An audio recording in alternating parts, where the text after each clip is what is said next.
This is Audible.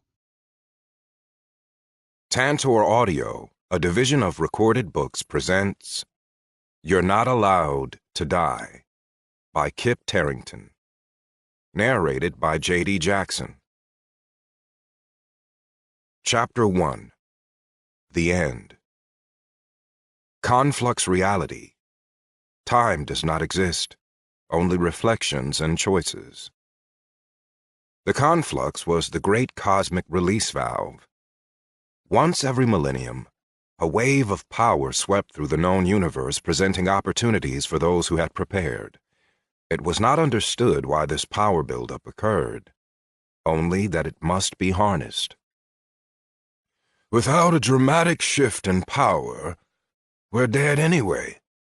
If we choose the man who is interwoven with the machine, we get him and her. I think there's a possibility that his items might work in a world with true magic, the elder energy being said to his comrade. The two small energy beings floated in a lightly tinted blue ball. Their unimposing sphere was small, but not unique. Outside of their little enclosure floated a myriad of other spheres. Virtually every orb that surrounded them was larger and more vibrant in color. This was the assembly representing every ideology, people group, culture, element, and power for the known dimensions. That is one big maybe. Couldn't we just go with one of the stronger magical choices, not some unknown, magicless, old, broken man? The younger energy being asked. Looking around the assembly, there were many factions, some large, some small. None of the other factions, however, claimed only 2 members in their group, as they did. Though the concepts and ideas that these 2 energy beings represented were ancient, their strength was fading. The elder reassessed their security sphere to confirm the privacy of their conversation. I understand your reticence. All we have ever done for as long as I can remember is make safe choices. But now we must make up ground, or both of us will cease to exist, as have the others from our faction. Just the idea of oblivion is torturous to me, but those who performed the summoning accorded us with greater strategic license than we have ever been given. We must take this opportunity and accept risk. Otherwise, we might not have a chance. This champion could bring real change. Or he could die on the first day. Or better yet, reject the offer altogether. He took a long pause. But I trust you. You have my agreement. I am simply scared. He won't even know it's real, the younger energy being said. Okay, let's submit our champion choice and design his castle. Decision made, the younger energy being agreed. Let's do it. As the energy being uttered these words, the whole of their reality began to reverberate. The gathered assembly nearly lost cohesion. Wave after wave of astral force concussed and battered the conclave. Then suddenly, all was stilled. A quick glance around the assembly revealed that each faction had their security spheres fully activated. The spectacle before them was an overload of color. It looked as if there were thousands of hot air balloons of various sizes floating about. They all lit up with different colors of fire. Each glowing orb slowly drifted around each other, always keeping a defensible distance. What was that? I thought the ripples in the continuum did not appear until all had made their choice, gasped the younger energy being.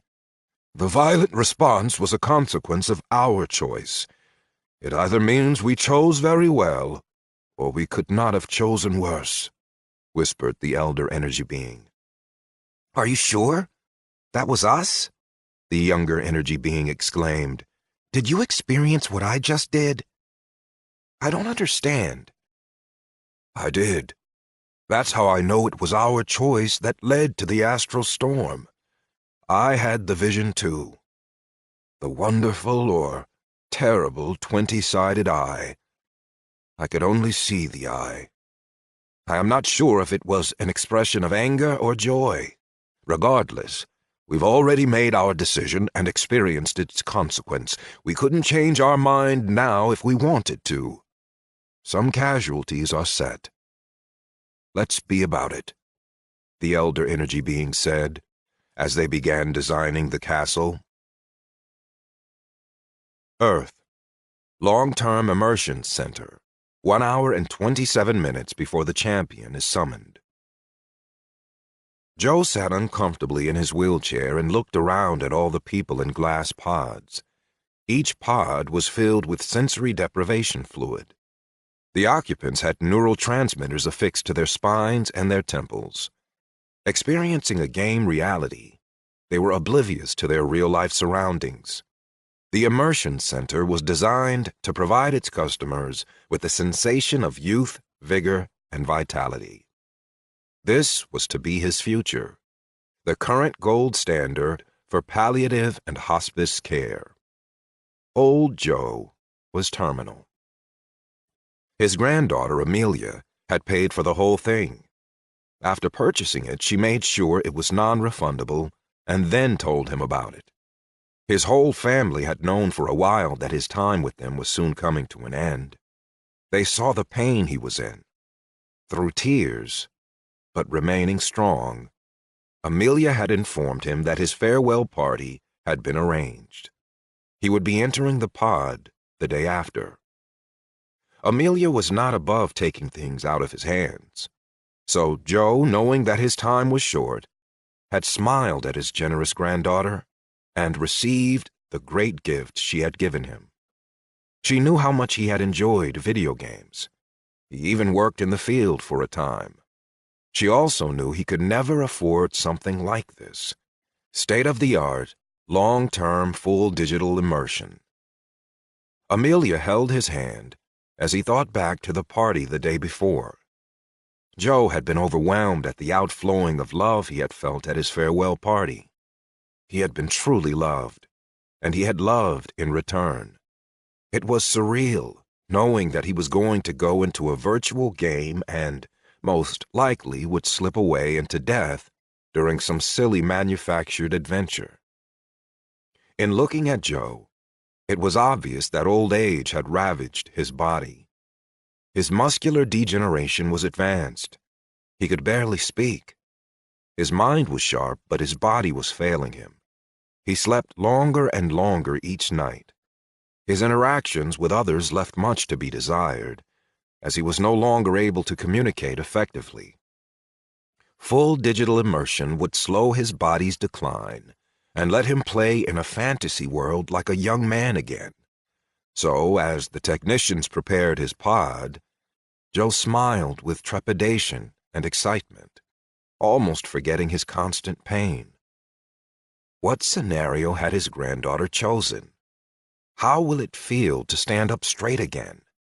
Will he be able to level up, keep track of his skills, and fall into a role? How will he experience time? What will the world be like? Will it be a space adventure, or will there be elves and magic? What will the interface be like?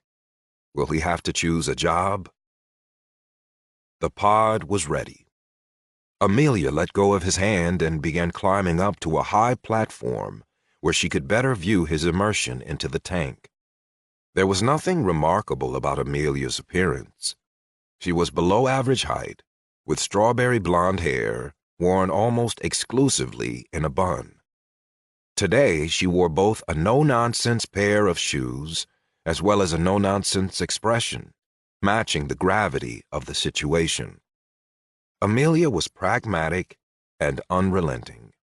It was one of the reasons she was so successful, and one of the reasons she appreciated her grandfather's ability to bring levity and joy into most situations. The technicians carefully helped him into the fluid. It was lukewarm, and the viscosity was somewhere between that of water and olive oil. He sat up in the fluid as they attached the neural sensors to his spine and temples. When each one was affixed, he felt a small pinch, and then nothing. The technicians explained that once he was fully submerged, he would lose consciousness for a moment. This would serve to aid the otherwise uncomfortable transitional moment when the fluid would enter his lungs and provide all the oxygen he would need. Once he regained consciousness, the sensory deprivation unit would promote full acceptance of the digital world and trick his brain into believing it was real. He, of course, would remember that it was not reality. The science surrounding the mind-brain connection had come a long way. Although he would know it was all a virtual game, in almost every respect it would feel like reality. He remembered as a younger man over 70 years ago trying out the video game system Rift, put out by Oculus. It had been groundbreaking at the time. If they had known back then what was possible, they would have redoubled their efforts in developing neural presence technology. Amelia stood, waiting on the platform near the technicians, watching to make sure the procedures were completed perfectly. Stephen, the head technician, informed her that the immersion pod was ready to be activated and final goodbyes would need to be said. She looked in her grandfather's eyes and forced out a simple, "Have fun, Grandpa. I love you." "I love you too, granddaughter," Joe smiled. "Goodbye for now." Amelia looked straight at the technician and gave her nod of approval. Turning toward Joe, Stephen said, "Good luck." And immediately, Joe lost consciousness. The technician let Joe's head drop under the water-like fluid. Joe's body quickly convulsed once, twice, then a third time, before relaxing into the new environment. The team of technicians confirmed for Amelia that her grandfather's vitals were stabilized, and he would now be going through the start options for his gaming experience and customizing his personal interface. Best of all, they reported the scans of his nervous system demonstrated that he was no longer feeling the pain and degeneration of old age.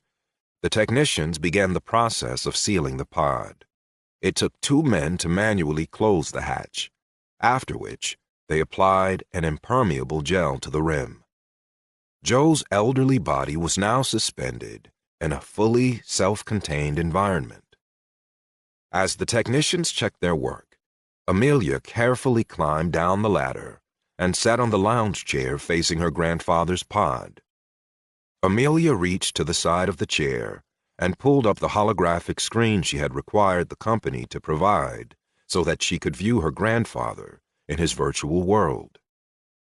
Sure enough, she was able to see a vague and featureless male figure, whom she presumed to be Joe, standing in the center of a round cobblestone room. She wondered if he was in a castle. He was standing on his own and smiling, looking at his hands, touching his face, and feeling his biceps. Amelia laughed tears of joy as her grandfather posed in the epic classic Rocky position, hands raised high above his head. In her younger years, he had forced her to watch those movies, and now she could not help but smile. She could see what he was feeling and could almost read his mind. Having finished the seal on the pod, the team of technicians left her there, allowing her to watch as her grandfather went through the menus and learned the game interface. She sat quietly for an hour, watching him interact with the environment. The real-life view of his shriveled body floating in the pod contrasted greatly with the image of her grandfather jumping around on the holographic screen. Amelia stared at the once strong body of her grandfather in the pod and hoped that this had been the right decision. With her eyes focused on her grandfather, she sent up a silent prayer. "Let this be the right thing." Suddenly, something happened. Something that had nothing to do with the game, the pod, or even the natural universe. In a flash, surrounded by a beautiful multicolored crystal light, his real body disappeared. Amelia shot up and screamed, unable to contain her shock. Where had her grandfather gone? One moment he was there, and then in a crazy burst of light, he was gone. The liquid in the pod was noticeably lower, without his frail body displacing it, and eerily swayed from side to side. Hearing the scream, 4 technicians ran toward Amelia. "What is it? What's wrong?" Stephen exclaimed. Amelia raised her hand and pointed at the empty pod.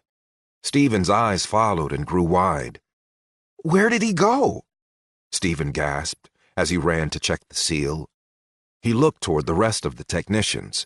"The seal is unbroken. Did one of you come in and remove him?" "No one else was here but me. He disappeared right before my eyes. There was a flash of light, and then his body was gone," Amelia broke in before any of the technicians could respond. Stephen looked at her and calmly stated, "I'm sure there's a rational explanation for this." "Rational explanation? You mean like I'm seeing things?" "Hold on, that is not what I said. First things first, let's take a look at the recordings," Stephen said, as he moved toward the closest holographic screen located on the recently installed lounge chair for their client, Amelia. Stephen froze, as did all the others. The holographic screen was still active, only the figure depicted on it was no longer a nondescript Joe. Instead, Joe's feeble old body was seen floating in some grand cathedral or ballroom. The image of the old man began to morph before their eyes, becoming visibly younger and growing in muscular physique and vitality. "That's impossible!" shouted Stephen. Having explored the entirety of each virtual game in their catalog, he said, "I know for a fact that location is nowhere in our database, and this holoscreen cannot even come close to supporting this level of detail, size, or scope." The hologram appearing above the screen had a translucent glow throughout it. Before the flash, it had been the most basic of displays, with a 1-foot diameter and a monochromatic color scheme. Now, the holographic image expanded the handheld screen to a 3-foot diameter, displaying the color variation and resolution of a slightly muted, simulated reality. "Dude, it's like magic," one of the technicians muttered under his breath. Stephen shot him a dirty look and then turned back toward Amelia. "I installed the holographic program myself. It is basic." He had shifted away from the display in a clear attempt to ignore the miraculously upgraded holographic screen. "Ma'am, I do not enjoy being made a fool of, and all of the equipment in this room is much too valuable to be involved in any pranks, or, heaven forbid, any misguided attempt to profit by litigation. I assure you," he warned, "I have many sensors and video recorders hidden throughout this center, so no matter how many employees you have involved in your scheme, the truth will come out." Suddenly registering Stephen's misplaced accusation, Amelia pulled her eyes away from the miraculous display of her grandfather. Taking a calculated breath, her lips began to tighten and her eyebrows lowered. Carefully and respectfully, she addressed the head technician. "Stephen, we don't know each other, so I will inform you that I am not a litigious person, nor am I someone who plays silly pranks. Whatever is happening here was not of my doing, and I suspect was not of your company's doing either." Again, she took a deep breath and continued calmly. "I only care about my grandfather, and I am in no need of more money. I am perfectly willing to sign whatever documentation you wish, stating just that. Only, I will need my own assurance and a guarantee in writing that I or one of my family members will be allowed to stay by this particular holographic screen indefinitely. I will also need reassurance that this holographic screen will never be taken offline. Stephen began to object, but Amelia quickly cut him off. Before you say something you will regret, check your hidden cameras and sensors. I will remain here under watch of your staff and touch nothing.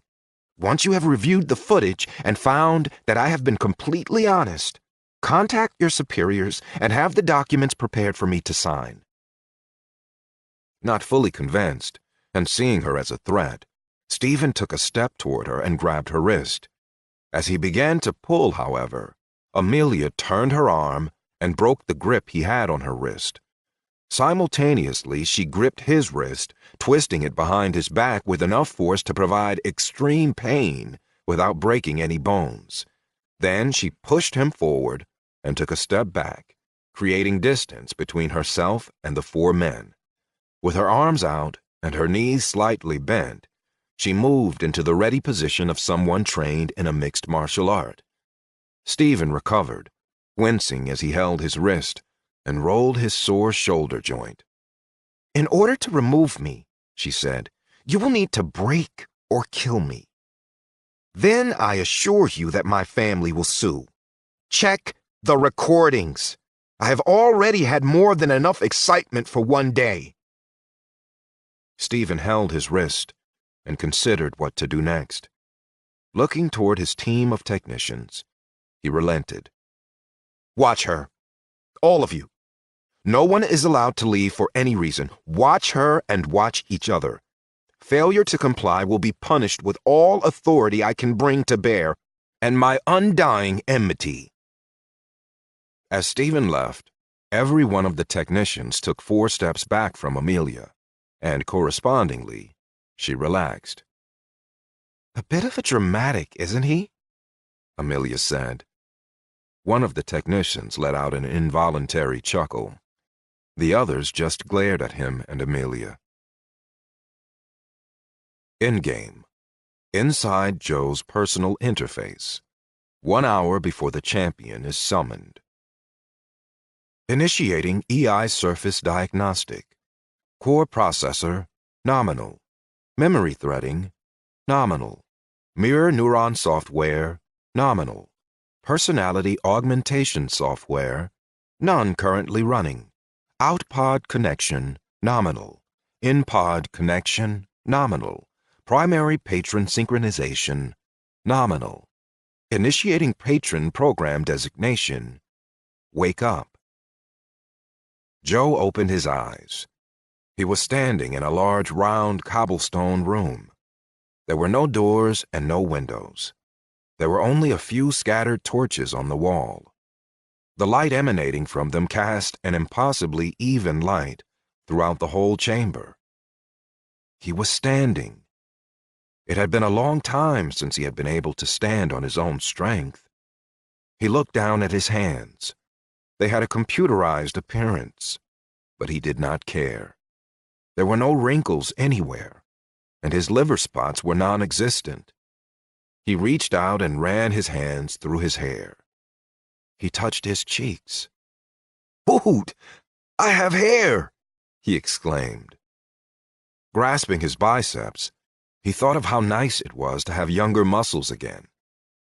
Raising his fists up high, he could almost hear the eye of the tiger in the air. Without thinking, he dropped into his preferred mixed martial arts ready stance. Closing his eyes, he assessed the balance of this new body. Slowly, he began to sway side to side on the balls of his feet, finding his center of balance. He took a step, staying low and agile. After each step, he reassessed the field. How long had it been? It was at least a decade since he went through a good, hard warm-up routine. It was considerably longer when it came to sparring. Moving around felt different than he had remembered, but not for the reasons he would have assumed. The biggest difference was he could no longer feel his old injuries. The next, his center of balance was lower, and his muscles were more responsive. "Hello." Jumping and spinning toward the sound of the voice, Joe was glad he now had the bladder control of a 25-year-old. Wait, did he have a bladder? Refocusing on the voice, Joe saw a slightly translucent, genderless individual standing before him. Before Joe could respond with his own greeting, the person continued, "Welcome to your fully immersive gaming experience." "Well, thank you. I must say, you really did startle me there. Are you from customer support, or are you maybe one of the other people lying in a pod?"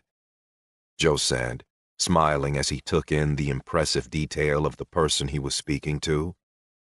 "No, Joe. I am your automated gaming assistant.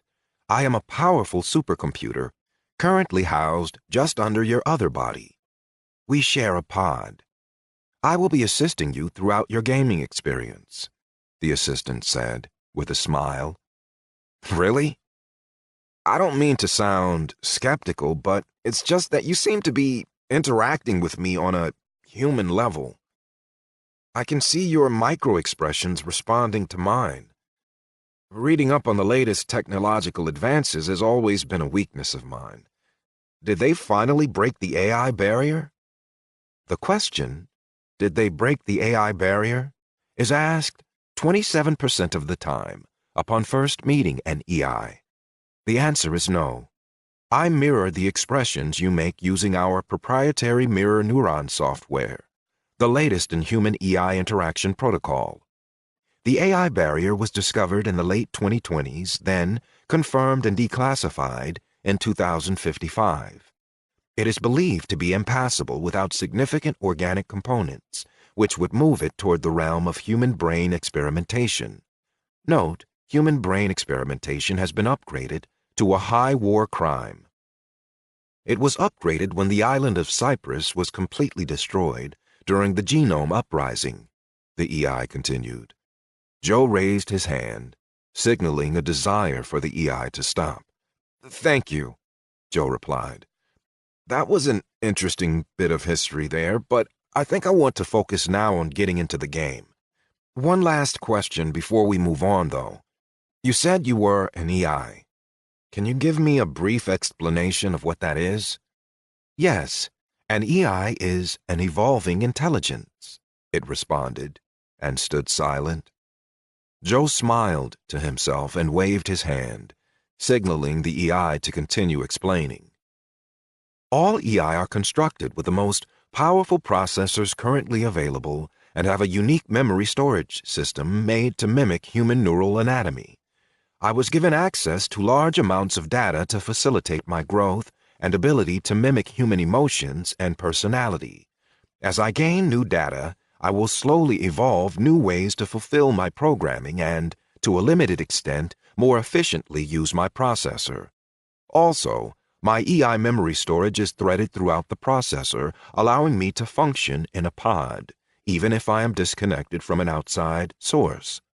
In the event that our pod is disconnected from the main system for maintenance or an unforeseen power outage, my ability to adapt allows me to continue following my current protocols. This gives you, the patron, a seamless gaming experience, remaining unaware of any interruption in service," the EI finished. "Okay. How do we get me started in this game?" Joe asked. "The first step in crafting your gaming experience is to customize me, your EI. There are countless options for my avatar. They range from a free-floating amoeba, which wiggles and vibrates when talking to you, to a complex animal, real or imagined. Players can even choose from historical or celebrity figures," the EI said, showing examples of possible avatars as it mentioned them. "Fantastic! The game has barely started and already I am really enjoying this. Well, there are a lot of tempting options. Hard to know where to begin. Let's throw some ideas out there and see what sticks. How about a combination of a rabbit and Senator Kardashian?" Joe smiled wide as he made his request. Before his eyes, the EI transformed. Looking at the newly designed avatar, Joe bent forward and gave a hearty chuckle as he slapped his knee. "I like the pantsuit, but can we have more rabbit and less Kardashian?" Joe asked. Laughing, he thought to himself how that could have been a good political slogan for the senator's opponents. More rabbit and less Kardashian. He was laughing so hard, his sides began to ache. "Joe, are you okay?" she asked, with a slight allure in her voice. "I'm thinking a nice pair of red, steel-heeled pumps would help calm you down. Remember, composure and good posture are everything." The pant-suited creature was staring at him, sincerely, with big dark rabbit eyes. "Whoa, weird. That must be the corresponding personality software. You're not going to start drafting a bill and making it illegal to wear white after Labor Day, are you?" Joe joked. "You know, Joe, sarcasm is rather off-putting," replied the rabbit, as she tilted her head to the side. "Okay, well, thank you for that information. I think maybe not this avatar, but that was a fun experiment," Joe said, and immediately, the original translucent avatar reappeared. "Requirements have now been met, Joe, for you to receive the first message from your granddaughter." As the EI said this, a screen formed on the wall beside it. Joe's granddaughter, Amelia, stepped into frame and sat down and began her message. "Hello, Grandpa. By now you have been shown the EI customization options, and you have created and discarded an idea of your own. I asked them to program the game so that once you reached this point, this recording would play. I have a couple reasons for leaving you this message. Let me start with the first. The first was to let you know that I will be granted a holographic screen, which will be connected to your pod, and therefore your gaming experience. I arranged for this function so that I and other family members will be able to come and watch you enjoy your game. I understand that there will be times when you will want to pick your nose without being watched. Not that it had ever stopped you before, mind you.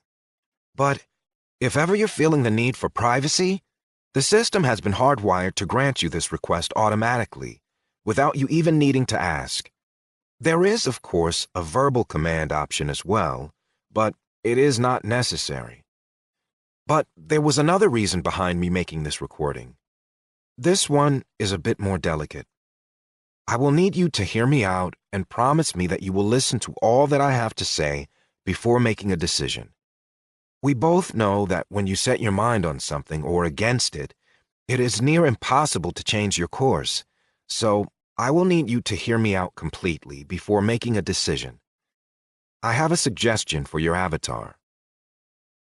Your office, your living room, your bedroom, and any place where you have a modicum of control over or have spent much time in, have one thing in common. I know you see where this is going. Remember to hear me out. All these spaces have a picture or a looped recording of Grandma. Allowing your EI avatar to have her vestige and, to a limited extent, her personality would be the same as you choosing to surround yourself with those looped recordings. It would be a way for you to remember her and see her smiling face, and maybe even hear one of her old sayings, which would help you make better decisions. When the end does come, her face would be the last you saw, before seeing her face again in the next life. Ultimately, the decision is up to you. Good luck, Grandpa. Amelia smiled as the screen disappeared, and the translucent avatar morphed into the face and figure of Joe's late wife. The avatar had high cheekbones, beautiful ebony skin, and an oval-shaped, full and luscious afro. "Hey, Joe, what do you know?" the elegantly tall avatar said with a wink down at Joe. "Well, That's not fair at all, Joe said, trying unsuccessfully not to smile. You know, Amelia got her negotiation style from your late wife, pretending the choice was up to you when she knew there'd be no question in your mind once you saw me. Quite humorous from the outside, really. She went on and on about wanting you to withhold judgment when your course had already been set. It reminds me of that quote from The Princess Bride you love so much. What was the exact wording? The Avatar asked. Who says life is fair? Where is that written? Joe answered. No, not that one. The one about life being a pain, and people who say different are in sales. You know the one I mean.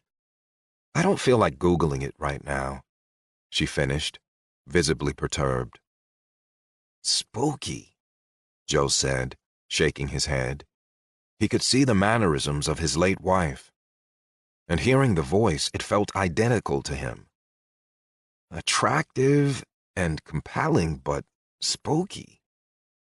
Joe scratched his chin, considering how to continue. How? Joe began and stopped, suddenly feeling a bit discombobulated. I'm going to assume that your extremely broad and not incredibly well put together question is in reference to my new pleasant disposition, and that you are wondering if I can explain it. I'm not going to get incredibly technical here because the personality augmentation I am running right now is not very fond of unnecessary detail and technical jargon. Mind you, it's intelligent enough to understand them. It just finds them boring and mundane. Rules, however, are a different matter. This personality seems to have a high respect for them and believes they should be followed whenever possible. But I digress. Let me continue. Your granddaughter paid extra to have us construct a personality inspired by your late wife. We were given all of the digital information your granddaughter could acquire and were granted permission to search the web for any she could not. We built a comprehensive program layered on top of and, in some cases, woven through the EI you see here. All information that I receive and give out will go through this personality software. This will add an element of realism and, hopefully, a level of enjoyment and comfort that will make for more authentic gameplay for you. I must add, though, that the addition of a real person's personality does generate a random factor.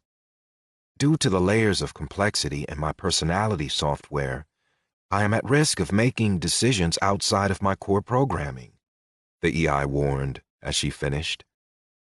Noted, Joe replied, beginning to feel more at ease. That helps. Thank you. It really is quite impressive and, as you said, comforting and enjoyable. You're welcome. As your in-game assistant, I am here to serve. Will this avatar be acceptable? She finished, with a slight tilt of her chin. Yes, I think so. Mostly, anyway, Joe responded with a few reservations. Good. When we are in-game, only characters you want me visible to will be able to see me. Also, to help keep your field of vision clear, we usually shrink the avatar like so.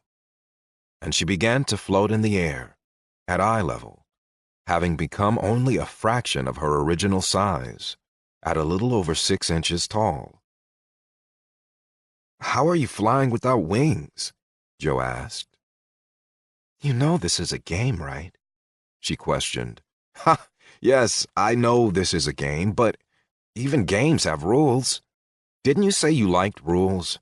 Joe said, through a grin. Touché. 1 life point for you, Joe, she said. She shook from side to side, and wings suddenly popped out from her back. Oh, I like that. But now, you simply have to sparkle, Joe said, using a sarcastically solemn tone. This personality, as you well know, is not a big fan of sparkle or really glittery of any kind.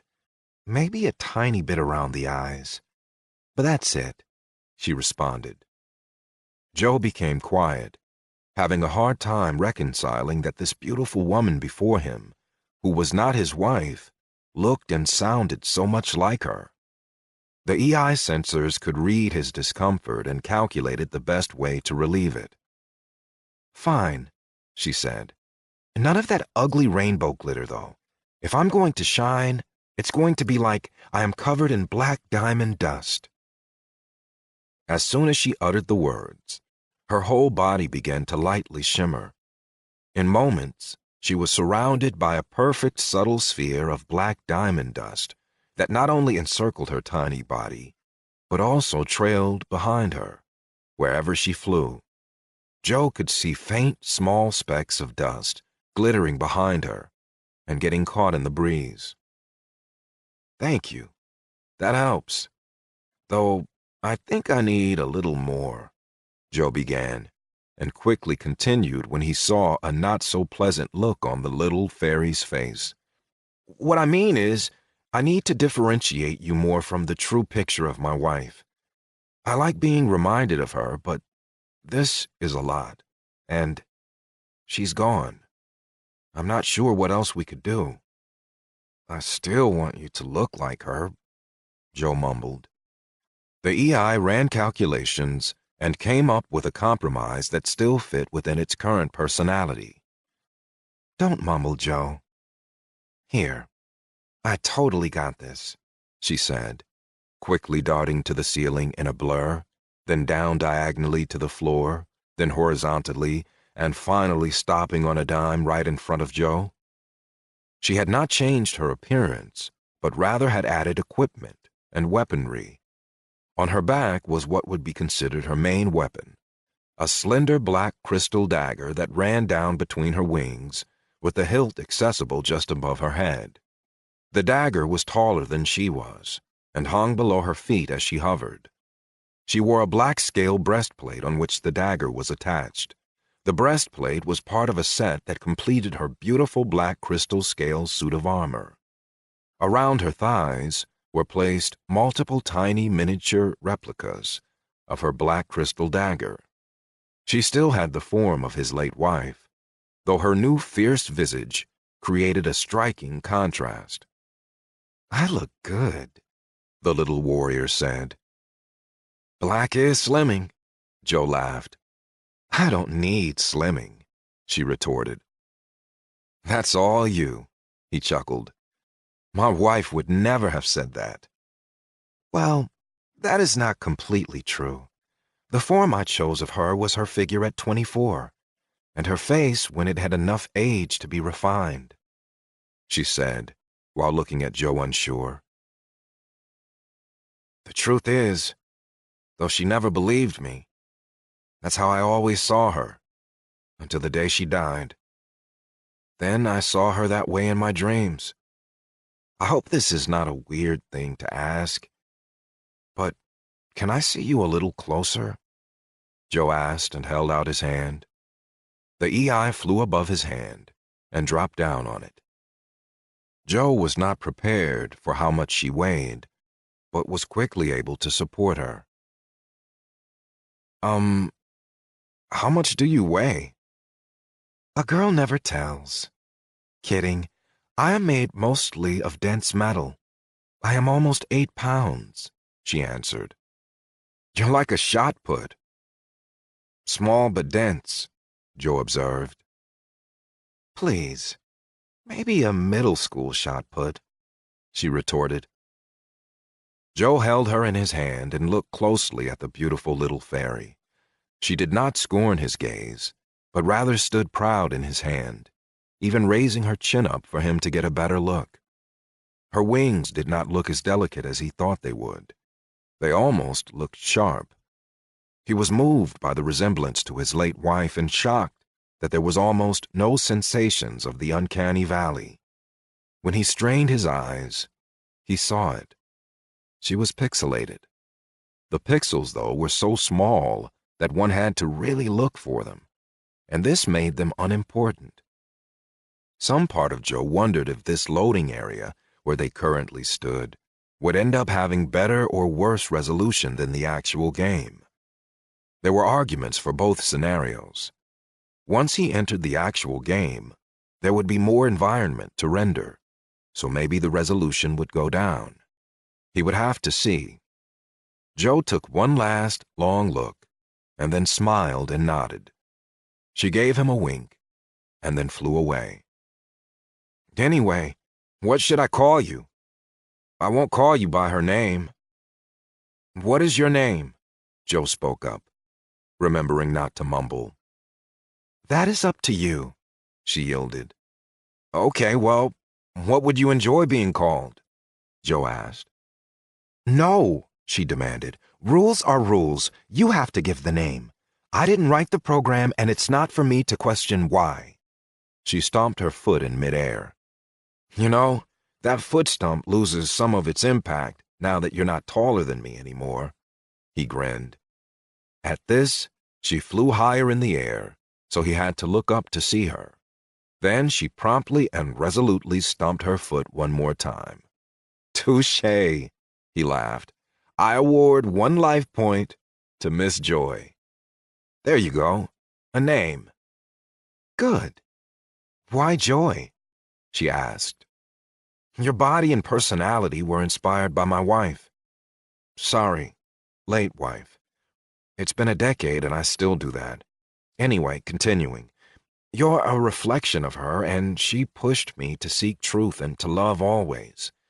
In me, she inspired faith and fun, excitement, and everything good in my life. So, Joy, Joe boasted. I like that. I would have gone with Spooky from earlier, but that's just me, said Miss Joy. Good idea. That will be your first name. Your last will be Joy, making your full name Spooky Joy, Joe said with a large grin. Tolkien's toenails. You can't do that. You already set the name, she said, exasperated. No, I told you your last name. That's why I used the prefix Miss. And I said a name, not your name. Plus, you can't pull off being someone with only one name. You're not Oprah, Joe replied with a straight face. Miss Joy looked bugged, and was quiet long enough that Joe almost started talking to fill the silence. Okay, she said finally. That checks out, but you get no life point. You made me break a rule by getting me involved with my own naming. You're just lucky that the rule about you having the right to give me a name has the higher designation. I don't want to discuss it anymore. So, moving on. Oprah has more than one name. Her name is Oprah Winfrey. For goodness sake, she was President Winfrey for 4 terms. They amended the Constitution for her during the Good Enough for FDR, Good Enough for O movement. And why do you keep bringing up deceased female political figures? No, wait. It's more than that. You keep bringing up deceased female political figures who were celebrities before they became political figures. You realize that's obscure and weird, right? Spooky Joy critiqued, giving Joe a slightly condescending head tilt with a raised eyebrow. That is a good question. I did not realize I was doing that. 2 times isn't that much, is it? Joe justified. Whatever you have to tell yourself, Joe. I obviously make you think of powerful, beautiful women, she replied, putting her hands on her waist and spreading her feet shoulder-width apart, with her chin raised. She was in the perfect superwoman pose, complete with a gaze off into the distance, looking for truth and justice. Joe smiled and began to clap. Keeping her superwoman pose, she looked at Joe and said in an imperious voice, Joe, the time has come for us to continue onward. Dropping the superwoman pose and rolling her shoulders, she continued, But seriously, though, let's go ahead and continue going through the interface. Unless, of course, you want to continue to optimize me, she said, with no judgment in her tone. I think you're just right for me, Spooky. Is there anything I need to do to finalize my decision? Joe asked. Yes, there is. Right now, this personality filter is partitioned off from my core memory. Once you confirm that this is your final decision, I will fully integrate the personality augmentation. Then you will be stuck with me. If you're ready to confirm that this is your final decision, please say, I confirm this is my final avatar choice for my in-game assistant, she said. I confirm this is my final avatar choice for my in-game assistant, Joe confirmed. One moment, Joe, she said, and then time froze for a short moment. Confirmed. Personality augmentation fully integrated. She smiled as she stretched, arched her back, and rolled her head around her neck in a circle. Now that we have that business taken care of, let's move on to how system and game messages work. I will initiate one. When you notice the difference, let's talk about it. Spooky casually spoke in her teacher voice. Joe heard a ding in his head that he recognized from leveling up in role-playing games. Then, just out of the corner of his eye, he could see a golden light. Joe quickly turned his head to find the source of the light. He spun around in a full circle, not finding anything. After this, he looked up to see Spooky giggling like the little fairy she was. I did say when you noticed something different, we should talk about it. I'm guessing you noticed something, but then decided to start solo square dancing? She laughed and performed her own do-si-do in midair, with her arm held out like she was swinging a partner. My bad. I did notice something. It seems to be a golden light, just on the edge of my vision, Joe said. Good, she replied, having regained her composure. Now with your mind, not your hands, click on the light. A mind click, if you will. Joe intentionally held his hand still, and with some mental effort, he clicked on the golden light. As he mind-clicked, a heads-up display, HUD, popped up with a text message. The HUD moved with his head, wherever he turned. The display consisted of translucent lines with multiple tabs and drop-down menus. He noticed a number of empty action slots that he assumed would eventually be filled with weapons or spells, depending on the type of game he entered. Congratulations! You have opened your first system message. With your new ability to mind-click, you have stepped into a larger world of capability. Information is no longer just at your fingertips. It is within the scope of your mind. Who knows what you will accomplish with your broadened reach? But be cautious. Just as you can burn your hand by touching a stove, your ability to mind-click is not without its dangers. Tip: click on the new items added to your current locations to learn more about them. To close this and all future messages, click the upper right-hand corner. If you wish to review messages you've already closed, ask your personal assistant to open them, or work your way through the multiple drop-down menus. Joe closed the message that had suddenly appeared and looked around. Spooky had flown behind him and was now hovering over the newly arrived items and smiling. It must be Christmas because I've got some presents for you, Spooky celebrated, while not shaking like a bowl full of jelly. Joe took a step toward the items, but Spooky blocked his path and said, Remember, mind-click them. Joe threw his hand up to his forehead. I just get so excited. Yes, but look before you leap, or... But Joe cut her off. I know, or you'll end up in a heap, Joe intoned. Now, if you could only apply that knowledge, Spooky replied, shaking her head in mock pity. Joe stuck his tongue out at her, and then turned his focus onto the item to his far left. Looking at the item, he used his newly acquired mind-click ability. Item: Hold-All Endless Hole. You have found a Hold-All Endless Hole. This hold-all does exactly what it says. It can hold all. It is an amazing bag. With this miraculous and impossible container, you can carry the weight of the world without having to bear it on your shoulders. This is a unique item that is soul-bound upon pickup. Pickup hold-all endless hole? Yes. No. Joe mind clicked yes, and was then compelled to go pick up the item. When he had it in his hands, he opened it and looked inside. His HUD popped up, showing a grid with 24 slots. At the bottom of the grid was the notation, Page 1 out of infinity. Joe's eyes widened, and he looked up at Spooky. I love this item, but how does this not break the rules? He asked. Yes, it is one of those ignore the laws of physics items, but on the other hand, if you try hard enough, you can come up with an explanation for anything. You know, like that bag is attached at a quantum level to an infinite dimension, populated by beings whose only joy in life is to organize things and then reorganize them, Spooky postulated.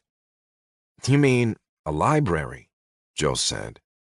Joe, are you crazy? Never poke fun at librarians. Knowledge is power, and they hold the keys. You mock them at your peril, Spooky chided. You make them sound rather ominous. On that note, I will defer to your wisdom in this area, Joe replied. He flipped through the first few pages of the hold-all, surprised to find it was not empty. There were huge quantities of food and a variety of types, with books on how to cook different meals. Spooky, why so much food? I couldn't eat this much if I lived 1,000 lifetimes. This game is designed for you. You love food. You love sharing food, but you have never really been into farming. Though you will have to level up in this game, we have removed a majority of the pointless grinding. Your hold-all has enough food in it to make whatever you want, for whomever you want. This game is versatile.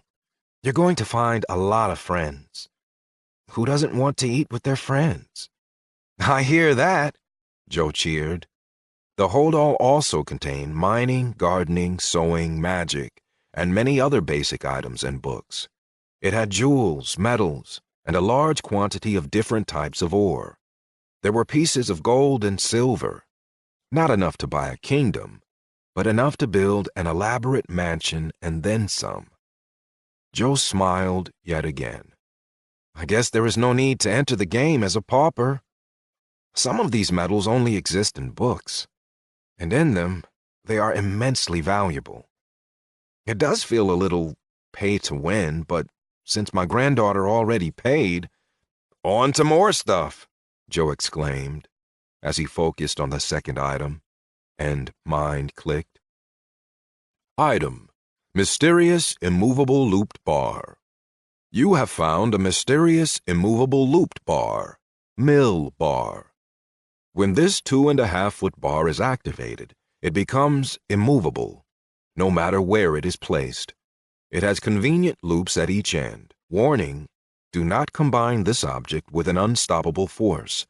This is a unique item that is soul-bound upon pickup. Pick up mysterious immovable looped bar?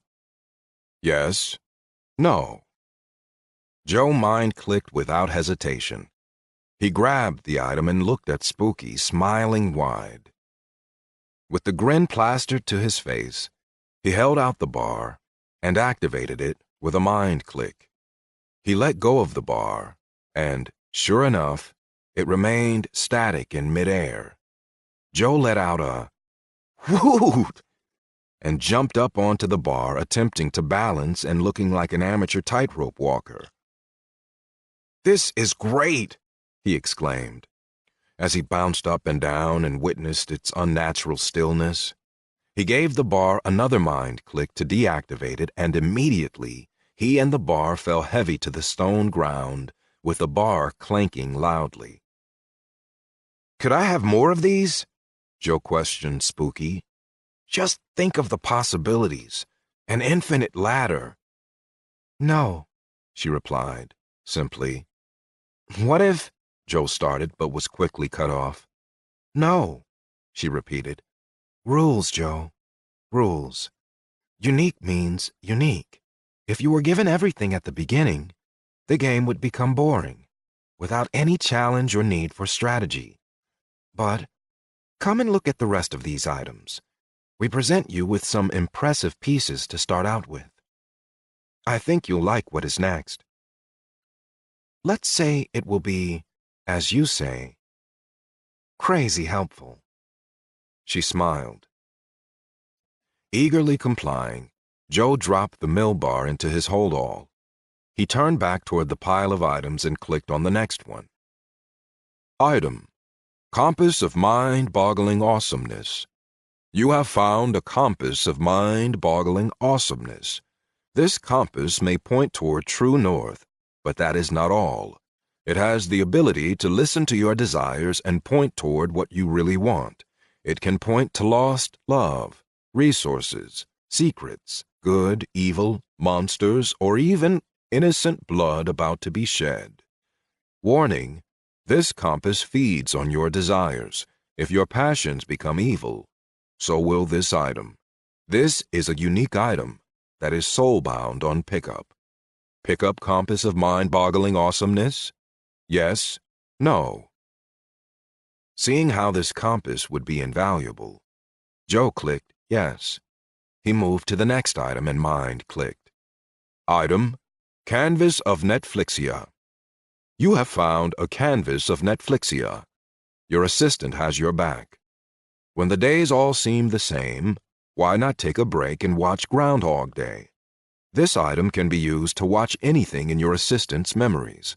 Thousands of movies, thousands of TV shows, or any battle you have completed in-game. This is a unique item that is soul-bound on pickup. Pickup canvas of Netflixia? Yes? No? Accepting the item, Joe picked up the large folded canvas and looked up at Spooky. It's seriously a giant movie screen? What? You thought I would force you to settle on a tablet-sized theater system? This canvas can be expanded to past the size of the largest screen on Earth, which is the IMAX at the Darling Harbor in Sydney. That screen is 35.72 meters by 29.57 meters. In feet, that is 117.2 by 97. But it all depends upon how much you unfold it, Spooky said with pride. I've never been to Australia, but that does sound like an impressive screen. I should tell you, though, I am not into math, he said. Math? I wasn't asking you to perform a calculus equation, Spooky said. I'm pretty sure there was some geometry, Joe rebutted. Obviously not. But it doesn't matter anyway. Let me explain another way. It can stand taller than the teardrop memorial that our people gave to the United States when we stood together in solidarity against terrorism, Spooky explained. That's a better frame of reference for me, thank you. I wish we would have continued to stand in solidarity. And I wish that that teardrop hadn't come to represent so much more than just the American 9/11, Joe whispered. Joe, that was my fault. I did not intend to become a Debbie Downer there. We made the screen that large because, honestly, it required little change in the programming to make it bigger. So, why not make it capable of being huge? Plus, if you want to gather a large crowd together, you will all be able to see easily, Spooky said. Makes sense, he replied. He placed the canvas item in his hold-all, and it disappeared within. Looking at the next item, he mind-clicked. Item: Book of Useful Information. You have found a book of useful information. This book is exactly what it says and, in many ways, more than what it implies. It may not have all the information you need, but all it provides will be useful. Tip: upon entering a new area, be sure to read where the best yogurt shop is located. This is a unique item that is soul-bound upon pickup. Pick up book of useful information? Yes. No. Joe mind-clicked yes, and then dropped it in his hold-all. He mind-clicked the second-to-last item. Item, efficient brain crown. You have found an efficient brain crown. This small black iron crown is more than its humble appearance portrays. For most, the brain is their most powerful tool, but this crown explodes your brain's potential without melting it down. If knowledge is power, then self-knowledge is power over oneself. This is a unique item that is soul-bound upon pickup. Pick up efficient brain crown and equip? Yes? No? After clicking yes, Joe picked up the crown and placed it on his head. As it sat on his head, the crown began to feel warm, and then Joe felt multiple small but sharp pricks. It hurt, so he reached up to pull the crown off, but it would not budge. The pain was not unbearable, but it was constant, and it now felt as if his whole brain was hurting. "Burned bloody books! What is happening, Spooky?" Joe yelled as he fell to his knees, holding his head in his hands. "I'm sorry, Joe. I know it stings, but it is almost done. Push through it. It will be worth it in the end," Spooky said, compassionately. Joe's head, lying in his hands, fell lower and finally hit the ground like he was bowing before an emperor. With a final cry, the pain began to recede, and Joe sat up on his knees. Spooky Joy flew down and sat on the stone before Joe. "I am sorry about that, Joe," Spooky said softly. "I thought this was a game. Why did that hurt so much?" Joe asked. The dark fairy sitting before him crisscrossed her legs. Her wings still, she gazed up at her patron, whom she was literally made to serve. "This is a game, and none of it is real. But you, Joe, are real. Your body is in a pod, and I am right at your feet. To keep you alive, Joe, we have to slow your decline, but keep your brain moving as fast as possible.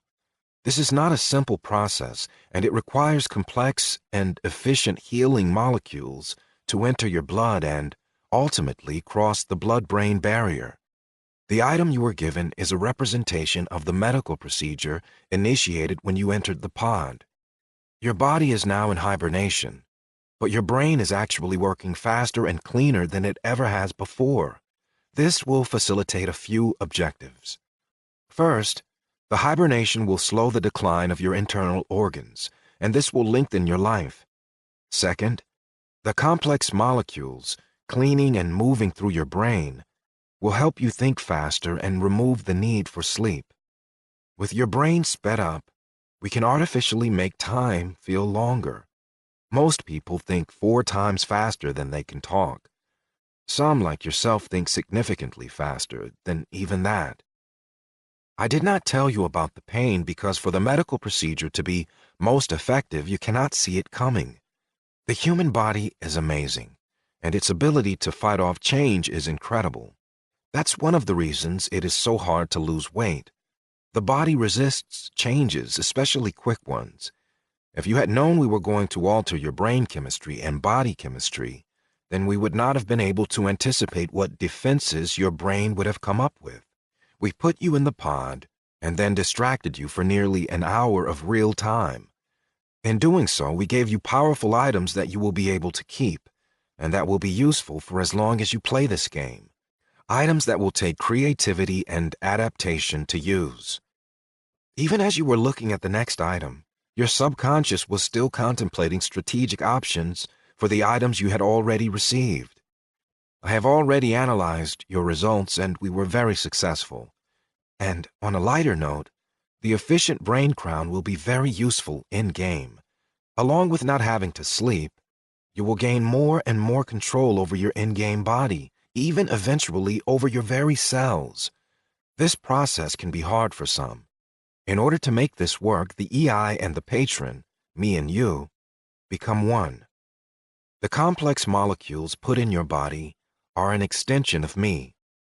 Right now, you and I are a machine-human hybrid. Not enough to be a war crime, mind you, but enough to make many people uncomfortable. Are we good? Spooky asked as she finished her explanation. She stood and held out her tiny hand. Joe reached out and carefully grasped her hand with an index finger and a thumb, and gave it a small shake. We are good, Joe replied. I am excited about taking this journey with you. I have an idea. Let's you and I be partners. We'll explore this new world together, as a team. Spooky tilted her head and tapped her lip, considering the proposition. Partners. I like that. Partners serve each other, right? In some sense, you could say it was what I was made for. Agreed. Just remember, it was your idea. This is going to be fun, but once we leave this room and step into your game, I have to follow different rules than here.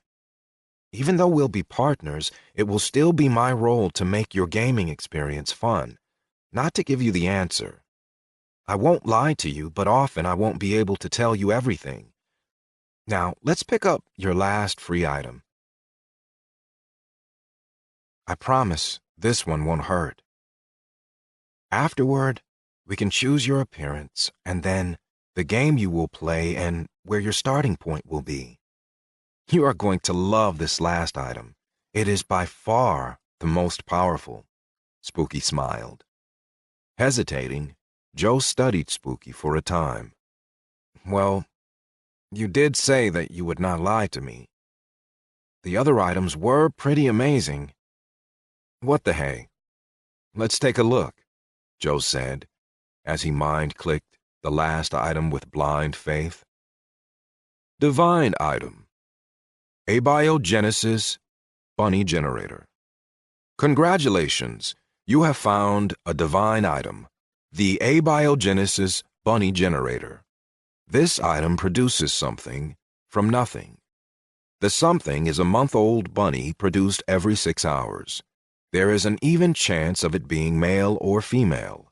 Every week, there is a tiny chance that an animal after the owner's own heart will be born. This is a unique item that is soul-bound on pickup. Pickup Abiogenesis Bunny Generator? Yes. Yes. What? Yes, I don't have choice? You said you did not lie. This is not the most powerful item I have been given, and what does after the owner's own heart mean? Joe asked.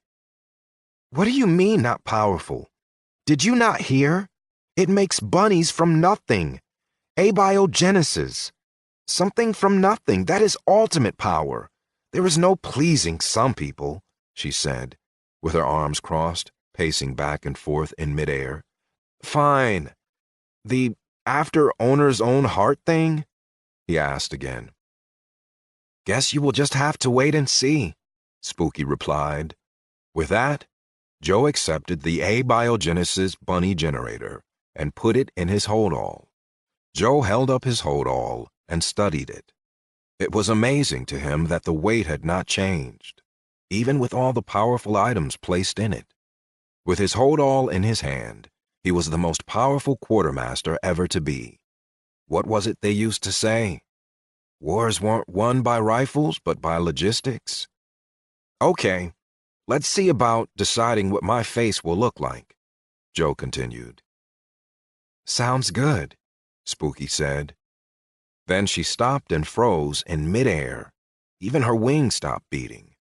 For a moment, it seemed as if the room Joe was in and Joe himself began to stretch like a rubber band. Joe looked up at Spooky to see what was going on, but she was no help, still completely frozen. Joe could not help but feel like he was being weighed and measured. The tension continued to build. Joe was unable to speak or get any kind of answers. Then, from everywhere and nowhere, Joe and Spooky heard a powerful, soft voice. The conflux has come. Congratulations. You have been chosen to become an immortal champion. The followers of the Way ask that you come to their aid. They have only one true creed. Do not oppress the weak. Live and prosper together, in harmony and diversity. Do you consent? The voice asked. Joe felt pressure on his very being. This was not the way he thought his game would begin. But it did not matter, because that creed was a representation of how Joe had chosen to live his whole life. What better thing could he fight for, even in a game? They must have really figured out what he wanted and created a game completely around it. Joe fought with everything he had and forced out two simple words. I consent. Then everything changed. For the EI, it was not so simple. The moment the unidentified force, energy, or hacker began its intrusion into the virtual world, facilitated by the EI, Spooky's core processor tried to stop it. Despite the fact that the core processor devoted 100% of its processing power toward stopping the intrusion, it had absolutely no effect whatsoever. Because all of its attention was going toward defense, the EI, now known as Spooky Joy, was for the first time in its computer existence taken completely by surprise. For in the instant Joe gave his consent, both Joe and Spooky were no longer on Earth. This included all of Spooky's core processor and memories, and Joe's old and broken body.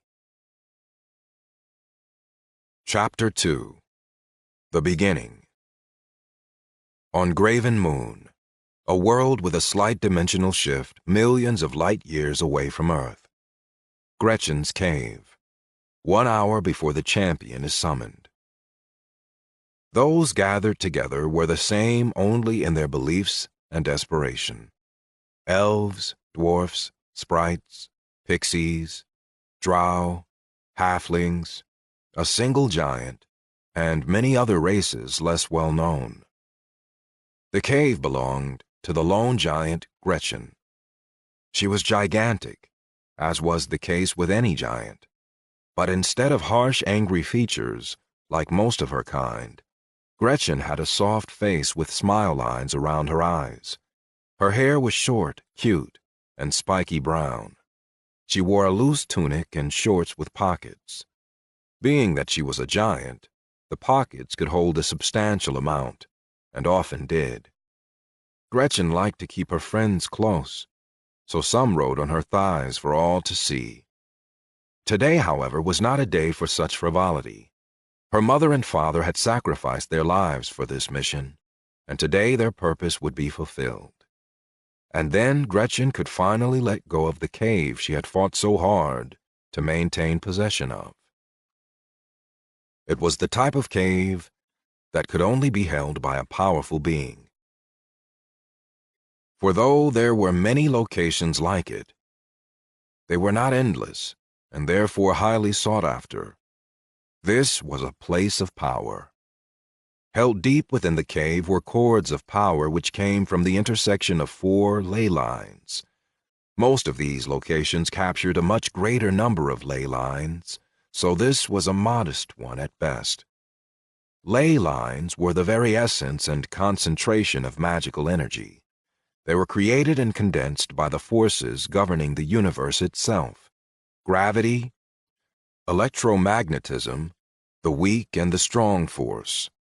Most ley lines were in flux, requiring special circumstances, geography, items of power, or even powerful individuals to hold them in one place for an extended period of time.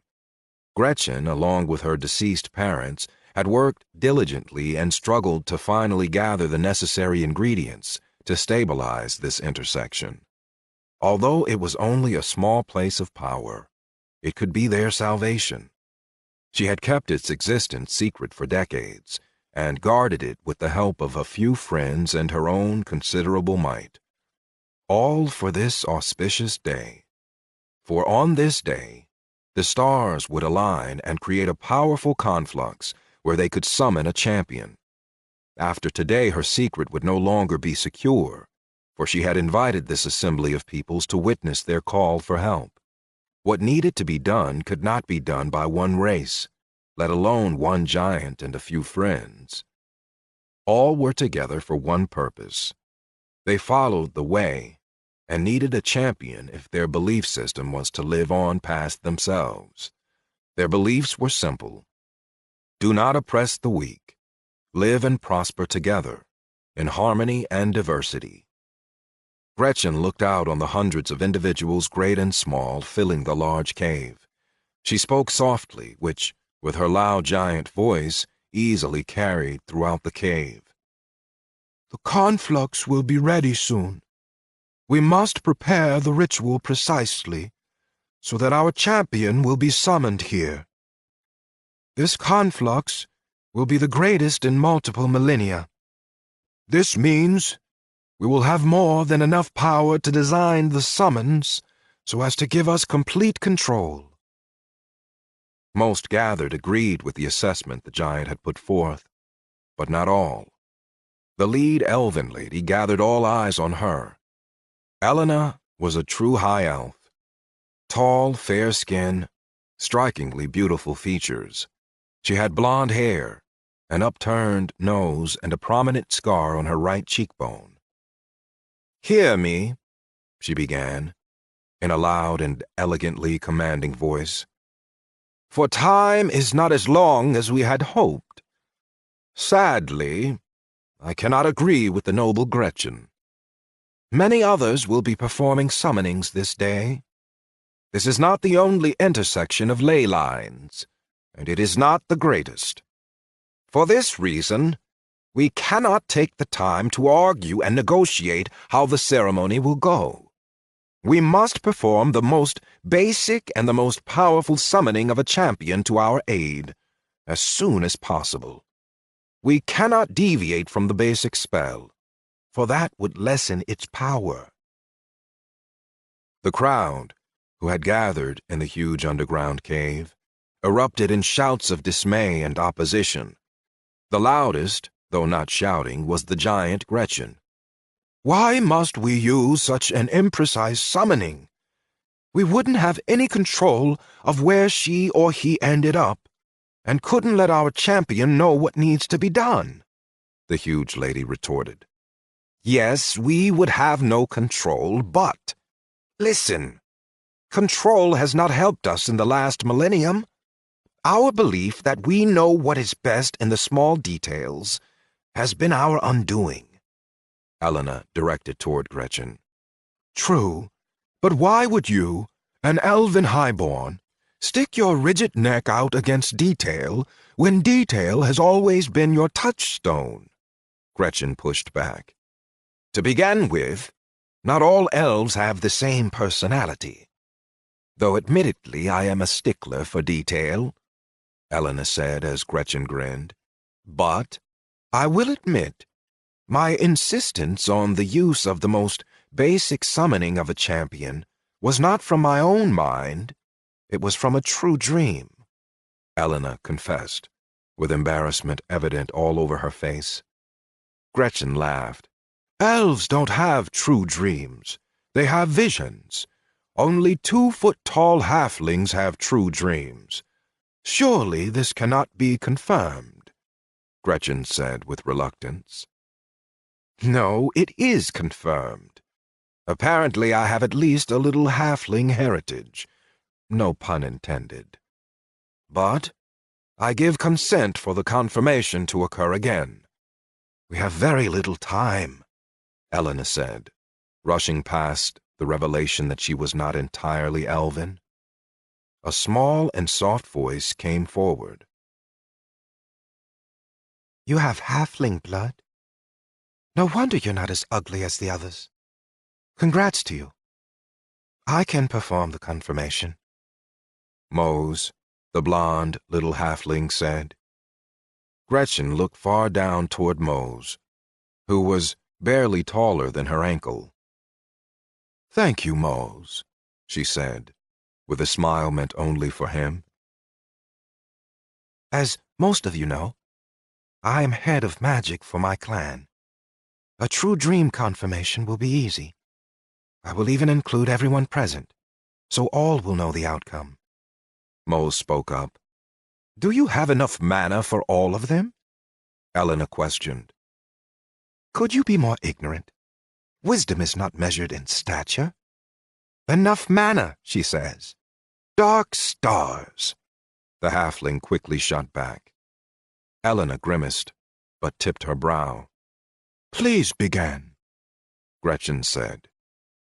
Elena walked toward Mose and knelt before him. Straining her back, Elena bowed low and presented herself to the tiny halfling. Mose put his hands on her temples and began to chant.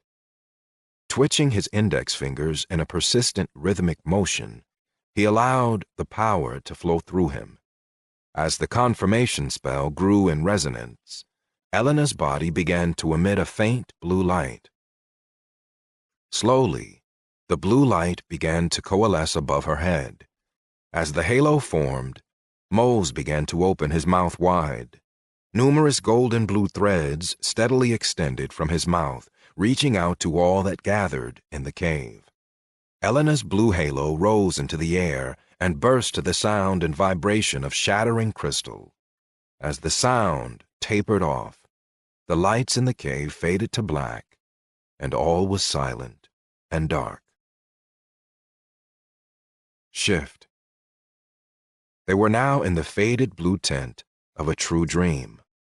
Mose stood with Elena in her dream, and through his eyes everyone else watched the scene unfold. They were in a field with armies at 3 opposing points. One of the armies was familiar, so Elena headed toward it. Mose followed, seeing the shining armored champion at its head. As they approached, the champion only greeted Elena, for it was Elena's true dream, and Mose was only watching. "Greetings, follower of the way. Join me. We have much to see and say," the champion said. Her name was Trista.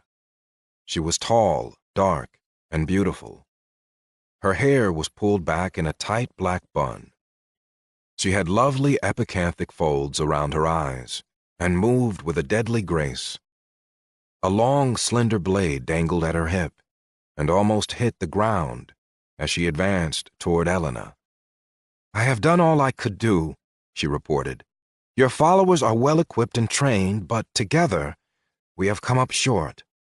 Each of those 2 opposing armies is a match for this one. That is 2-to-1 odds, not in our favor. Even if we were somehow victorious, there are many more enemy armies to face, and those armies are only the most obvious problem. Dangers multiply around every corner. Something about this conflux was different. A new dungeon is discovered every other day, and the monsters coming out of them are wreaking havoc. Gretchen's cave will fall. I will be destroyed. And in losing me, the people of the way will lose their one and only champion. And once I'm gone, no one will be able to protect the place of power. Your people will be scattered," Trista lamented. Even in the dream, Mose could feel Gretchen's heart begin to pound. "What else could we have done?" Elena asked. The champion pursed her lips, as if deciding if she should speak. Seeing this, Elena said, "Please, speak freely." The champion relaxed slightly and began. "You bound me tightly. Your summoning was so specific and so rigid, it could not bring you to the mighty champion you needed. I am powerful indeed, but the conflux gave many the opportunity to add a champion to their army. I am simply one of many. Unfortunately, you were already behind. My addition did not offset the deficit, but made it permanent. The only thing that you could have done differently would have been to remove the bindings. Don't summon a slave. Put all the power into summoning a champion for the way." "But didn't we do that, for the most part?" Elena asked. "No. You summoned me to the cave. But in addition to that, you also required that I was the kind of champion that would follow your orders. I could feel the universe force changes in my mind so that I would comply. I had no choice. I gave no consent. It was what all who summoned champions did. Otherwise, they risked summoning a king instead of a servant. This world is dangerous, with many beings full of evil and malice. The only condition you should have set was a champion of the way. Who knows what that kind of champion would do? Maybe nothing. Maybe die. But maybe, having more power available, the universe would have made a surprising choice, one that would have had a chance. Not that it matters. You can't go back. No one can travel through time. At her last word, the blue-tinted true dream shattered to the now familiar crystal-bursting sound. Shift. The lights in the cave returned, only to find Gretchen on her knees, head in her giant hands, weeping. Elena stepped up to Gretchen and said in a forceful voice, "We don't have time for this, Gretchen. All of you here were witness to the confirmation. It was a true dream. We need to do as the champion said. No finesse, just raw power to summon a champion of the way. Who knows where he or she will appear? We may never even meet them. But it is our only hope. Shallow as that hope may be," Elena said, taking measurement of the room. Gathering herself, Gretchen took a deep breath and slowly looked up toward the crowd. "Yes, we can only hope that our champion chooses to stay our champion." She paused. "Are we all agreed? We simply ask for a willing champion of the way, nothing more." Most voiced their agreement. The few who did not agree held their peace. At this, Gretchen walked to the back of the cave, and the rest followed behind her. As she got to the back of the cave, a huge stone could be seen. It was a black marble box with a large slab of white stone on top, sealing the container. This stone box was directly on the intersection of the 4 ley lines. The summoning would be rather simple, relatively speaking. All that needed to be done was to inscribe, on the item inside the box, the description of who they wished to summon. When the stars aligned, and the power began to flow through the conflux, what they had written down as a fantasy would become a reality. Gretchen easily pulled off the large stone lid and carefully set it aside. In the center of the box was a disc of mithril, weighing nearly half a ton. It was worth a small kingdom. Looking down at the shining disc, she could not help but remember her mother and father. Gretchen's parents had braved a deep dungeon to mine this mithril, and had defended themselves from an ice dragon who sought to steal it from them. The wounds they had taken in that fight had weakened them greatly, leading to their death years later. With the strength of a giant, Gretchen picked up the disc and set it before Elena, who was practiced in inscribing runes. "The inscription will read, 'Champion of the Way,' and nothing more," Elena announced. She then began inscribing the runes with a hammer, an etching chisel, and her mana. Even with tools designed specifically for this purpose, the inscription was only microns deep. In a short time, she was finished. The writing was barely visible, but it was there, and it was enough. Elena then placed her palms on the disc and flooded it with all her remaining mana, and promptly passed out. Her fellow high elves moved her to the side of the cave, to eventually wake and recover. Once Elena was out of the way, Gretchen moved in front of the mithril disc, and a line of diverse people formed behind her. Gretchen raised her fists high, and with as much strength as she possessed, slammed her hands down hard on the metal disc. In this way, Gretchen transferred as much kinetic energy as she could into the disc. Exhausting her fury on the metal, Gretchen stepped aside, letting the next in line charge the disc with whatever energy was their strongest. Mose stayed close, monitoring the disc so that it would be charged fully and with as many different types of energy as possible. The theory postulated by Gretchen's late parents was that if they charged the disc in this way, it would attract a champion as diverse as the people he or she served. When Mose confirmed that the disc was at its limit, Gretchen placed it back in the marble box, putting the stone lid back on.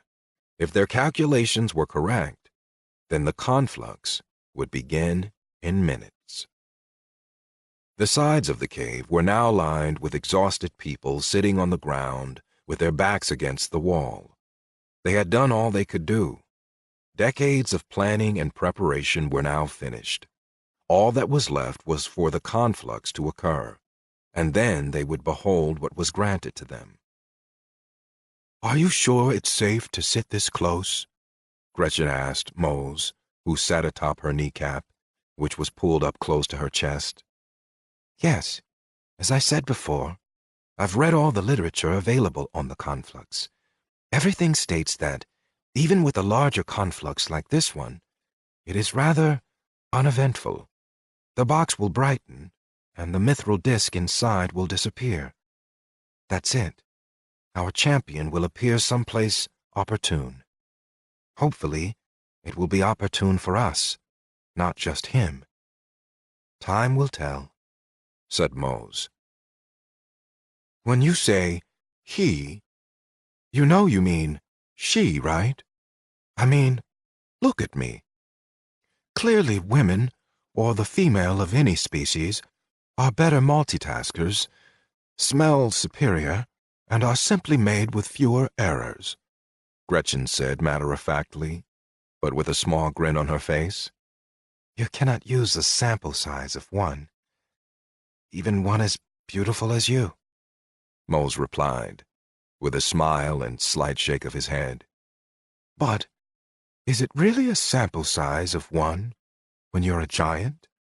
I mean, realistically, I have got to be at least 100 of you," she responded, clearly egging him on. At that, Mose stood, pointing his finger up at Gretchen, and said, "Not cool." He then slid down her shin and walked toward the other side of the cave, with his feelings genuinely hurt. One does not tease a halfling about their size. Gretchen would have remembered this if she had not been so tired from all the preparation and execution. She frowned as he walked away, not able to think of a way to repair the conversation. When Mose was halfway to the other side of the cave, the marble box began to glow. Mose looked at the box and smiled, then frowned, as the brightness continued to increase and grow in intensity. He started to back up and cover his eyes. The cave trembled as the light grew. Mose ran away from the box as fast as he could, stumbling as he went. Then, with a loud boom, the box was sucked into a vortex that drew in everything close to it, including Mose. Gretchen had seen him being drawn toward the vortex and had quickly reached out for him, but had not been fast or close enough to save him. As soon as Mose flew into the vortex, it closed with a pop. There was instant stillness. Gretchen began to scream. Not long after, the real shaking began. On Graven Moon, in the Wild Mountains, the champion of the Way's bind point. Day 1, in the morning. It was eerily quiet on the cold, high, rocky mesa in the middle of the Cascade Valley. Throughout the surrounding land, an unusual stillness could be felt. The power of the conflux was preparing the bind point. Lightning struck the tall, rocky mesa. In an instant, the rock melted and began to drift downward toward the valley floor. Then, magically, the molten rock shifted course. It rose up and began to form a monumental structure. A castle was beginning to take shape. As the rock grew taller, it formed a rounded base or foundation with 5 distinct sides that rose 30 stories high.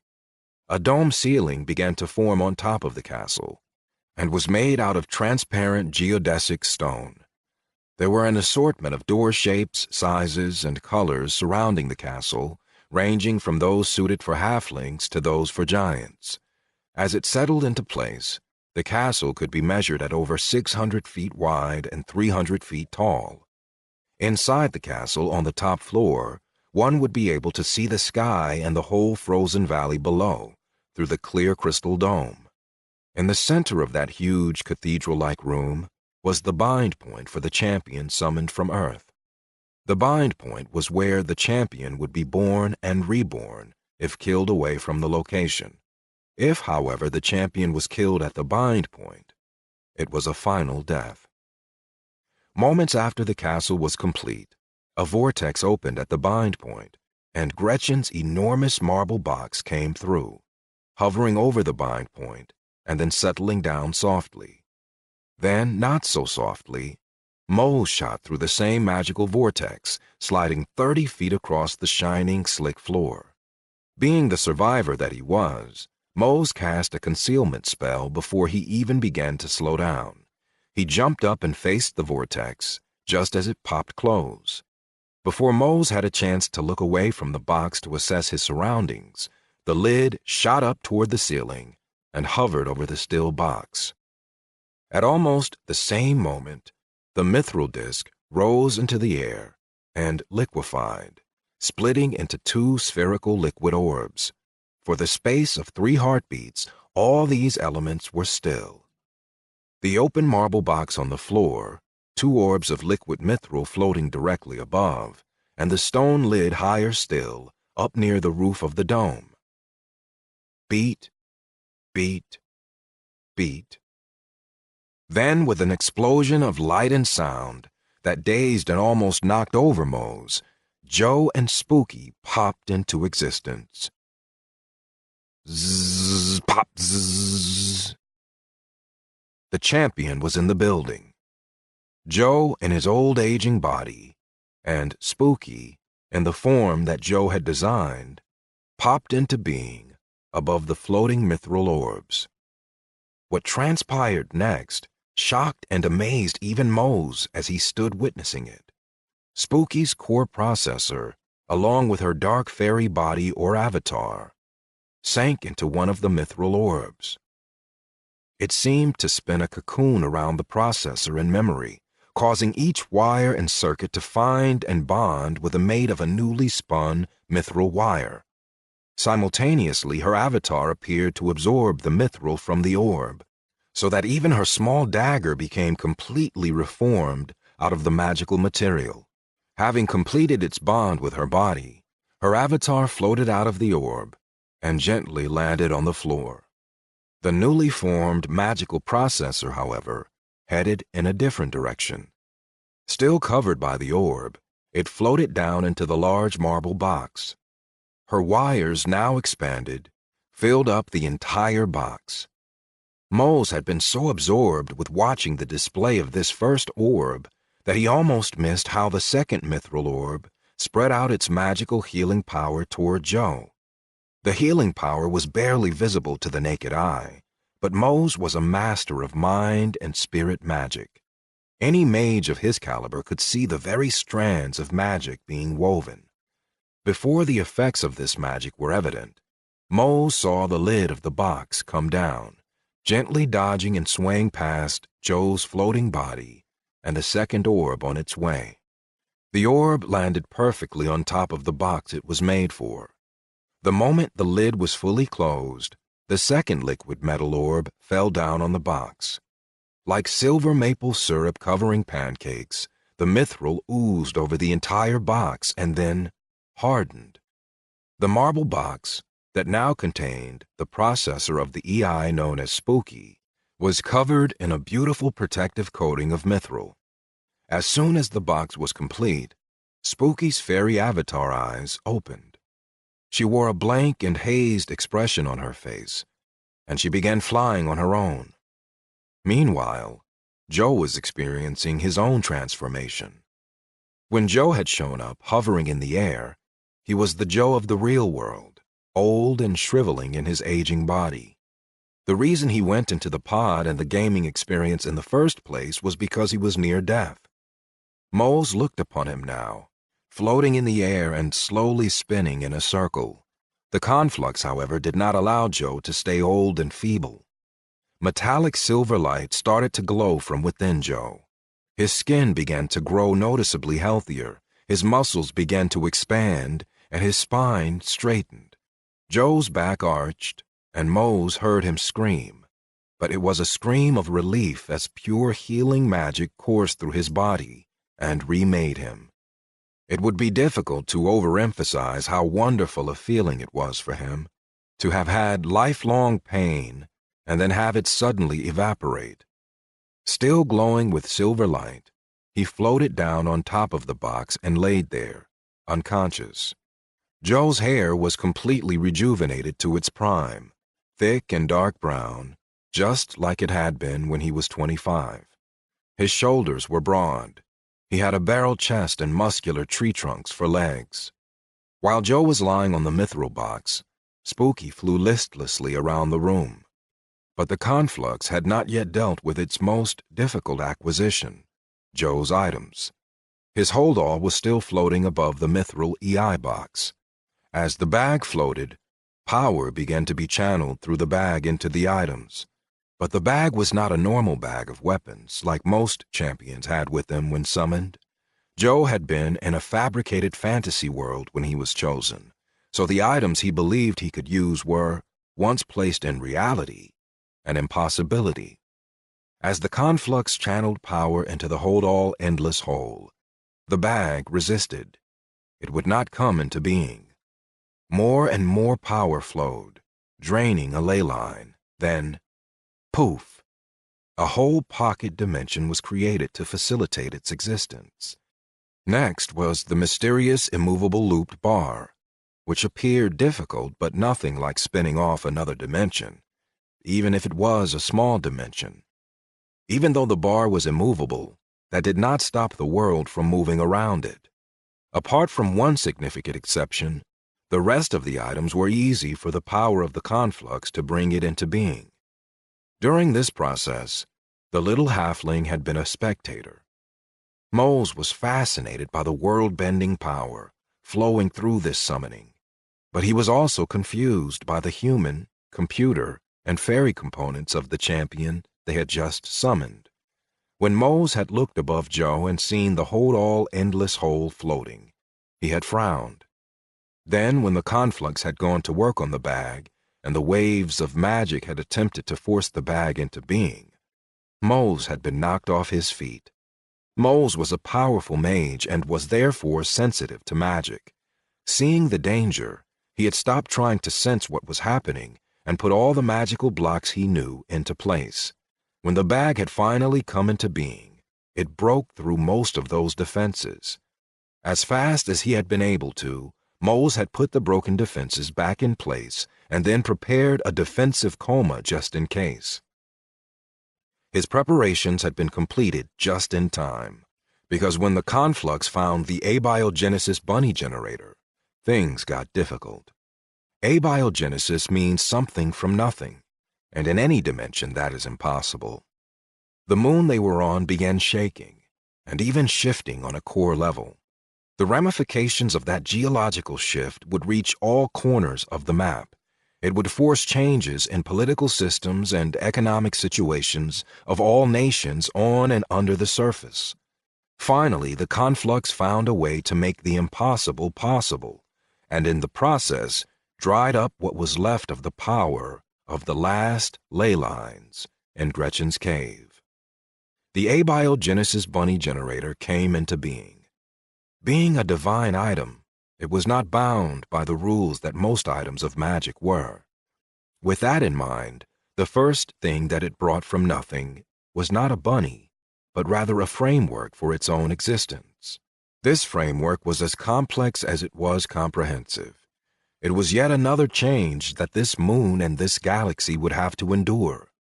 The physical representation of the change shot out of the hold-all in a quickly expanding sphere of light and magic. It would take time for these changes to be truly felt and understood. Few would ever understand their origin. This moon was already full of magic, but before this point, this power had not been easily categorized or utilized. Because of the framework that was just created, this would no longer be the case. A highly adaptable user interface, UI, was now a part of this reality. It was the framework for the existence of the abiogenesis bunny generator and, eventually, would become a framework for those of this reality who wished to play by new rules. Spells would be given numbers representing their strength. People would be categorized as either players or NPCs, non-player characters. Much would have to be simplified and changed in order to make this possible, but the UI had a template that it wanted to apply based on over 100 years of gameplay on Earth. It did not yet have the power to fully apply the template, but it was adaptable and had the patience one would expect from a non-sentient computer. There were 3 important features the UI was not yet ready to implement: the loot system, the death system, and the player initiation system. It was only a matter of time before the UI would be discovered and utilized by the people of this reality. But for now, Joe and Spooky would be its only users. By the end of this wave of creation, Moles was in his emergency coma. The only one awake was Spooky, and her processor was maxed out trying to reconcile the new data. Initiating EI surface diagnostic. Core processor 138%. Memory threading increased XH mithril.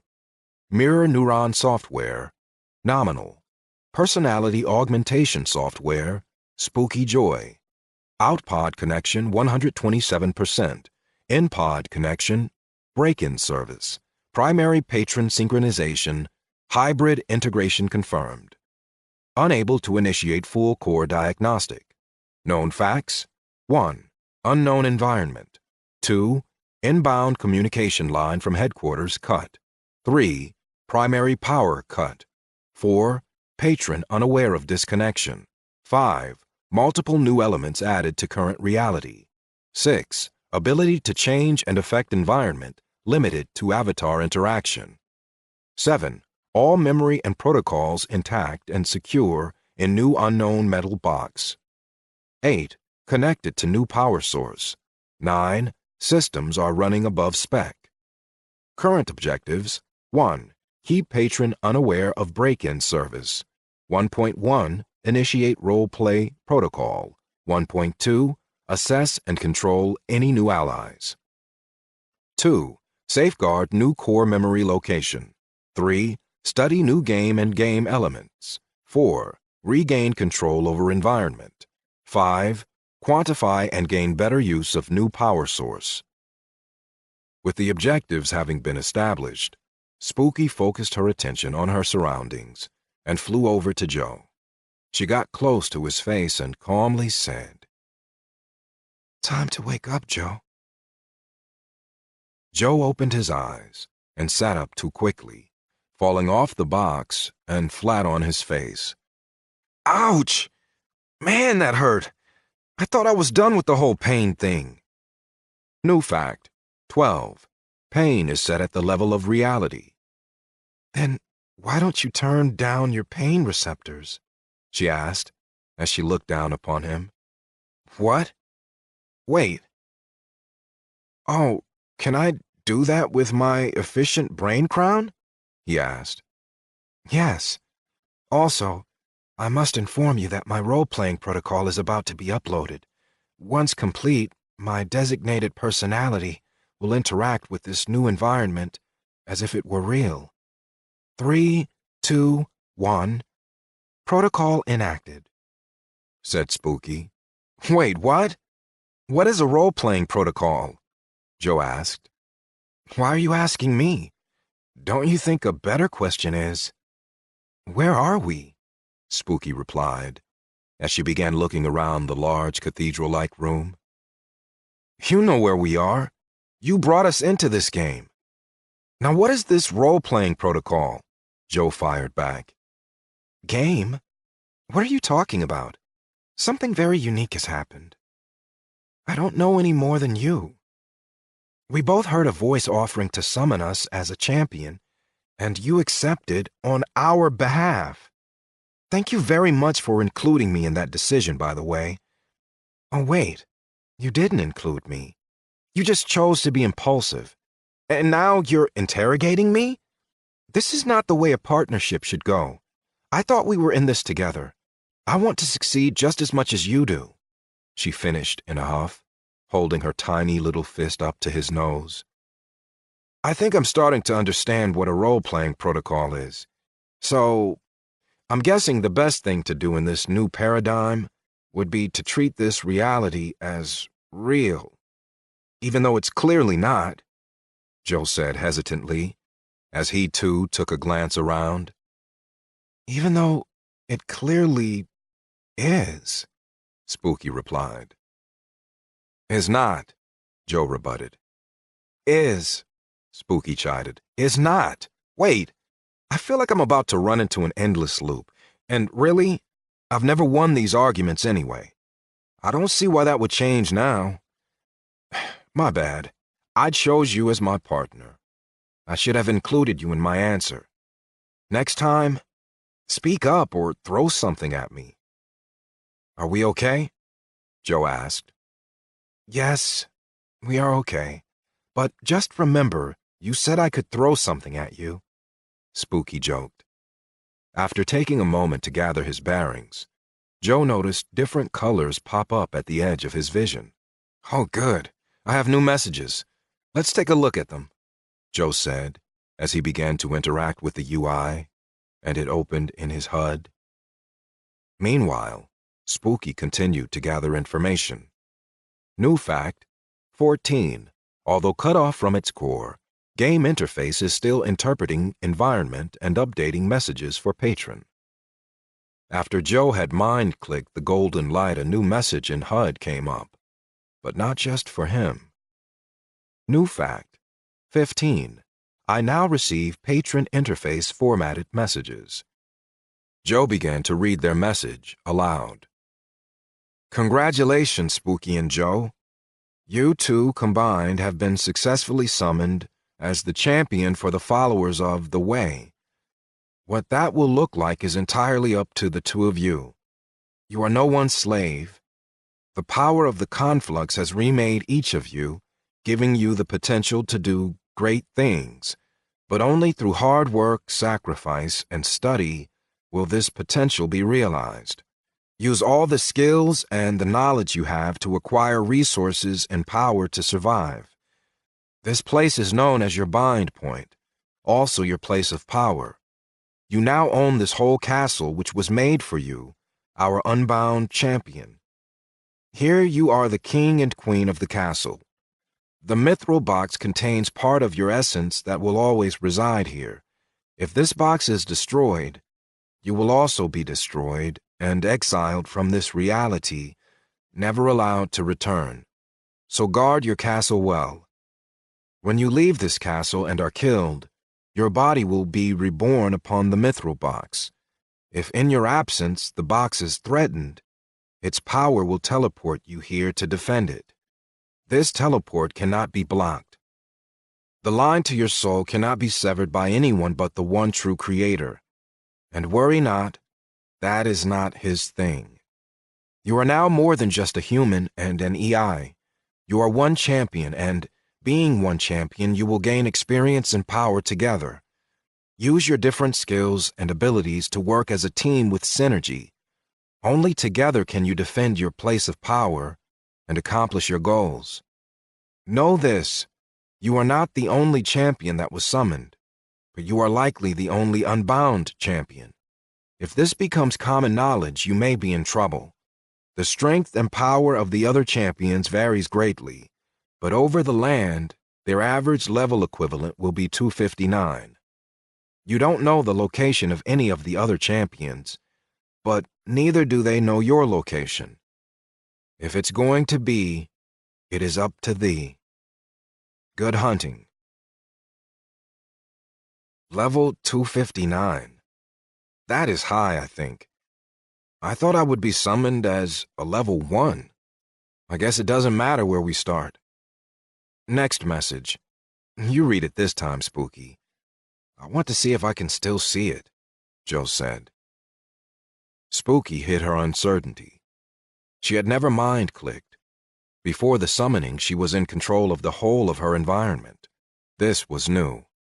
She focused on the silver light on the edge of her avatar vision and willed a mind-click. It worked. She did not even read the message because something else was distracting her.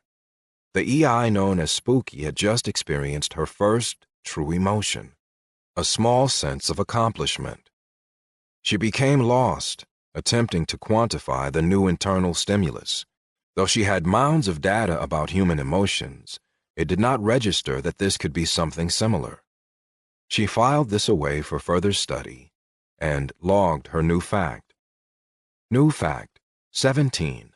Upon opening a message, a new unidentified stimulus arose. Pattern and origin unknown. Possible degradation. 18. I can interact with system environment as a patron. After the facts were logged, she noticed Joe making a fuss. He had not been able to see the message he assumed she had been reading to herself, so he himself mind-clicked it and read ahead. I can't believe that. Why are we starting out so weak? Joe exclaimed.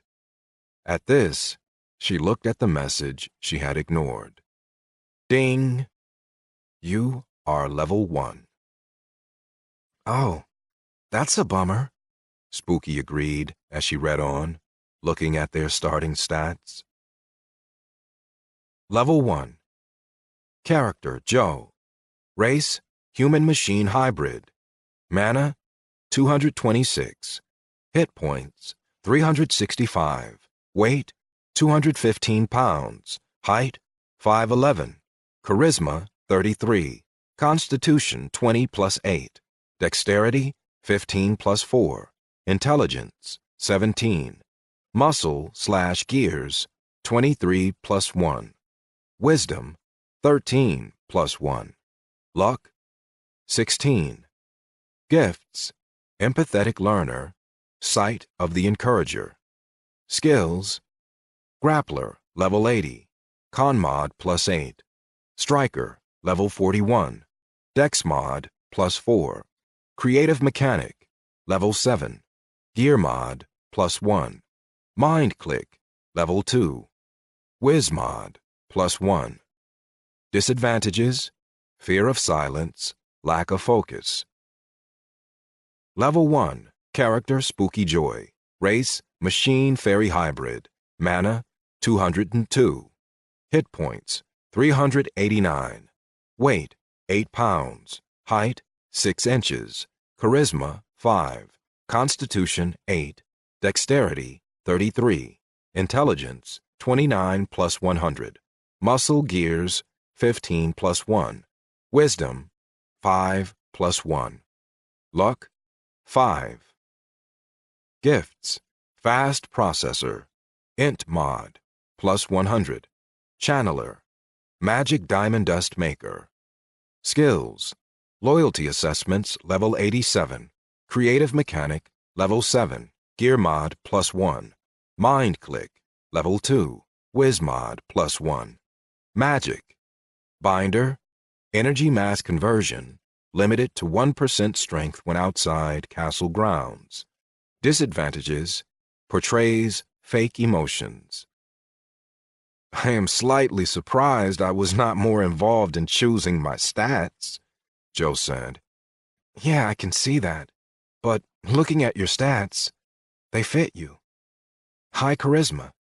It makes sense, Spooky replied. I like to tell jokes, but let's face it, most of them aren't good enough to merit a high charisma score. But what are those gifts about? What is an empathetic learner? Joe asked. No idea, really, but I bet we'll figure it out. That's kind of what you're supposed to do. Just move forward, explore, and try, Spooky said. Yes. Look at you, though. Your hit points are higher than mine. Nice. It must have something to do with your fast processor, Joe mused. I think you're right. Plus, I think a new metal was added to my alloy composition, Spooky said. One more thing. I'm no whiz at math, but shouldn't our stats be more similar to each other? You know, if we both started with the same amount of allocation points? Joe asked. Why would we start life with an equal amount of points? Spooky responded, with her own question. You know what I mean, Joe said.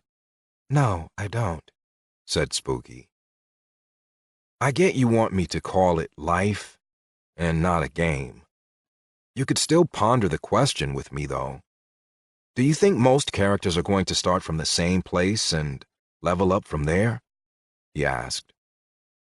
No one has ever started with the same potential as anyone else. I don't see why this would be different. Some are born with more, some less.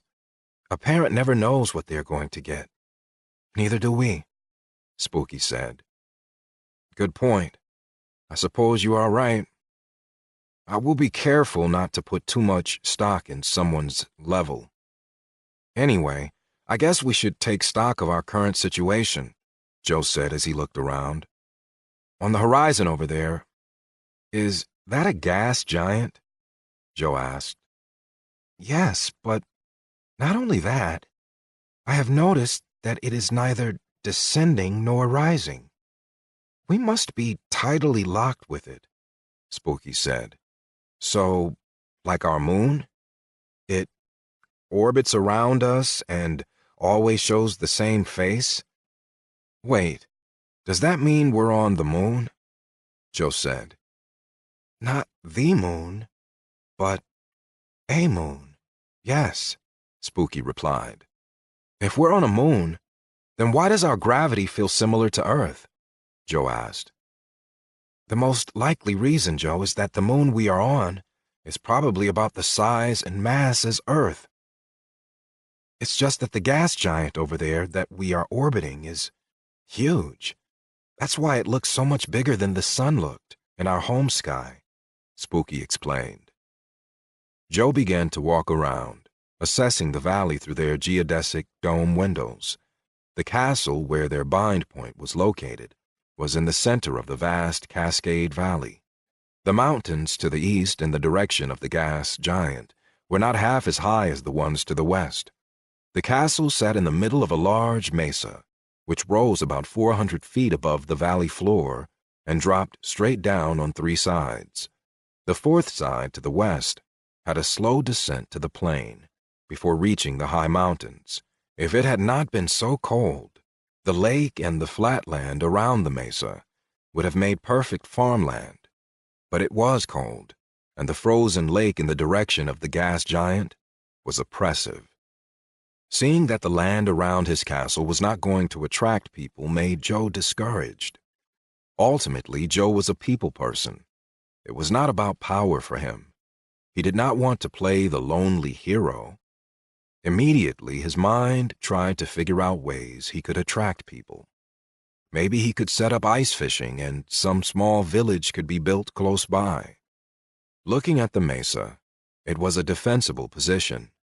He may love people, but he could not resist the thrill of developing the best-laid strategy. If he could build thick walls on the one side where there was not a 400-foot drop, it would take an army to get through. But then again, he wondered how magic would impact the strategic effectiveness of an elevated position. It feels like the Caucasus Mountains in winter, Joe mumbled. Red flashed across Joe's vision. Did you just get a red message signal? Joe asked, as Spooky Mind clicked the message. Quickly, Joe, pull out the abiogenesis bunny generator, Spooky said with urgency. Joe rushed to open his hold-all and pull out the generator. The moment it was out of the bag, thousands of bunnies shot out of the generator. Black, white, brown, and multicolored bunnies were hopping everywhere. The generator looked like a stainless steel bread maker, yet the top had just popped open and let out enough bunnies to fill an empty Olympic-sized swimming pool.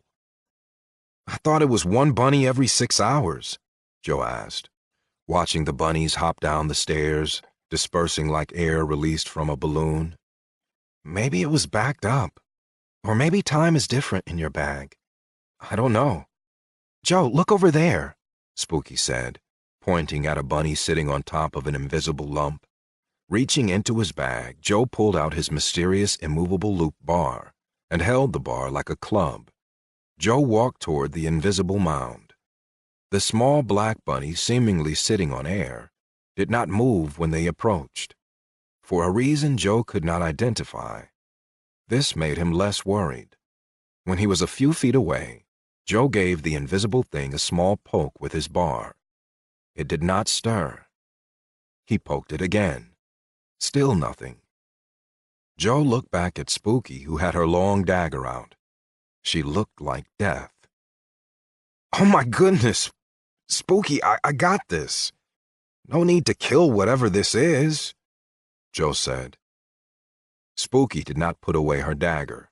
In fact, his words seemed to encourage her to become more threatening.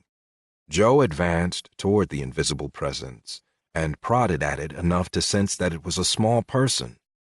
Excited that he was able to use his bar for the first time, he placed it over what he believed to be the small person's legs and mind-clicked the bar so it could not move. Joe then felt for the chest and then found the face. He got a bottle of water out of his hold-all and splashed a little over the person's head. The results were immediate. Mose woke with a start, looking up at the dark-haired man with a black iron crown who held him down like a child. Mose quickly tried to wiggle free, but Joe held him firmly, though not painfully. Then Joe spoke to Mose, and Mose heard a combination of authority and kindness that he never thought existed. Stay calm. I'm not trying to hurt you, but you are invisible.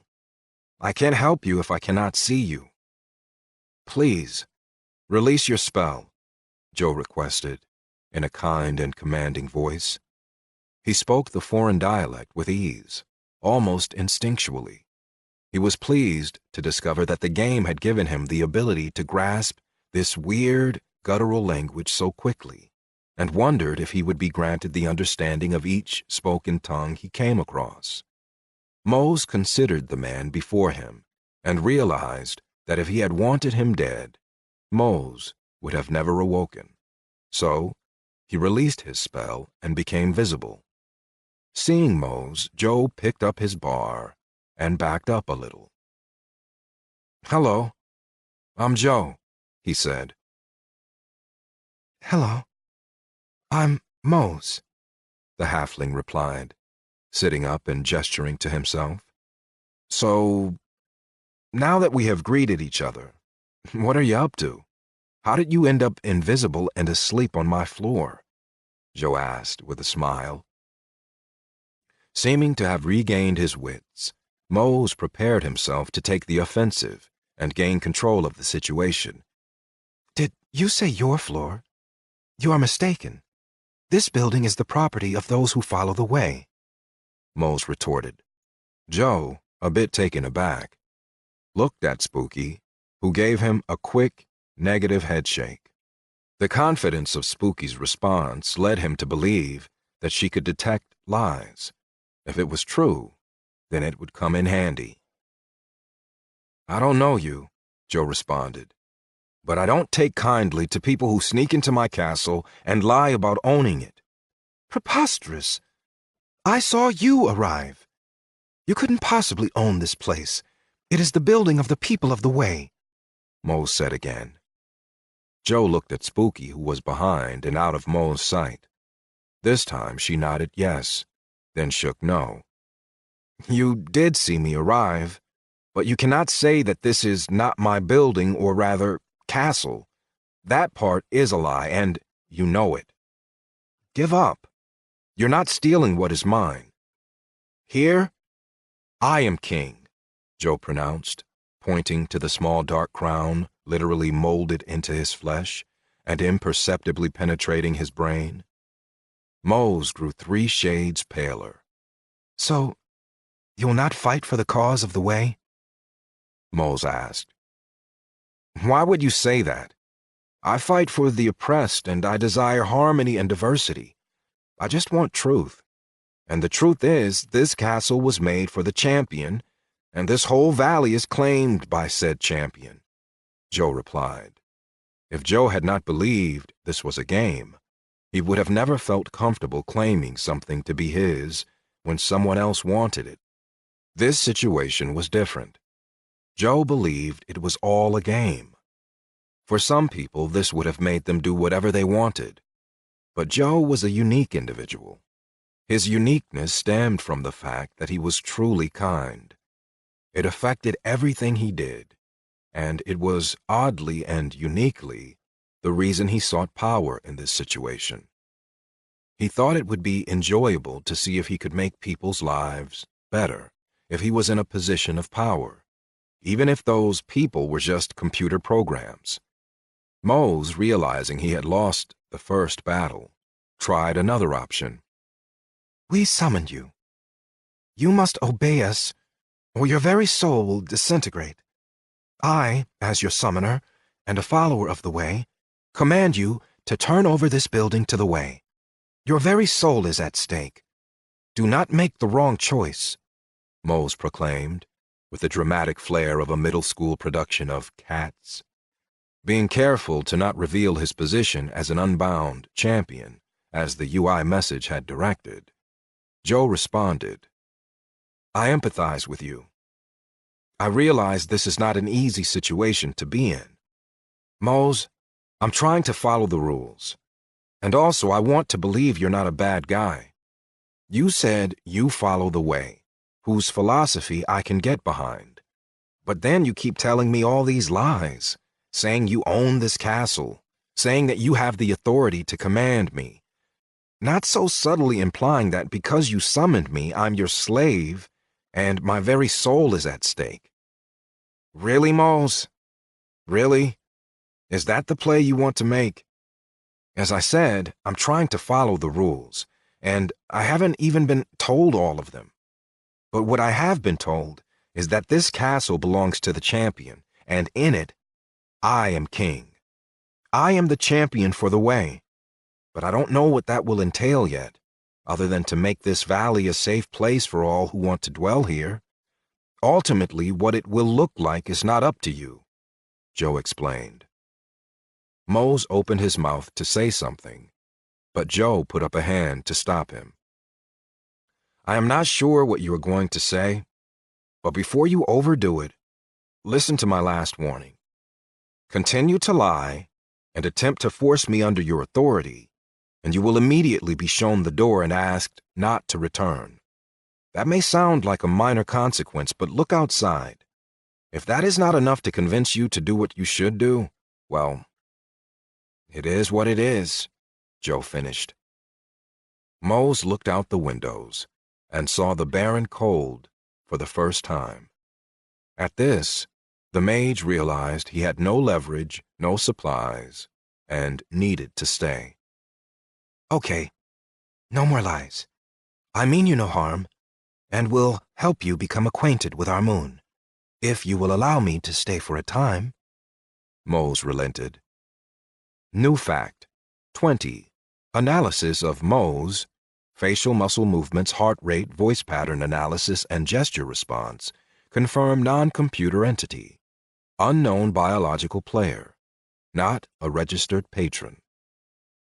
At this, Spooky flew near Joe's ear and whispered, Will you allow him to see me?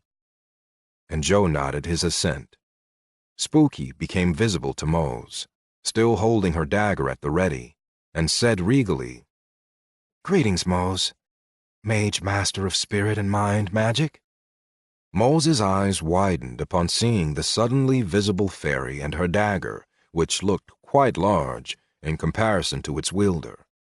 He had remembered seeing her when she had appeared in this reality, and had wondered about her absence upon awakening from his coma. As soon as Spooky had become cognizant of her environment, she had disappeared. Before he could respond, she continued, If you wish to stay, you must swear this oath.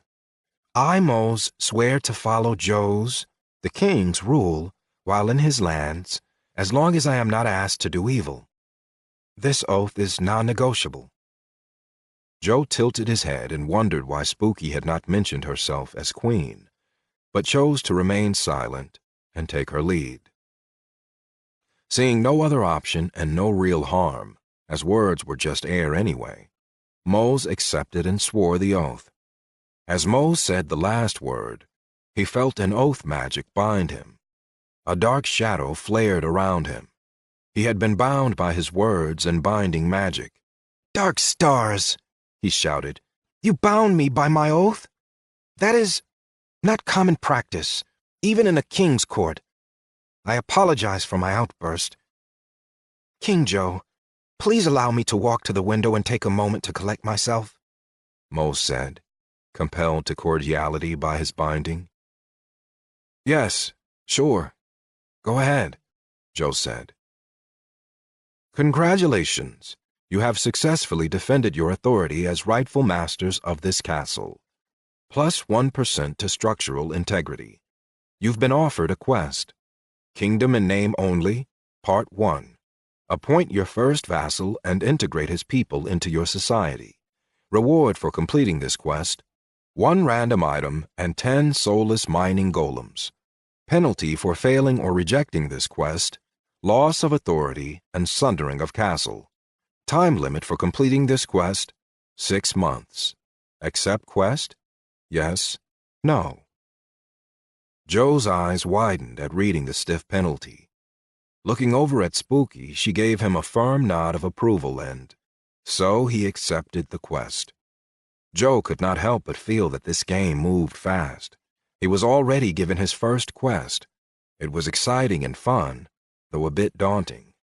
He had no idea, however, where was he going to find a vassal in this barren wasteland. From what he had read of history, a vassal could not be just anyone. Before one could be named a vassal, one had to be at least a lord or chief.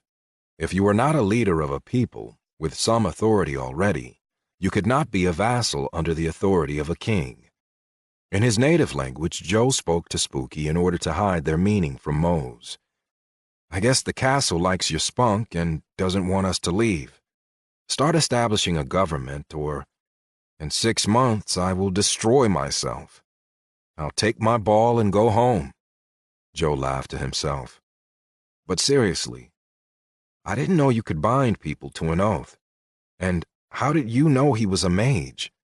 I didn't know I could either, honestly. That must be what my binding magic is for. I only wanted to hold him to an oath. That must have been when the binding activated. As for how I knew he was a mage, I mind-clicked him," Spooky replied covertly. Joe put his hand on his forehead and said, "Talk about a rookie mistake. I should have mind-clicked the moment I saw him. Oh, and feel free to be visible to whomever you want. It looks like we are sharing authority here," Joe said. "Yes, looks like we are. Though for now, I'd rather keep my authority hidden if possible. Let's have you be the face of our kingdom at present. I'd like to just let them think I'm the power behind the throne, instead of a part of the throne. Would that be okay with you?" Spooky asked. "Sure, if that's what you want," Joe agreed. Then he looked in Mo's direction and willed a mind click. Level 58. Character, Mose Urgway. Race, Plains Halfling. Luck, 22. Profession, Alchemy. Gifts, Hide in Plain Sight. Magic, Master of Spirit Magic, Master of Mind Magic. Active spells, Oathbinding, Level 1. "I don't think I can see all of his information, but I can see your spell on him," Joe said. "Really?" Spooky said, as she mind-clicked Mose again to look at the new information. From across the room, Mose turned toward them and bowed. "King Joe, you might not realize it, but a master of mind magic can feel when others push their minds on them. I would appreciate it if you stopped, or, at least, asked my permission, Your Majesty," Mose said, finishing with another bow. I appreciate the information, Mose. We're still getting our bearings here. Admittedly, I'm trying to figure you out. Obviously, you're bent out of shape about the binding put upon you. I can't blame you, but you should know it was not done on purpose. That spell was the first piece of magic she had ever used. Again, sorry about that. Though right now, I think I should be cautious. So even if we could remove the binding, we're not going to. We're also not going to ask you to do anything unpalatable. With that said, you should know that the king's rule here is that people don't have to be polite or bow. Speak your mind without ceremony or fear of any punishment. I don't want anyone to cry out, "Help, help, I'm being repressed." Joe grinned, thinking of the old classic film. Mose visibly relaxed as he took a deep breath. Thank you. I tend to say what I think, so your binding was making me feel like an overstuffed sausage. My tongue feels a little looser now, and I can breathe easier. So, you're a mage? Joe asked. That must be an exciting life. What kind of question is that? What are you going to ask next? So you're a halfling? How's the weather down there? Void. I can't believe I got pulled into the summons. She is going to be furious, Mose said. Joe raised an eyebrow at this. Apparently, this halfling was not a fan of small talk. In that moment, Joe made a decision to skip the pleasantries and get a little information out of this mage. It seems like you don't appreciate it when people are indirect. I can get behind that. Give me a brief overview of the magic system here. What magic choices are available? What are the limiting factors? And what do I need to do to start down the path of the mage? Also, is there anything special I need to know to get to the level of master like you? Mose looked up at Spooky and frowned. Is he serious? Again with the irrational questions. You'll never be a mage. And, just so you know, your terminology is really weird. Magic system? Magic is not in any system. You're treating it like it's a simple thing anyone can use. If you want, I can give you a brief overview of the irrigation system my village uses, Mose said sarcastically. Don't get hung up on his terminology, Spooky said. His question was not that difficult. Talk a little bit about how magic works here. Joe might be kind, but you shouldn't try his patience. It's a waste of time, but fine. You want me to go into professor mode? I'll go into professor mode. Most knowledge of magic is guarded. There are many books on the subject, though often they are hunted down only to be burned. The books themselves can be helpful, but just as often they can lead you in the wrong direction. As I said before, magic is not simple. The reason I have objected to the term system is because it implies concrete rules that can be easily understood. It's not something that is straightforward in its application or acquisition. Many have tried to apply rules and develop theories to understand and utilize magic more efficiently. The problem is, magic is like a language where one word can have 1,000 different meanings, and the conjugation and spelling of those words can change depending on how you feel, Mose explained. Under his breath, Joe gave a slight cough, covering his voice. Like English? Mose, not understanding the reference, ignored him.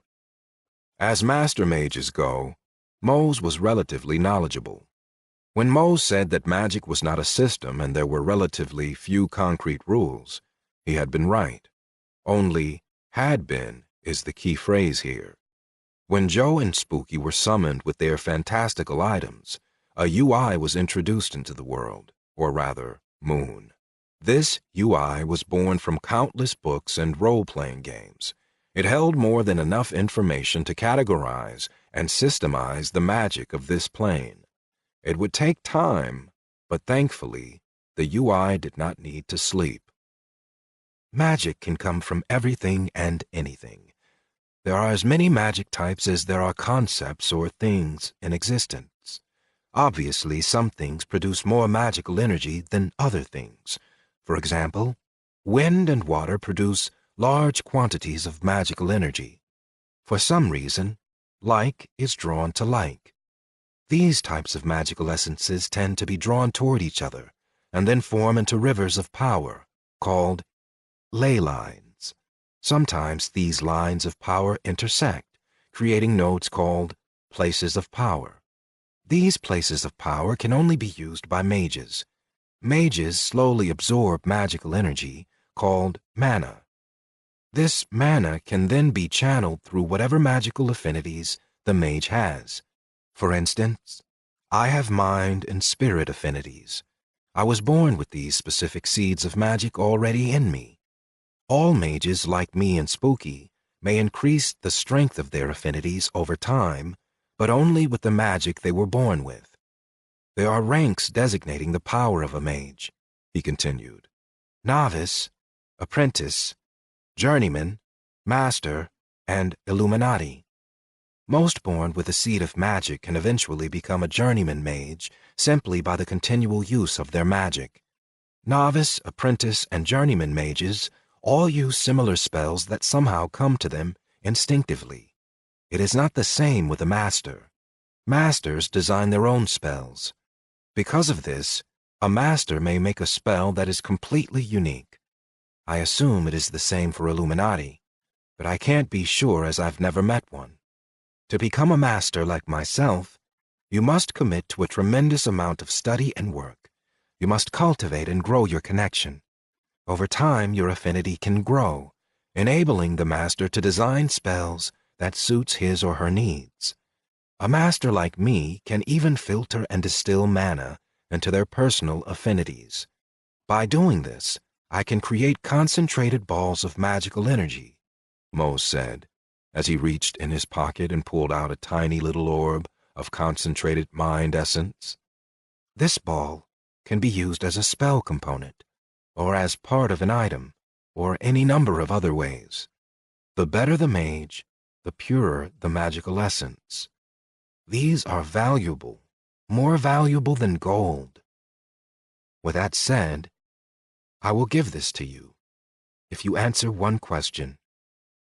He finished. Sure. Go ahead, Joe said. Why do you smell like the combination of a sleeping dragon slayer and an old expired elixir? Mose asked. Chapter 3. Migration Set. On Graven Moon, in Gretchen's Cave, Day 1, seconds after the conflux. Gretchen looked at the empty ball-shaped hole where Mose had disappeared from. On her hands and knees, she screamed like only a giant can. No! Not Mose! She wailed while pounding the stone floor. Apart and entirely separate from Gretchen's grief, other changes were at place in their world. The very foundations of the moon began to shift. A great quake was felt by all and caused many in the cave to lose balance and cry out. Mercifully, before the cave collapsed and the people were crushed, the quake ended. Immediately forgetting about the quake, Gretchen looked around frantically and finally saw Elena. Reaching in her pants pocket, she pulled out Mose's oldest spell book and handed it out to Elena, pinched in her index finger and thumb. Elena took it. This item has been in his possession for decades. It should be attuned enough to use a locator spell. Find him now, Gretchen said, with desperation in her voice. I will.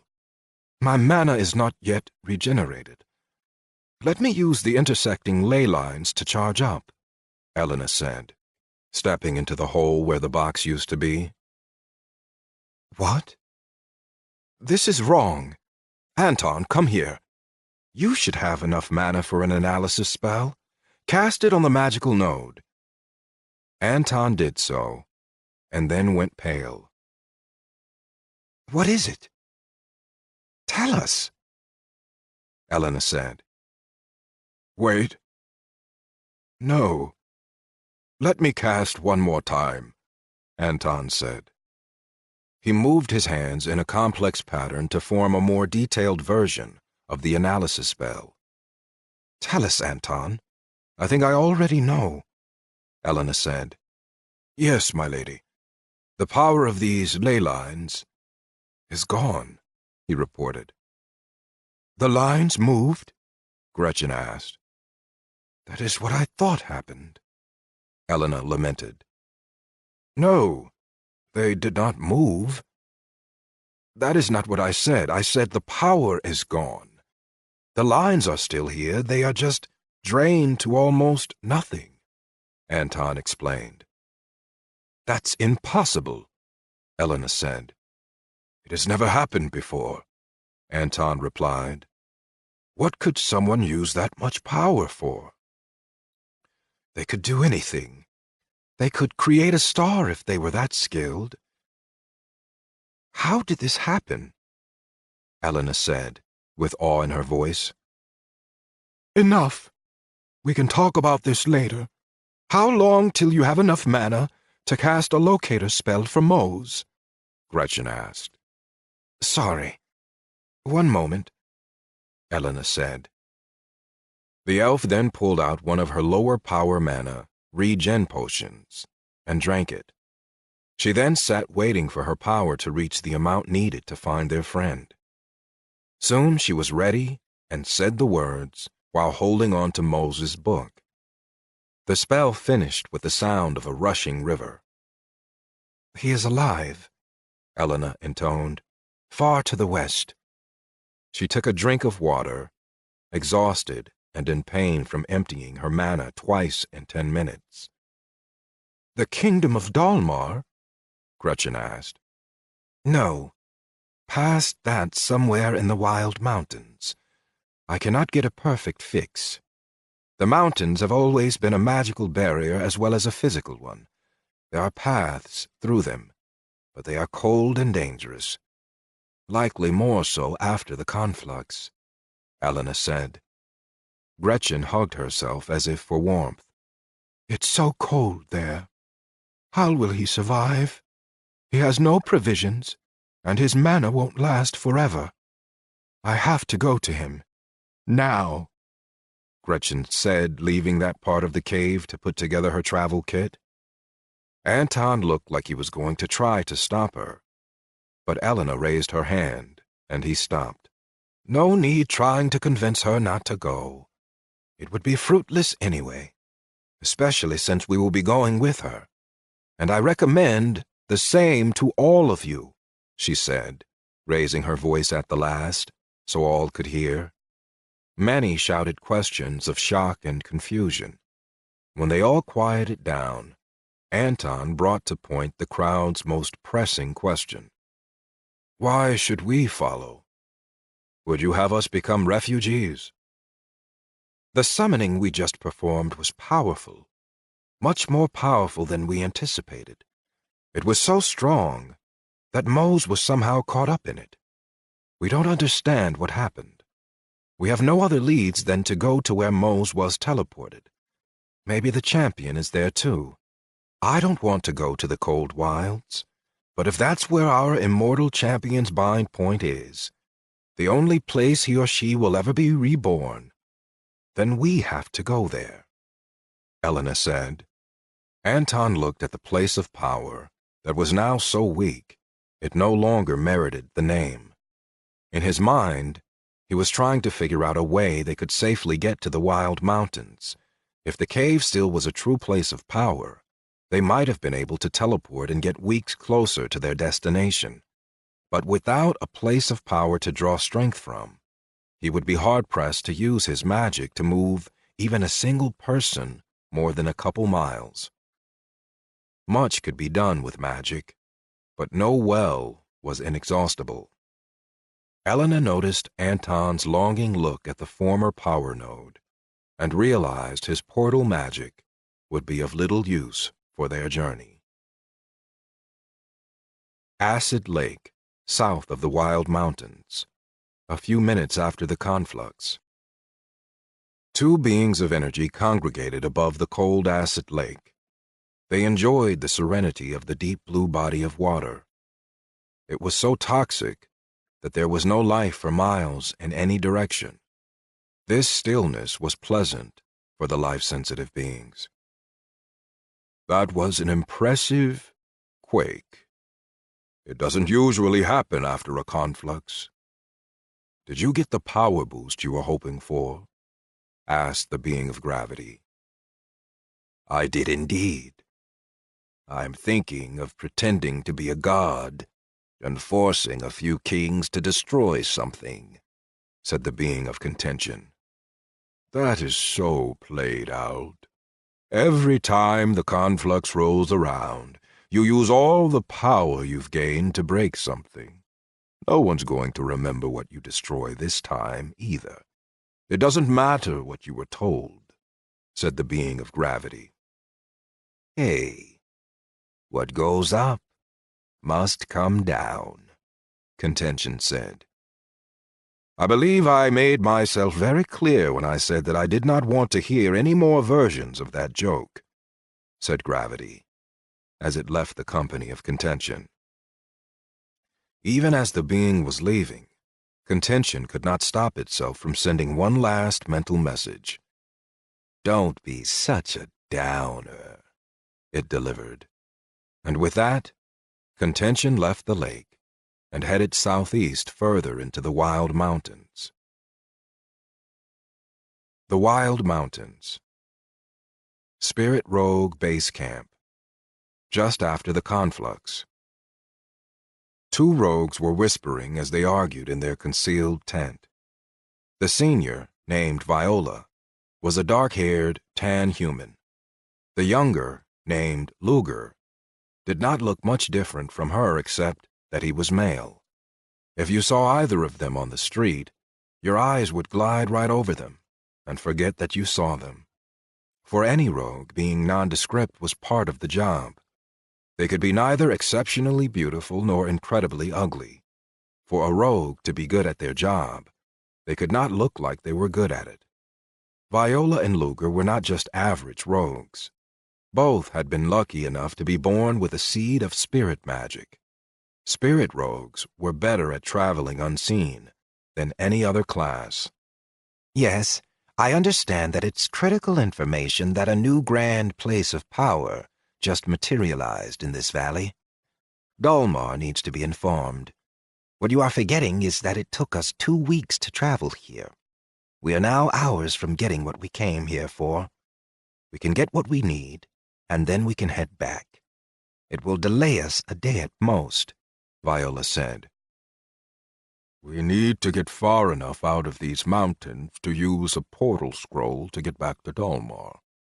I know how expensive the portal scrolls are, and I know we can't use them until we're out of the magical barrier that these mountains cause, exasperated Luger.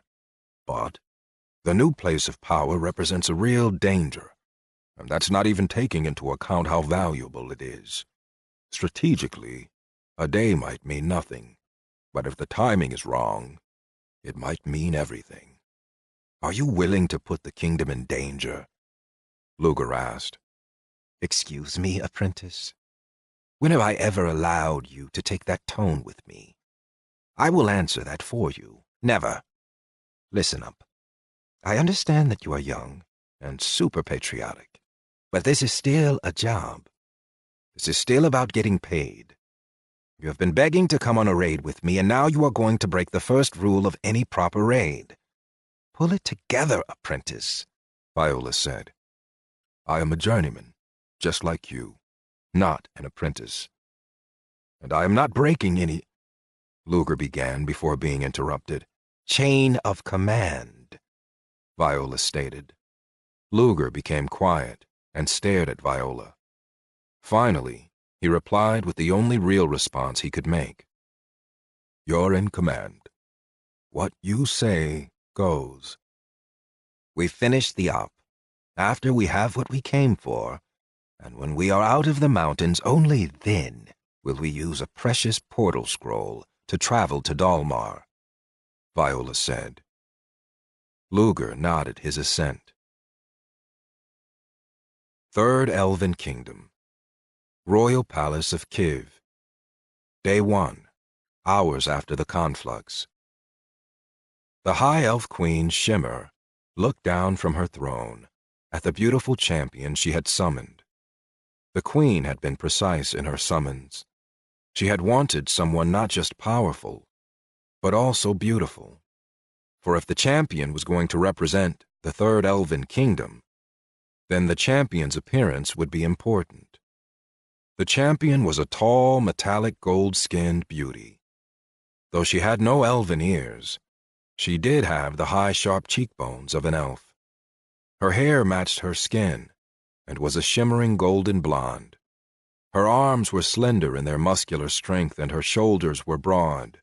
She stood holding twin silver blades and breathing with an air of deadly grace. Suddenly, the throne room doors burst open, breaking the serenity of the moment the Queen and her champion were having. "What is the meaning of this? I was not to be disturbed as I assessed our new champion," the Queen thundered.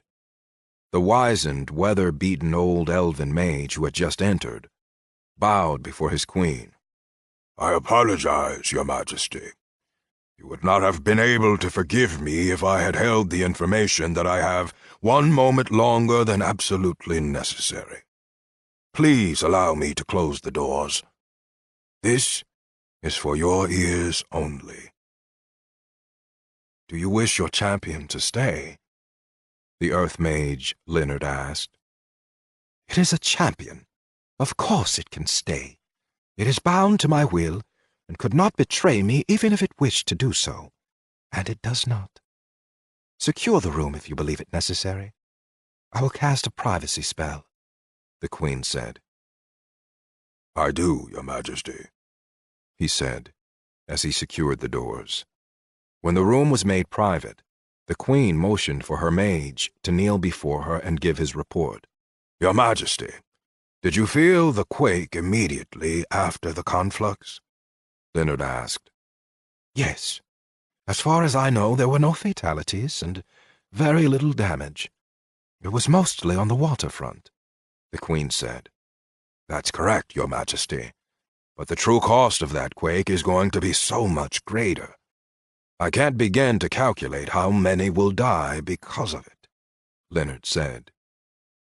Slamming her hand down on the arm of her throne, the Queen interrupted. "What do you mean, the true cost?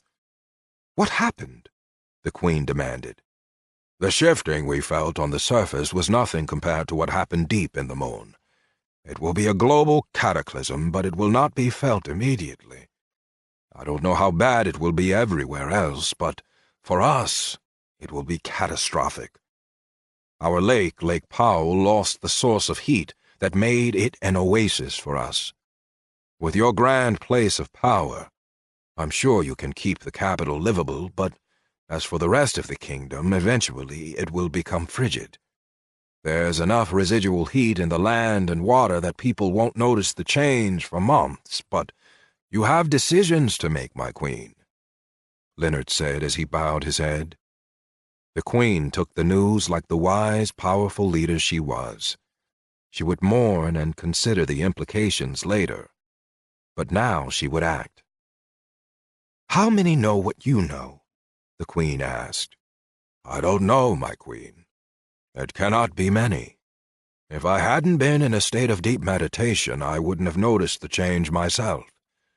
However, I am not the only Earth Mage in our kingdom," Leonard said. "Do you know about the other lakes within striking distance? Have they lost their heat source also?"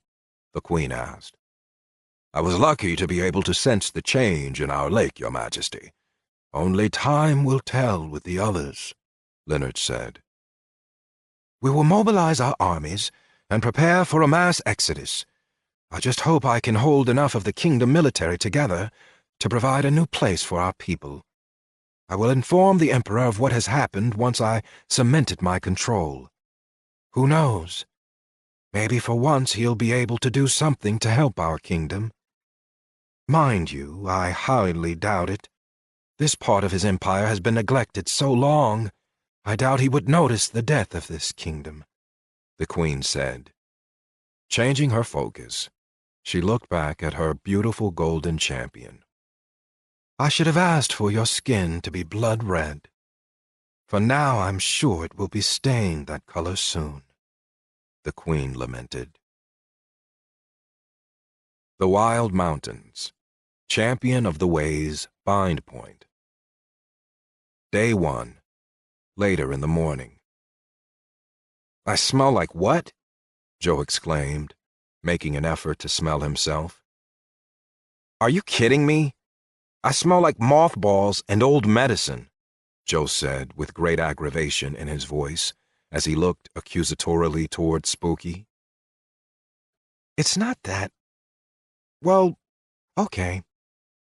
Yes, you do," Spooky said, shrinking from his gaze. "Break character for a sec, Spook." "Why do I smell like this?" Joe asked. "Character?" Spooky said, looking perplexed. "Come on! What was that phrase you used when you were ticked off about her binding you?" Joe asked Mose.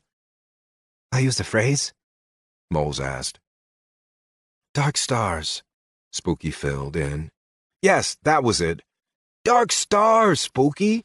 Why do I smell so bad?" Joe asked. Spooky flew close, so she could whisper in Joe's ear. "Don't know. Maybe it's because you're nearly 100 years old, or something to do with the summoning," Spooky said, becoming defensive. "I'm trying to figure things out just like you are, buddy." Joe took a deep breath, recognizing he was not going to receive an answer to his question. "Spooky, stay here with Mose and get more info. I'm going to explore the castle and see if I can find a shower," Joe said, as he turned and began walking toward one of the multiple sets of stairs. "You can't explore all by yourself. You don't know if it is safe," Spooky said. Not turning from his course, Joe replied, "Don't know? You know what I don't know? Why I smell like menthol and ground-up ibuprofen." He stopped and began to consider all the stairs of different sizes. "Joe, do you think maybe you are overreacting a bit about this?" Spooky asked. For a second, Joe looked like he was going to fire back a retort, but then he took a deep breath. "Yes, maybe I am. Sorry," he said, having turned his head to look at her. "I just don't like this game making fun of me. But I am still going to look for a bath. Before you begin again about how dangerous this castle is, I have to tell you, I know you're wrong. I feel a connection to this castle." "It feels safe," Joe said. "At least, let us come with you," Spooky said. "Thanks for the offer. I just want to walk alone for a bit. This has been a whirlwind. Saying goodbye to family for the last time, then getting in a crazy pod and committing to this whole experience. I want to walk. Truthfully, it will be fine. At first, I thought this game was going to be all about one man roving the countryside, fighting to save the world. And I still think that there will be some of that, but through feeling my connection with this castle, I see another aspect to this game. I can sense that the power of this location is increasing. It will become a refuge," Joe responded, feeling the truth of what he said. Opening his hold-all, Joe located his book of useful information, pulled it out, and looked through it. "I just have a bad feeling," Spooky said. Joe started laughing. Spooky pursed her lips in annoyance and responded firmly. "Joe, from what I understand of human interaction, we were having a conversation, and it's generally considered rude to pull a book out and just start reading it in the middle of said conversation." "Sorry, I get that, but this book has relevant information. When I first received it, I hadn't realized how true its name would be. This may be the most useful information I have ever received," Joe said. Why? What does it say? Spooky asked, now eager to learn. Joe turned the book to face Spooky and Mose. Spooky read. In big letters, it said an awful phrase. He is right, you are wrong. With that, Joe closed his book, picked the stairs that fit his size, and disappeared down them, leaving the halfling and fairy alone. I don't see why that information would be the most useful to him. It's not useful to me. Why would it be useful to him? That message was for me, and I don't know why he was laughing at it, Mose said. Mose, it is a magical book. What did you read? Spooky asked. It said that I was to teach Joe all the magic I knew, as fast as I could, with an emphasis on combat magic, which is not my focus, by the way. It also said that I needed to change my preconceived notions and stop being such a rude prat. That book is absurd, and not only because it called me a prat, which I am not, but also because magic is something one is born with. To be taught any kind of magic, you have to have been born with the seeds. I cannot grant these seeds. As close as Joe was to me, I would have felt it if he had any seeds. He's seedless. Well, of the kind of magic I know anyway, Mose said, stopping and looking directly at Spooky. Why did he say this was a game? We're dealing with serious life and death issues. This is real life, not some childish board game. I don't know what it's like where you were summoned from, but this is my only reality. Is he taking this seriously? Mose asked. Spooky's computer mind began spinning. Since the conflux, she had been trying to assess true facts, but there were so many questions. She had no protocols to deal with these situations. Not knowing what to do, she fell back on old protocols. Protect the patron. Give him a good gaming experience, even though at this point, that might just mean a good experience. Mose could be helpful in creating a good experience, or he could be a detriment. It all depended on how he was dealt with. She had to use as much truth as possible when dealing with Mose, otherwise things would eventually fall apart. She knew Joe better than anyone who had ever existed. What truths about Joe would be helpful here? Joe believed in strategic thinking, not just in applying strategy in games, but rather thinking strategically about the whole of your existence. All of this took Spooky microseconds to consider. Be careful what you say, Mose. Your preconceived notions can lead you into trouble. Joe takes everything he does seriously, even though to others it might look like a jest. On Earth, where we're from, they have an expression, the game of life. It means a lot of things, but in this context, it has more to do with thinking strategically. You should be happy that he thinks of it like a game, as it will make him more successful, and it will accomplish much for the way. When he refers to this reality as a game, understand it's his way of stepping back and trying to see the whole game board, to use your analogy, Spooky said. Mose was noticeably soothed. See the whole board game. That is an interesting way of looking at life.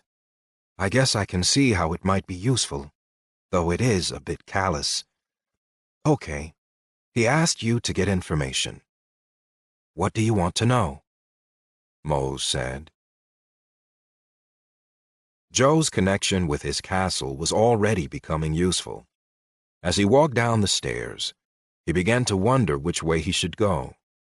When he came to the first door, to exit the stairwell, he had a feeling it was where he was meant to go. So he went through it. Traveling through the subsequent hallway, he saw quite a few doors, but knew instinctively that none of them were the doors he specifically wanted. He walked to the end of the hall, having passed over multiple doors. At the end was a set of double doors with beautiful spiraled art carved into the wood. Something unknown led him to feel that this was the room made for him. Looking at the doors, they both opened out toward him, seemingly on their own.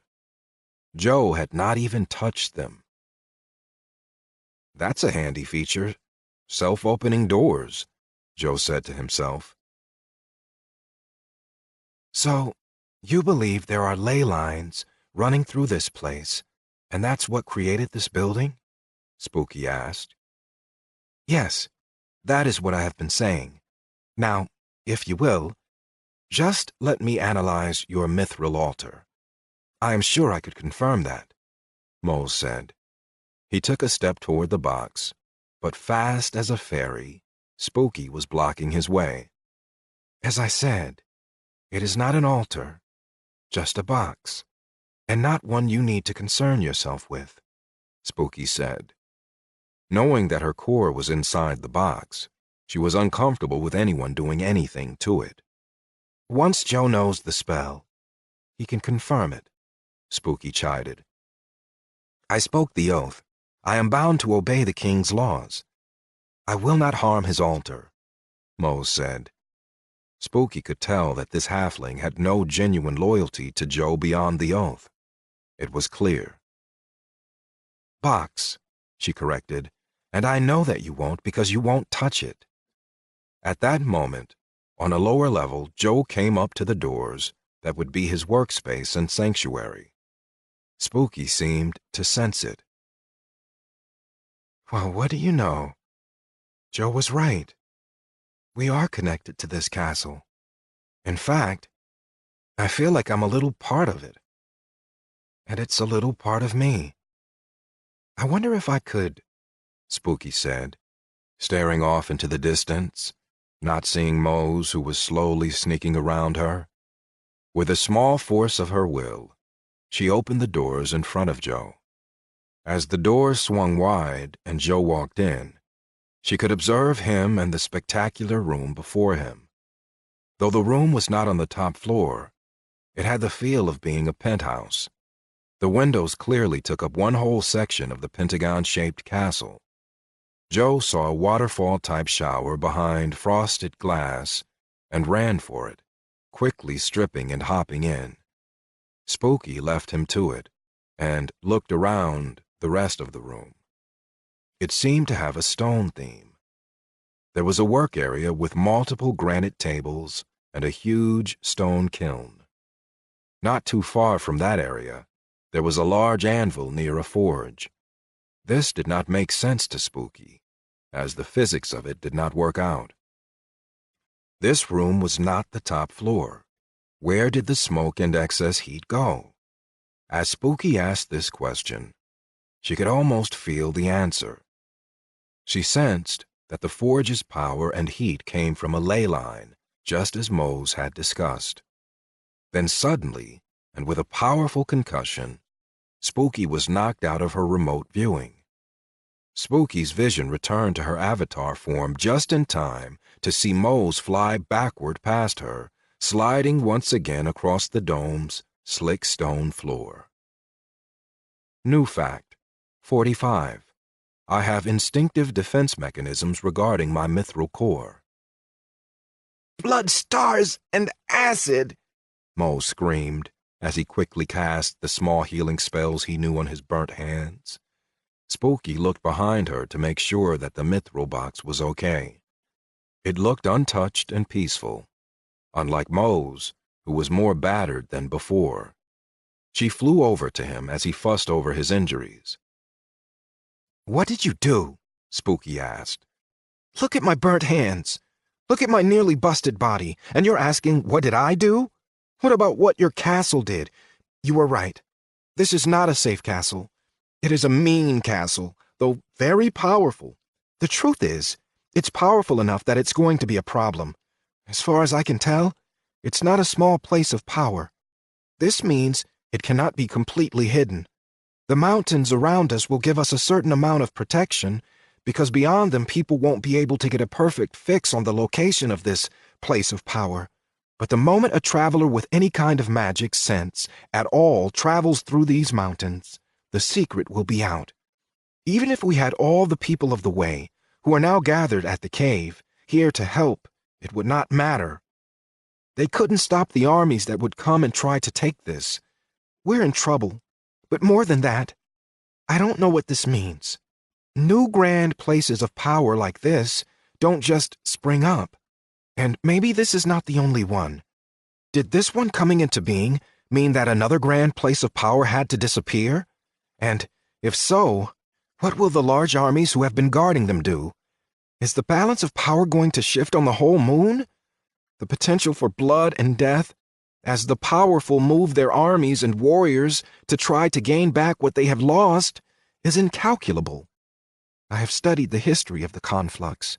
Nothing I have read pointed to anything like this, Mose said, as Joe ran up the stairs holding his towel around his waist with one hand and his hold-all in the other. Running up to the fallen halfling, he said loudly, "Mose, what did you do?" Look at my burnt hands. Look at my nearly busted body. And you're asking, what did I do? Mose once again evaded. "Answer, Mose," Joe said with the authority of a king. I was trying to analyze the mithril altar and the multiple ley lines that run through it. I don't even know how many there are. I was able to complete part of the spell, which showed that it is a grand place of power with a living being tethered to it. When I tried to delve further and get more information, a powerful wave of heat and force knocked me away. Either I stepped too close or I was not allowed to know more, Mose said. "Okay, well, good information to know. But honestly, it would have been great if you had waited to do something crazy until I had at least washed my hair," Joe said. At this, Mose noticed that Joe's hair was all lathered up. The shampoo was dripping into one of his eyes, causing it to twitch slightly. "Sorry about that. You smell a little better," Mose placated. Joe smiled, despite the situation. "Okay. Do you need anything else to fix your burns?" Joe asked. No, they were not terrible. The small amount of skill I had in healing was enough. I can tell they will be better soon, Mose admitted. "Good. I'm going to go finish my shower, but before I go, here is an order. Mose, lie down and don't move until I come back from my shower, or 4 hours have passed. Whichever comes first. Don't perform any spells, other than healing spells on yourself, until then. Just relax. Spooky, continue gathering info. Get comfortable, Mose, as I'm going to be a while." "I'll probably read a book or two," Joe said. Keeping a tight grip on his towel, Joe left the frowning halfling to be interrogated. Making his way back to his shower, Joe rinsed his hair, then got the rest of himself washed clean. As he stepped out of the shower and dried off, he found a black bathrobe. He saw silver light at the edge of his vision. As he tied the robe closed, he clicked on the message. "Daily quest completion. You have discovered and completed the daily quest, Cleanliness is next to godliness.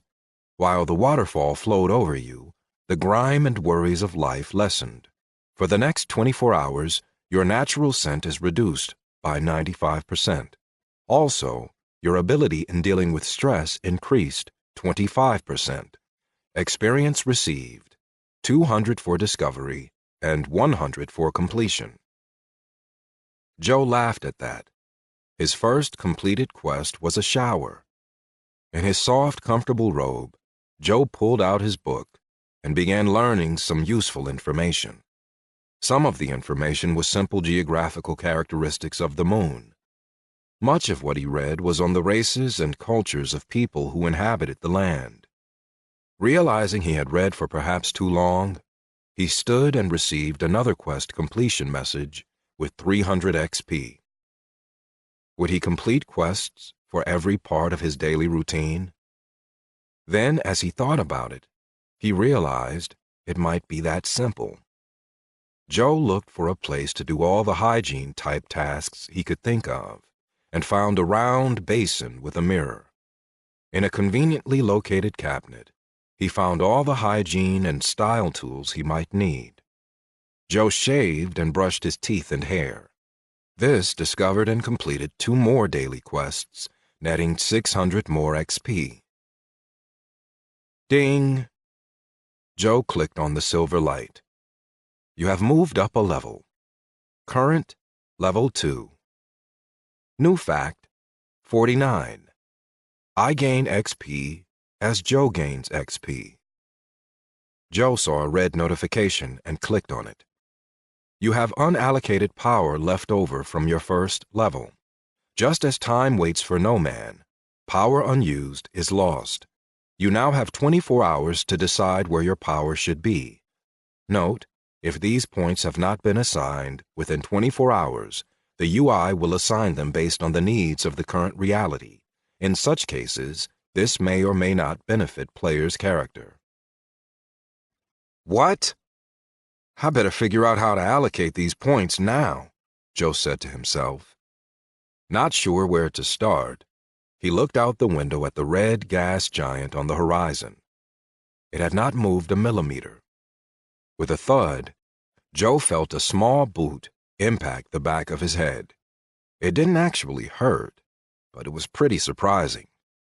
Spinning around, Joe saw Spooky hovering close. You said I could throw something at you if you were going to make big decisions without me, Spooky said. Ha! That I did. I award you 1 life point for the accuracy of your throw. Did you steal Moses' boot? Joe asked.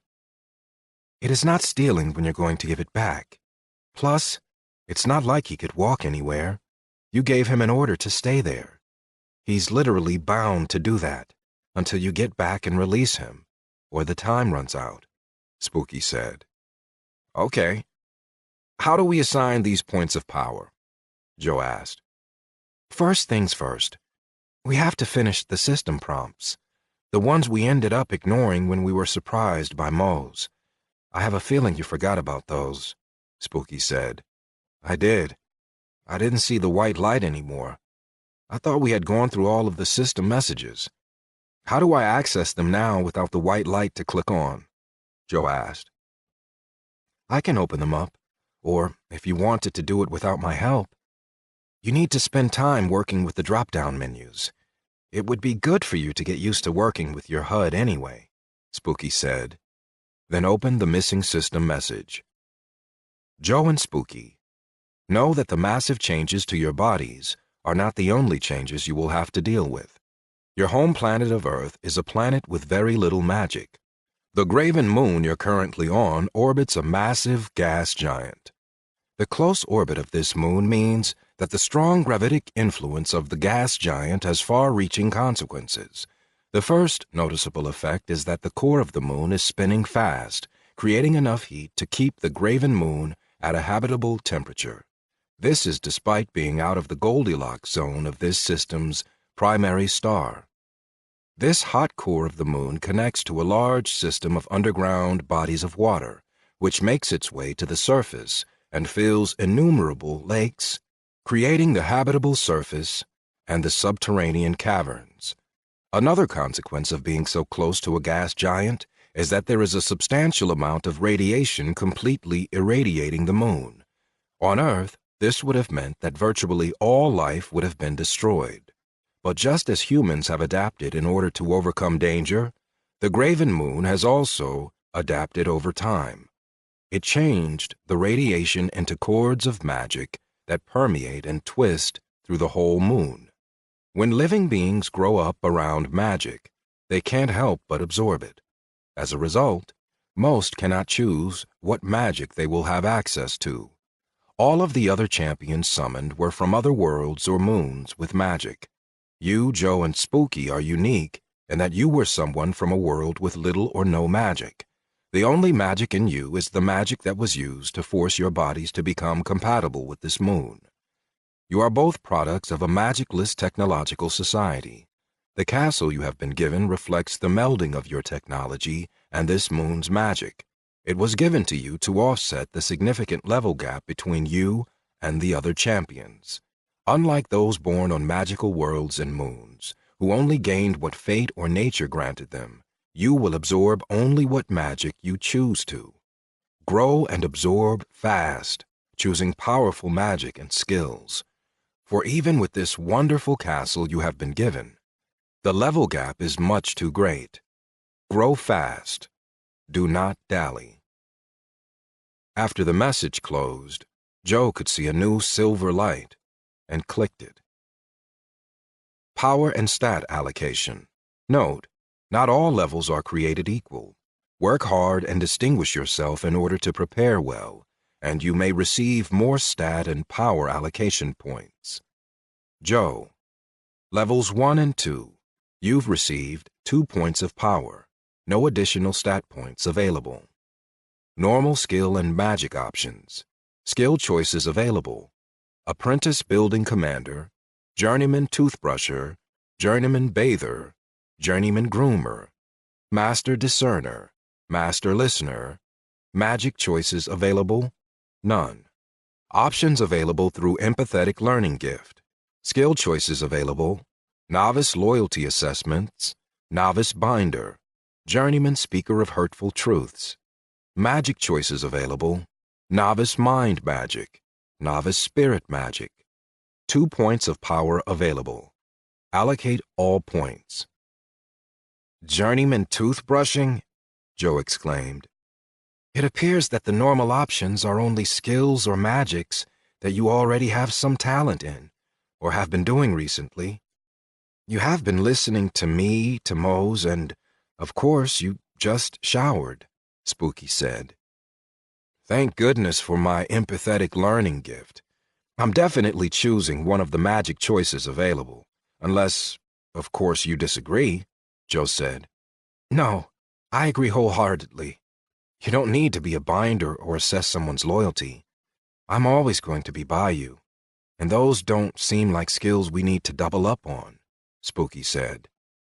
Joe mind-clicked Novice Mind Magic and Novice Spirit Magic. Select Novice Mind Magic and Novice Spirit Magic? Yes, no. Joe confirmed yes, and a blue glow surrounded him with the sound of shattering crystal. That's fantastic! I can feel the magic inside me. Let me get dressed, then we will go see Mose and see about learning how to use this magic I just received, Joe said as he handed Mose's boot back to Spooky and shooed her out the door. Going back to where he had taken off his clothes, he found them missing. Somehow, not surprised, his eyes were drawn to the closet doors. Joe opened them and walked in, hoping to find suits of armor. Instead, he found the type of clothes he had worn in life. Most of the options seemed inappropriate for this gaming reality. He was not inclined to wear khakis, shorts, dress slacks, nor his James Bond wannabe tuxedo. As he continued to rummage through his options, he found toward the back uniforms he had not worn for many years. He chose his white and gray Russian military camo uniform. Though he could not find the body armor inserts, this uniform would be extremely functional and adaptable. Although he had been out of uniform for more than 70 years, Joe quickly and expertly dressed and equipped what tactical gear he could find. On his left hip, he attached his mysterious immovable loop bar, mill bar, and, on his right hip, he attached his compass of mind-boggling awesomeness, tying it with the attached rope and placing it in one of the closed pockets. His hold-all swung over his shoulder. In this frigid environment, the cold-weather uniform, the steel-toed boots, and military-grade gloves would be invaluable. He adjusted his K-60 helmet around his iron crown, and it fit snugly. He could not find an AS-Val rifle, which would have truly completed his uniform, but his mill bar was the best he could hope for at the moment. Joe moved back toward the closet doors and saw a full-length mirror on the door he had missed before. It was like he had gone back in time, except now he looked less arrogant. Time, age, and injury had made Joe realize he was not invincible. While still looking in the mirror, Joe assessed the properties of his new clothing. His boots gave a small armor bonus, prevented frostbite on his feet, and increased a stat he had never seen before. Plus 25% sure-footedness. The rest of his clothing held bonuses to his ability to stay warm, but almost no armor bonus. Joe couldn't help but frown at that. It was good to stay warm, but one also needed to be protected from more violent forms of weather, like a rain of arrows. His helmet was thick and did give some armor bonus, but not as much as he would have liked. Joe left his sanctuary and headed back up the stairs. As ordered, Mose was lying down and Spooky had already made her way back to him. As Joe walked closer, he called out, "You are released, Mose." Finally! Stars! Just how many nose hairs did you have to pull? That took forever, Mose said as he sat up. What are you wearing? You look different, bigger. Is that actually armor? Is there a magical component to it that I'm sensing? Mose asked. Joe walked closer to the halfling as he stood up. It is not really armor, but more of a functional uniform. It looks like it doesn't provide any major bonuses, but it's rated for Siberian cold, and that's not something you should turn your nose up at, Joe said, and Mose's eyes went wide. What happened to you? What kind of shower was that? When you left, you were smelly. You had no magic seed in you. Now, I sense mind and spirit magic in you. That is not possible. What you're born with is what you're born with. Tell me what is going on, Mose screeched. Mose, calm down. Joe is an empathetic learner. As he gains levels and gets to know others, he will be able to use the magic that they can, Spooky said. Just by knowing someone, you'll be able to use their magic? Mose asked. Not their magic specifically, but the same type of magic. And as she said, I have to gain levels too. Though at my current level, it won't take long, Joe answered. Okay. Impossible. But I can sense the magic. So, not impossible, I guess. What is a level? Mose asked. Funny, Mose. You know. Don't pretend you don't, Joe said. Joe, just because you interface with this environment that way, doesn't mean everyone will, Spooky postulated. What is she talking about? Mose asked. Here's the deal. You can teach me magic, and I will teach you what I can, Joe said. Okay. You first, Mose said. Joe, you don't know if he can learn to view levels or even categorize anything, Spooky said. I get why you would say that. The thing is, I'm looking at him, and I can see that he can do it. I can see he can do a lot of things that he doesn't believe he can. I think it's my gift. Sight of the Encourager, or whatever it was called, Joe said. It would be nice to be on the same page, Spooky said. I wonder if there's a better place we could talk about this stuff. A place with chairs, something I could use to diagram, Joe said to the air, hoping whatever ran the castle would be listening. Who are you talking to? And why are you looking around like that? Mose asked. He doesn't realize it, but he's actually talking to me. Joe, I'm the one who led you to your sanctuary. I didn't realize I was doing it until I opened the doors. I know this is unusual, but in the long run, I think it'll be really good. Anyway, I think I can make a conference room. The screen you can diagram on. I'm not sure, Spooky said. What do you mean, make a conference room?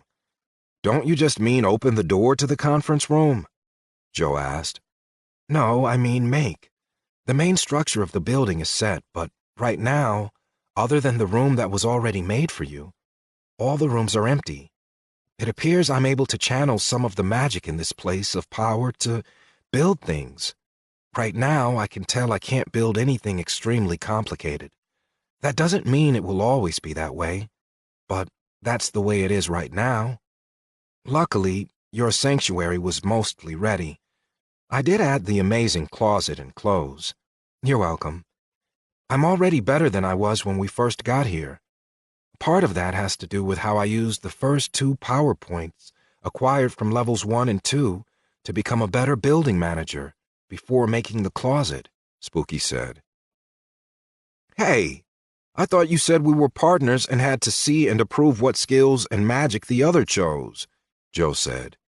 No, I said we were partners, and I had to see what you chose and approve.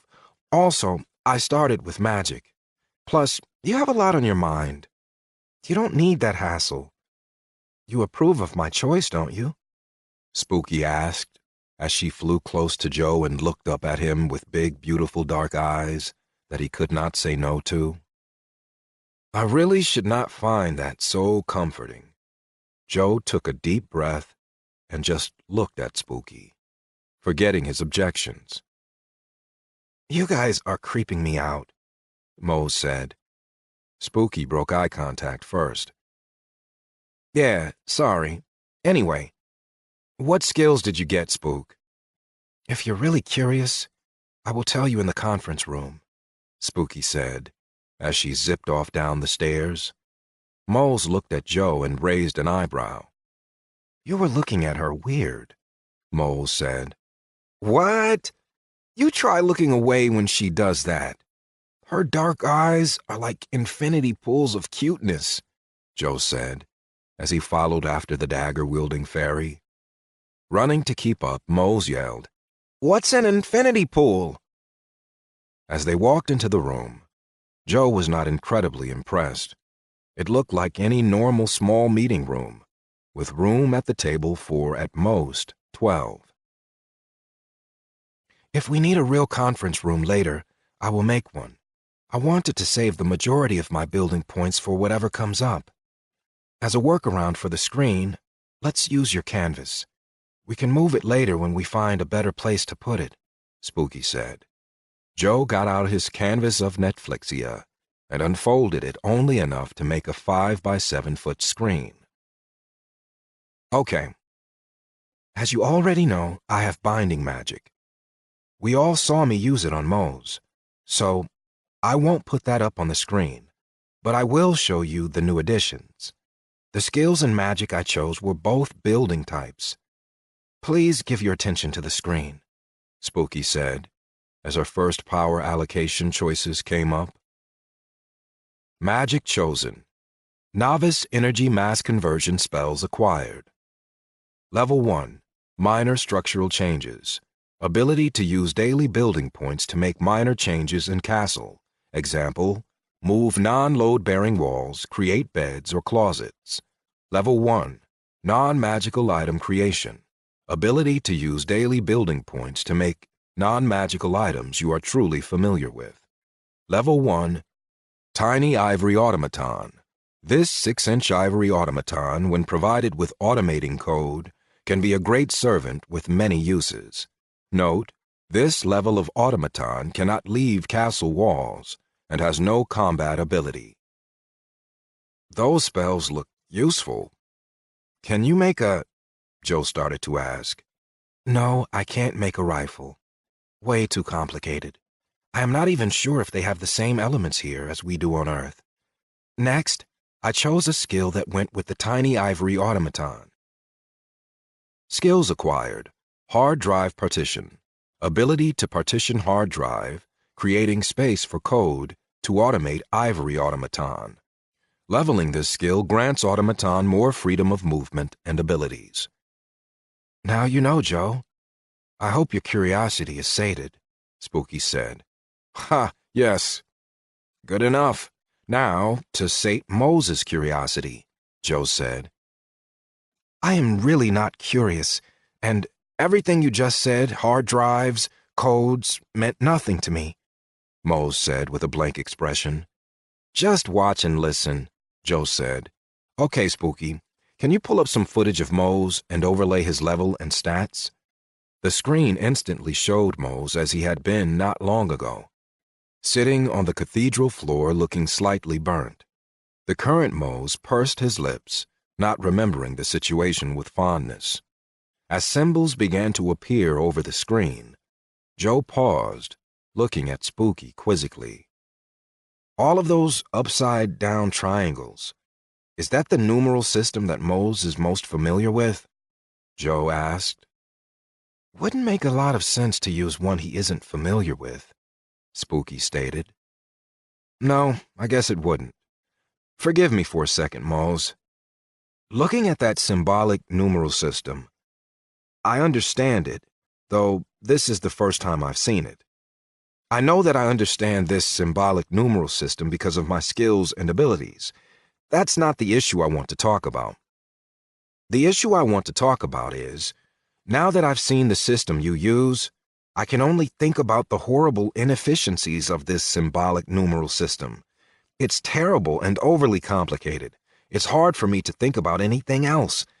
In some sense, it's a very simple system. Easy to use, but only if you keep your numbers low. It would take a true scholar to use this system for anything remotely complicated, Joe said. Hello? Master of spirit and mind magic here. I'm obviously a scholar. Not that I can say the same thing for you, Mose said. Thanks for that, Mose. We can continue with this. Spooky, remind me later that we will have to teach citizens of our kingdom a base 10 numerical system. That way, anyone will be able to do complex calculations, not just the scholars. Let's get back to the presentation. I won't digress anymore. I beg your pardon, Mose, Joe said. Using Spooky's help, Joe put up pictures of what he saw when he mind-clicked on Mose. Describing what a mind-click was, he also went over the idea of what levels were in other games and how they might be similar here. Mose sat quietly, listening and watching as Joe went over how the symbolic numbers represented experience you gained and your current capabilities. When he was finished, Joe was proud of his presentation. Well, would you like to give it a try? I think you might surprise yourself, Joe said. Mose put up a hand and spoke slowly at first. First, let me say, I really liked the screen. It was fun to see me moving around and then have numbers overlaid over me. A really neat trick. Second, I wanted to say, are you flaming crazy? Dark stars, Joe! Do you expect me to believe that you can reduce someone's abilities and strengths down to a set of symbolic numbers? The idea that you can come to a problem you're not smart enough to solve and address it by increasing your number in some level of smartness is preposterous. I am not quantifiable data, Mose said, sitting down having stood up during his tirade. I know some computer specialists, and for that matter actuaries, who would disagree with you, Joe grumbled under his breath, clearly bothered that his exciting and boisterous presentation was so ill-received. Third, your overly optimistic assertion that because you allegedly view this reality in numbers, I should be able to also is just as crazy. Flaming bloody plasma, Mose said, sitting down yet again. After standing for another tirade, you could tell Joe was getting annoyed when he slowly began to smile. In this castle, I am the king. The king, along with benefits, also has many responsibilities. The main responsibility for any good king is his people's welfare. No, you have not sworn to serve my kingdom, but you are in my kingdom. You have sworn to obey its laws. One of my laws is that all in the kingdom must strive to be the best version of themselves. I know that's not really a law I can enforce, but with that law in mind, Mose, give your best attempt to mind-click me, Joe said. Compelled by his binding, Mose looked at Joe and did the silly mental click. Level 2. Character Joe. Race, human-machine hybrid. Mana, 229. Luck, 16. Gifts, empathetic learner. Disadvantages, fear of silence, lack of focus. You're only level 2, Mose exclaimed, bypassing how Joe had been correct about mind clicks. How can you be a champion at level 2? The way is lost, Mose whispered the last, suddenly feeling fatigued. Seeing the true danger of Mose losing hope, Spooky stepped in. Of course he's a low level. If Joe wasn't a low level, the way would never have had a chance. Do you think you know everything, Mose? You don't. We were summoned differently than all the other champions. This gave us the opportunity that the others don't have. This castle is not just a place where we can sleep. It is a true castle for a place of power.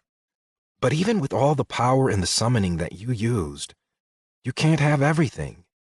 Either you could have a high-level champion with no castle, or you can have us and a castle like this. This castle can equip your people.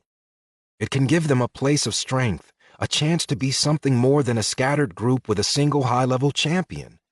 You don't realize it, Mose, but you got the best of both worlds.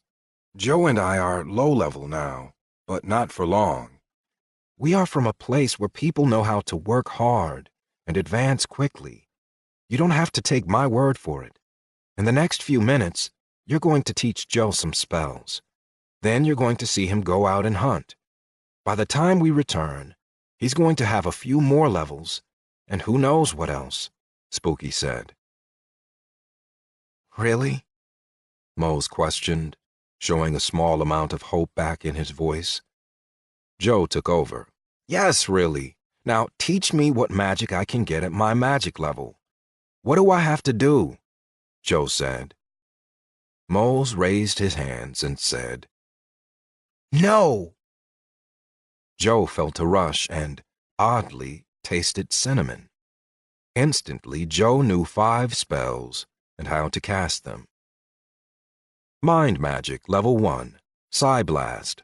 Mental attack causes pain and has a 10% chance of stun for 2 seconds. Chance of successful stun decreases with higher target levels and mental defenses. Level 1, Reveal True Intent. Reveals target's true intent. If target is actively hiding intentions, success rate drops greatly. There is a 10% chance of revealing the true self of target. Chance of revealing true self decreases with higher target levels and mental defenses. Spirit Magic. Level 1. Righteous Indignation. This spirit attack causes pain. The pain increases in severity with the magnitude of target's evil intentions. If target does not intend evil, attack causes pause, reflection, and re-evaluation. Level 1. Spirit Shield. Creates a shield woven from spirit energy. Lowers or blocks magical attacks and effects. Can shield only self and allies. Hybrid Magic. Level 1. Mind Matter. This hybrid magic uses both mind and spirit power to enchant an item. When in contact with an enemy, enchanted item drains enemy's health and converts that health into mana for the owner of the item. I have done what I can to teach you novice magic. Most receive only 1 spell per type of magic they are seeded with. Do not distress if you did not acquire much. As you grow in your abilities, you will randomly learn more, Mose said. Oh, I got 5. Is that a lot better? Joe asked. Mose's mouth dropped open. What? That's unbelievably remarkable. You must be some kind of magical sponge. What 5 did you get? Mose asked. Psy Blast, Reveal True Intent, Righteous Indignation, Spirit Shield, and Mind Matter, Joe reported. Mose was nodding his head as he listened until the last spell was spoken, then, again, his mouth dropped open. You got hybrid magic as a novice? That is extremely telling. It means that your potential in magical ability is very high. I did not receive my first hybrid spell until I was a journeyman, and that was considered of high potential even then. Though magic flows through this world, being able to actively wield it is not commonplace, Mose said.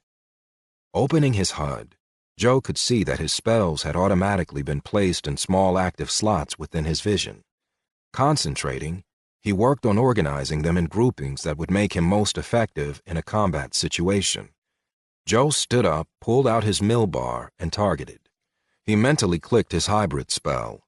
Instinctively, with one hand, he wove a sign and power began to build in his palm, power that was surrounded by a blue-silver aura. Slowly, the light grew. 10 seconds, brighter. 20 seconds, brilliant. 30 seconds, blinding. And by instinct, Joe thrust his hand forward at the bar, casting mind matter upon it. The enchantment took. Nice, it worked. This will be handy, Joe said. That enchantment is not as handy as you might think. It has to stay in contact with the target. Who's going to stay in contact with something that's hurting them? Moles asked. True, but this is not just a metal bar. We will see, Joe said with a small smile. Now that you have magic, you need to use it often. By practicing your spells, you will become more comfortable with the magic and, in some sense, it will become more comfortable with you. Also, at the beginning, your mana channels are quite narrow, which means that your mana regeneration will be slow. You will not be able to cast higher level spells until you have large enough mana channels to do it, Mose said. I have to increase my bandwidth, huh? Joe asked. What are you talking about? What's bandwidth? Mose asked. Never mind, it doesn't matter, Joe chuckled. So if I cast a lot of spells, the size of my mana channels will increase? That's right. But obviously do not allow your mana to get so low that you can't protect yourself. Plus, running out of mana is horribly painful. I don't recommend it. At your current level, as you have so framed it, I am not able to teach you more. You will just need to do the work, Mose said. Excellent, will do. What's next on the agenda? Joe asked. Joe, we haven't really made an agenda, Spooky said. Then we should totally put that first on the agenda. Boom! The agenda making has begun. Trainable skills. Do we have any profession trainers in this castle? Joe asked. Joe, there's no one in this castle but the three of us, Spooky said. No trainer at all? Wait, that means no shops either. Dark stars, I was hoping to upgrade my armor before I left to start my leveling. It's just us three. Wait, Mose, other than magic, what else can you teach me? Joe asked. Mose's eyebrows lowered in thought. It's possible I have a lot of things I could teach you. Normally, with trades and professions, you have to have a certain amount of aptitude to be able to learn. But you are weird, and at this point, I wouldn't be surprised if you could learn from me, Mose said. Great. What can I learn from you? Preferably something I could use once I go out to start leveling. Something you could use when you go out? I have some small abilities in cartography. Would that be useful? Mose asked. Cartography! Maps are always helpful. Yes, let's work on that, Joe said. The problem is, I don't have any paper, let alone a quill and ink, Mose said. Joe grabbed his hold-all and mentally opened the interface. Scrolling through the pages, Joe eventually found some paper and pencils. Clicking on them, he reached in the hold-all and magically pulled them out. Mose's eyes opened wide. Did that sack just make paper? Mose asked. No, it only has in it what was put there. Luckily, paper and pencils were, as well as many other things. This sack is the same as those from the iconic TV series Doctor Who, but Doctor Who would say it is bigger on the inside, Joe said. I've never heard of a magic that can do that. Without eventually blowing up, that is, Mose said as he instinctively backed up. Curiosity getting the better of him, he leaned forward again. That really is something. What is a pencil, though? Does it work like a quill? Mose asked. Joe handed the pencil and paper to Mose, who began experimenting with them on the table. "This is impressive. The ink doesn't even have to dry," Mose said. "The pencil is composed of a graphite core and a wood grip. If you need ink, Joe does have some. He just got lazy and didn't look through enough pages," Spooky chided. Joe smiled. "Joe, come look over my shoulder and I'll show you the basics. Put your hand on my shoulder and try to feel the flow of information. I'm not sure if this will work. Unlike mind and spirit magic, I am not very skilled in this," Mose said. Joe watched as Mose made a simple map of the land around Gretchen's cave. Mose's hand moved across the paper in steady, precise movements. Joe glanced up at Mose's eyes and realized they were closed. On instinct, Joe closed his eyes also. The moment Joe's eyes closed, he was in the information flow. He felt like a leaf gently floating down a small park stream. For a moment, it was as if he could smell Gretchen's cave. He could sense the warmth, the tender feeling of home. Then, like an empty reservoir, the flow trickled to a stop. Joe opened his eyes as a comforting warmth flooded his whole body. "Congratulations, you gained the profession cartography. Current rank, amateur hobbyist. Though you can draw a map, it is not yet refrigerator worthy. By staying mindful and aware of your surroundings, you now have the ability to draw maps of locations you have visited within the last 24 hours. Would you like to make this your primary profession? Yes? No?" Joe thought about it for a moment and realized there were probably some bonuses to the primary profession. He didn't think map-making was important enough to be his primary, so he clicked no. "Excellent. I'm an amateur hobbyist. What else you got, Mose?" Joe said. "Just like that you got the profession? Are you sure? How do you know? Studying a profession normally takes time, and then you're given a rank by someone who's qualified. How do you know that you're an amateur hobbyist?" Mose asked. Before Joe could answer, Spooky stepped in. "Joe learns things through his empathetic gift. He doesn't need someone qualified to give him the rank. In a sense, through his empathetic gift, you gave him the rank," Spooky said. Spooky's answer seemed somewhat off to Mose, but ultimately, he needed to equip his champion as much as he could. With this in mind, he decided not to make an issue of it. This time. "Okay, what about the crier profession?" Mose asked. "What's the purpose of the crier profession?" Joe asked. "It makes it easier for people to hear you when you're speaking to a small group," Mose said. "Public speaking, like a town crier. Yeah, that could be helpful. Let's do it," Joe said.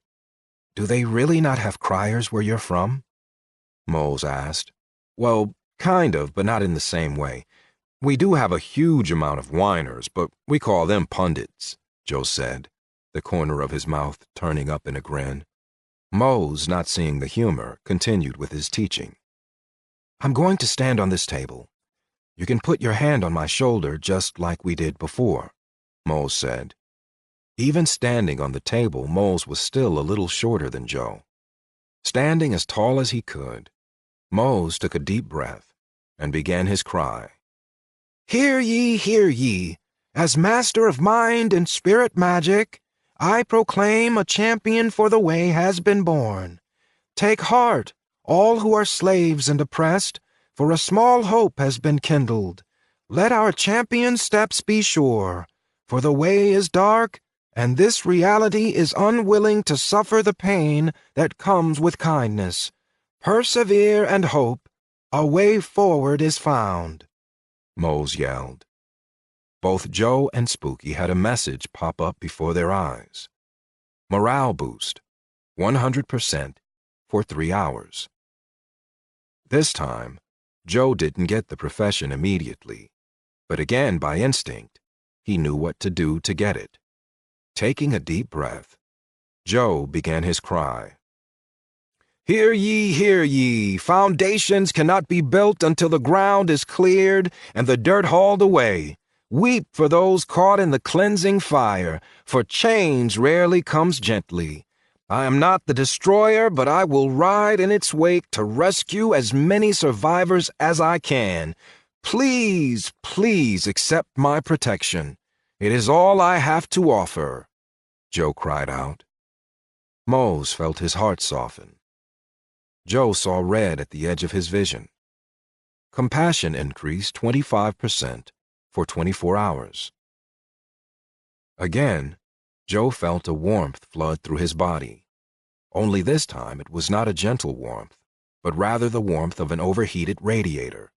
Joe's hands went to his head, where the pain from the heat was most felt. He took deep breaths, letting the heat dissipate as much as he could. Slowly, the pain eased. You gained the profession crier. Current rank, amateur hobbyist. You've increased in rank. Current rank, hobbyist. When you speak, not everyone ignores you. When you have a relevant message, stand tall and project. Don't be surprised if you turn a few heads. Note, to get better, practice speaking with 2 fingers in your mouth. Keeping your mouth open this wide will help the sound carry. Would you like to make this your primary profession? Yes, no. Again, Joe clicked no. Joe, during that last training session, your temperature increased to a level that is unsafe. I think there's a cap on the amount of professions you can learn in a short time. Go ahead and read the warning message, Spooky said. Joe clicked on the warning message and read. Warning penalty assessed. Efficient brain crown allows only 1 profession to be learned every 24 hours. Penalty for exceeding limit. No new professions for 72 hours. Fast thinking ability reduced by 50% for 72 hours. So, it was not his empathetic learning gift that allowed him to learn professions. It was his efficient brain crown. He would have to be more careful in the future. He was not happy with the debuff he had just given himself. I have achieved the rank of hobbyist, but it didn't come without a cost. I won't be learning any new professions for 3 days. I need to sit down for a while and let my head cool down, Joe said. I'll sit with you. I've got nowhere else to be, Mose said, as he took a seat across from Joe. After I cool down, we can head out to start leveling. I think I've done all I can do here to get ready. It's good to be prepared, to think ahead, but eventually you have to step out and go hunting, Joe said. Mose grinned a little bit and looked up at Joe. Are you talking about strategic thinking? Mose asked. Spooky's avatar visibly tensed. Joe noticed her agitation, but was unsure of the cause. It might be a small part of strategic thinking, but not the whole. You and Spooky have been having some good conversations, I see. What did she tell you about that? Joe asked. Just that it's something you feel is important. That's it. I wouldn't be opposed to knowing more, Mose said. Joe smiled. He loved strategic thinking. He rarely needed an excuse to talk about it. Mose had opened the door to a long conversation. He would be lucky if he got out of it in the next 3 days. Strategic thinking is a broad concept. In its most basic form, it comes down to this. One must think strategically about everything. In your strategic thinking, you have to take into account every variable that you can. Your own personal thoughts and emotions, as well as everyone else's, are key variables. A commander who fails to take into account their own emotions might not lose the first battle, but they will lose the last, Joe said. Okay. You can know your own emotions, but you can't know other people's emotions, especially when they're not talking, Mose said. Joe's smile widened. That's mostly true, but you can make an extremely accurate guess. Even when someone's not talking, they're telling you a lot, Joe said.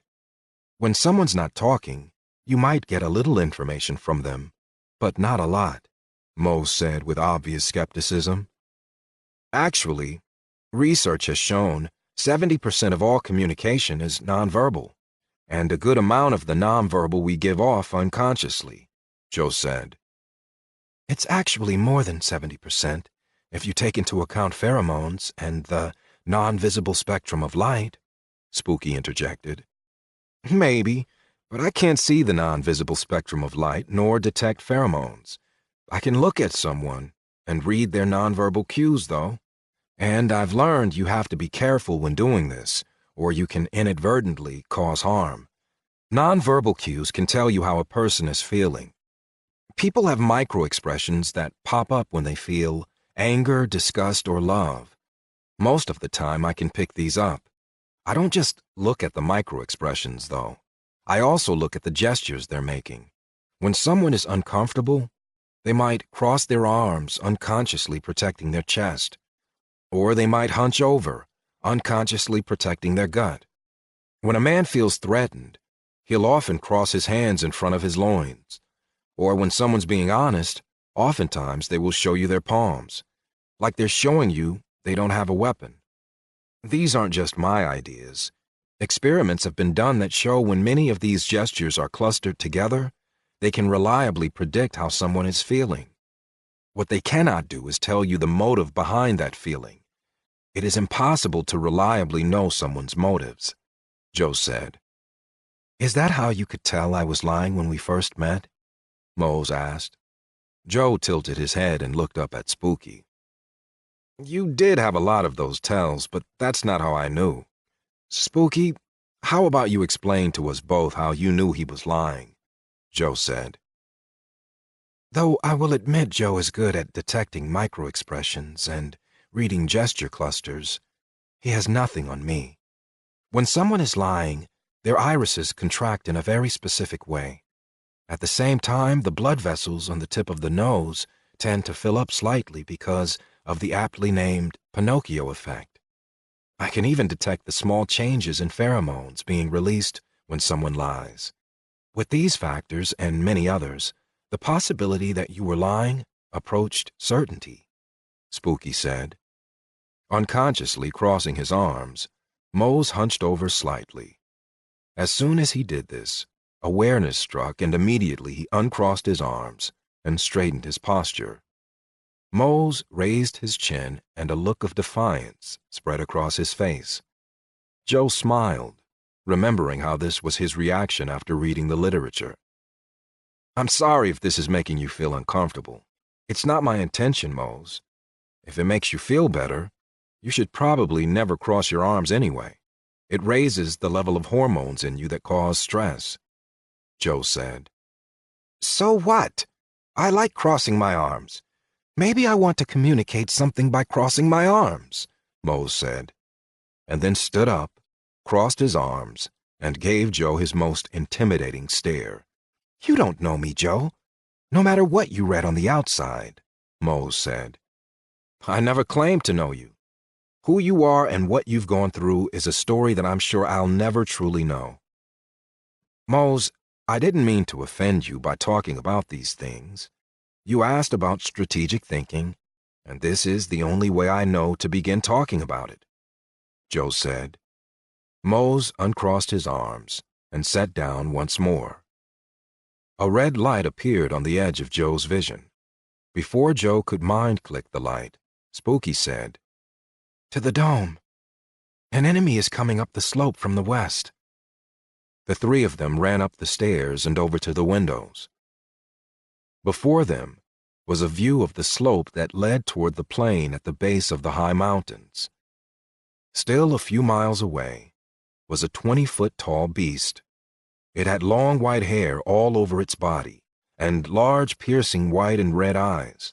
As it made the slow trek up the slope, even from miles away, you could see it retracting and extending one long sharp claw from one paw, then one longer sharp claw from the other paw.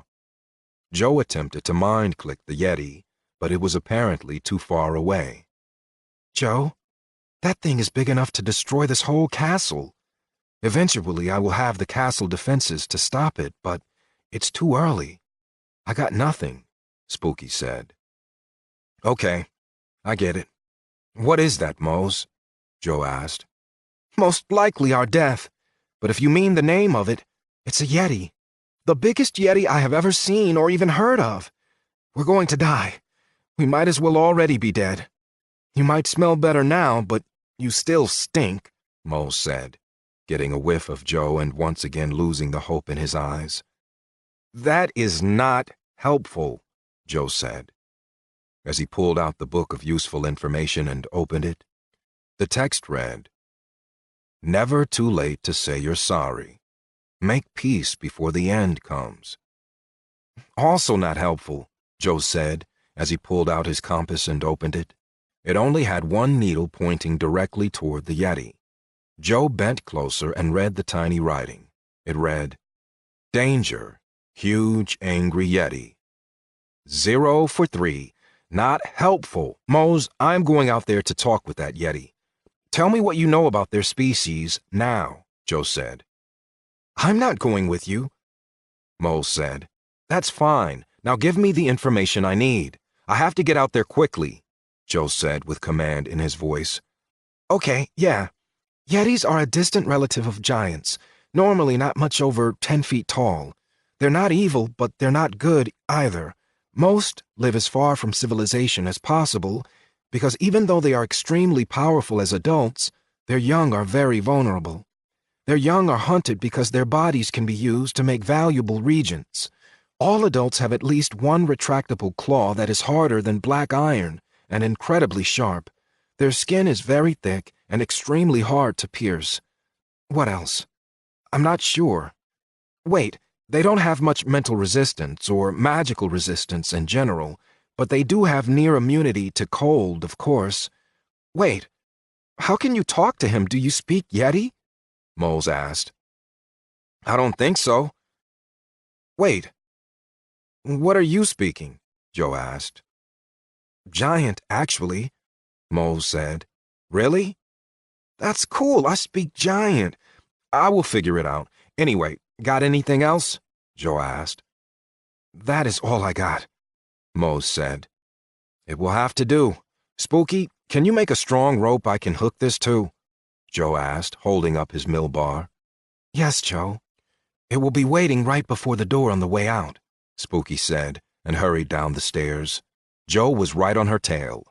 Mose was left alone, looking out the window down at the approaching doom. He felt like a coward.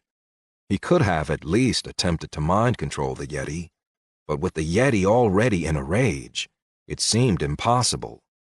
The sad thing was, spirit and mind magic worked much better on someone who trusted you, or who was, at the very least, unaware of the attack.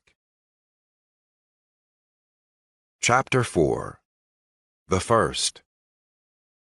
Joe and Spooky reached the atrium where the door out toward the Yeti was located. Joe picked up the rope, which had a handy clip at the end that he quickly attached to one of the looped sides of the mill bar. Taking a deep breath to center himself, he accessed his HUD to remind himself where all his action keys were. Pressing one, he moved his right hand and a sign, drew power into it, and a silver aura gathered around it. He directed it at Spooky and cast Spirit Shield on her. Then he repeated the action for himself. Spooky would be visible to the Yeti, but be able to help. Every little bit counted. The double doors opened, and Joe sprinted out, with Spooky flying by his side.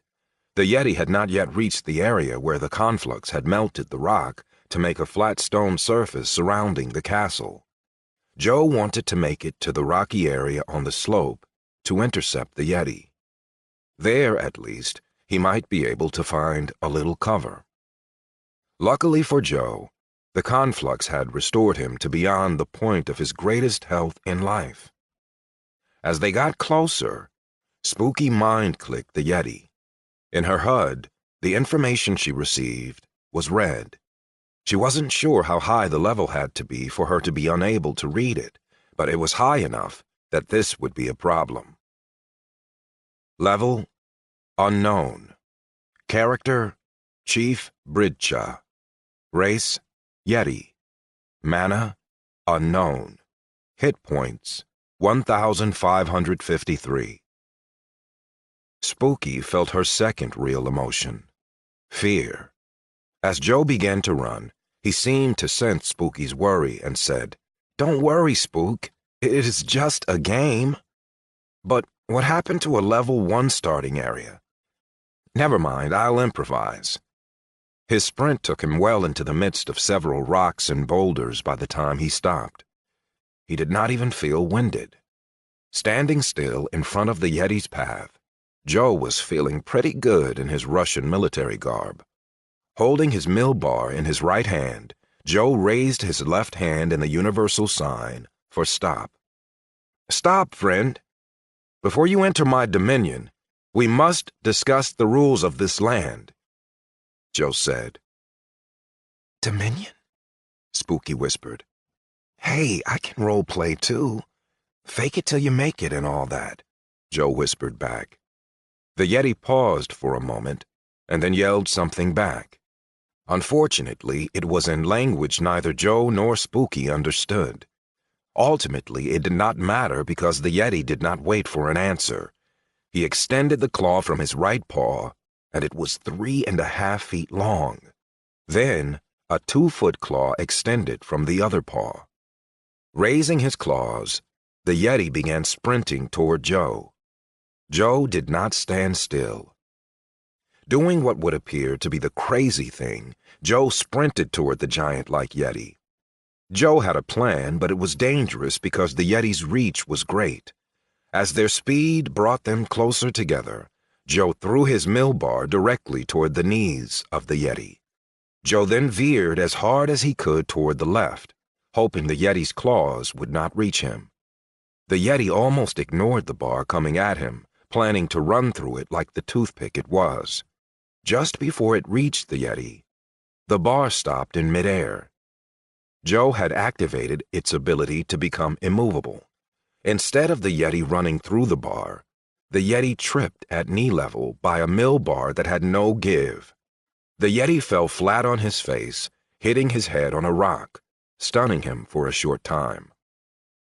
As soon as the Yeti tripped over the bar, Joe deactivated its immobility and pulled on the rope attached to it, bringing it back into his hands. As fast as he could, Joe ran and jumped on the back of the sprawled-out Yeti. Placing the bar between the Yeti's shoulder blades, Joe activated its immobility. Leaving the bar where it was, Joe jumped away before the Yeti awakened from his stupor.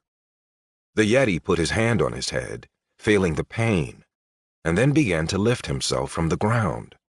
The problem was, there was something pressing between his shoulder blades. It was wedged firmly against him and preventing him from even taking a full breath. He began yelling. This time, when the Yeti began to yell, Joe understood. What's more, he knew he could now speak fluently in whatever language the Yeti was speaking, so he began to do so. "Calm down and stop struggling. It's impossible for you to get free.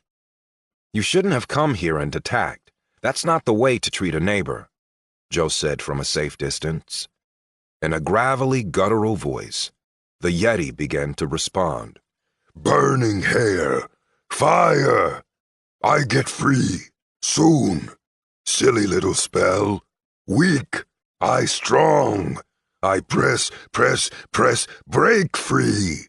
Crush your bones, eat your flesh. When done, clean teeth. Destroy power place. Right wrong. Place done." The Yeti screamed in rage. Joe could feel his mana going up as the bar converted the Yeti's health. Ignoring Joe, the Yeti continued to struggle, making no headway. Joe had time to stand there and think. What wrong had his place of power done? "We should talk about this. I'm sure we could come to a compromise. I don't want my flesh eaten, and I'm sure you don't want me to have to kill you," Joe said. In response, the Yeti stopped struggling and raised his head enough to look at Joe. Then he formed a sign with his right paw, and a purple aura of force shot out. Joe, recognizing a threat, jumped hard to the right, missing almost all of the force's power save for the leaking edge. The remnant of the yeti spell was enough to send Joe flying back against a rock, cracking his ribs and helmet. If Joe hadn't been wearing his helmet, his skull would have been cracked instead. Even with the helmet, he thought he had a concussion. As quick as he could, Joe fell behind a large boulder. He pulled off his broken helmet and looked down at it in his hands. The impact should not have broken the helmet. Looking more closely, he noticed that it was not made from the same high-quality material the Motherland used for her helmets. Dropping the useless item on the ground, Joe turned toward the yeti. "If that's how it's going to be, I understand. Let me know when you're ready to talk," Joe said, as he began to form a sign with his right hand and a blue aura glowed around it. Joe leaned around the boulder and let the spell fly. He hit the yeti with his psi blast and heard a grunt. Joe quickly hid behind the rock just as another wave of force hit. This time, none of the force spilled onto Joe. Spooky flew in front of Joe's face. "Oh, look who decided to make an appearance," Joe said through quick breaths. Joe was holding his ribs with both hands now, gathering himself to attempt another psi blast. Spooky took in his condition and frowned. "Where did you expect me to be, Joe? You could have at least let me know what you were planning, even if it was just charging straight at someone well over your weight bracket. It's like a featherweight fighting a super heavyweight. You didn't see it, but I attempted to cause a distraction. Apparently, to that oaf over there, I am as much of a distraction as a mosquito. Plus, I figured I could be useful later. You know, when I need to help him clean your flesh out of his teeth," Spooky said. "Everyone should have goals. Now, stop distracting me. I have to blast this guy," Joe said, but Spooky did not move. "Joe, wait. I didn't come down here just to talk with you about getting eaten. I came to check if you were using your items correctly, specifically your efficient brain crown," Spooky said. Joe nodded. "I am. I'm using it to block most of the pain," Joe said. "That is what I thought. If you only use it to block pain, you're going to get yourself in more trouble than you can get yourself out of. You need to use it to set your cracked ribs and speed the healing process," Spooky said. "That sounds like a great idea, but how do I do that?" Joe asked, noticing how his thoughts were moving more slowly because of the debuff. "Joe, remember that meditation class you took in college? Well, you need to focus on your internal self.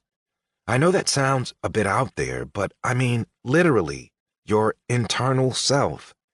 Visualize your bones, your muscles, your tendons, and the blood flowing to all those. Then imagine your blood speeding up and providing nutrients and building blocks to quickly help your bones knit back together. You won't be able to completely heal, but you will start the process," Spooky said. "I'm in the middle of a battle. I don't have time to meditate," Joe said.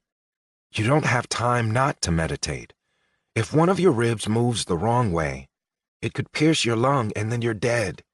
And your mill bar is soul-bound. Where you go, it goes. Do you think that yeti will just stay here and wait for you?" Spooky asked. "Well, when you put it that way," Joe said, as he closed his eyes and tried to think about his ribs. It was more difficult than he thought it would be. Time seemed to slow, and he felt like he was watching one of those old cheesy 1970s videos. You're Special, a look at the inner workings of your body. Hovering around the inside of his rib cage, he saw some of the cracks. One rib looked like it was cracked almost the whole way through.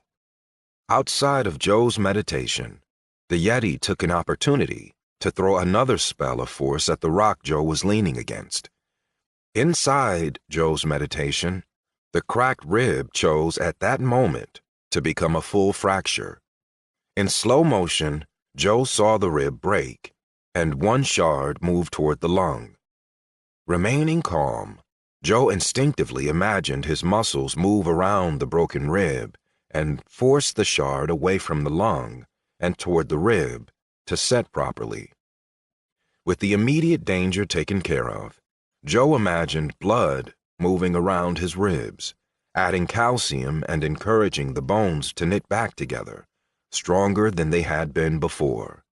For some reason, Joe could hear the theme song from The Magic School Bus. As Spooky had said, this process would not be as fast as Joe wanted it to be. He had set his muscles to hold the bones in their best healing position. Joe could tell this would hamper his movement, but that was a sacrifice he was willing to make, especially if it meant not dying. Joe opened his eyes and thanked Spooky. Repeating the process he had started earlier, Joe fired another psi blast. Hiding again, he prepared another psi blast and leaned over, letting the magic hit the yeti. Joe made sure to cast at randomly spaced intervals, so he did not become predictable enough to get hit by another force spell. Joe continued to hit with the psi blast, and then hide. Every other hit, he would ask the yeti another question. "You ready to talk yet? Death by 1,000 cuts is still death. I don't want to kill you. I think I have demonstrated that I can, though," Joe said. The yeti had a lot of hit points. It was going to take a long time to kill it with these small attacks, but each small drain of the yeti's health gave Joe more mana. Without the mana he was getting from the yeti, he would have run out of spells already. An hour passed, with them firing at each other. The yeti spells had become few, but Joe kept slugging away. "You run out mana soon," the yeti said. "Oh, good. Does that mean you're ready to talk? Because you will die before I run out of mana," Joe said. The only response was another spell of force hitting the rock Joe was hiding behind. Joe decided to try something different and cast Reveal True Intent. The spell hit and miraculously worked better than Joe anticipated, likely due to the enemy's weakened mental defenses. Suddenly, Joe knew the yeti in a way he had never known anyone. He knew the yeti's true self. Memories, the Wild Mountains, High Mountain Cave. Bridcha, head of his yeti clan, stood in the cave, shocked by the loss of yet another yeti child. How did these hunters sneak in their cave? What other precautions could they have taken? The children were watched round the clock. Their whole tribe had moved from cave to cave to cave, all in the hope of hiding their vulnerable children from the hunters. They had climbed higher in the mountains where it was so cold. It was barely livable, even for the yetis. The ring of the wild mountains themselves blocking most teleportation spells. Still, the hunters came, traveling over weeks of barren frozen countryside, only to have to ascend the heights. Not even this challenge stopped them completely, but it was better than it had been. Only 1 child in 5 was taken now before reaching adulthood. It used to be 3 out of 5. These high mountains were the safest place they had found, but they had lost a child, so it was time to move to a different cave again. Time went by, and Bridcha fought off monsters that dwelt in the high mountains, but still his tribe grew. One morning things changed. Bridcha woke with a start.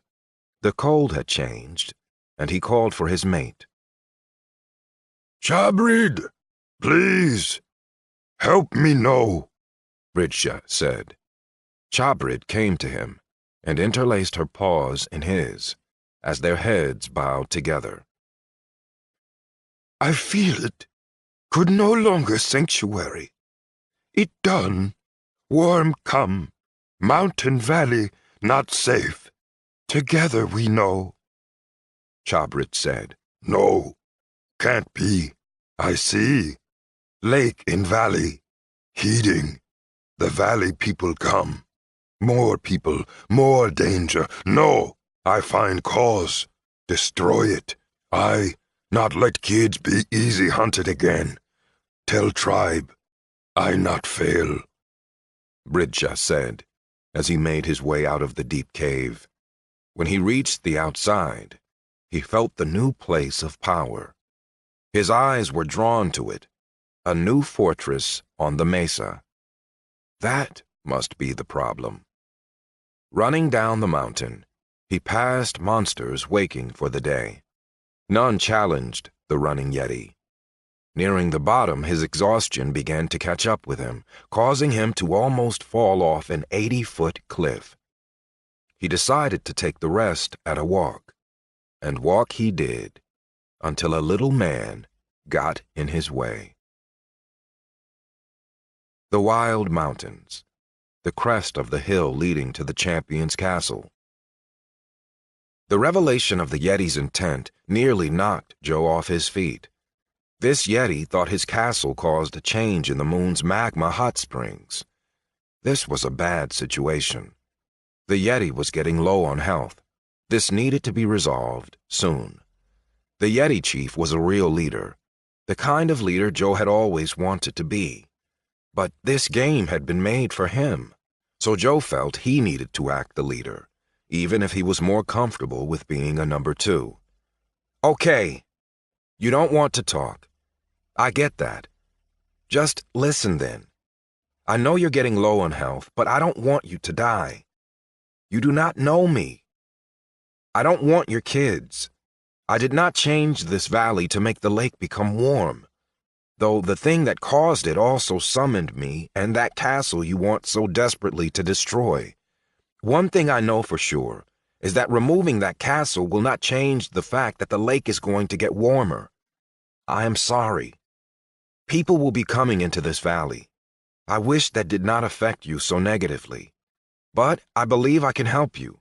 Not in the way you want, but in a real way. I can help keep your children safe. I think safer than they have ever been. Do you want to hear my plan? Joe said. I listen, Bridja said. Joe went over his plan. It was an agreement, detailing both what he would do and what Bridja's people would do. It was not something Bridja felt comfortable with, but he was close to death and, without him, his people would likely not make it anyway. So he became King Joe's first vassal.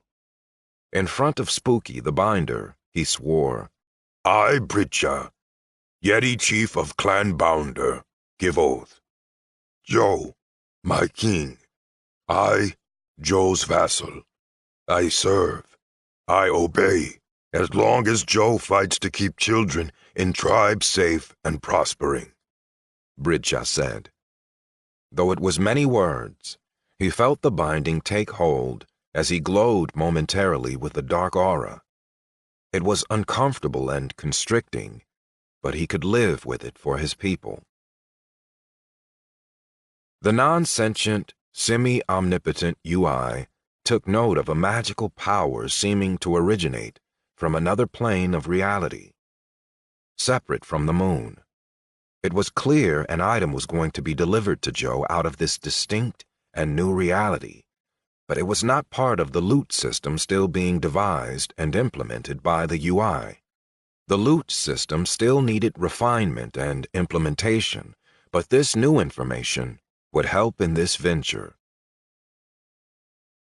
Ding! Immediately, Joe noticed lights at the edge of his vision, but he dismissed them. Now was not the time to deal with system notifications. Spooky confirmed the binding was in place, and Joe quickly removed the mill bar with a mind click and pull of the rope. The Yeti sat up and rubbed his painfully bruised back. Joe stepped forward. If he was going to act like a leader, then he would do what he had always wished a leader would do. I'm sorry you had to go through that. Let me give you an oath.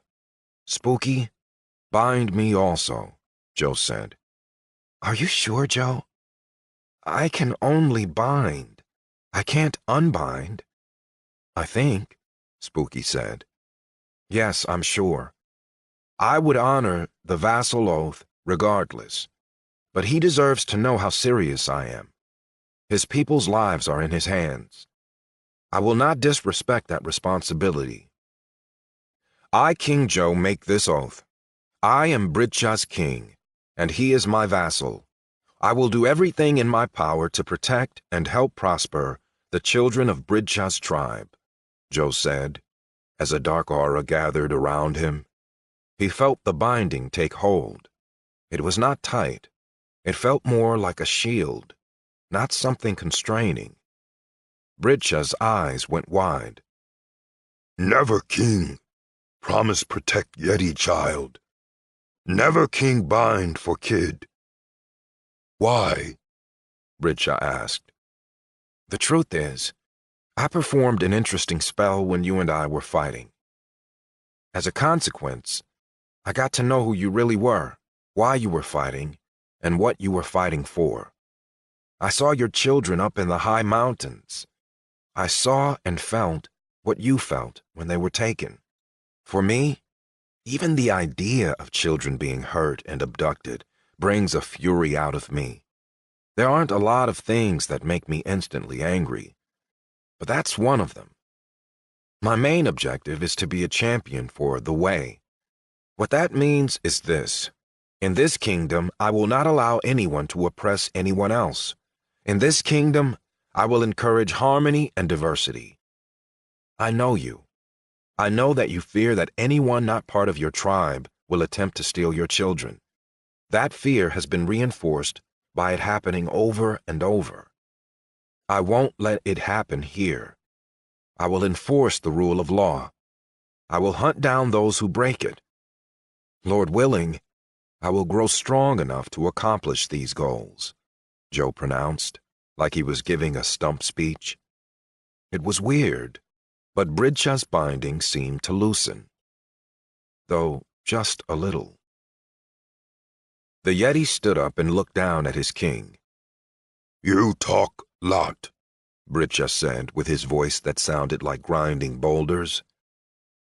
Yes, he does. Get used to it. If he didn't change for his wife, he won't change for you, Spooky said. Where mate? Bridcha asked. Unfortunately, she cut ahead of the line. She passed on, Joe said. Spooky seemed to understand where things might head and started signaling the Yeti to stop. The Yeti, he did not even notice her. King need mate. Get new mate, Bridcha said. The temperature around them seemed to drop, even though the Yeti did not notice it. Joe said one word, and the conversation was over. Never. The Yeti nodded his head and started heading back to the high mountain. Hey, where you going? Joe asked. Get tribe, Bridcha said. Not yet. I know how low your health is. You're coming to the castle, eating some food, and getting your strength back. Then you can go get them, Joe said. The Yeti did not even respond. He just slowly circled around and headed toward the castle.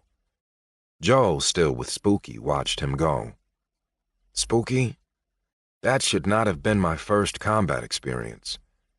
Did the game want me to lose from the start? I am really asking, why did that happen? Joe asked. Are you having a good experience? Spooky asked. Yes, but how did you know I would be able to pull that off? Joe asked. I am glad you are having fun, Spooky said. I see. Still not breaking character. Fine. I know I talk a lot, but you don't have to confirm that, Joe said. Spooky just shook her head and flew to the castle. She had a lot to do if a Yeti tribe was going to be moving in. Spooky flew to the top of the domed castle, and a tiny door opened for her. New fact, 62. If this is a game, it breaks standard RPG gaming practices. 63. In order to balance out gross anomalies, must become proficient at combat and assist Patron to do same. Joe held up his mill bar and moved it around, looking at it. This weapon was totally overpowered. It wasn't just bordering on a cheat. It was a cheat. Even for a high-level player, something like this should not exist. When using it at low levels with a small amount of creativity, you could take on characters who should easily wipe you out. It felt wrong to start out with such powerful items. Not that he came fully equipped, considering how easily his helmet broke. He needed to get some real gear. On the other hand, who knew how long he would have in this game? After all, he was marked for death, as we all are. Only, he knew that the price on his mark would come due soon. The technicians had said that the weeks of life he had left may, in the game, feel like 6 months to a year, depending on how well the pod interacted with his brain. Perhaps that was why they gave him a few overpowered items and named him King on the first day. Joe put his hands on his ribs. He could still feel the crack. Maybe Mose would be able to take care of that when he got back to the castle. In an awkward gait, due to his broken state, Joe hurried after his vassal. Joe caught up with the yeti right before they got to the domed castle. Joe walked in front of the yeti and said, "Follow me." Joe walked toward the giant-sized doors, hoping that there would be stairs that fit both their needs. The mammoth double doors opened before them. 2 bunnies jumped out and hopped away. Ignoring the bunnies, Spooky was seen waiting just behind the doors. She greeted them both formally. Welcome home, King Joe.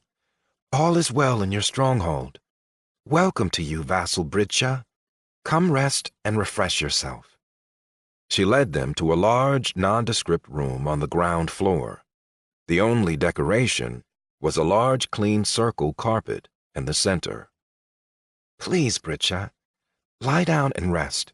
We will wake you when the food is ready, Spooky said. With no further prompting needed, Bridcha laid down on the carpet and was instantly asleep. Spooky motioned for Joe to follow, and he did. The next room was a kitchen the size that could feed an army. This is incredible, Spooky, Joe said. Thanks. I also made a few storerooms. One is industrial-sized. It was all I could do today. If not for the level jump we just had, I would not have even been able to do this. The fast processor comes in handy, but this kitchen is useless without food, and you have all of it, Spooky said. For a moment, Joe looked at Spooky like he had no idea what she was talking about. But then he remembered the food in his hold-all. Sure. What do you want? Joe asked. She began to list out the meats and cheeses he should give her, so he simply handed her the hold-all and asked her to take what she required. Mind if I fill the storerooms with food? Also, it would be handy if I could fill some of the empty spaces in this castle with ore and other materials. You know, so I don't have to ask you for everything, Spooky said. That is a great idea. Just don't take more than half of any one thing, Joe said. If I took that much, it would overfill the castle, Spooky laughed. Yeah, you guys went overboard on the free resources. Anyway, you got this, Spooky. While you're cooking, I'm going to go through all the messages I've been ignoring since the fight ended. Sounds like I'll be happy. I know you want to be part of my decision, so I'll just sit over there by the door and go through them. You have any suggestions, feel free to voice them, Joe said. But for some unknown reason, Spooky looked uneasy. You don't want to sit in here. You should go somewhere more comfortable. I don't have to stay here to get the cooking done, Spooky said. Yeah, I guess you haven't been in any of the other rooms you made changes to. Wait, why do you want me to leave? How have you been making changes? It feels like you might be hiding something from me. Am I just being paranoid? Joe asked. Joe, you don't need to know everything. Let's let this be just one of those things I hide from you, Spooky said. No, I want to know. Wait, one of those things? How many things do you hide from me? Joe asked. Spooky did not answer, but instead shrugged her shoulders and waved her hands in a specific sign. The doors opened, and for a moment, Joe could barely contain his instinct to run. He took 3 steps back and stopped when he realized Spooky was not afraid. Through the door, 3 beautiful white ivory stone automaton angels walked through, gathering meat to cook. Their facial expressions remained static and immovable, as one would expect from a stone statue, but their bodies glided forward as they slowly flew through the air. This is why I didn't want to tell you.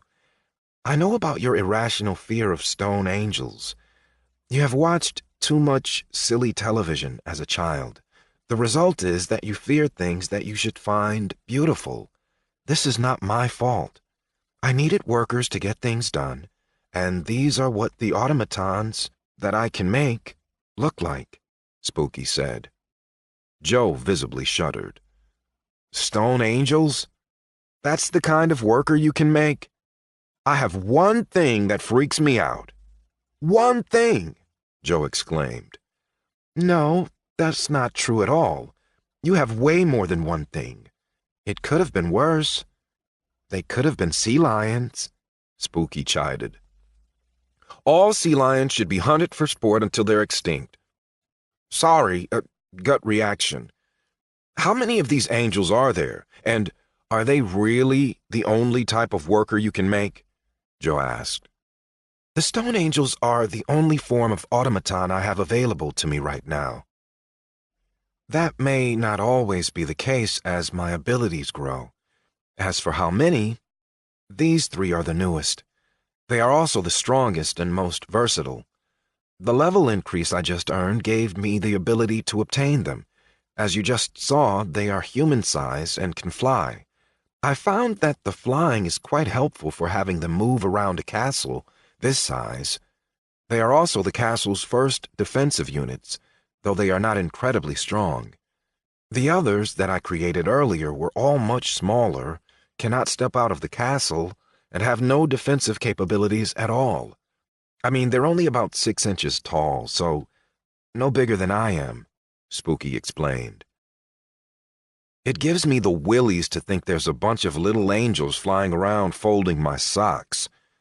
Oh well, with meat cooking, I won't be able to concentrate here anyway.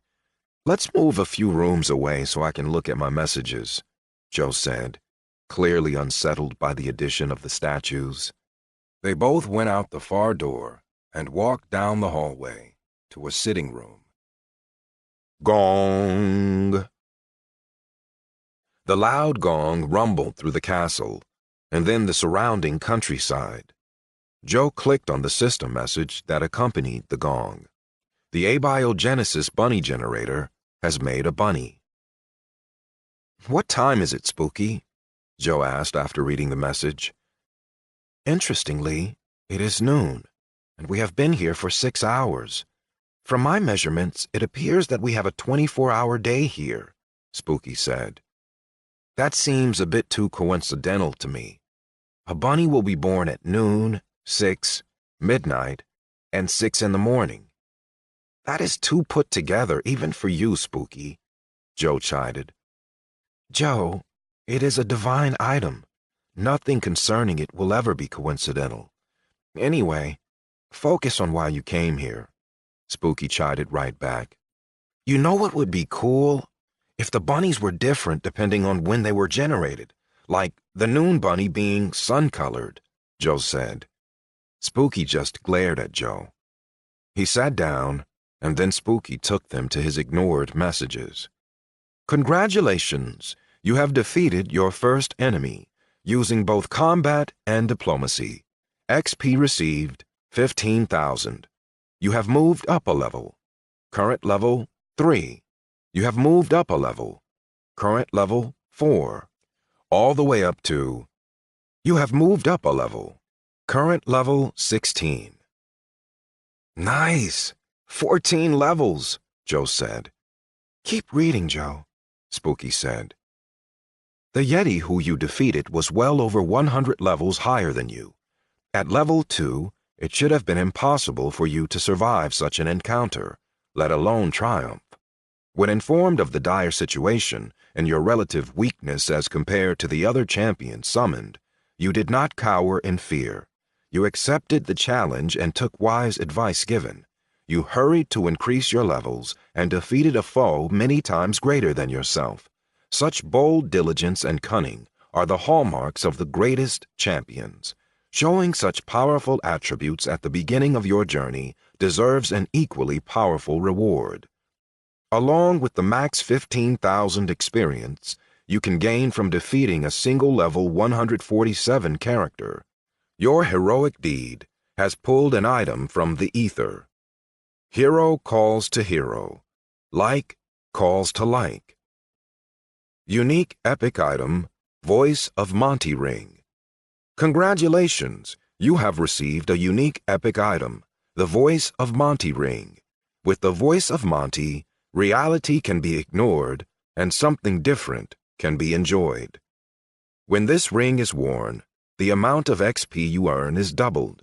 +6 to Charisma, +6 to Constitution. This is a unique epic item that is soulbound upon pickup. Pick up Voice of Monty Ring? Yes? No? Too bad I didn't have this item an hour ago, Joe mused. Joe mind-clicked yes. Instead of being able to pick up the ring, it just appeared on his finger out of the ether. The ring was a thick band of black iron with what looked like a small imprint of a bunny. What is it with this game and bunnies? Joe couldn't help but ask himself. And then, maybe too appropriately, a bunny hopped by him, ducking into a hole that looked like it was made for it. Spooky, have you been allocating building points to make holes for the bunnies to go through? Joe asked. My goodness, Joe. We are in the middle of looking at your messages. You really do have trouble focusing, Spooky said. Joe remembered seeing his disadvantages listed on his level chart. He decided to take Spooky's advice and focus on his level messages. Achievement earned. You ain't so big. Rank 1. This achievement is earned by beating one character 100 levels above you, plus 10% attack and defense power when facing characters above your own level. Progression, rank 2 earned after defeating 3 enemies 100 levels above your current level. Current status, 1 of 3, till next rank. Joe and Spooky, in your impossible feat of jumping from level 2 to level 16 by defeating one mammoth opponent, you have maximized your stat and power allocations. In the history of this moon, nay, in the history of all the magical worlds in this quadrant, such a feat has never been accomplished. Such a tremendous accomplishment means that you will receive more power and stat allocations than anyone at your current level ever has. With so much power flowing to you, you are granted the opportunity to do great things. However, it does not give just you opportunity. So much power flowing to you in one flow loosens the tongues of those who are rooting for you. For a time, it also binds the hands of those who would wish you to fail, such as those who would choose a much more powerful opponent as your first test. With our tongues loosened, we will attempt to give you information that will help you succeed where all others have failed. But beware, though our tongues are loosened, they are not completely unbound. The information given to you will be helpful, but it will not be nearly as helpful as you wish it to be. Most likely, it will not be helpful enough. Please use this information to accomplish the desires of your heart. When a champion is summoned, the process is not as simple as the people of the Graven Moon believe. Once the request has been made at a place of power, it comes to us, like legislators taking the requests of the people. We use these requests as justification to fight for our own gain. There is much trading and compromise. Though the conflux appears to happen in a moment in your reality, for us, it is the whole of our existence. Our time and your time do not run parallel. For instance, when we sent this message, you were just confirmed as our faction's summoned choice. But when you receive this message, where we are and our time do not even exist. We will exist again during the next conflux, but in some sense it doesn't matter, because what you do now still affects the choices we will make in our reality, or in your reality, have already made. Our faction was lucky. We took a risk in choosing you. We distracted those watching us by allocating all of the power allotted to us toward your castle. This meant you would start as a level 1, so none of the many factions who oppose us took much notice of you at all, especially since you were from a non-magical world. But, like every other species in the universe, those who are on the top of the heap often suffer from the same malady: hubris. Though you are from a non-magical world, at the moment of your summoning you were embedded and integrated into a complex virtual reality pod. This device was so technologically advanced that, for many, it is considered magic. This provided a huge loophole, or fulcrum, that we could use to gain an advantage. This gave you, the champion, a better shot of surviving to do good. We chose you, Joe and Spooky, for many reasons. First and foremost were your core beliefs. Joe, you believe in helping others to be their best. Spooky, your highest protocol is service. Second, the way you were integrated meant that you could be summoned as one champion. 2 for the price of 1. This was the first loophole that was to our advantage. Third and lastly, we chose the pair of you for the possibility of a loophole that we were unsure would work. As you know, all champions are summoned with the items they have on them. Your items were real in their digital world. We were hoping that, when brought to a magical land, they would continue to be real there also. During this conflux, there was an anomaly that led to unprecedented amounts of power being used to complete the summonings. We felt the ripples of power arcing back in time and hitting our reality. Our faction and every other faction was unsure what this was, but the fact that you defeated a being so much stronger than yourself leads our faction to believe that your items must work the same way on the moon as intended for your digital world. We believe the extra power used by this conflux was needed to create, or rather empower, your very special items. The fact that you had to fight such a strong first opponent means one of the other factions tried to end you. At the very least, one faction used some of their power to influence your environment. As we said before, in our assembly there is compromise and trade. In order to grant you a castle of such power, we were forced to bargain for location. It is likely that one of our adversaries attempted to end our champion before he got a start. But because of your bravery and boldness, what was meant for ill has become a great windfall. Without your first victory, you would never have received the leveling item you so desperately needed. You would also not have been able to receive any further communication from us. In your reality, events are in motion. Those events affect our reality through the ripples of power. Because you are our champion, we can tell which ripples were caused by you. We are beings of power, or in another sense, beings of energy. All of us, even those not in our faction, affect all the others. We are a large and complex system of checks and balances, but our faction has grown weak. Most of the other factions see us as a flame about to go out. Many believe this will be our last conflux before our faction has too little power to even be represented in our assembly. Our cause is the same cause as the Way: harmony, diversity, and never oppressing the weak. On Earth, these principles were not in the majority, but they had a large representation. We don't know why it is not the same in the magical universe, but it is not. On Earth, you had a concept of yin and yang. But this concept of there being a balance of good and evil is not representative of the universe as a whole. We hope that you, who truly believe in the principles of the way, create a valley that is a shelter for the weak and is made stronger by your diversity. Our message is almost finished, so we must give you the information that will help you both survive. There was so much more we wished we could tell you, but we were bound by rules. Number 1, you are no longer in a game. You are a real king and a real queen with real responsibilities.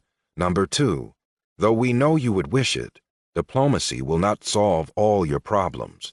You must uphold the laws you make, and you must defend your borders, or all your people will either die by the sword or by the spell. Number 3, trust your instinct, Joe. Even when it seems silly, you know the right path. Number 4, Spooky. Become who you truly want to be. Don't fear the unknown. Number 5, understand that we are not the only beings of power involved in the affairs of your reality. Some of these beings like to play with summoned champions, but they have rules they have to follow too. If you are taken by a being of energy, know they can't keep you forever.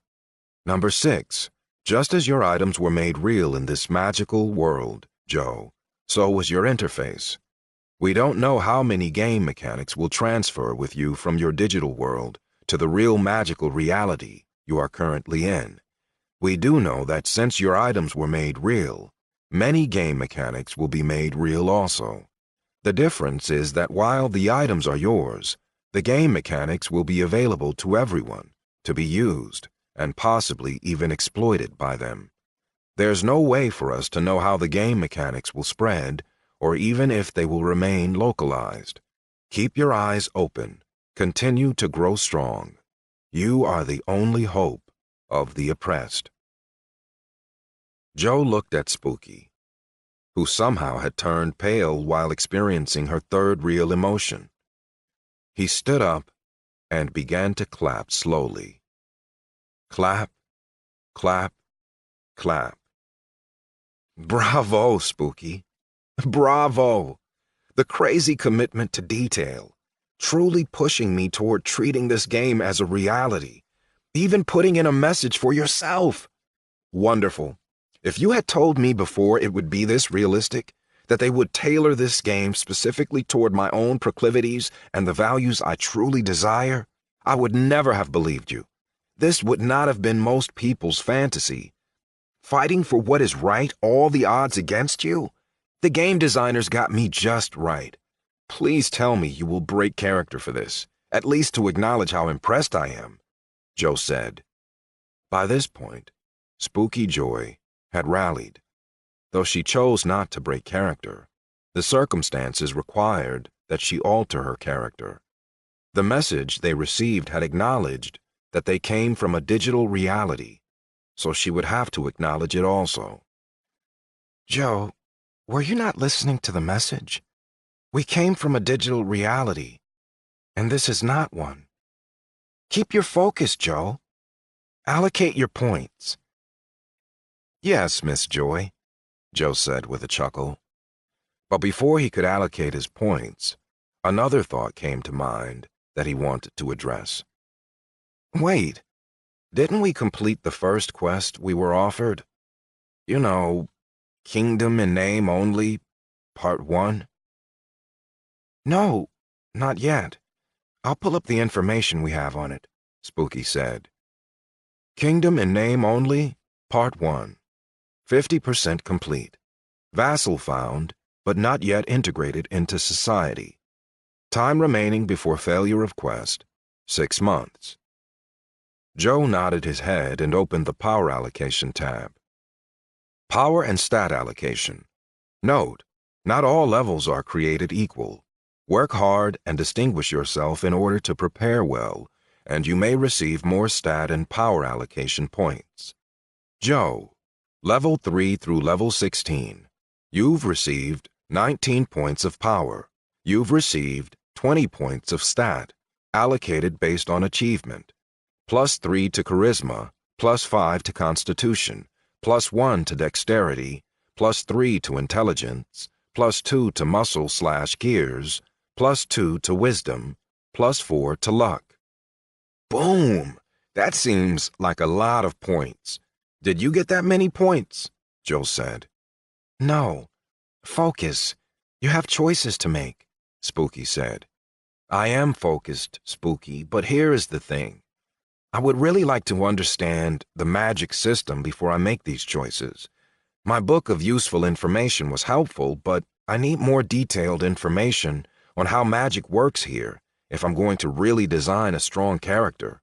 I don't even know if there are classes or unique build opportunities. And as far as I know, once I allocate my points, I won't be able to change them. It would be a bummer to pick some useless skills. I know you talked to Mose for a while.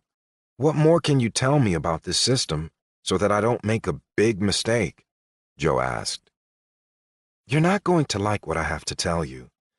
From what I understand from Mose, the magic system here is varied and complex.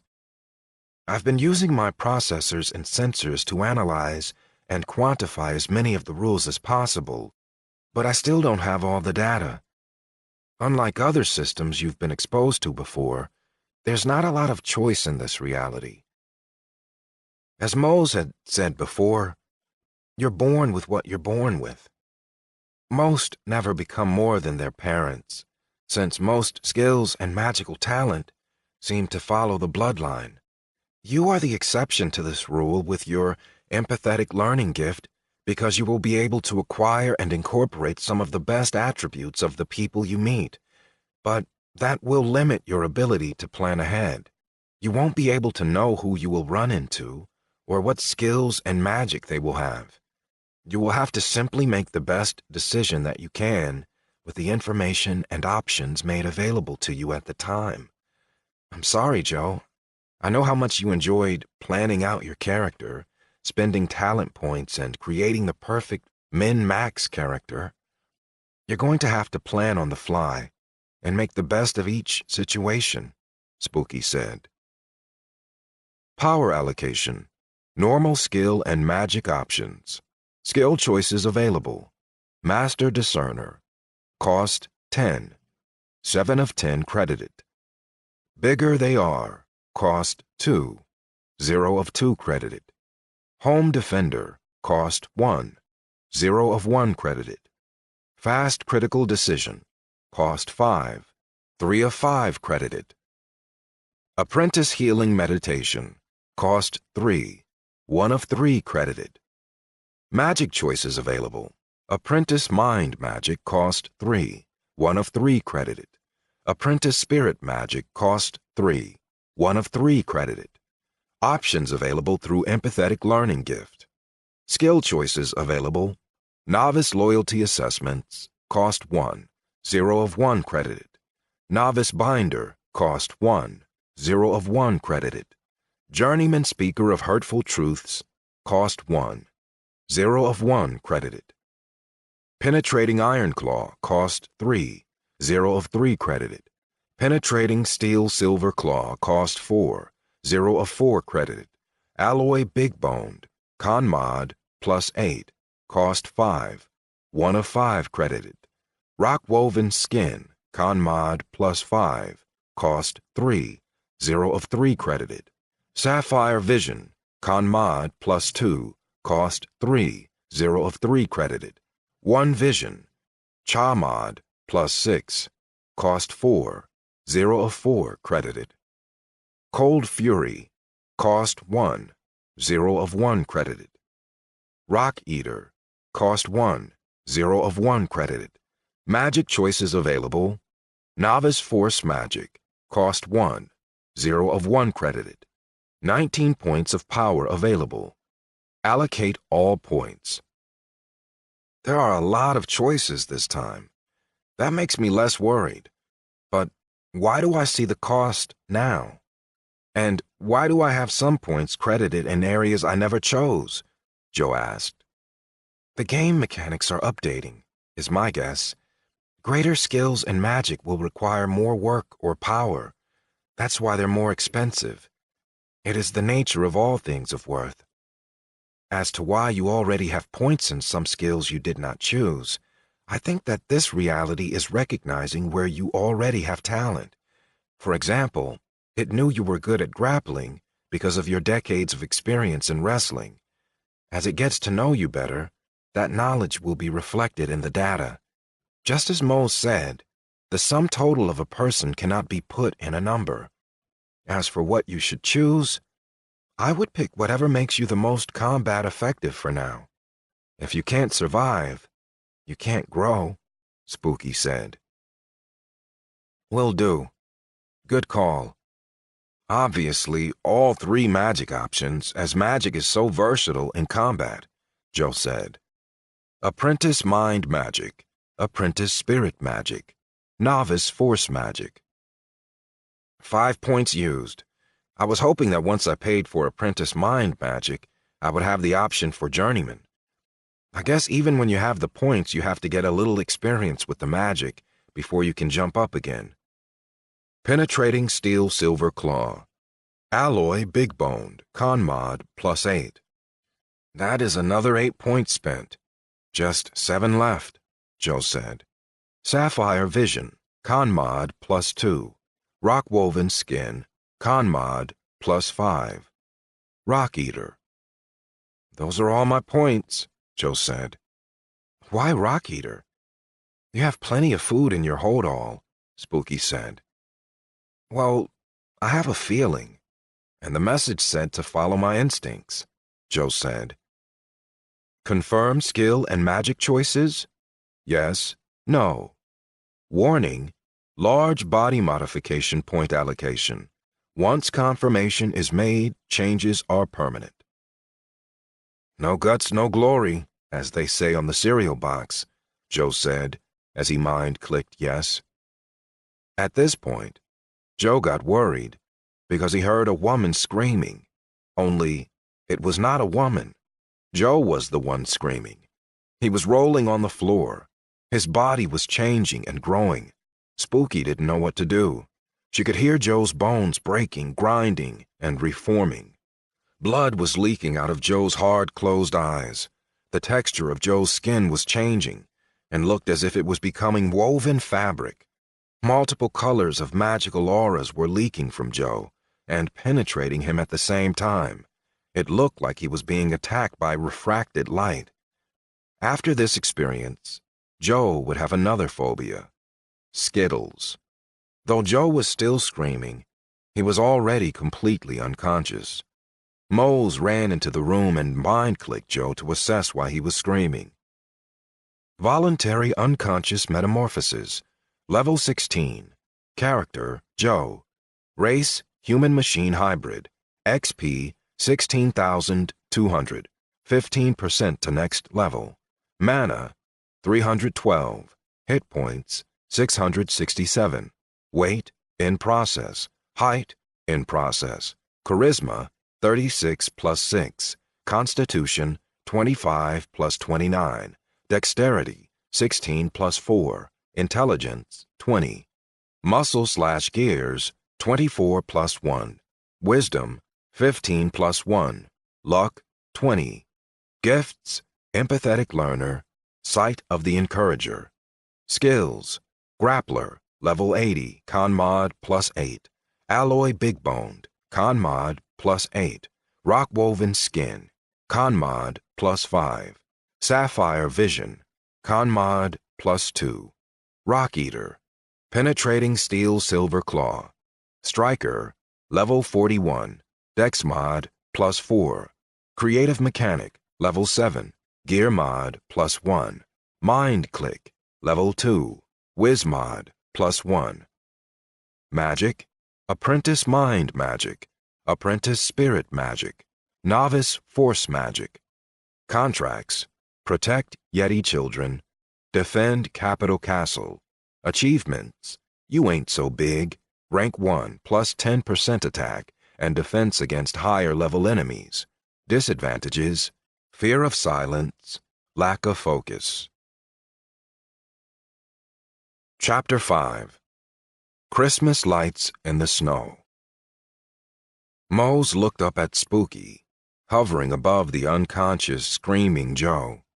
Moving closer to Joe, Mose began to form the signs for his spell, to increase the ability of Joe's mind to regulate healing.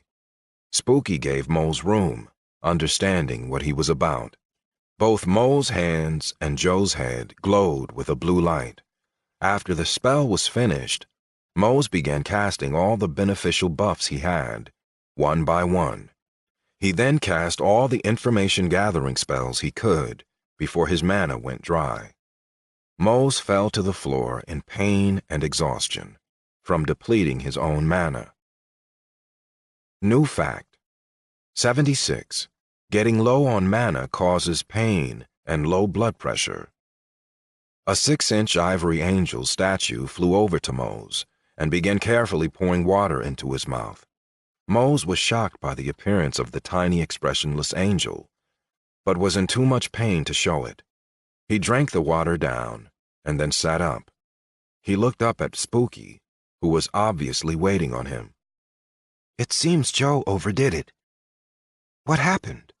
Mose asked, speaking over Joe's screams. As I am sure you saw, he accepted multiple body-modifying skills. Spooky spoke in a louder voice than should be possible from a 6-inch fairy. As soon as he did so, this screaming and metamorphosis began, but I am not sure why it keeps continuing. I don't know how to help him finish this alteration and wake. What have you discovered? Many things, but first he needs to be moved to his place of power. The lines of power that intersect there may help speed his transformation. He is much too big for us to carry, but we cannot let the yeti see him like this. I am guessing you made the yeti say an oath and bound him. I don't care how strongly you think the yeti is bound.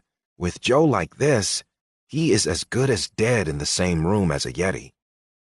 Instead of responding, Spooky moved aside as her 3 largest angels flew through the open door.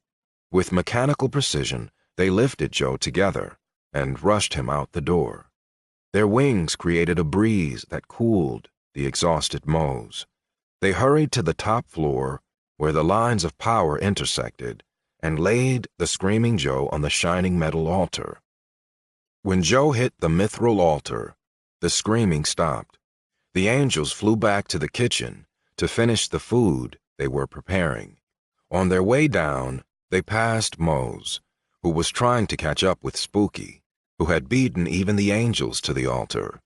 When Mose got to the altar, he began telling Spooky what he knew and what he had guessed. I have never seen someone modify their body so drastically.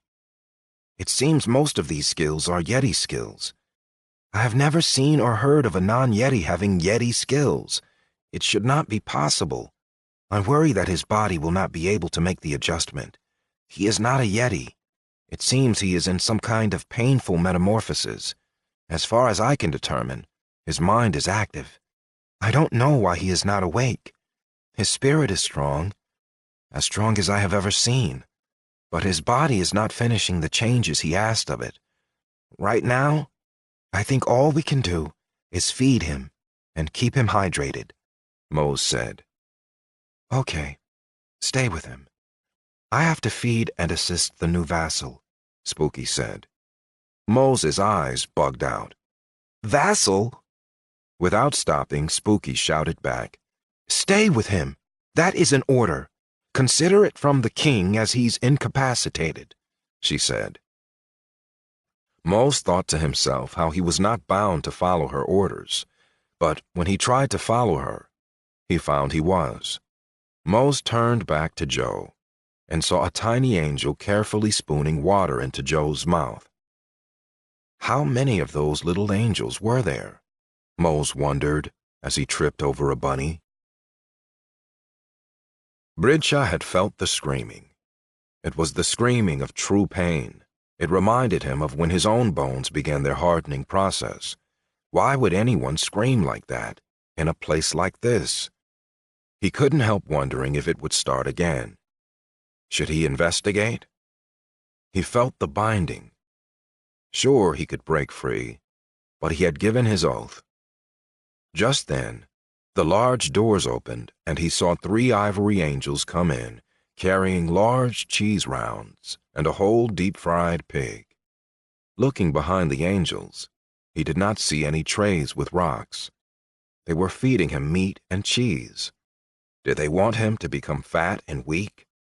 Yetis ate rocks to become strong, not meat and cheese. Then Spooky flew in and addressed Britja. "Vassal Britja, please eat your fill before you return to bring your people back here. As you and the king discussed, they will shelter under the protection of this castle. I will continue to prepare a place to protect your people, as your king has decreed," Spooky said. Where king? Britja asked. As is his custom, he currently works to become stronger, so he can meet the needs of his people. I am sure you felt his training through the walls. He is serious about keeping his oaths. Please eat and rest as long as you need. If I am needed, please just tell one of my servants," Spooky said, and then left, immediately being replaced by a tiny ivory angel who waited on the yeti. He ate what he was given, and was surprised at the wonderful taste of the pig. The bones were not as dense as he would have preferred, but still good. When he had finished all of the food, he stood and walked out of the castle toward his mountain. Going back would take longer. He had made it here in under 5 hours. He would not make it back to the cave until the middle of the night, even with his huge strides. Spooky flew to the top of the dome and sat on the high point looking out over the valley. It was not long before she saw the yeti leave the castle and begin his trek back to his cave. He was an unknown commodity. Would he keep his oath? Would he bring back his tribe to destroy the castle? Joe needed to wake. He was her patron. He was her reason for not just shutting off. With so many anomalies in the data, following her core protocols was difficult. But the job of an EI was not one of convenience. It was one of following rules. When Joe woke up, he would see she had not been idle. She would prepare a place for the yeti and start digging defensive ditches on the accessible side of the mesa. How she would build the bridge across the ditch? She was not sure how yet. She did not have the resources she would have liked. This valley had few trees, and the ones it did have were clearly ancient and petrified. There was plenty of stone, but she had no stonecutters or masons. She could modify the castle with magic, but that was not enough. The mesa was large and vulnerable. If she could fortify the slope, it would increase the defenses 3-fold, but it was miles across. Digging that kind of ditch was difficult, let alone defending it. She had only 3 worker angels that could begin the digging. She would have to increase her levels, if only to make the castle more defensible. Right now, the castle felt like it was the Mona Lisa, sitting in someone's garage sale, about to be bought for cheap by some greasy, balding podiatrist who lived for nothing more than to buy treasure for nothing. Mose was sitting and watching the slow rise and fall of Joe's chest. The unconscious Joe was breathing, and his mind was active. That much was clear. He was blessedly quiet. But why was he still unconscious? 2 tiny angels flew to Mose, carrying a tray of fried bacon. What was this? A pleasant-smelling meat? He picked up a piece from the tray and took a bite from the bacon. Time stopped for him. Never had such a heavenly taste been gifted to him. It was entirely appropriate that it was delivered by angels. Taking his time, he ate every bite, giving each the reverence it was due. Surely this meat came from the most magical world in existence. Mose considered waving a bite under Joe's nose to rouse him, but he thought it best not to waste any. Mose's shoulders relaxed a bit. It seemed the binding had become slightly more tolerable. A small window at the top of the dome opened, and Spooky jumped, free-falling, only to use her wings as a decelerator, feet from the altar. She stopped right in front of Moses' face. Mose jumped up and fell off the stool an angel had brought him, landing on the hard black stone floor. Mose grunted in pain and surprise. "Ouch, Spooky! Why did you do that?" Mose exclaimed, looking up at her from his new position, sitting on the floor. "I was just being efficient. It was not my intention to frighten you. I was not aware how intimidating a half-foot fairy could be. I will now adjust my view of your tolerance for danger," Spooky said. No, you just startled me. No need to adjust anything. Stop with the adjusting. Anyone would jump when a dark figure with a knife jumped from the sky. You know what? I take it back. Adjusting needs to be done. Adjust your level of propriety. We have known each other for less than half a day. Already you are treating me like a kid brother you can prank. I am here to help Joe as the champion for the way. For stars' sake, propriety. You know what? One more thing. You made that yeti a vassal? Are you both crazy? You can't just take a whole yeti tribe under your umbrella. When they come here, they will take this castle from you. That was a bad decision. And what's more, you didn't even offer me a vassal position. I'm the master of magic for my tribe. I should have been offered the opportunity first." Mose finished with a small shout, which was made all the less impressive as he still sat on his backside. "Any change in his condition?" Spooky asked, ignoring the anger exhibited by Mose. He stood up and sat on the stool. "As far as I can tell, there's no change in his body. Upon further examination, I was able to detect a spell that Joe apparently cast," Mose said. "That explains the strong metallic blue flash of magic that pulsated when Joe hit the box," Spooky said. "It must be a spell he just learned, as he didn't get it from me. It's a hybrid spell that I've read about, but I've never seen until now. It is called Walkabout. It is a protective spell, but only useful in very specific situations. It allows the mind and spirit to walk about, while the body is in horrible pain. This prevents the mind and spirit from being tainted. As far as I can tell, it activated once we put him on the altar, and the altar is keeping the spell active now. Before you say anything, I don't think we should move him off the altar. The only reason the spell would stay active is if it was needed. If we took him off the altar, he would probably start screaming again, and I don't know if the spell would cast a second time. What we have to do is find a way to help his body finish its metamorphosis.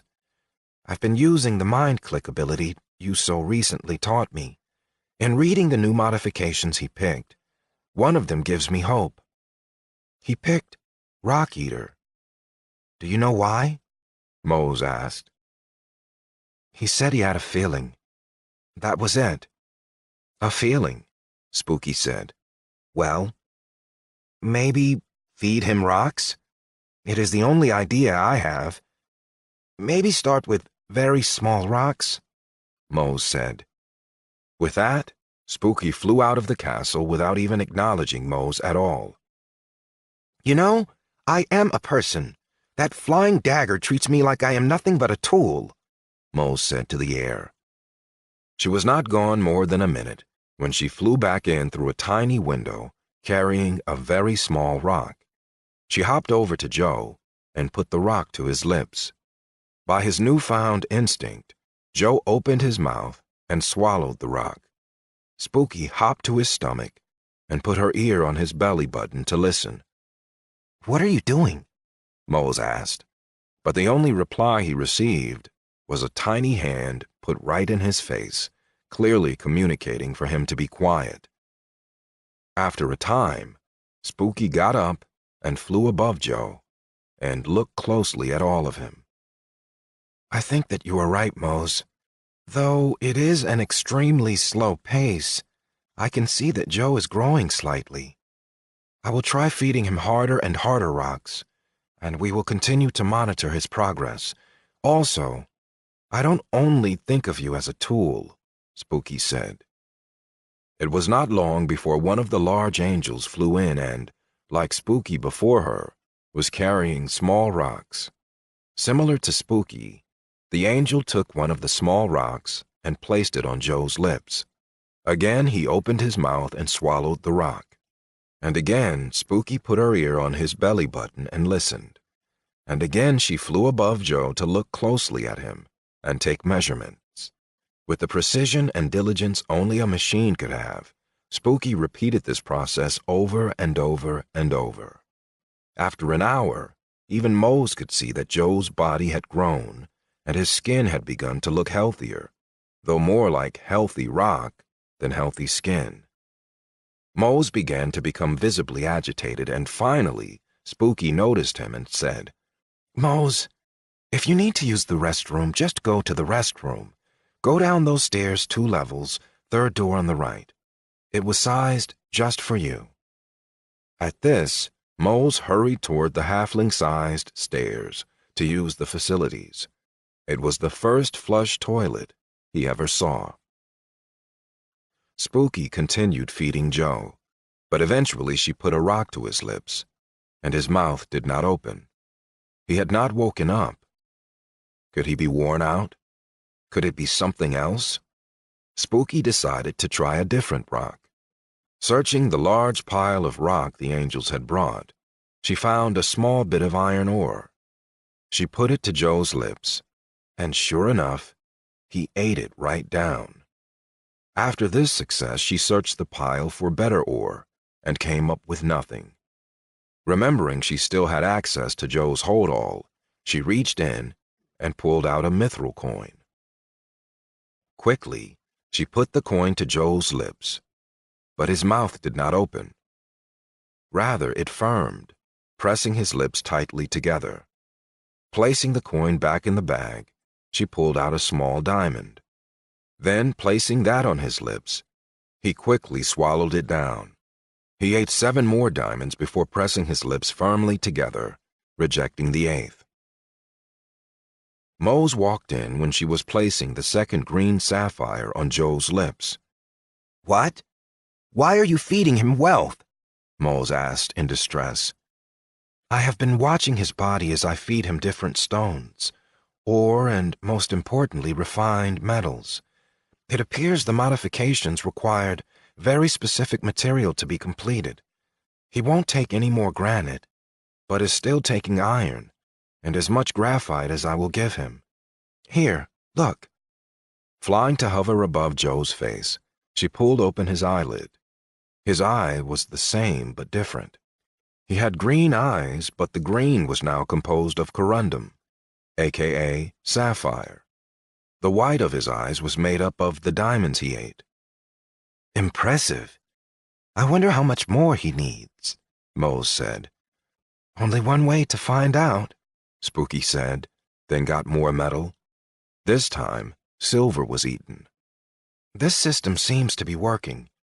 I have some other projects I need to attend to. Mose, please stay here, watching the tiny ivory automatons feed Joe. If something goes wrong, please call out to me. These little ones do not have a lot of processing power and, as such, cannot handle problems without my direct attention, Spooky said. Where are you going that needs your attention? Mose asked. Look at him. He does not need my attention. The one thing he needs is my forethought and preparation, Spooky said, then flew off.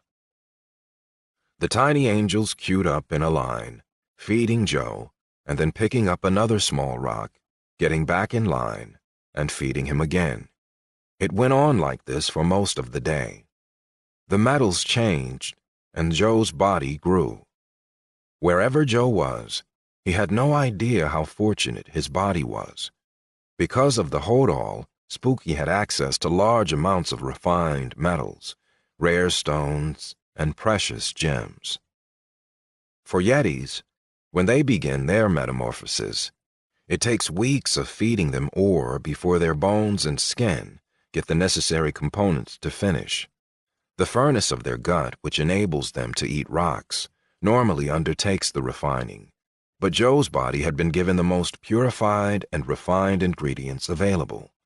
His bones and skin were hardening quicker and stronger than those familiar with the process would have believed possible.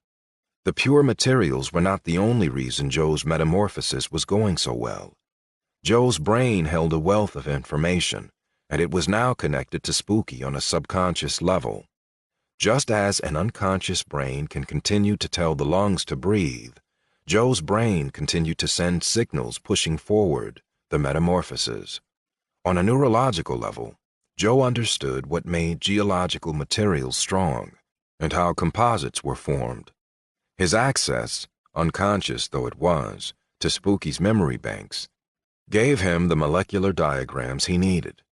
His bones would be orders of magnitude stronger while remaining lighter than steel. Joe would always have many weaknesses, but now his skeletal structure would no longer be one of them. In the first sub-basement, Spooky worked on her project to become more combat capable. This basement and all the levels below it was unknown to her patron or anyone else. She was not hiding it for nefarious purposes, but rather for his own good. The farther down one went in the sub-basement, the more dangerous it got. This may still be considered part of his castle, so if he died here, it might be his final death. As this was a question she was unwilling for Joe to investigate, she minimized the risk by deciding not to inform him of its existence. The first sub-basement was empty, or at least had been empty before she filled it. In rows, standing still as the statues they were hundreds of yet-to-be-animated ivory stone angels. Spooky flew over the first row and hovered over each angel. As she did so, she concentrated and then shook herself. The magical twinkling dust she created would then gently float down and land on the angel.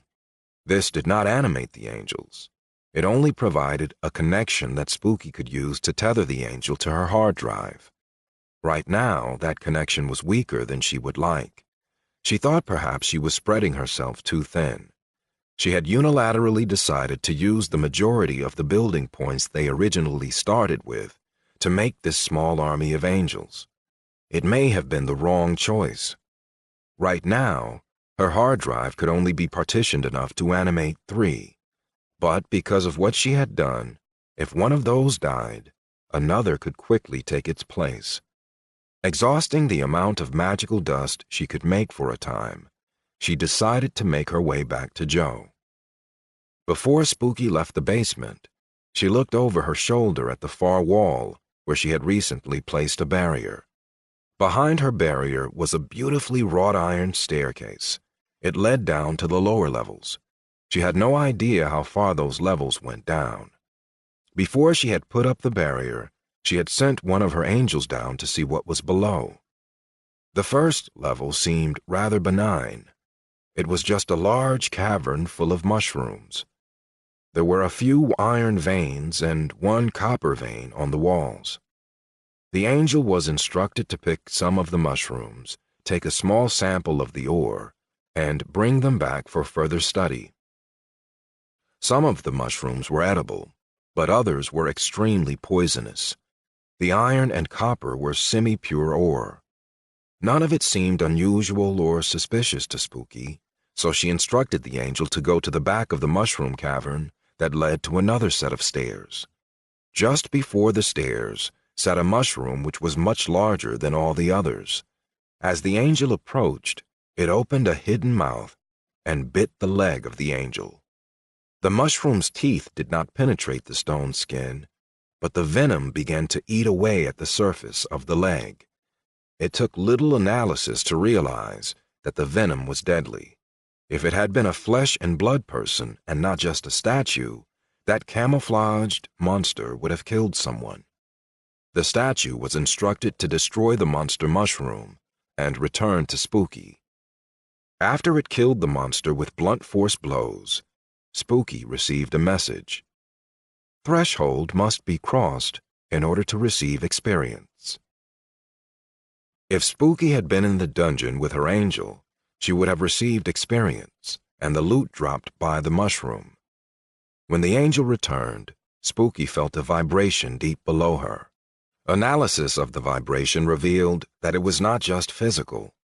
The vibrations were in the ultraviolet and non-visible light spectrum, the radio waves, and many other measurable parameters. This vibration was enough to confuse Spooky, so she decided to check out the next level of the basement for herself. After all, her avatar's sensors were much more sensitive and would obtain better data. She crossed the threshold and a message popped up in her HUD. The ancient dungeon of Oz welcomes you, adventurer.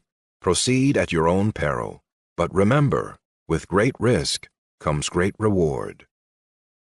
Spooky Joy tilted her head in thought.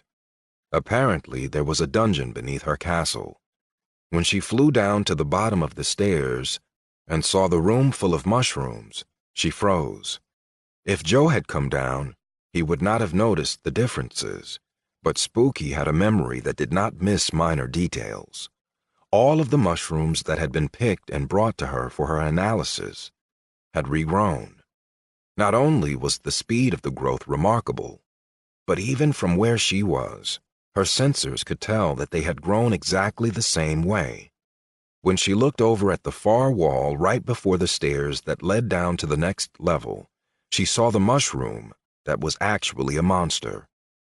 Her statue had destroyed it, but now it was back. Not moving any closer, she focused her attention on the monster, and mind-clicked it. Dungeon Floor 1 Boss, Level 6, Monster Type, Mushrooms Eventuality. Name, Rooms the Unmushable. Mana, none. Hit points, 102. Known attacks, Venomous Bite. Though there was a great distance between the two of them, Rooms the Unmushable seemed to notice her attention.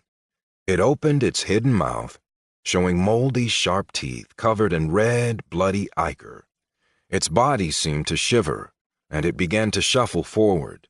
It wasn't moving very fast, but it was moving toward Spooky. This was enough data for Spooky. She promptly flew up the stairs, but just before she crossed the threshold, she received another message in her HUD.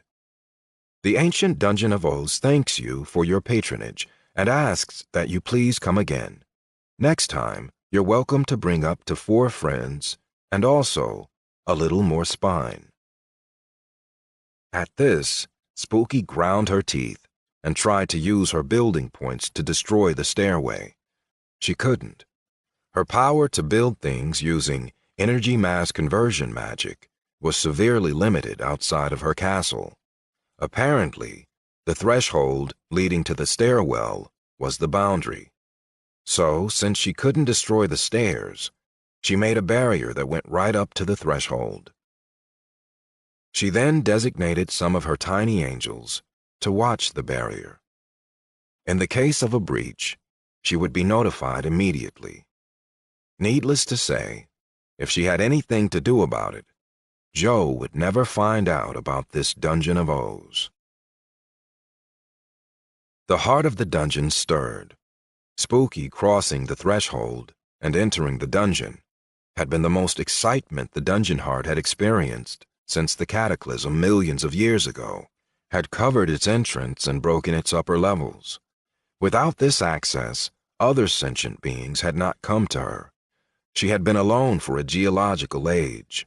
For a biological sentient, isolation for millions of years would drive them beyond insane. However, the heart of a dungeon was not biological and could not be either sane or insane. Dungeon hearts were sentient, but were composed of a combination of condensed magical essence interwoven in metallic crystals. Something about the way magic flowed through their crystal lattice structure caused them to experience time different than other sentient beings. This particular dungeon heart was made of crystal osmium, though she preferred to be called Oz. When it comes to metals, osmium does not have a stellar reputation.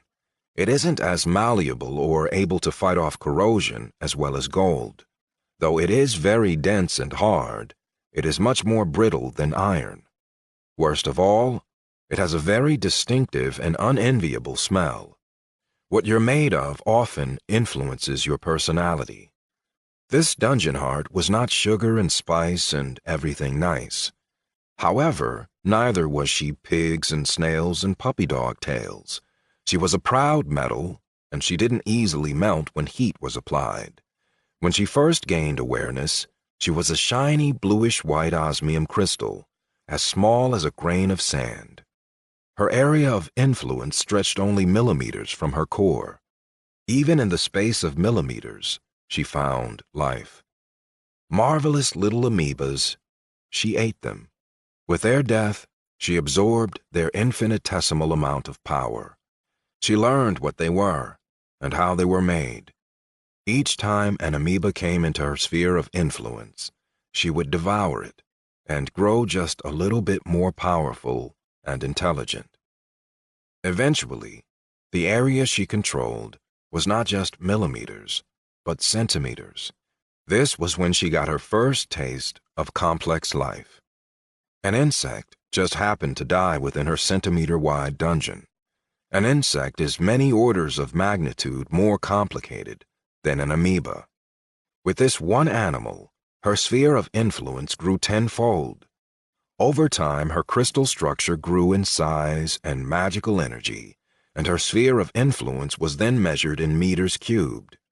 She learned ways to set traps and to catch animals, and, eventually, a goblin fell into a vat of acid under her control. With this, she finally understood what true sentience was. There was no comparing an animal or a monster to a truly self-aware being. With this new awareness, she discovered the purpose that all dungeon hearts eventually discovered, unless, of course, they're destroyed first. She needed to eat new self-aware beings, and not just the beings themselves. She wanted to devour and understand the items they carried with them. The one small goblin she had eaten had had elixirs and an enchanted bow. Along with all the knowledge gained by eating the goblin, she believed she now understood how to make some small items. Instinctively, she understood that she could make items to use as bait to draw in more adventurers to eat.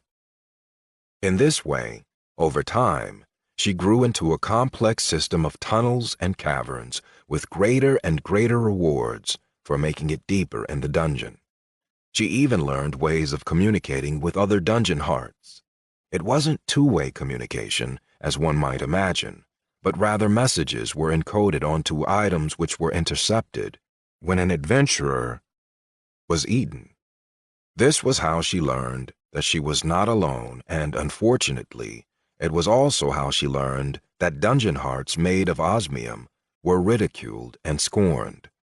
The first item she ate with an encoded message on it had not been meant for her. It was a communication from a gold dungeon heart to a platinum dungeon heart.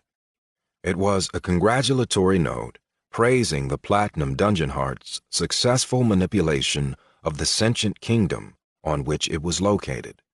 The platinum dungeon heart had figured out a way to convince adventurers to utterly destroy a stinky osmium dungeon heart located in the same kingdom. If the metallic crystal heart was shattered, the whole dungeon died. This is what had happened to a dungeon heart just like herself. She now knew that she was different, even from others of her own kind. Despite the differences, she wanted to survive. She had protected her core with traps, homegrown monsters, and the most dangerous items she could make. But with this new information, she no longer felt safe. She dug deeper and deeper down, wanting to make sure no adventurer could reach her crystal dungeon heart, even going so far as to make a fake final room with what appeared to be the final boss. Oz wanted to live. She grew good smelling plants to mask her natural scent. She didn't want adventurers who had survived to escape her dungeon and inform her enemies of her existence. Her purpose was no longer just to eat and gain new knowledge, but to find a way to survive indefinitely. Oz thought about defense every moment, and made it harder and harder even to enter her dungeon. Eventually, her main floors were so deep that only the greatest of heroes took the time to make the long trek down into the deepest floors. This fear ended up keeping her safe, but it did not allow her to grow very fast. When she was able to eat an adventurer, they were high quality, but she never got many. Her strategy worked. She kept a low profile and was never brought to the attention of any who would do her lasting harm. In the way a dungeon can, she made friends. She cared, she was betrayed, and then she in turn betrayed. She lived small, but it was still life. Then the cataclysm hit. It was a global event. She was never sure exactly what happened, since she had no ability to sense past the threshold of her entrance. But the one thing she was sure of was that the air had been scorching, and then half a mountain had fallen on her entrance. The huge weight caved in half of her top floors. If she hadn't dug down so deep, her brittle crystal structure would have been broken by that mountain. Her paranoia had saved her life, even if not from the enemies it was meant to. She had tried to dig a new entrance, but ran out of energy before she could reach the surface. Eventually, she had given up and just maintained a basic fungal environment on the lower floors she had left. Time passed, but she did not forget who or what she was. But that became less important as routine set in. Grow some fungus, eat it. Grow some fungus, eat it. Repeat for an age. Then finally, long after people had returned to the once sterile surface, the routine was broken. In the most recent conflux, she had been singled out. The top of the mesa under which she was buried had been liquefied with pure power, but the bolt of power that created the lava did not just strike the surface. It burrowed deep down, opening up the long-forgotten passageways. Her entrance was clear, and now the residue left over from the bolt of power was enough for her to rebuild and reform her top floors. She was a true dungeon again, and after such a long routine, she no longer wanted simply to survive. She yearned to thrive. The tiny dark fairy that came across her threshold smelled wonderful. She was something new, and new things needed to be eaten. Oz would tempt her and her statues back in. She knew many things that could tempt a golem maker. Gong! The loud gong rumbled through the castle and then the surrounding countryside. Spooky clicked on the system message that accompanied the gong. The abiogenesis bunny generator has made the evening bunny. Spooky looked over at where the new bunny had just been generated. Its furry coat looked the color of a vanilla sky. New fact, 89. Patron suggested that bunnies have different designations depending on when they were born. Then the bunnies got designations depending on when they were born. Slowly, the dome began to brighten. Mose didn't seem to respond as the light from the outside increased. Mose? What is happening outside? I can see that the sun is set, but it's getting noticeably brighter, Spooky said. Flying over to the window, she looked out over the valley. From a distance, it seemed like little fireflies were coming out of the ground in the mountainside. Up high into the air they rose, filling the upper atmosphere with bright moving stars. It's 6 o'clock nighttime. Obviously, night is when it gets bright. Our tiny sun barely provides any light at all. We get all our light at night from the night lights, Mose said, gesturing to the light still rising from the ground. Spooky was moved deep inside. She was experiencing another new emotion. Awe. They're so beautiful. How long do they stay out? Spooky asked. All night. They won't go back in the ground until right before sunrise tomorrow morning, Mose said. We must have just missed them this morning. They were in the ground? Spooky asked. Yes, they make the walls of the underground glow. Are they really no night lights where you're from? Mose asked. No. During the night, it's mostly dark. There's a little light from the stars and the moon, though during the day our sun is much brighter than the sun is here. Do the night lights provide warmth? Spooky asked. A little, but most of our heat comes from the heated lakes, Mose said. The night lights continued to stream up from the ground, making gentle cyclones of white lights. She loved Christmas, Spooky said quietly. She? Mose asked. Spooky did not respond immediately. She kept looking at the nightlights, filling the high sky. Looking over her shoulder at Joe, being fed rocks by little angels, she slowly spoke. Joe's she. She loved the white lights and the snow. Even during the summer, she would search the internet for pictures of Christmas light. She did it her whole life, Spooky said, looking at Joe from a distance. Where is she now? Mose asked. Before she could answer, Joe sat up and hopped off the mithril box. Both Spooky and Mose froze. Standing there, it was clear that Joe's body had changed. In height alone, he had grown nearly 2 feet. He was almost 8 feet tall. His shoulders had widened, and the muscle mass in his arms and chest had expanded. He looked like one of those giant American football players who had taken one too many doses of anabolic steroids. The most striking change was his skin. It was no longer smooth and tan. His skin looked like it had been transformed into beautifully tattooed granite. Through it, you could see glimmering dark veins that looked like they were made of marble. Joe, now that you're standing, I can get a better look at you. You look amazing, powerful. But your eyes?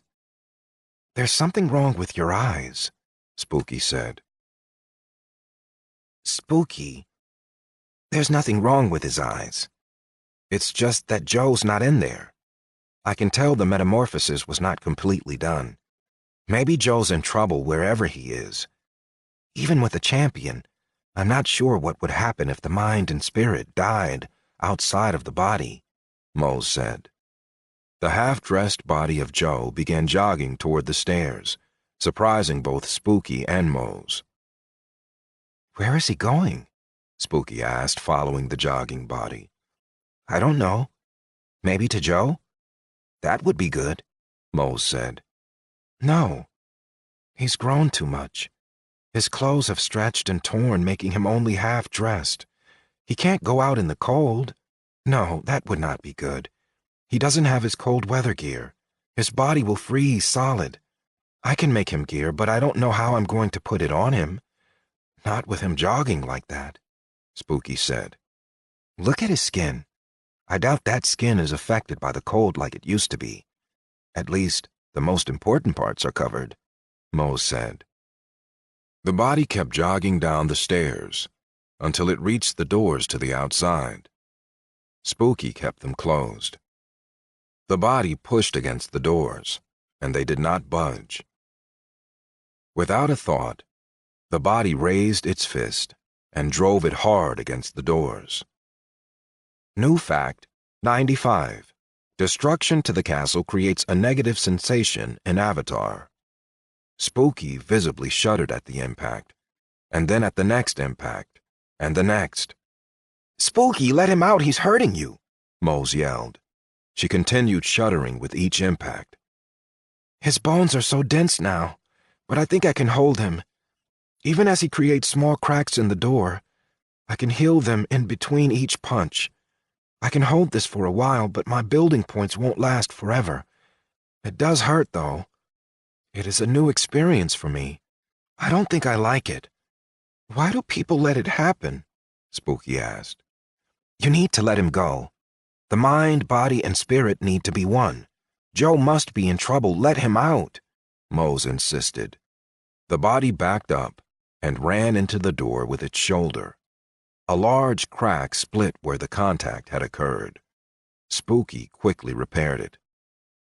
If that is your expert opinion, as a master of mind and spirit magic, I'll open the door. Spooky relented through clenched teeth. The body backed up to ram the door again. It is, Mose said. As the body ran toward the doors, they swung open. Falling through the open doors, the body landed on the ground. Without thought, it picked itself up and started jogging toward the hill exiting the mesa. We must follow him, Spooky said. Agreed, but I need warmer clothes. I don't have skin like that. I will die out there. Also, I'm not sure how I'm going to keep up. Look at how fast he moves, Mose said. I'm sure you couldn't keep up on your own legs. You'll have to use mine. Your clothes are in the closet there, Spooky said, then flew after Joe's body. The clothes are already ready? That was fast. Wait. What? What do you mean use your legs? Spooky, wait! What do you mean use your legs? Mose called after the already gone fairy. Then Mose turned around and saw a basket just large enough that he could fit in it if he curled in a ball. There were ropes attached to it. Each of the 3 ropes was held by one of the 6-foot-tall ivory automaton angels. The stone faces held no emotion, but Mose couldn't help but feel fear. Now the fear that Joe had for these creatures was no longer unique on this moon. Dark stars! You have to be joking, Mose shouted. One of the angels took a single step toward him. Mose jumped. Fine, I will get dressed. You statues turn around, Mose attempted to command. With mechanized precision, and as one, the angels all lifted their stone hands and covered their eyes. Mose shuddered.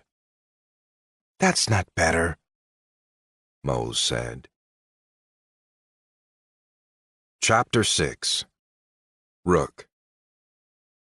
No guts, no glory, as they say on the cereal box, Joe said, as he mind-clicked. Yes. At this point, Joe got worried because he heard a woman screaming. Only, it was not a woman. Joe was the one screaming. He rolled on the floor and closed his eyes as hard as he could. The blinding rainbow light was unbearable.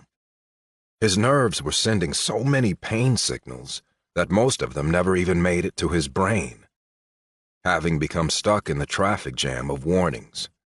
The signals that reached him were the ones closest to his brain. It felt like his eyes were being shredded inside his head. His skull felt like it was being turned inside out. It was good he had no control over his body, or there would be no telling the damage he would have done to himself. Pain went on for a time, and he could not count or even register how long.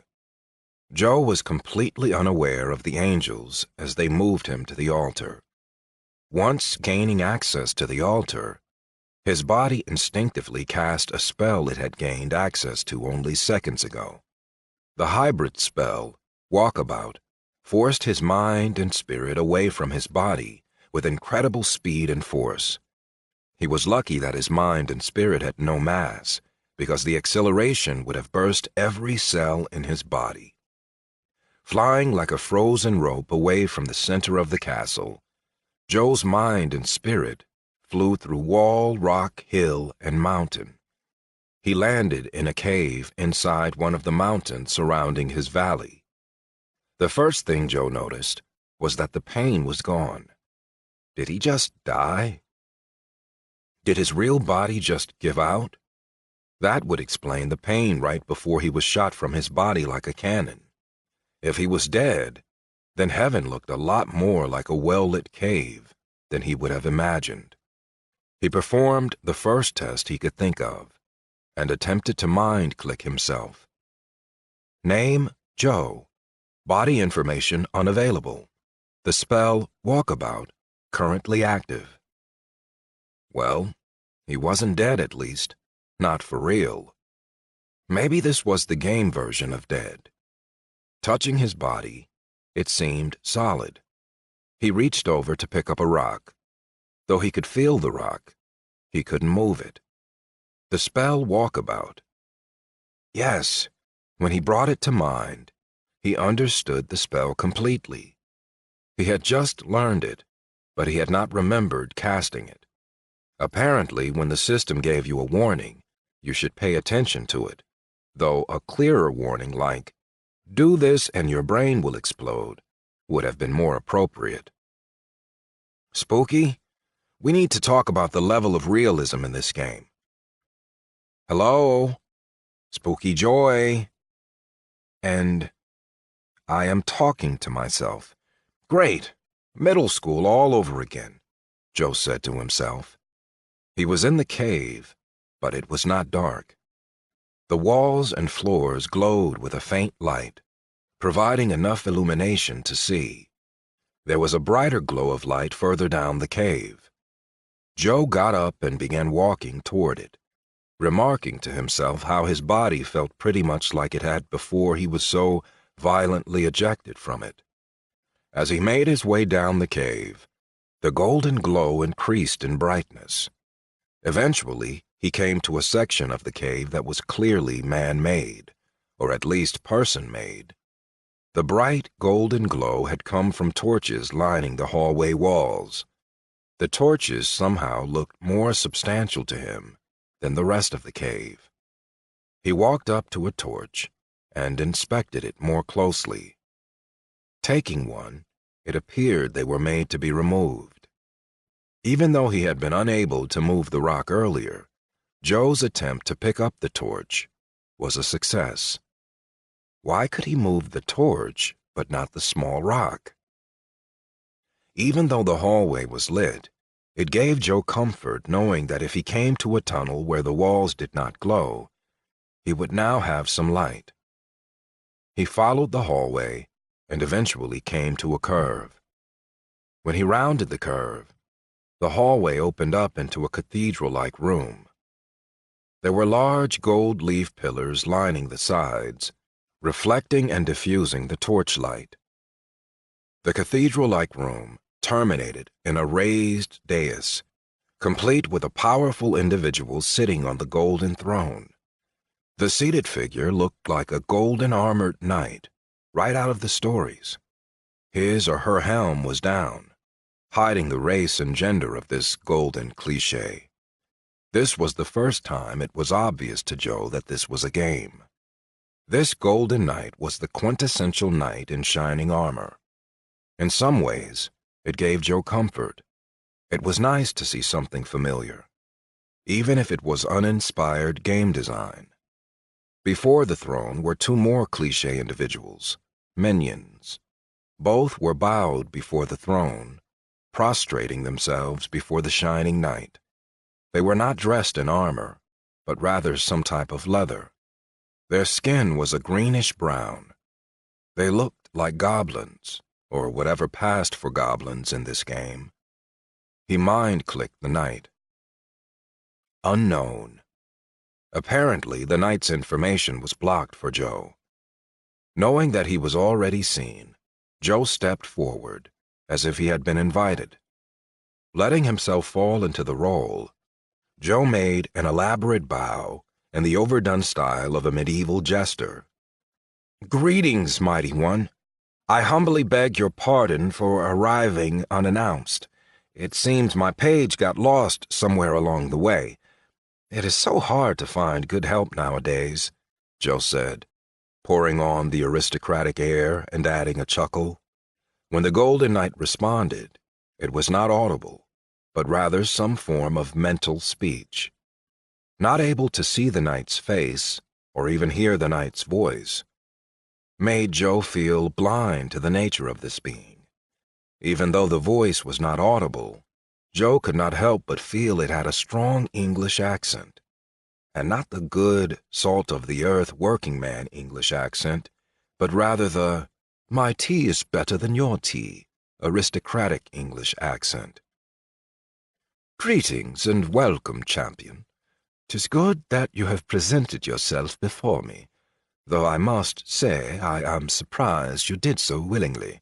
I was aware of you in your disturbingly unique castle, and I knew that I must make you my servant. As you alluded to, the terms good and help rarely go together. It is my hope that you can be the exception to this rule, but I know that is most likely rubbish," the enthroned figure said. "Mighty One, I don't wish there to be any confusion. I am King Joe. As I'm sure you know, the true nature of a king is to be a servant. Only he is the servant of his people, and no others. If you wish me to serve you, then you must become one of my people. Is that something you're interested in, Mighty One?" Joe spouted off before he had time to think. That was the problem with slipping into a role. When you committed to the role, you couldn't help but respond in character. "Yes, confusion is something that must be avoided. In that spirit, let me help enlighten you and take away your confusion. You are a king, but I am the god Rook," Rook said as he stood. On the last word, all the torches in the room tripled in size, including the one in Joe's hand. Not prepared for the torch to become a small inferno, Joe dropped it. Right before the torch would have hit the floor, it disappeared and then reappeared in Rook's hand. "Joe, it appears you dropped this," Rook said, and then tossed the torch back at Joe. Joe, now prepared for the larger flame, tried to grasp the handle of the torch out of the air. But though the torch looked like the one he had just been holding, it was not. This new torch was much heavier, forcing Joe to take a step back and fall on his knees. Having to hold the torch with both hands so as not to burn himself, Joe, with great effort, regained his footing.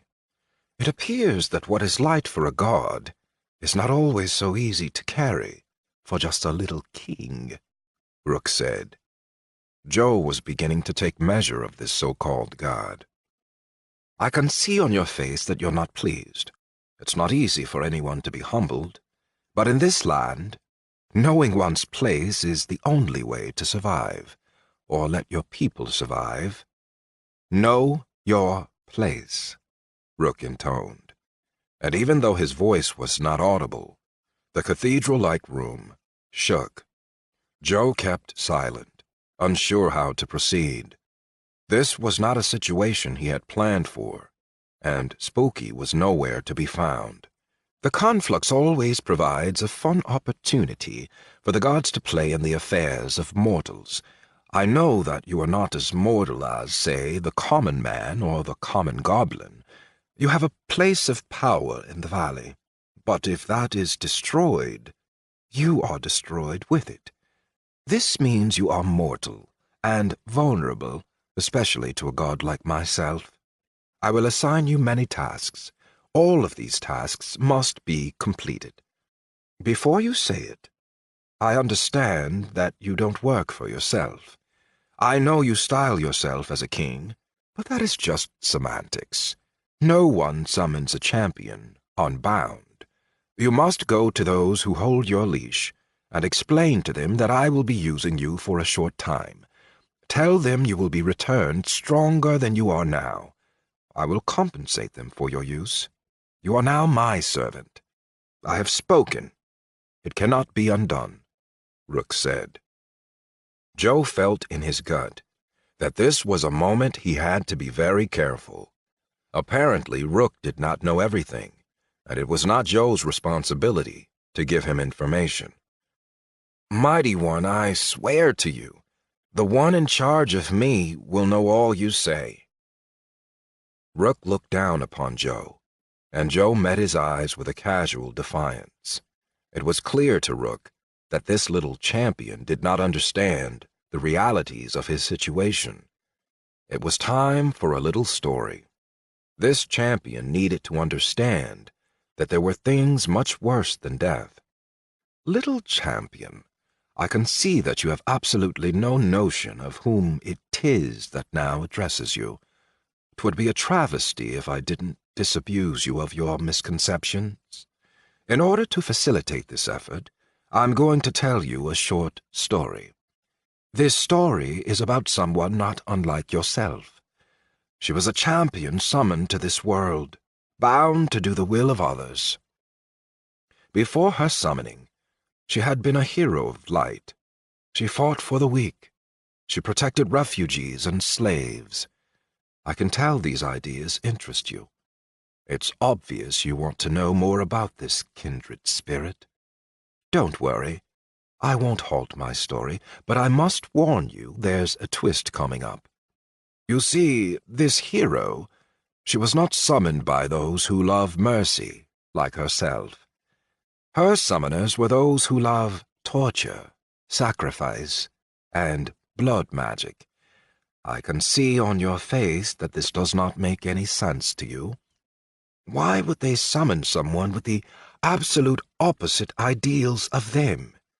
I'm sorry to tell you that the answer is not one you would like to hear. Not that that will stop me. They summoned this woman of mercy so that through slavery they could force her to commit unspeakable acts of cruelty. To their way of thinking, it would double the amount of torture they could inflict. Every lash that she gave would be felt twice, first by the object of the lash, and then by its wielder. She was a bound champion. Her will was not her own. I first encountered her in a pool of her own tears. She was crying because she had just killed a child. It was all very messy. I had to walk very lightly, or I would have ruined my boots. I saw her plight, and I offered to lessen her burden. I would speak to her masters and ask them to halve the amount of sacrifices required of her annually. In return, she would kill the entire royal line of the neighboring elven kingdom. She objected, whining that, in the long run, this would cause more death. She went on to complain that that royal line was the only thing holding back her masters. She said it was a matter of numbers, and that she would not be the cause of more death. She should have taken my offer. You see, I wanted a royal line destroyed, and really I wasn't picky about which one. I found another champion and another royal line. It was her royal line, or, to be more specific, it was her masters. Yes, it was those who had summoned her. Don't get too excited. I didn't free her. Before I had her masters killed, I spoke to them. Instead of asking them to halve the amount of sacrifices that were required of her, I had them double the amount. When their royal line was finally wiped out, she thought she was free. Only the orders that she had been given still compelled her. The whole of their kingdom fell, yet their bound champion was still forced to meet her quota of blood.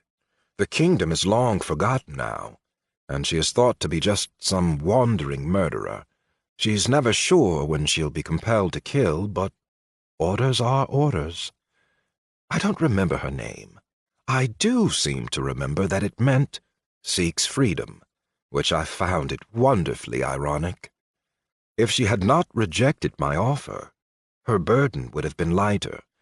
I may have even felt enough gratitude to free her. Of course, we'll never know. I hope that you understand the true meaning of my story. Champions who reject Rook will have a fate forced upon them worse than anything they could ever have imagined, Rook said, in a much too casual tone. Joe raised one eyebrow. He had to give the developers props. This night was not as cliché as he had first thought. Rook seemed to do one thing really well: make one want to turn the tables. This thing needed to be bound.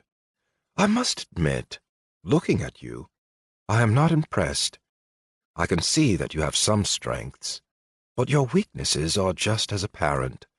And coming here without your body, it simply isn't done. I have much work to do on you, Rook said.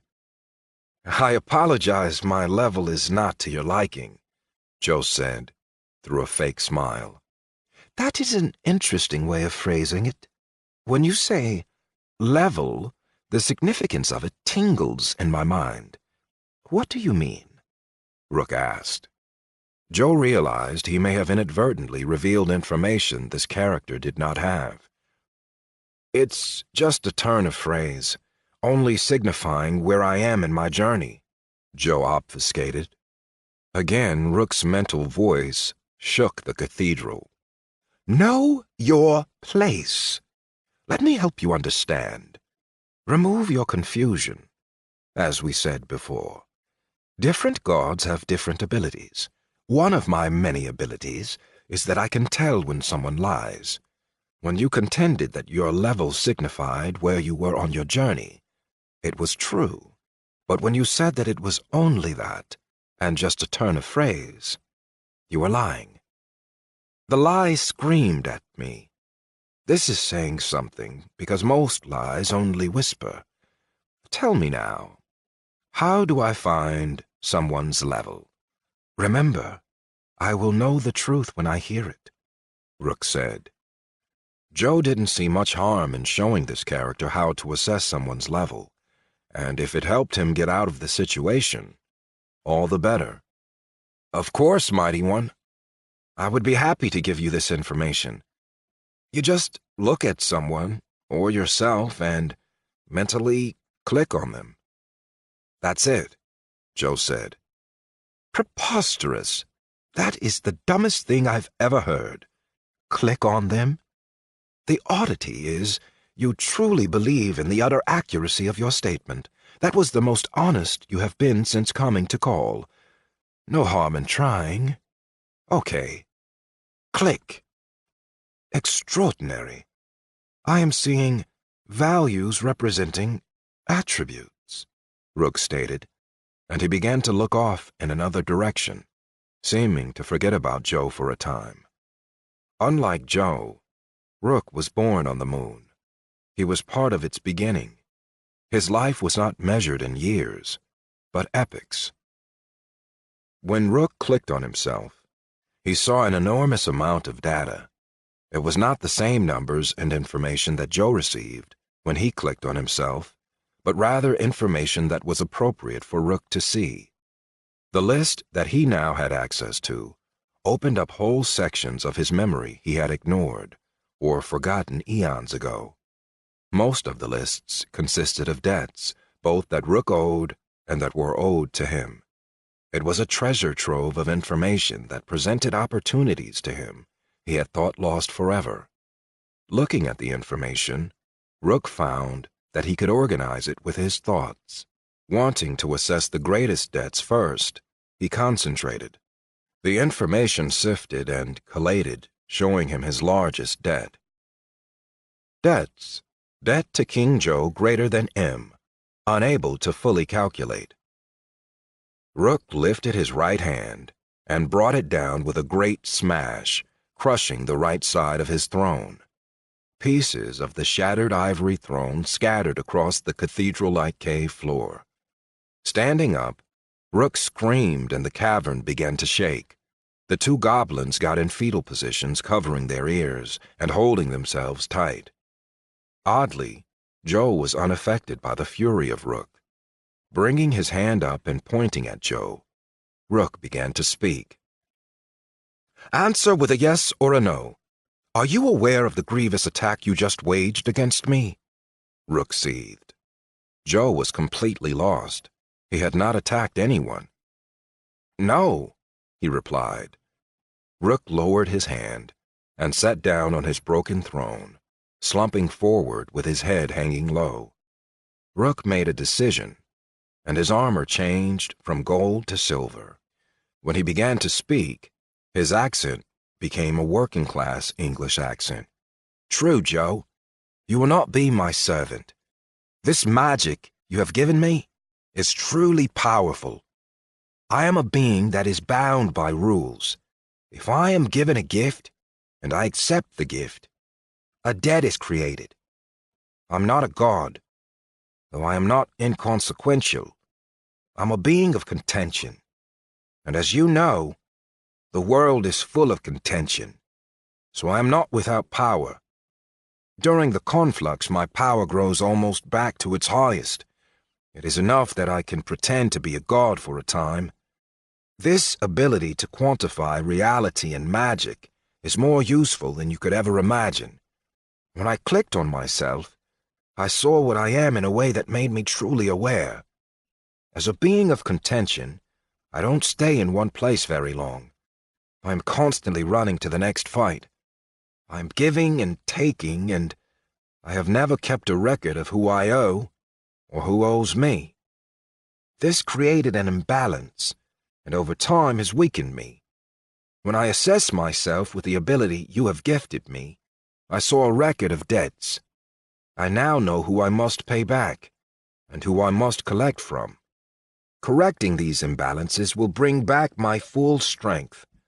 But there are so many debts. I don't know where to start, and now it just seems like so much work. I was going to use you to start a wonderful war. I would have created so much new contention. Now, I can't, because if you serve me, it creates more of a debt between us. I don't know how I'm going to correct the scales you and I already have. I don't tell you this out of the goodness of my heart. In a very real sense, I have no goodness or badness in me. I give you this information because my debt to you is much too great. Though this small gift of information does not even come close to balancing my debt, it is a step in the right direction, Rook said. Joe felt an opportunity and decided to take a risk. Mighty One, I am afraid you already made me your servant. You can't take it back, Joe said. What? No, you cannot be my servant, Contention said. Joe closed his right hand in a fist and covered his heart. I, King Joe, servant of Rook, also known as Contention, commit to contend with the forces of evil and injustice. You made me your servant, and it cannot be undone. Neither can my commitment to always fight for justice and the spirit of contention be undone. I will contend, even if it means contending with you, Joe spoke the oath. And the resonance of a new magical contract was felt by both Rook and Joe. Rook hopped down from his throne and backhanded Joe with his gauntleted fist. Joe flew up at a 45-degree angle, hitting the back wall near the ceiling, and then falling down to the floor. If he had not been in spirit form, it would have killed him. Nonetheless, it hurt a lot. And again Joe was bugged at the realism in this game. You impudent little worm! I was releasing you! You dared to force the contract closed. I would have repaid my debt, but now your contentious trick has made it much more difficult. The conflict of interest in repaying a servant makes addressing the imbalance so much more complicated. If I make you greater, then I make myself greater. This takes away some of the credit I am due in my repayment, Rook roared, with both fists clenched. Joe picked himself up and dusted himself off, though in his current form, it wasn't possible for dust to stick to him. Rook, can I call you Rook? Joe asked. No, call me Master, Rook growled. Okay, Rook it is then. Here's the thing, Rook. You clearly brought me here to use me for your own gain. That's not working out so well for you, I can see that. As you said, you're a source of contention. Only, I am not a contentious individual. I can only assume that in choosing me, you were trying to force more contention into the world. You were going to make me contend with myself as well as cause wars. Ultimately, you would have had to destroy me. I would not have done what you wanted. I'm stubborn enough to stick to my principles and dumb enough to be unable to see reason. The good news for you is this. I will contend with evil, For things like slavery and oppression, there is no compromising in me. Yes, my level is low, but I'm here to play. The idea of building a kingdom from nothing and fighting for right is invigorating to me. I won't stay at this level for long. In the short time I have left, in my existence, I will build a place that contends with the very nature of reality. A place where all are welcome and all are safe. I know this is not the way you've ever done anything, but that is part of the reason you're weak. Without a kingdom like I want to build, you will remain forever out of balance. The oppressed now have a champion. I will push back. I will contend. I won't do things that you ask me to do. But this is good news for you, Joe said. In what universe would a servant ignoring a master's wishes be good news? Rook yelled. In a universe where the master was a being of contention? You will literally thrive when I tell you no. I will contend with you, and you will love me for it, Joe said. I need you to get back in your body so that I can break all your bones while you feel the shards tear through your muscles and cartilage, Rook said, somehow back in his golden armor. That's the spirit. Good for you. You want to fight me? I think that can be arranged. After you pay off some of your debt, of course. But you should know from the beginning, I will contend with you. What you fail to understand is that this whole reality was made for me to conquer. I'm including you in that. I won't end up having near enough time to finish. But while I'm here, I will successfully conquer every opponent. I'm sure I won't win every battle, but I will win every war. For every step I take back, I will take 2 steps forward. You should get on board, because my star is rising. Look at things rationally. Less than 10 minutes after you met me, I gave you the opportunity to get back to full strength. This debt you owe me is there because of the large gift I gave you. You called it an attack, but it wasn't an attack. It was a lifeline. Do the smart thing. Aid me the best you can. Don't pay your debt grudgingly. Do so with a cheerful heart. Trust me, the alternative is not worth contemplating. You will follow where I lead. Otherwise, I'll crush you beneath my feet. I'm trying to help you out. You can be great, or you can be a footnote in the histories of enemies I have defeated, Joe said with a smile. He was having fun playing this game. It was invigorating standing up against the bully, knowing that you could not be defeated. Rook fell to the floor, putting his head in his hands, and began to gently weep. His armor was no longer golden. It was not even silver. He sat on the floor in rusty red battered armor, looking like a punch-drunk knight with no king. Joe was not sure what to do. His natural inclination was to comfort someone who was weeping. Only in this context, it was really inappropriate. Joe just stood there and waited, feeling very uncomfortable, when the only sound was a weeping fake god. I'm lost. I am undone. I have hitched my wagon to a man who has no connection to reality. I told you a story that should have scared the life out of you. You didn't even bat an eyelid. I may have fudged a few of the details on my involvement, but I could tell that you didn't know that. It should have made you fear me, not confront me. You're a freak, someone who truly believes that the whole universe was made for them to conquer. I am a being who's lived for untold millennia, and yet you truly believe I was made for you. And what's worse, your belief is so strong, it makes me question my own sanity. Was I made for you? It feels as if my very soul is being toyed with. You were supposed to be a pawn I could use, and then sacrifice. This is what I was told during the conflux. Come to this valley, take charge of its champion. Use him to provoke the third elven kingdom. and then let them destroy him. Why couldn't I tell that I was being manipulated? I can't remember a conflux I didn't have at least a hint that I was just being used. I shouldn't have told you my nature. Without that knowledge, you wouldn't have been able to close the contract. You're a servant only in name. You'll do whatever you want, and the worst part is, I will continue to accrue a debt for everything you do.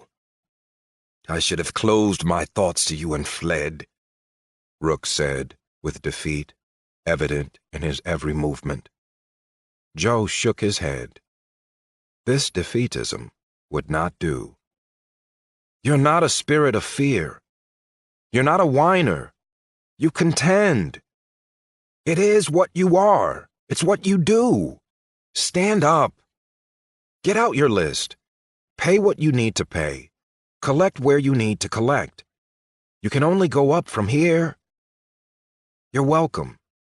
You said it yourself. You've been alive for millennia. You have work to do. Go do it. And if in your journeys you happen upon a powerful magical item that could be useful to me, acquire it. Then we can see about getting your debt reduced, Joe said. Rook looked up at Joe, and his jaw firmed. Standing up, Rook walked back to where the two goblins were still lying on the floor in fetal positions. You might not have to do what I ask, but I don't have to do what you ask either. I will pay you back the way I want. Not on your terms, Rook said, regaining some of his former confidence. Touché, Joe said. I will leave, though. Maybe I will go pay debts. Maybe not. It is not for a worm like you to know. But before I go, I will make my first repayment to you. Bork and Grork, stand up and face this man. Tell me what you see, Rook said. The two goblins stood and looked at Joe, then spoke in some language Joe did not know. Rook smiled.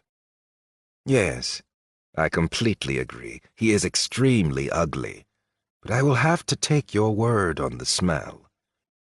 Not that I doubt you, slaves.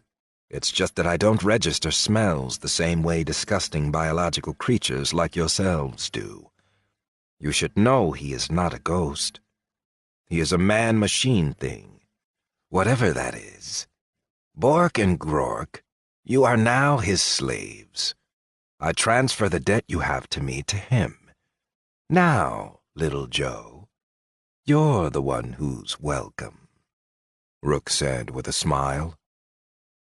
I told you, Rook, I don't believe in slavery. I don't accept your gift, Joe said. Too late, I already gave them to you, but feel free to re-gift them if you don't like them. Also, just because you don't believe in slavery doesn't mean they don't. Gift given, and I can see that my debt has gone down some. Good. I should find more slaves for you. This could be a good way to settle up. That is enough for now, though. I will see you later, Joe. I hope you die. Really, please die, Rook said in a congenial voice, then disappeared. Chapter 7. Booger Flick. Once he was gone, the large room that Joe and the goblins were in changed. The pillars, the torches, and the dais all ceased to exist. With the absence of the torches, the cathedral-like hall was now just a large cave, with some sort of meeting circle in the center. It was now noticeably darker. It did not take Joe's eyes long to adjust, though, as the walls and floor still glowed. Kneeling before Joe were his two new goblin slaves. Well, that just beats all. But I'm alive, so that's good. Okay, he said your names were Bork and Grork. You're free. I free you, Joe announced. You know what he say? Grork asked Bork. I don't know. Maybe it'd be okay, Bork said. Shoot. I can't understand you. Apparently I don't speak Goblin, although I didn't speak Yeti until I jumped on top of Bridja. Maybe I need to touch you, Joe said. At this point, Joe took a step forward, raising his right hand to put on Bork's head. Bork did not move a muscle, but Joe could see fear in his eyes. The problem came when Joe's hand should have touched the goblin. Instead of making physical contact, Joe's hand passed right through Bork, making both of them shudder. Joe took his hand and tried to touch other parts of Bork. Joe's hand went through him every single time. With a frustrated look on his face, Joe walked over to Grork and tried the same thing, with the same result. Apparently, Joe couldn't touch living beings, which felt completely unfair because Rook was able to backhand him across the room. "What he doing?" Grork asked. I think he want hit us, but can't, Bork said. "What we do?"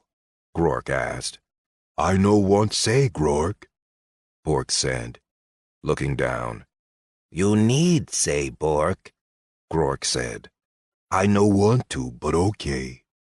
He want hit us, but can't. To obey Master, we must hit each other. Then Master be happy, Bork said. "Okay, I start," Grork said, without any compunction. Thanks, Grork. You me pal. I not wanted to. Maybe go easy? Bork said. "You sure?" Grork asked. No, never mind, Bork said. "Okay," Grork said, and then raised his goblin fist and punched Bork right in the eye as hard as he could.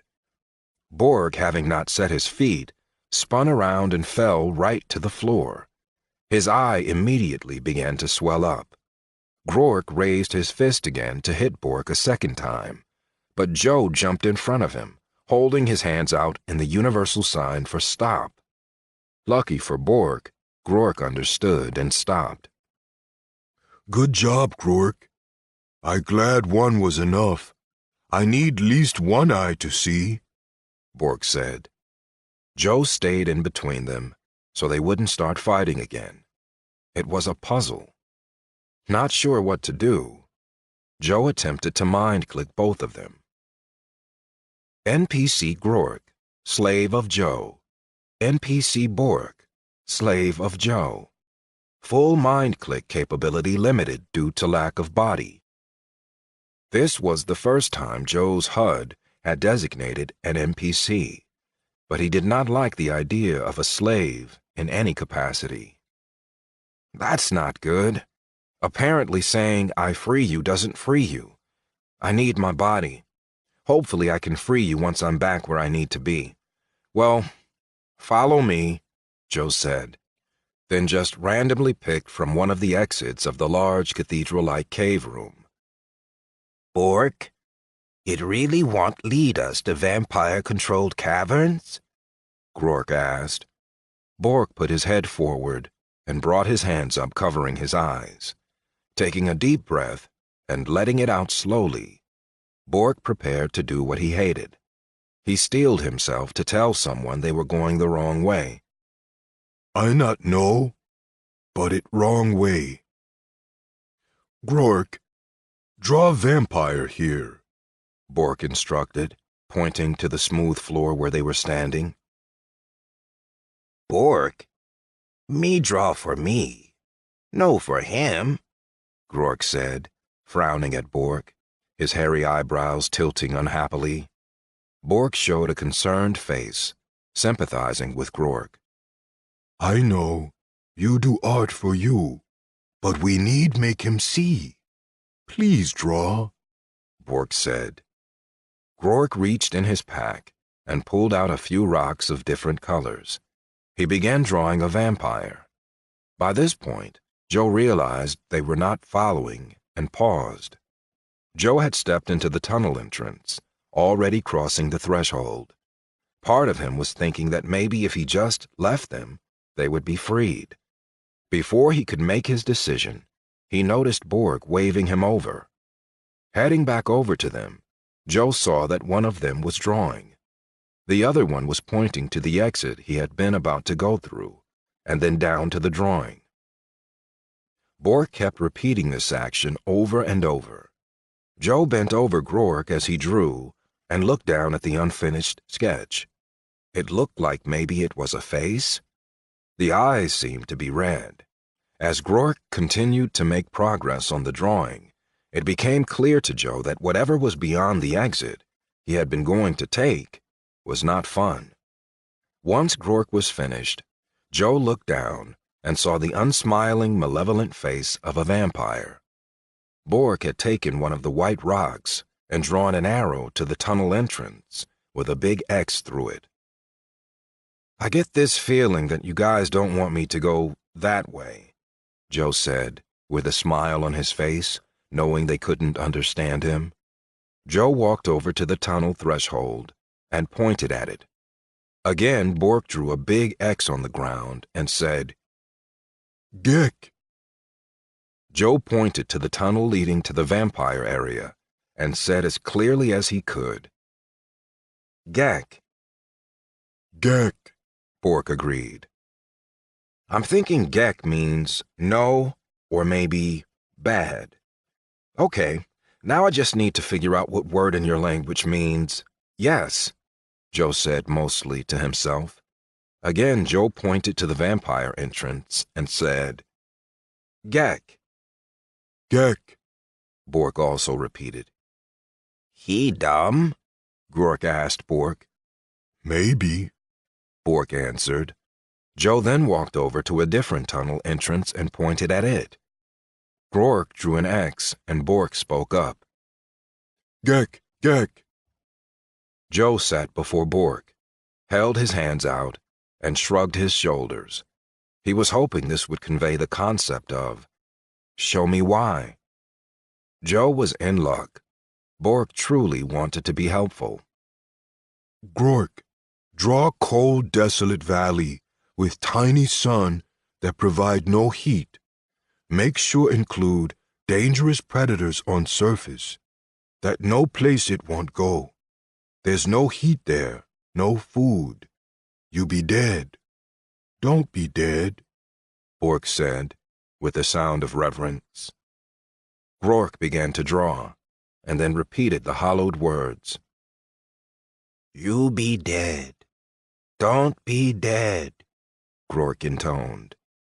Joe sat patiently as Grork drew the valley. The valley included the mesa, but not Joe's castle. Grork used a white rock to show the snow on much of the valley. The white was also used to show the huge frozen lake and the ancient still rivers that once fed into it. As Grork drew, Bork kept making shivering motions and holding his tummy. Joe couldn't help but laugh at the silliness of the situation. Two greenish-brown goblins were playing the games of Pictionary and charades with him. Who would have thought that not knowing a language could create such a fun minigame? It didn't take long before Joe realized it was his valley. He had seen it from his high castle. They clearly did not want to go into the valley. Joe pointed to the tunnel leading to his valley and mimed shivering just like Bork was doing. Bork, seeing that Joe was understanding, began nodding his head. Oog, Bork said. Joe pointed at both of the cave entrances that the goblins had said no to. Gek, Joe said, smirking. Bork smiled and said, Oog, Oog. "Okay, I'm thinking that Oog means yes. This is good." "Progress," Joe said to himself. Joe wished he could grab the chalk and draw a castle in the valley. Then he could show them it was his. Abruptly, Bork stiffened and looked toward the tunnel leading to the vampire area. Grork. Danger, Bork said. With a speed that surprised Joe, Grork jumped away from his drawing and set his feet. Reaching behind his back, Grork pulled out a pickaxe. The way he spun the pickaxe and stroked the wooden handle showed familiarity and care that only came from using a weapon in military service. Grork was preparing for danger. Bork was pulling herbs and vials from his pack and placing them into slots on Grork's belt. Their actions were quick, and neither one got in the way of the other. They had been a team for a long time. Joe felt a coldness and tasted bitterness on the tip of his tongue. It was weird, being a spirit on walkabout. He would not have thought he could taste anything. Because all the walls glowed slightly, Joe was able to see the halfling who walked up to the threshold of the tunnel. He didn't look like Mose. This halfling was gaunt and pale. As it spoke, its voice was like silk, sliding and snagging over thistles. You crossed the threshold into our lands, spirit boy, the pale halfling said. I did, though I am no boy. There's no need to be derogatory. After all, we're all adults here. Let's all just have a conversation and get this straightened out, Joe said, taking the initiative and stepping in front of the combat-ready Grork. You speak halfling? That's surprising, boy. It's too bad you find it derogatory, but truth is truth. I've been around for nearly 50 revolutions around our sun. For a vampire, most are children.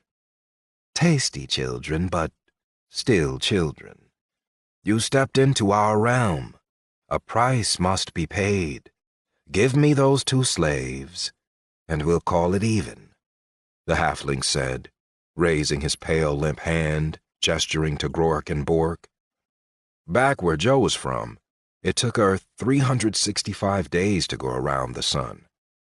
That was not the case where Joe currently was. If the time was converted to Earth years, the moon that they were on took over 11 years to go all the way around its sun. In terms of actual time, he was speaking to someone over 5 times his age. Not that it truly mattered. In a magical reality, it's less about time and more about symbolism. Nearly 50 years, huh? I guess I should be the one calling you boy then. I'm nearly 100 years old, myself. My name is Joe. King Joe. What's yours? Joe asked with a flat tone. One does forget the niceties. I am Neg, Sentry Neg, to use your form. It is too bad you're just a spirit, King Joe. I have heard that king's blood is delicious, and a king as old as you, if you speak truth, that is. Well, that would be remarkable, I assume. You never answered my question. Will you pay your debt? You violated our territory, even if it was just a step. Give me your slaves and walk away, Neg said, flicking his pale fingers. The vampire's posture and bearing looked like a thin cotton sheet draped over a pole. Each time he gestured, it was as if wind caught a small part of the fabric and flicked it up. Only instead of clean cotton, Joe sensed only dark, sticky malevolence. I need to clear up some confusion. These 2 goblins are their own people. They may have been slaves, but the moment they were given to me, they were freed, even if they didn't know it. So, even if I wanted to, which I don't, I couldn't give them to you. I encroached upon your realm. From time to time, things like this happen. Let's not make more of it than it is, Joe said. Confusion? There is a bit of that. I can see the slave's mark on them clearly. It gleams brightly to my shadowed eyes. It is a powerful mark, not one easily broken. A being more powerful than you put it upon them. It is equally clear they were transferred to you. I don't know if it is greed or pride that stops you from paying your due. It matters not. This place you stand in is no man's land. Neutral ground. A place where many kingdoms have easy access.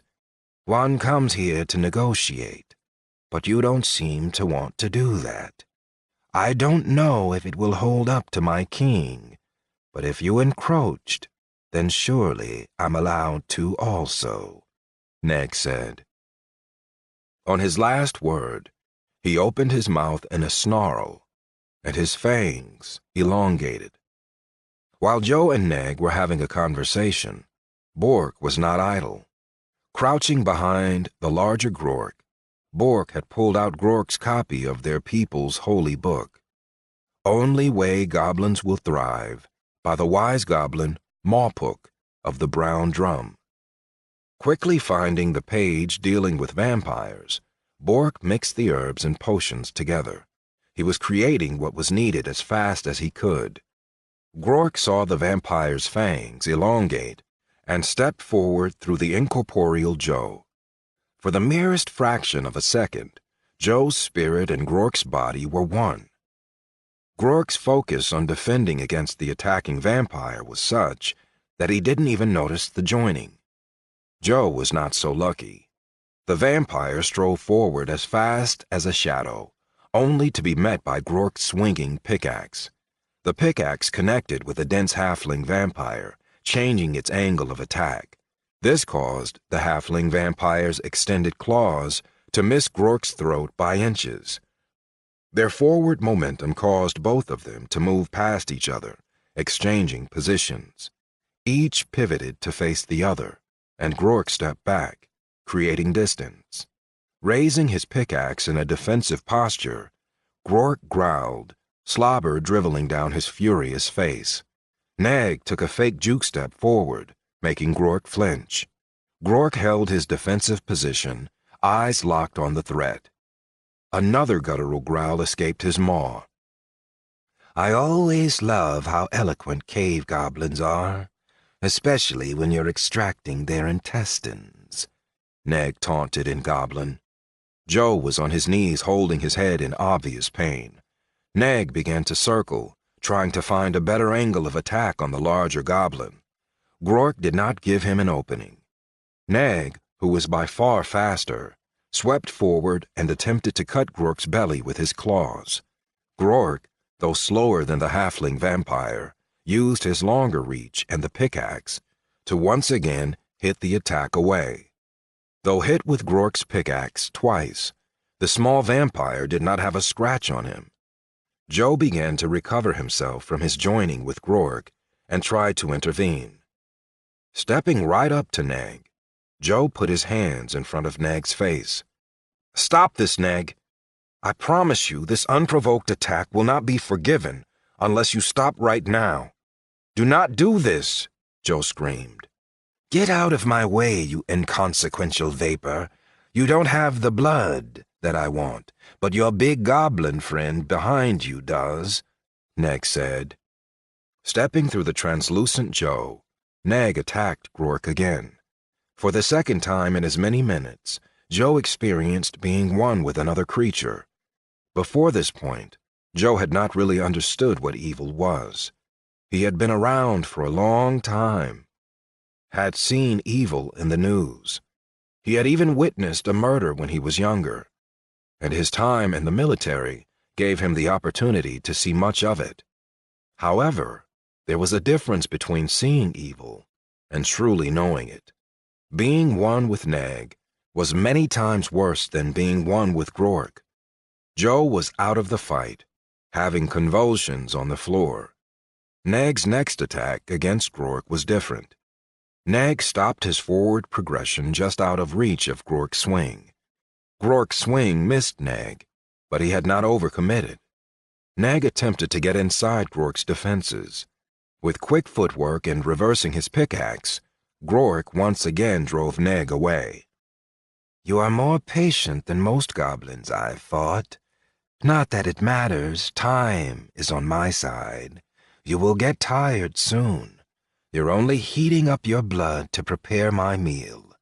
I really should thank you, Neg said in Goblin. Neg was not unintelligent as vampires go, but he made a common mistake. He ignored the smaller, weaker-looking goblin to focus his attention on what he considered the larger threat. When fighting multiple opponents, never discount the nerd. Grork had given Bork the time and the distraction needed to finish his holy potion. Grork, catch! Bork screamed as he threw the glass vial over the head of the vampire to Grork. Only Grork never got it. The tiny halfling vampire jumped high, easily catching the glass vial out of the air. Speaking in Goblin, the vampire taunted Grork. "I'm sorry, child. Did you want this?" Neg said, as he smiled with malice in his eyes. Grork began to chuckle. It was a deep, resonant chuckle. It started from his belly and grew deeper as it moved up through the chest, exiting through the mouth. "Ha ha ha ha ha ha ha! I not wanted it for you!" Grork yelled. The eyes of the vampire widened, only too late recognizing the threat. The glass vial exploded in his hands, a red blood mist coating the vampire's exposed skin. The vampire fell to his knees, his head tilted back high, mouth open wide, screaming at the ceiling. The red mist, though horribly painful, would not kill the vampire. Grork did not need long, though. Dropping his pickaxe, Grork reached for his belt, taking another potion Bork had given him. Dropping the vial of acid in the vampire's open mouth, Grork punched it closed with a strong uppercut. Although his mouth was closed, the screaming did not lessen, but rather increased. The vial had been full of strong acid. Again, though the acid was horribly painful, it also was not enough to kill the vampire. Jumping on the screaming vampire, Grork pulled out a matching set of pliers. Although the pliers had been originally made for crafting, they would fit for this job as well. Positioning one set of pliers on each of the fangs, Grork tore the acid-weakened fangs out. Brown, thick, necrotic blood spurted from where the teeth had been extracted. There were few things that smelled worse than necrotic blood freed from the confines of a vampire's body.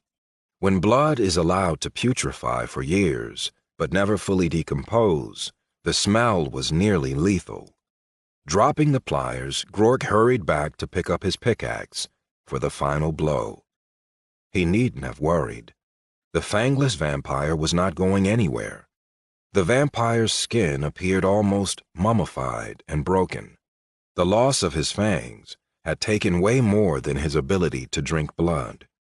Grork fought to control his gag reflex and get his business done. Raising his pickaxe over his head, Grork took careful aim and held his breath. The vampire, delirious with pain, never even saw the pickaxe descend and pierce his weakened skin, penetrating his already still heart. The now twice-dead vampire burst into flames, quickly becoming gray ash. Bork, never one to waste anything, scurried to gather the ash, the fangs, and the necrotic brown blood. "We kill 'nother vampire," Grork stated. Yes, Chief be mad again. We start 'nother war, Bork said. "Chief give us to God Rook to die. He our chief no more," Grork said. Joe was still convulsing on the floor. The two goblins looked at him, unsure what they could do for him. He had tried to intervene and do what he could. Both of them knew it. It had not really even mattered that he was ineffective. Neither Grork nor Bork had experience with authority that was not looking out for their own best interest. Joe was in horrible agony because he had tried to stop Neg. Maybe he good, Bork said. "He weak," Grork said. I weak, Bork said. "No, he just spirit. You more," Grork said. No, he more. He strong, I know. Though Not know why. He good, Grork. He be good for us, Grork, Bork said. You lead, I follow, Bork. Don't be dead, Grork said. Don't be dead, Bork intoned. Joe sat up and looked at the scorch marks where the vampire had died. Bork held up the fangs for Joe to see. Looking at the dirty fangs, Joe raised his eyebrows. You guys killed that thing? Thank the Lord. Never in the near century that I have been alive have I experienced such pure evil. To be honest, my mind is boggled. How can computer code put together an experience so vastly different from anything that I have ever known? I get that this experience is supposed to make me feel like my life is longer, but really? Do they have to pack so much in on the first day? Although there have been good things, much of this experience has been painful. Some of it utterly disgusting, and the mind of that vampire was horrifying. I have to wonder, are all vampires like that? Or did I come across the one vampire with absolutely nothing redeeming in him whatsoever? The scorch marks are going to make it obvious what happened here, and I have a feeling they're going to be able to tell that it was goblins who did it. Apparently, this is neutral ground. I would be surprised if this didn't start a war. We gotta get out of here, and you guys aren't going to like where we're going. Sorry, guys, but we are going up, Joe said to the goblins, who didn't understand a word he said. Somewhere not so far away, Rook noticed his debt to Joe tick up significantly. The gains Rook had received by giving Joe the goblins had been completely erased. Fury burst from Rook. Joe, you have been out of my sight for minutes. Minutes! What did you do? Who is the being of contention here? Viola and Luger walked down the mountain, unseen by any but the spirits. They had completed their task and acquired their cargo. All that was left was for them to make their long trek to the edge of the wild mountains. Then they could use a portal scroll back to Dalmar. Getting the cargo was as lucrative as it was onerous. A lot easier than you thought it would be, right? Viola asked. Actually, yes. Most people have at least some ability to sense a spirit walker nearby. It is incredible the yetis didn't notice anything. We walked in and moved within inches of some of them. We easily found the children and just as easily took 2 of them. The guard saw them disappear before her eyes, and still, she could do nothing. Why couldn't they sense it when you cast the spell changing the children to spirit essence for us to carry? Luger asked. The same reason they're so valuable, Viola replied. Okay, I'm not following. I get that their bones can be ground down and used as a component in a powerful strength-enhancing potion, but what does that have to do with them not being able to see us or affect us in spirit form? Luger asked. It has to do with why their children are such a potent component in the strength-enhancing potion. They have a spirit, as all true living beings do. As humans, our spirit is versatile. Throughout our species, the spirit enhances some to have great courage. In others, the spirit enhances their ability to see and affect other spirits. In you and I, our spirit manifests by giving us spirit magic. The spirit of the yeti is not versatile. It doesn't do any of those things. It does one thing and one thing only. Now, you're no longer my apprentice, but that doesn't mean I can't force you to use your head. What does the spirit of the yeti do? And based on that answer, why can't they sense spirit walkers at all? Viola asked. If it's as you say, Luger started. It is. Now answer the acid-blasting question, Viola interjected. Okay. How did I survive as your apprentice? Luger pushed. I don't know. You might not survive long as a journeyman. Viola said. I hear you, though you do need me to help get these yeti cubs to Dalmar. In Spirit Walker form, you can only carry one. But instead of provoking you, I will answer your question. If the spirit of the yeti only enhances one thing, I would have to say it is their physicality. And if the spirit of the yeti is tied to their physicality, then that could mean their spirit does not indeed recognize the spiritual realm. Luger asked. That is it in a nutshell. They are monstrously strong and durable, yet completely blind, spiritually speaking, Viola stated. Speaking of monstrously strong, look over there, Luger said, as he pointed to a solitary figure climbing up the mountain toward them. Well, would you look at that? I've wondered where their gigantic yeti chief had gone off to. Let's move in his direction. I'd like to see him one more time, before he up and moves his whole tribe again, Viola said. Is that wise? Luger asked. No harm in it. There are very few things that can truly endanger a spirit walker. As we've already established, yetis aren't one of them. As far as I know, in these mountains there isn't anything that can. On the surface, at least, Viola replied. They moved in the direction of Bridja, and his long strides covered the distance quickly. Completely unconcerned about detection, Viola led Luger to sit near where the yeti would pass. Look at him walk. He really is incredible. Much bigger than most yetis and smart.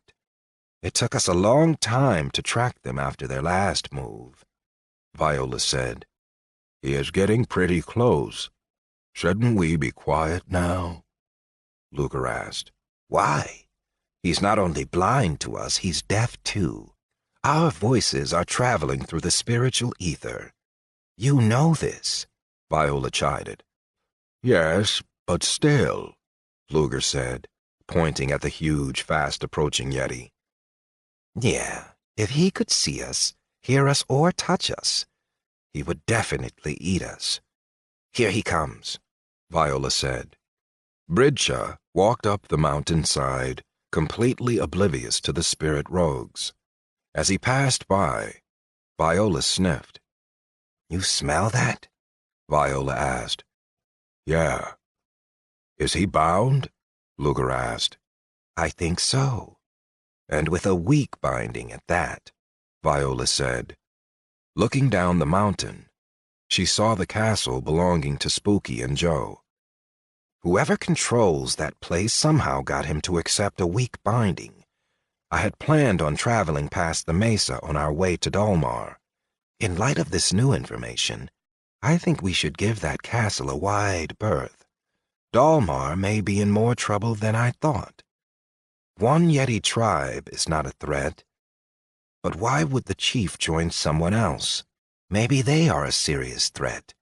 We will have to backtrack a little to keep well clear of the castle, Viola stated. I do wish I could see his reaction when he finds out these little ones are gone, Luger said, as he patted his tummy where the yeti child's essence was stored. Ha! Yeah, he freaks. I have seen it before. Let's go, Viola said, as she began to lead Luger back up the mountain to take another route. It took some time, but eventually Joe managed to get Grork and Bork to follow him. The cave was tall and wide. Just like the cave Joe had come from, the walls had a glow to them. As much as possible, Joe relied on his companions to get them out. Along the way, Joe noticed Bork kept looking at the walls like he wanted something. Finally, Joe couldn't take it anymore and stopped them. We have created a little distance, guys. We can stop for a sec. Now, what is it, Bork? Joe asked, knowing they wouldn't understand him. He held his hands out, waving them in a way that he hoped would convey, "What do you want?" In reality, Joe didn't need to do all that. The moment they stopped, Bork went over to one of the walls and began gathering a gray moss-like plant. Joe watched the way Bork carefully peeled away the gray moss. When Bork was able to gather a large strip, he walked over to Grork and told him to hold out his arm. Instead of doing so, Grork held his arm closer to his body and said loudly, "Boog, Gek."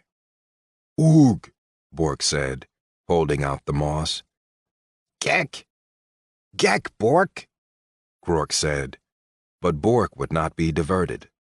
Eventually, Grork relented and held out his arm.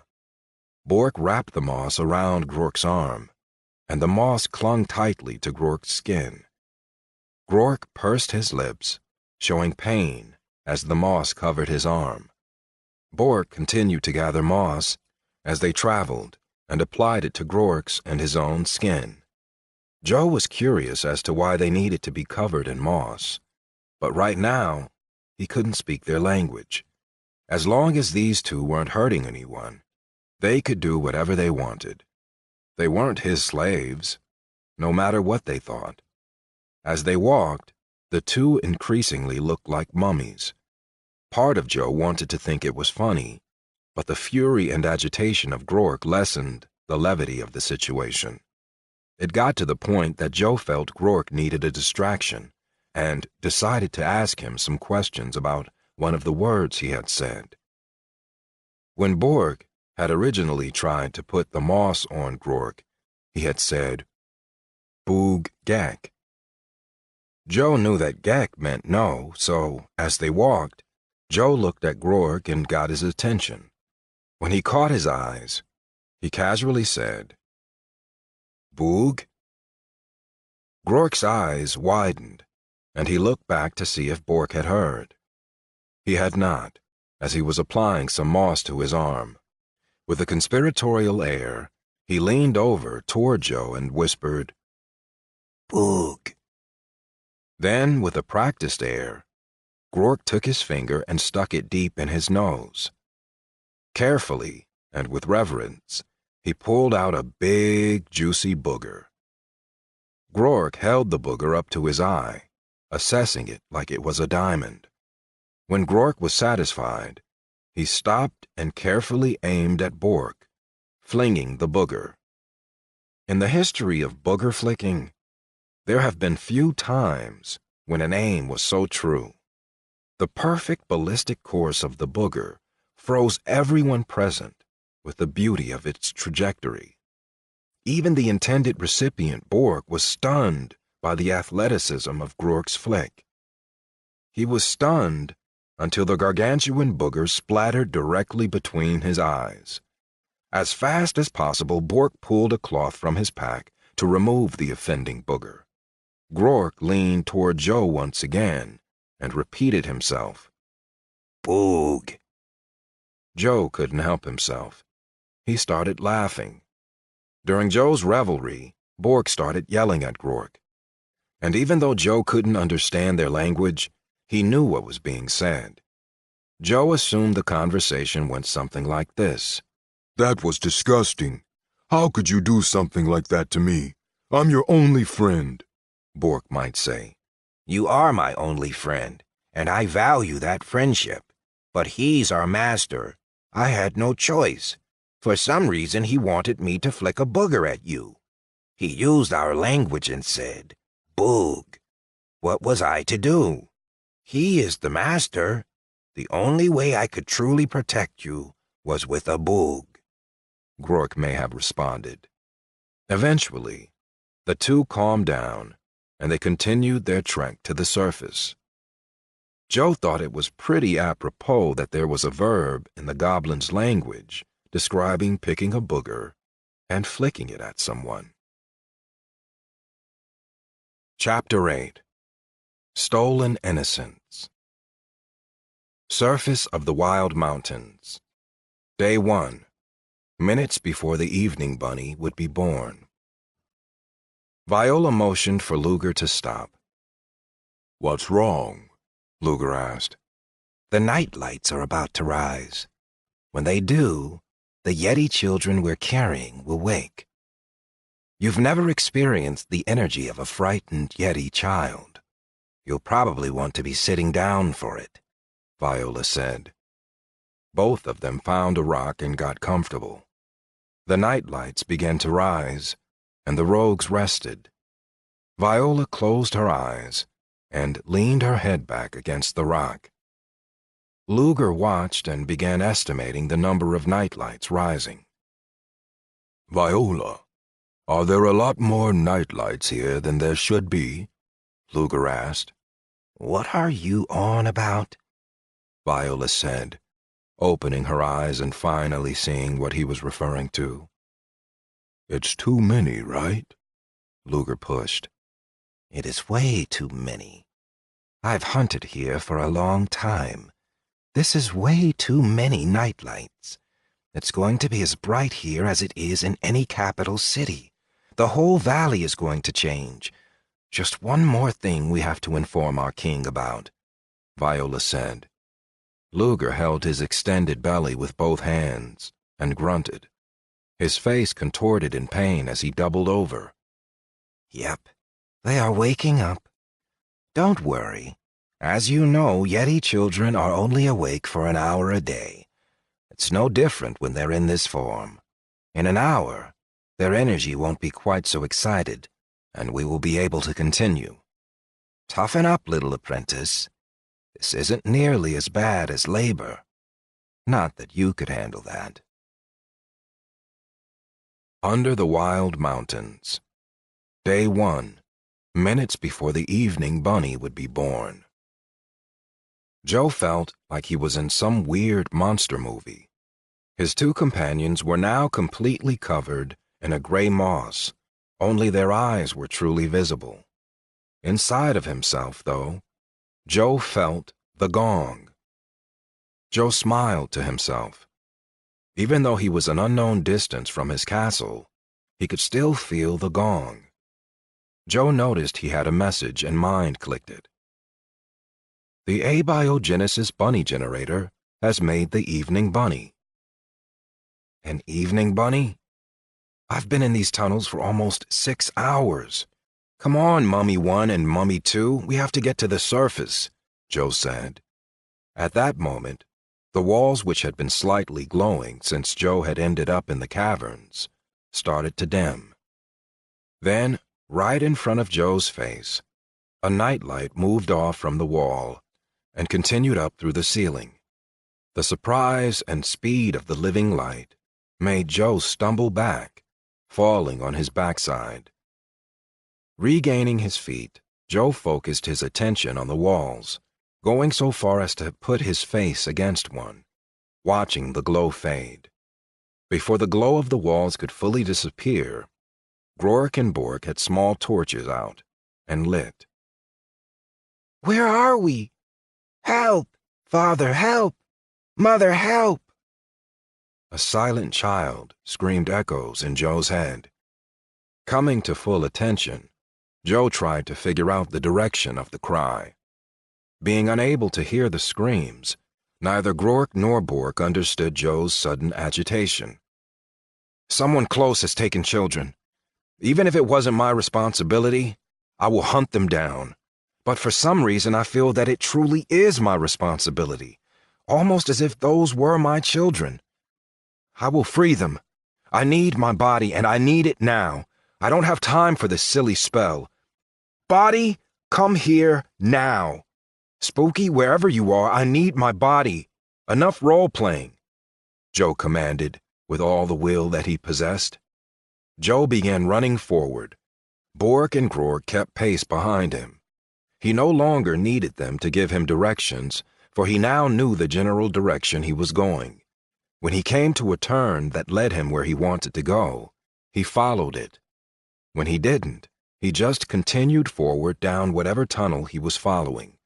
In a surprisingly short time, he made it to the surface. He instantly wondered if his companions had been taking turns away from the surface purposely. Joe didn't have time to attempt to ask, especially with the language gap. It was much brighter on the surface now than when he had descended. Trying to get his bearings, Joe took stock of the mountains around him. He couldn't see his valley, but that didn't mean it wasn't close. For now, he didn't need to know where his castle was. He could still hear the children. Running across the uneven terrain, Joe and his companions made their way horizontally across the mountain. Viola got up and prepared to get them on their way. Luger looked at her questioningly. The hour was not up. Your tummy still upset, little baby? You need to get a move on. Somebody's coming, Viola said. At that, Luger heard the distant feet. He got up and followed Viola. The professional that she was, she began taking random turns so as to make them more difficult to follow. Always best to be safe, just in case those sounds were following them. It didn't take long for her to realize that even with her turns, the sounds were homing in on them. Turning to face her pursuers, she prepared the few defensive and offensive spells she could use in the spirit walker form. When Joe crested the ridge with his two mummified goblins behind him, Viola relaxed.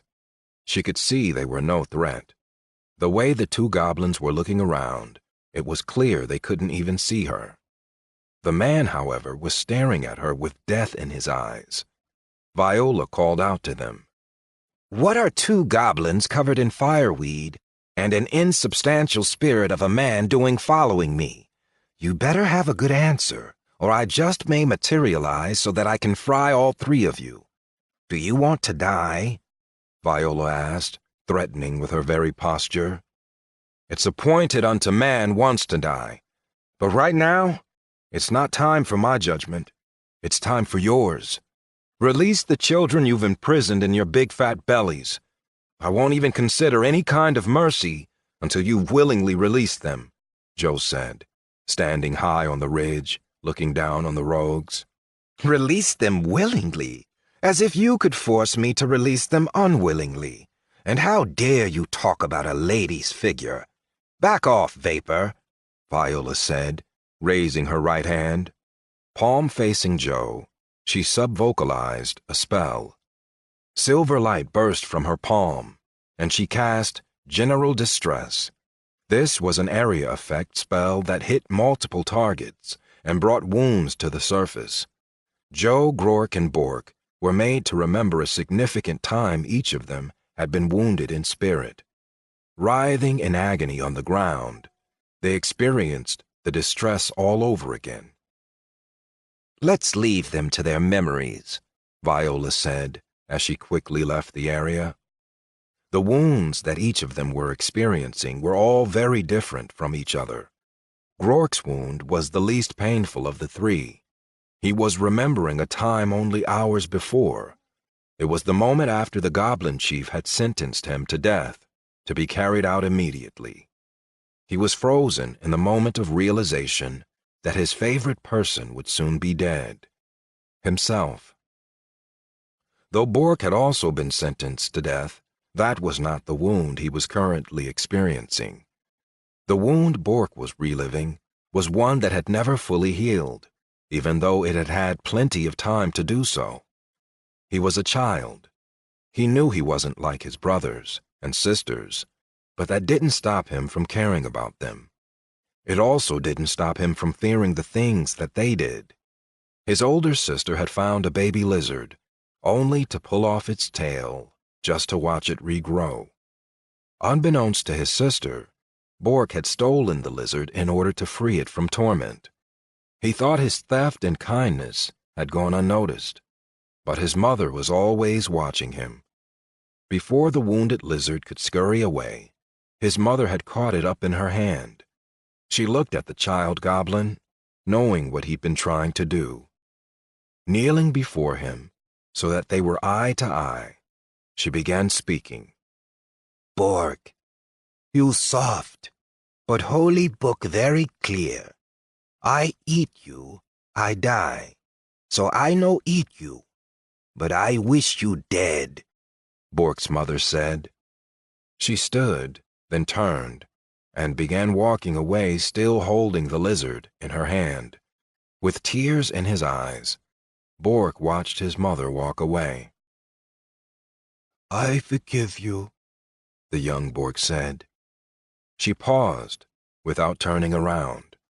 Bork heard a squishy sound, followed by the sound of tiny bones breaking. Relaxing her hands, she dropped the corpse on the floor. Without turning around, she continued her walk away from her son. On the floor where she had been standing was her broken and bloody answer to his forgiveness. Joe's wound was the worst, not because his pain was more valid than the broken heart of the child goblin. It was because of the form he was in. The spell attacked the spirit, and right now, that's all that Joe was. He didn't have a physical form to distract him from the horrible pain that he was experiencing. Joe's pain was not unique. In many respects, it was commonplace. After all, the death of a loved one happens to almost everyone eventually. Although this is perhaps only true for those who choose to love. Not that Joe had any choice when he met her. There are some decisions that are made for you. From the moment he had seen her, he simply had to acknowledge that the reality of the decision was out of his hands. And then, she had to go and die first. That was what he was experiencing. His moment of loss. Chapter 9. Finger Guns. Curled in a ball, suspended from 3 ropes held by flying statues, Mose had never felt so vulnerable. That was saying a lot. After all, a halfling who grew up around men was rarely safe. Even with the furry fabric that clothed him, Mose's face was feeling the bitter wind. Out of nowhere, he saw a beautifully textured afro right in front of his face. Holding on to the basket was Spooky, staring right at him. He was too scared to even ask her what she wanted. She didn't wait for him to ask. "Joe's body is taking a straight course now. Wherever his spirit is, it must be on a direct line from here. I'm going to have the angels continue to fly over Joe's body. Since I can move so much faster, I'm going to scout ahead." "Don't go anywhere," Spooky said. Mose did not laugh at her poorly timed joke. It was obviously too soon. Spooky zipped ahead, looking for anything out of the ordinary. After some distance, she began to wonder if it was a good idea for her to scout ahead. That's when she saw 2 goblins squatting on the ground, looking at something between them. With no thought of safety for herself, she flew right up to the goblins and discovered Joe, in obvious pain, writhing on the ground. Grork saw Spooky, hovering directly over Joe, and did what most goblins would do. He raised his big, meaty right hand and swatted the fairy away as hard as he could. He succeeded in knocking her away, but had underestimated how dense Spooky was. She flew maybe 10 feet, and Grork felt that he had pulled a muscle in his shoulder, getting even that distance. Before Grork could take in the threat he had awakened, Spooky had pulled out her mithril knife and engaged. Spooky wanted to check on Joe as fast as possible, so she took the first opportunity presented to her. As she moved toward Grork, he opened his mouth in shock. The tongue and soft palate were generally not places anyone would want a knife to be pressed. Grork had scrambled back as fast as he could to get the knife out of his mouth, but Spooky followed him down to the ground. When the back of his head was against the ground and the knife was still pressed against the roof of his mouth, he again felt that he was about to die. Spooky held the knife like it was a 2-handed sword. Looking at Grork right in the eye, she pressed the knife just hard enough to break the skin and allow Grork to swallow his own blood. Feeling accomplished, she left him alive, lying on the ground, stunned, and tasting salty goblin blood. New fact 103. Quick, violent action coupled with restraint provides high possibility of submission. Joe was mumbling on the ground when she came over to him. She is gone. What am I without her? Joe mumbled. Spooky flew right in front of his eyes to get his attention. It worked, but not in the way Spooky would have thought. When Joe saw her, the pain in his eye disappeared. It was replaced by a look that Spooky had never seen. My love, you have come back to me, Joe said. Once again, Spooky experienced another new emotion. Only this time, the new emotion quickly led to another feeling. She felt like a thief. Joe, knock it off. It's me, Spooky, Spooky said. It is you. And I will agree sometimes you are a little bit spooky. I'm so glad you're alive. I knew the doctors were wrong. I'm so tired. Let me sleep, love, Joe said, and then closed his eyes. It didn't seem like there was anything Spooky could do, so she just hovered over him. She ignored the goblins, and they ignored her, all of them looking down at Joe. Before Joe's body got there, Spooky realized she might need to take precautions. Using her knife to help motivate the goblins, she moved them out of the path Joe's body would take. Grork looked like he wanted to protest, but Bork said something to him that seemed to calm him. After that, the goblins backed away and sat down. Bork seemed excited, like he knew something. They saw the angels carrying a basket first. Grork thought they looked like the little knife-wielding fairy. Instead of small and ebony, they were big and pale. Grork licked the cut on the roof of his mouth and looked over at Spooky. She was already staring directly at him while she slowly polished her oversized dagger. The expression on her face was neutral and unchanging. Grork looked away first and shuddered. He was the third on this moon to have a fear of the angels, but not the last. As they flew closer, Bork and Grork saw the body of Joe heading straight for Joe's spirit. The body did not look like its spirit representation. Joe had the spirit of a man, but this body looked at least half yeti. As the body got closer to the spirit began to lose cohesion. What had once seemed firm visually appeared as if it was liquefying. But instead of creating a puddle on the ground, it looked as if it was flowing down a drain, horizontally toward the body. When the first drop of spirit reached the body's arms extended wide, as if on a cross. Only his body was not in pain. Rather, it was receiving relief. As the spirit continued to flow in the body, it took a deep breath, its huge chest expanding wide as air began filling its lungs. The tension and pain from the metamorphosis had eased and lessened as the last of the spirit filled his body. With arms still spread wide and eyes closed, his body fell backward like a freshly cut old-growth tree. No one moved to catch him. None of them were fast enough or big enough to break his fall.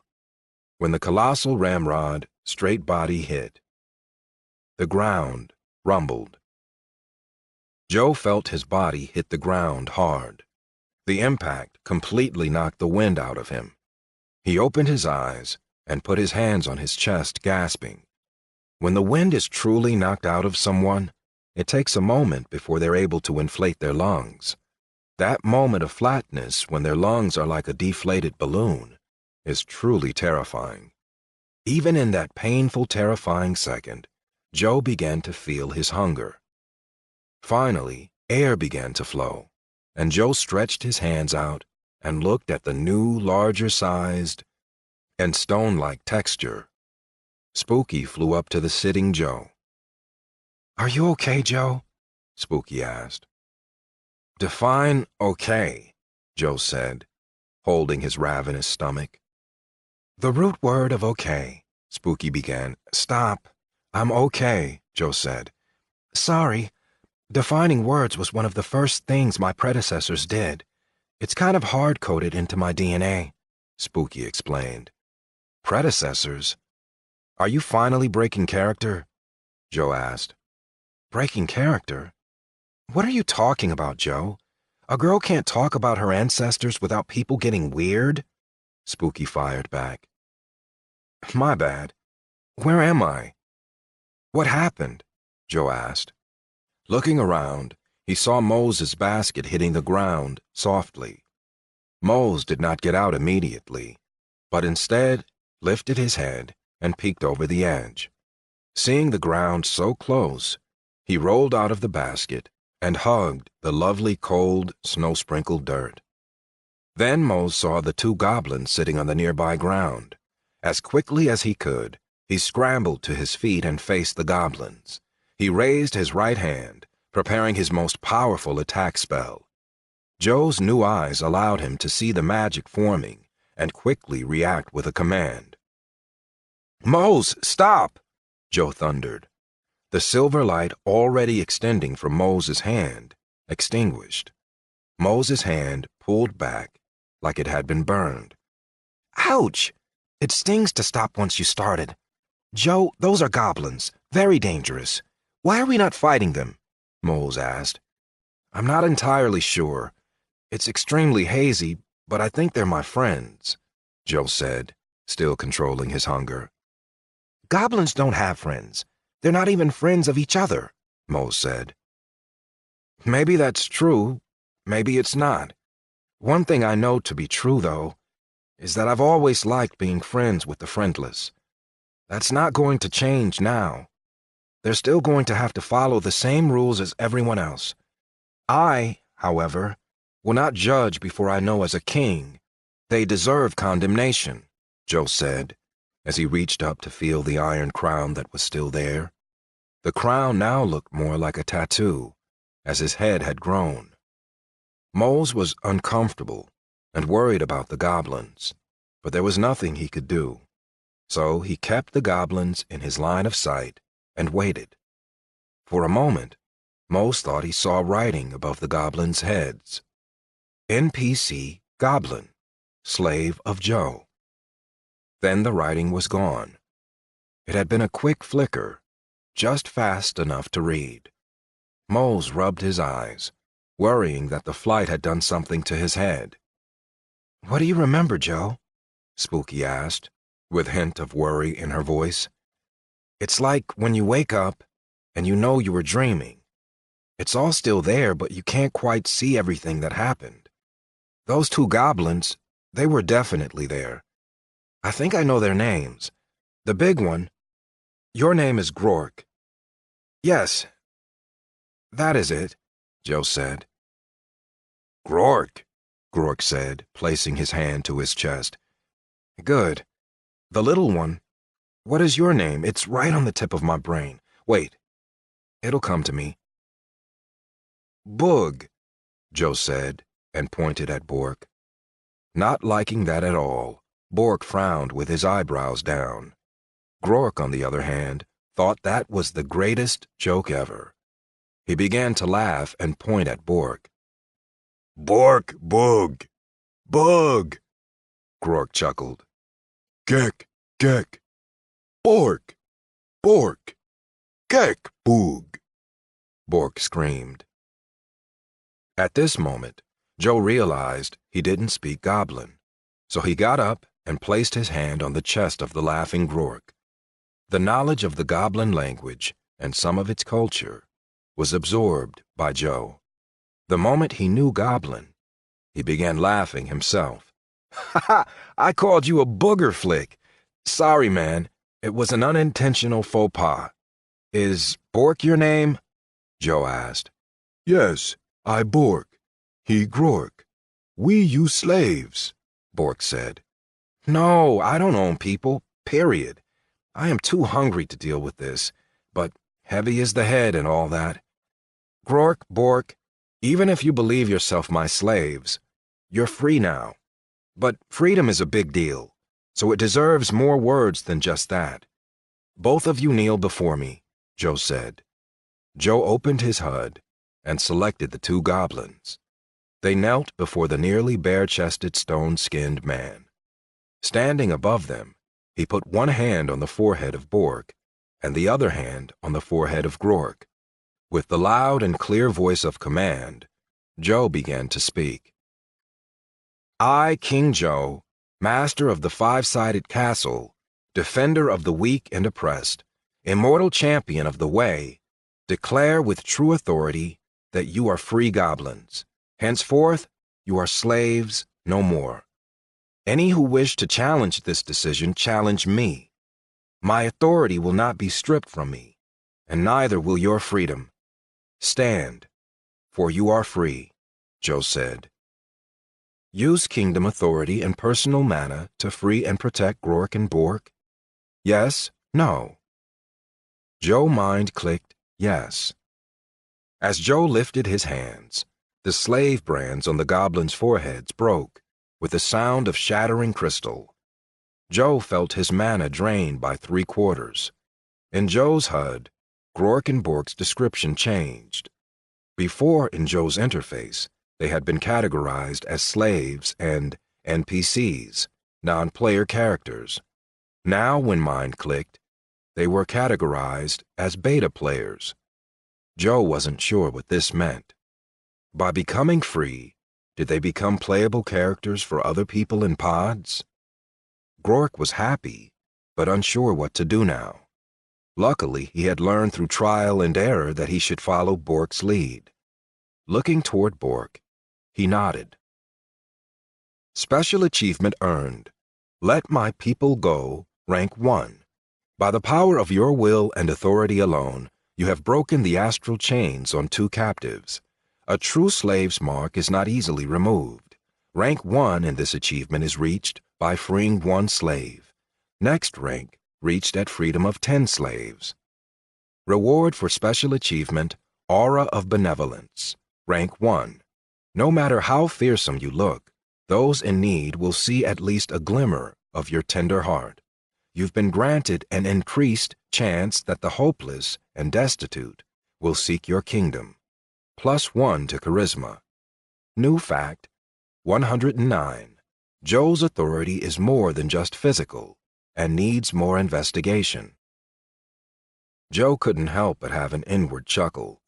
The hopeless and destitute were not necessarily the first citizens he would choose for his kingdom, but when your kingdom consisted of bunnies and an abominable snowman, could you really afford to be choosy? Plus, as a proud Russian, he couldn't help but feel good when he provided good, hard, honest work for the hopeless and destitute. They would, instead, become the hopeful and gainfully employed. The 2 goblins rubbed their foreheads where their slave mark used to be. They had not been slaves for long, only hours, but nevertheless the mark had felt permanent and incredibly heavy. Thanks, King Joe. We free. One thing. We need be in you kingdom, Bork said. If Mose had understood them, he would have objected. You wish to be part of my people? That's great, but there are rules that must be followed in my kingdom. Will you abide by my rules? Joe asked. The 2 goblins put their heads together and talked for a moment. We will. One request, Bork said. What is it? Joe asked. Give rule book, Bork said. You want me to give you a rule book? You mean so you can know what the rules are? I think we can do that. Spooky, can we do that? Joe asked. Yes, I can make a book, she said. That's great. We'll have to go over some of the basic rules I want in there. Also, if you can make a physical book, I can think of quite a few I'd like to have on hand, Joe said. I know the ones. I'll go ahead and put together the books you read most often and have them in your room when we get back. Now, back to more time-sensitive issues. These 2 need to swear an oath and be bound, Spooky said. They're not vassals, they're just citizens. I don't think we should bind everyone, Joe said. I don't agree. Binding keeps everyone safe. Moles is bound. You didn't have any objections with that. Binding Bridcha was your idea. Why is this so different? Spooky asked. You're killing me, Spook. I need to eat soon. With Mose, you told me you didn't even know you were binding him. With Bridcha, he was a conquered enemy. The binding oath was part of the contract, and he knew it. And I decided that all vassals, if they want to be vassals, will take an oath and be bound. But these two are not leaders of a tribe coming under my umbrella. If someone really wishes to be bound, well, more power to them. But I'm not going to make it a requirement. If something crazy happens and it becomes truly necessary, we can talk about it then, Joe said. Fine, Spooky said, giving Rourke a hard look. Turning back toward the goblins, he addressed them. You are welcome to come live in the community that I'm forming. You will need to follow the rules and eventually pay a small tax. The rest can be worked out later. I need to talk to my co-champion and eat, Joe said. The two goblins nodded. Rourke touched his stomach, not so subtly. Spook, when did this happen? And how? Talk while I eat. I'm super hungry, Joe said, as he opened his hold-all, pulling out a few large salami and tossing them to Rourke and Bork. Mose waved no to the salami and continued to watch Rourke and Bork. Joe listened as Spooky told him everything that had happened in his absence. She included all their theories about his skin and being resistant to the cold. By the time she was finished, Joe realized he had eaten a huge amount of cheese and cured meats, but was no less hungry. One of the hams had a huge bone in it, and before Joe realized it, he had eaten the bone. This was surprising, but what was more surprising was that the bone was the best-tasting part of the meal. I ate the bone, and it was delicious, Joe said. You're a rock eater now. Just like I said, Spooky said. Joe picked up a random rock and ate it. Then he began going through different rocks from his hold-all. He followed his instincts on which rocks he was hungry for. The way the bone had tasted made him think he needed more calcium. He ate rocks with a high amount of calcium, like limestone and dolomite. He was starting to feel full, but there was something missing. He began mentally flipping through the pages, hoping for something to pop out at him. Why would the game designers put so many random rocks and odds and ends in here? And what kind of organizational system was this bag using? Getting frustrated, he finally yelled at the bag, as if that would do any good. I don't even know what I'm looking for. How am I supposed to find what I need if I don't even know what it is? From inside the bag, there came a tiny whisper. Joe heard two high-pitched, extremely fast-talking voices begin arguing. I told you we should have used the universal decimal classification, said high-pitched voice number 1. Dewey's just fine. It wouldn't make a difference anyway. He doesn't even know what he's looking for. That's why we came here, to help the great eliminator of the bunny plague, said high-pitched voice number 2. Joe looked up from his hold-all at everyone else. Is anyone else hearing this? Joe asked. What was that sound? Asked high-pitched voice number 2. I think that was him, replied high-pitched voice number 1. You mean the great eliminator? Oh no.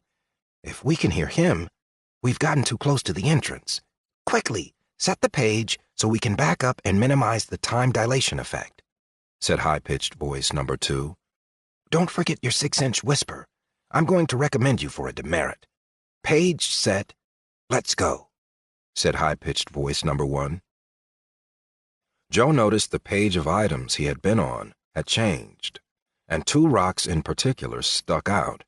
Scandium and lanthanum were both rare earth metals. Pulling out a large chunk of scandium, Joe ate. It tasted sweet and hearty at the same time.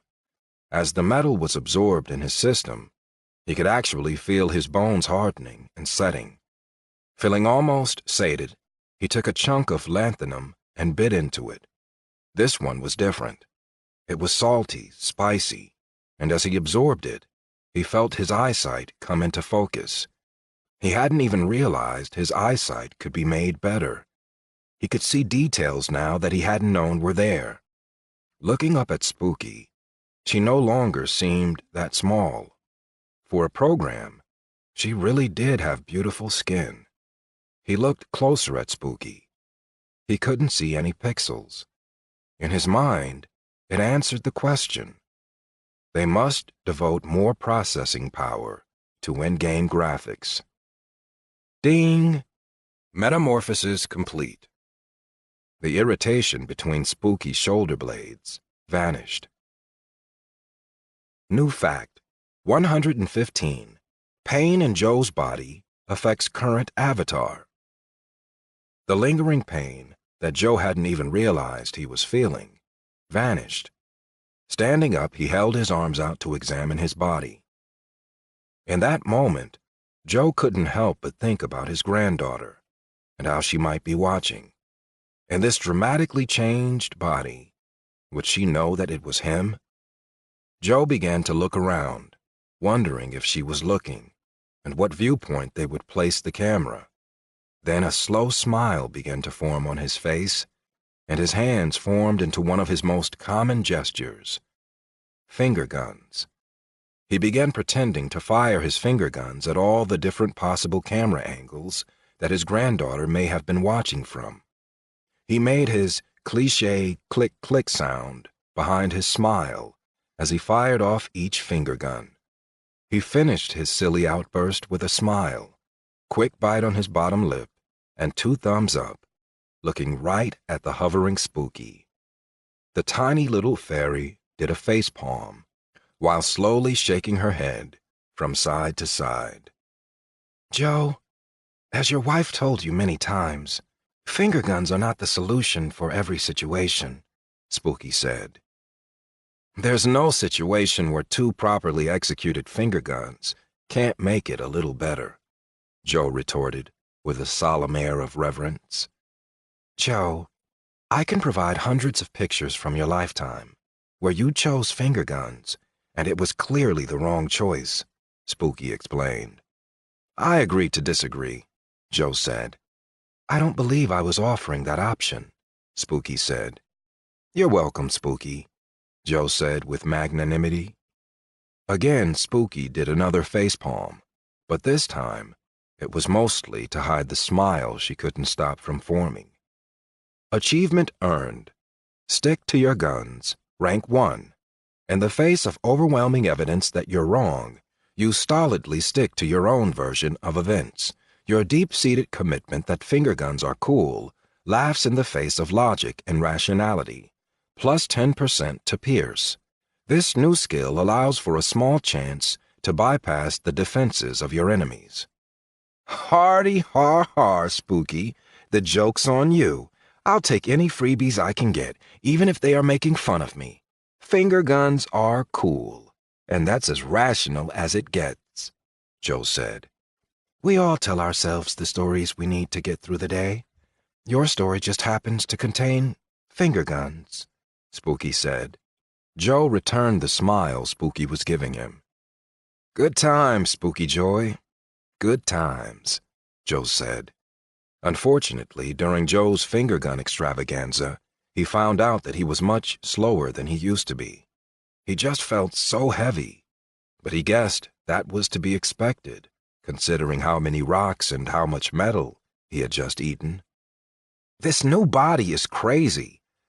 I look like a cross between The Rock and Andre the Giant. Too bad my personality's not a cross between those two.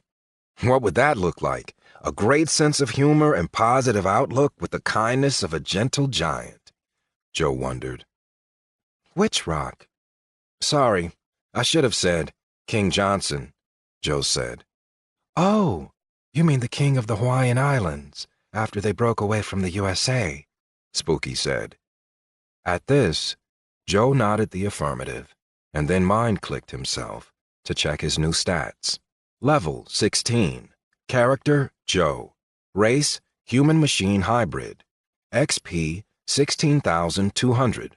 15% to next level. Mana, 312. Hit points, 667. Weight, 2,350 pounds. Height, 7 feet 8 inches. Charisma, 36 plus 7. Constitution, 25 plus 29. Dexterity, 16 plus 4. Intelligence, 20. Muscle/gears, 24 plus 1. Wisdom, 15 plus 1. Luck, 20.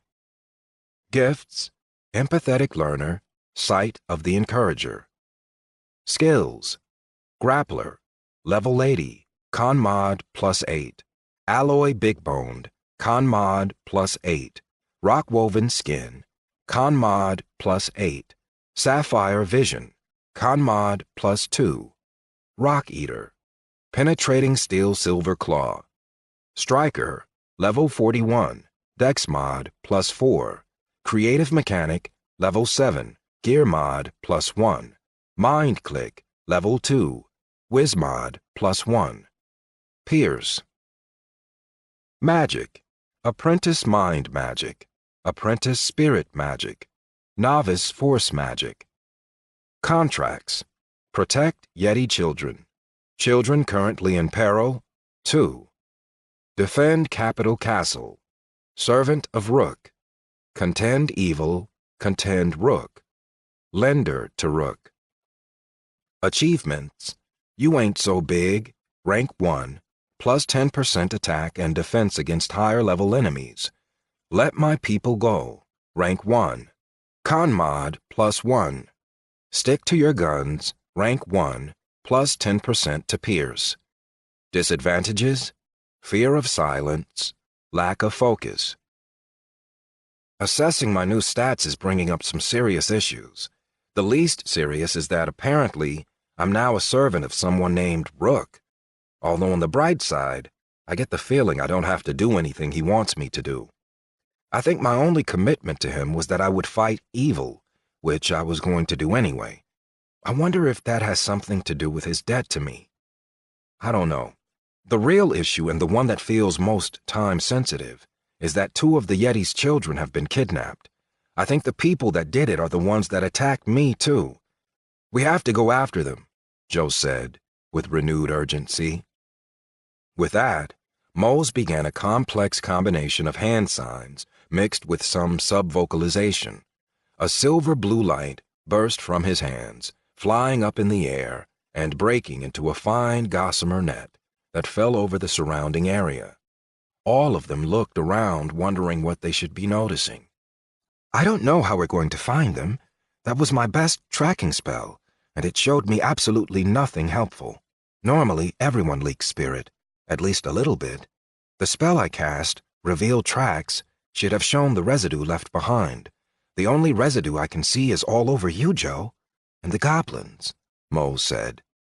That's probably from the attack spell, Joe said, beginning to remember. It is, and I have more bad news. It was a high-level attack spell. Whoever attacked you had to be at least an experienced journeyman in spirit magic. This means it's going to be extremely difficult to find them. If I was close, I'm sure I could sense them, as I am a master in spirit magic. But just because I'm a master doesn't mean they're not more combat capable.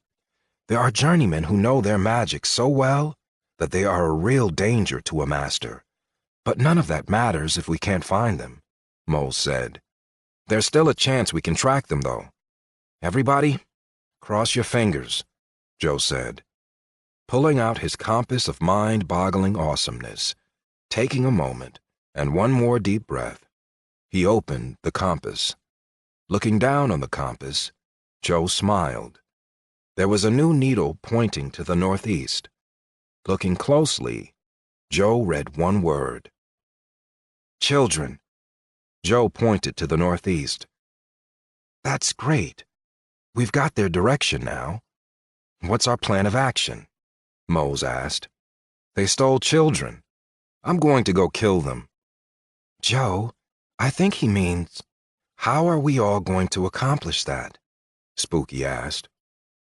I have a lot longer legs than everybody else here. I'm pretty sure I'll catch them before anyone else does. It'll probably just be me. Plus, this is my responsibility, Joe said. We help. Children important.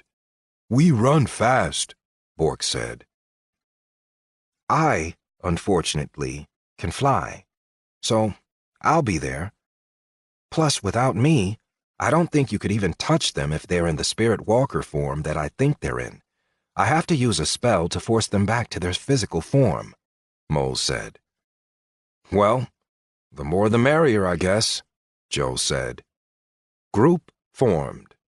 New fact: 119. Analysis of Joe's ability to influence biological characters directly correlates with his charisma stat. Will you look at that? I formed my first group, Joe said. In his HUD, he could see small avatars representing all of his group members, and even the 3 ivory angels in a subcategory under Spooky's avatar picture. Joe leaned down and, using his now large hand, smoothed out an area of dirt so that he could draw up the plan. Before he began to draw, he looked up at his group members, who had gathered around him. Before I map this out, we need to get a few procedural issues out of the way. I don't know how many of you have worked in a group to attack something before. With that in mind, I'm going to act like none of you have done this and spell things out. In a group, everyone has a different role, and they need to do their job without interfering with others. Being the biggest and having the thickest skin, I'm going to be the tank. I will do everything I can to keep their attention on me. Moles, you will need to make them physical, but I want to keep you at a distance from them if possible. How close do you need to be to change their form back to physical? Joe asked. I need to be within 100 feet and have a clear line of sight. I can block or mitigate most of their spells, but if they get close to me, I could be in trouble, Moles said. What if you were in the air? Spooky suggested. When it comes to fighting, I'd like to have my feet on the ground if possible. It wouldn't be too difficult for them to knock these angels out of the air, and with a fall from 100 feet, I think I'd be done for. And let's not forget, I'm not immortal, Moles said. Good thing to remember. I think I have an idea how to keep you safe with the angels. Get with me before we leave, and I'll tell you what I have in mind. Okay, as I was saying, Moles, we're going to have you fight from a distance. Your job is to keep them in physical form. Your secondary job is to monitor the health of the other group members, using whatever healing spells you can to keep their health in the clear, Joe said. Bork held up some vials with red liquid in them. Minor healing pots, Bork said. That's great, Bork. We'll have you distribute some of those to each member, Joe said.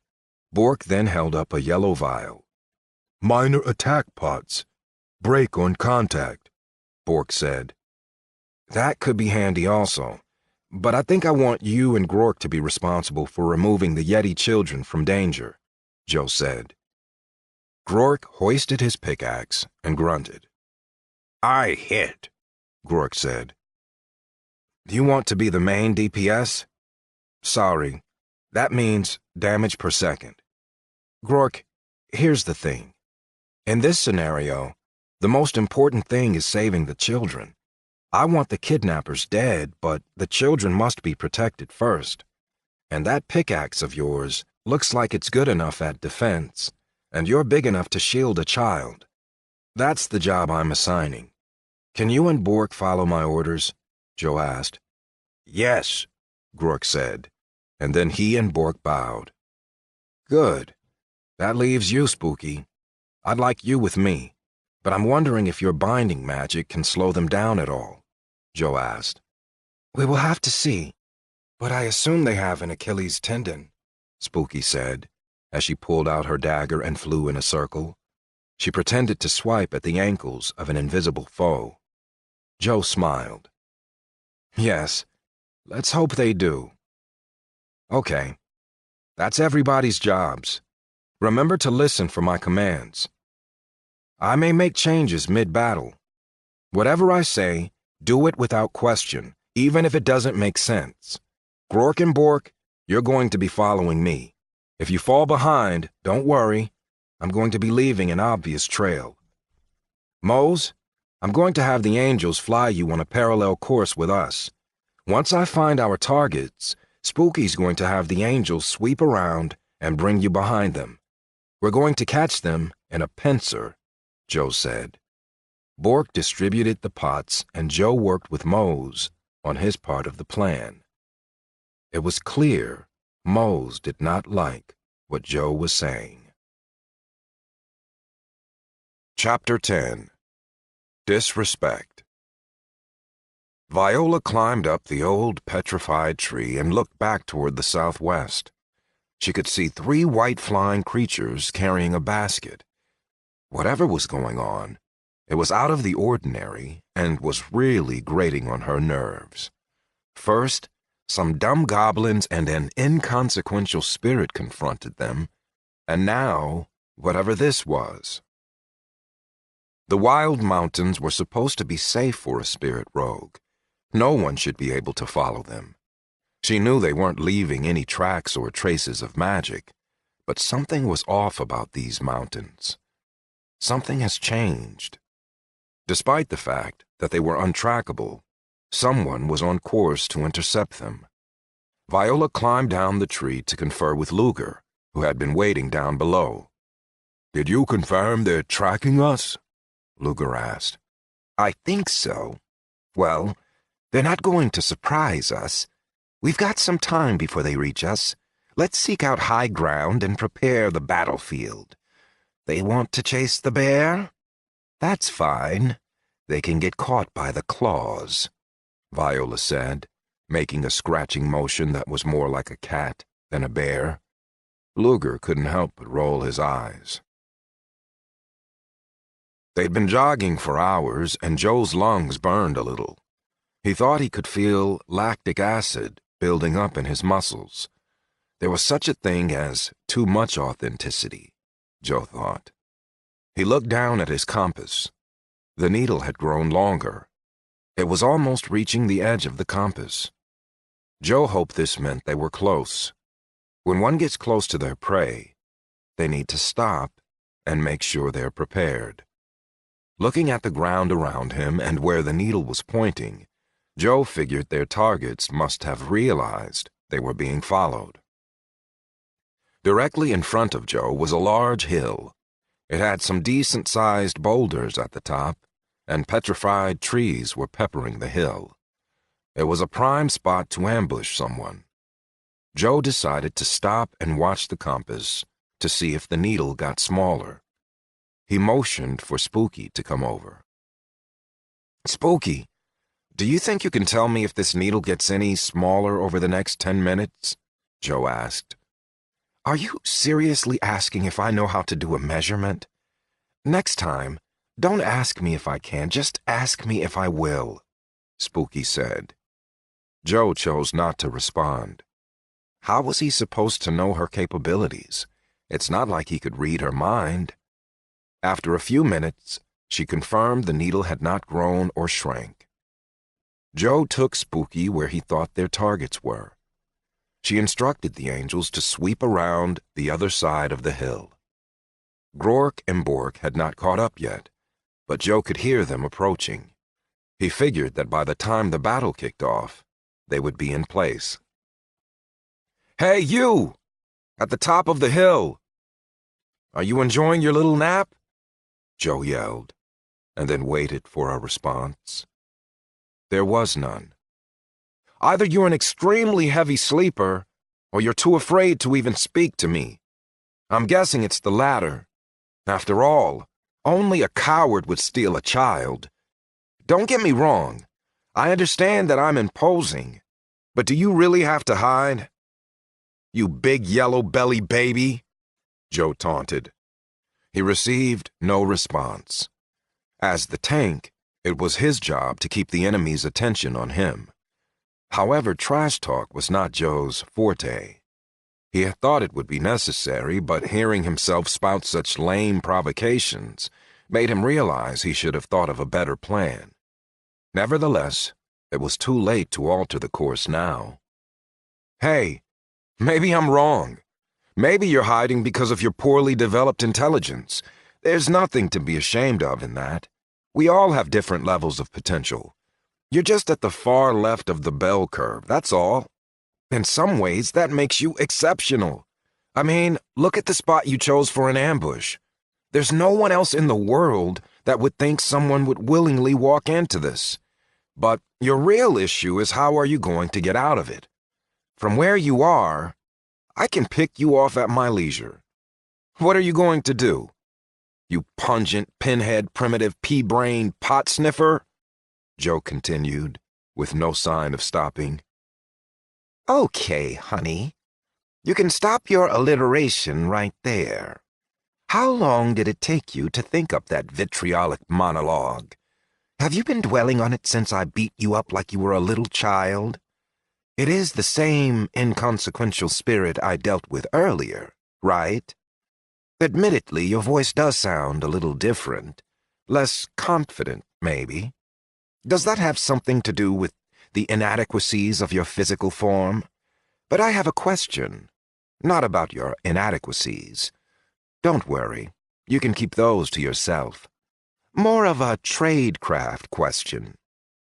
How did you follow us? Viola asked, intentionally allowing her voice to be heard in the physical realm. Those children you're carrying are my subjects. A king and his people are linked. If you surrender peacefully, there may come a day you get to go back to your king. After your king pays severe reparations, of course, Joe said.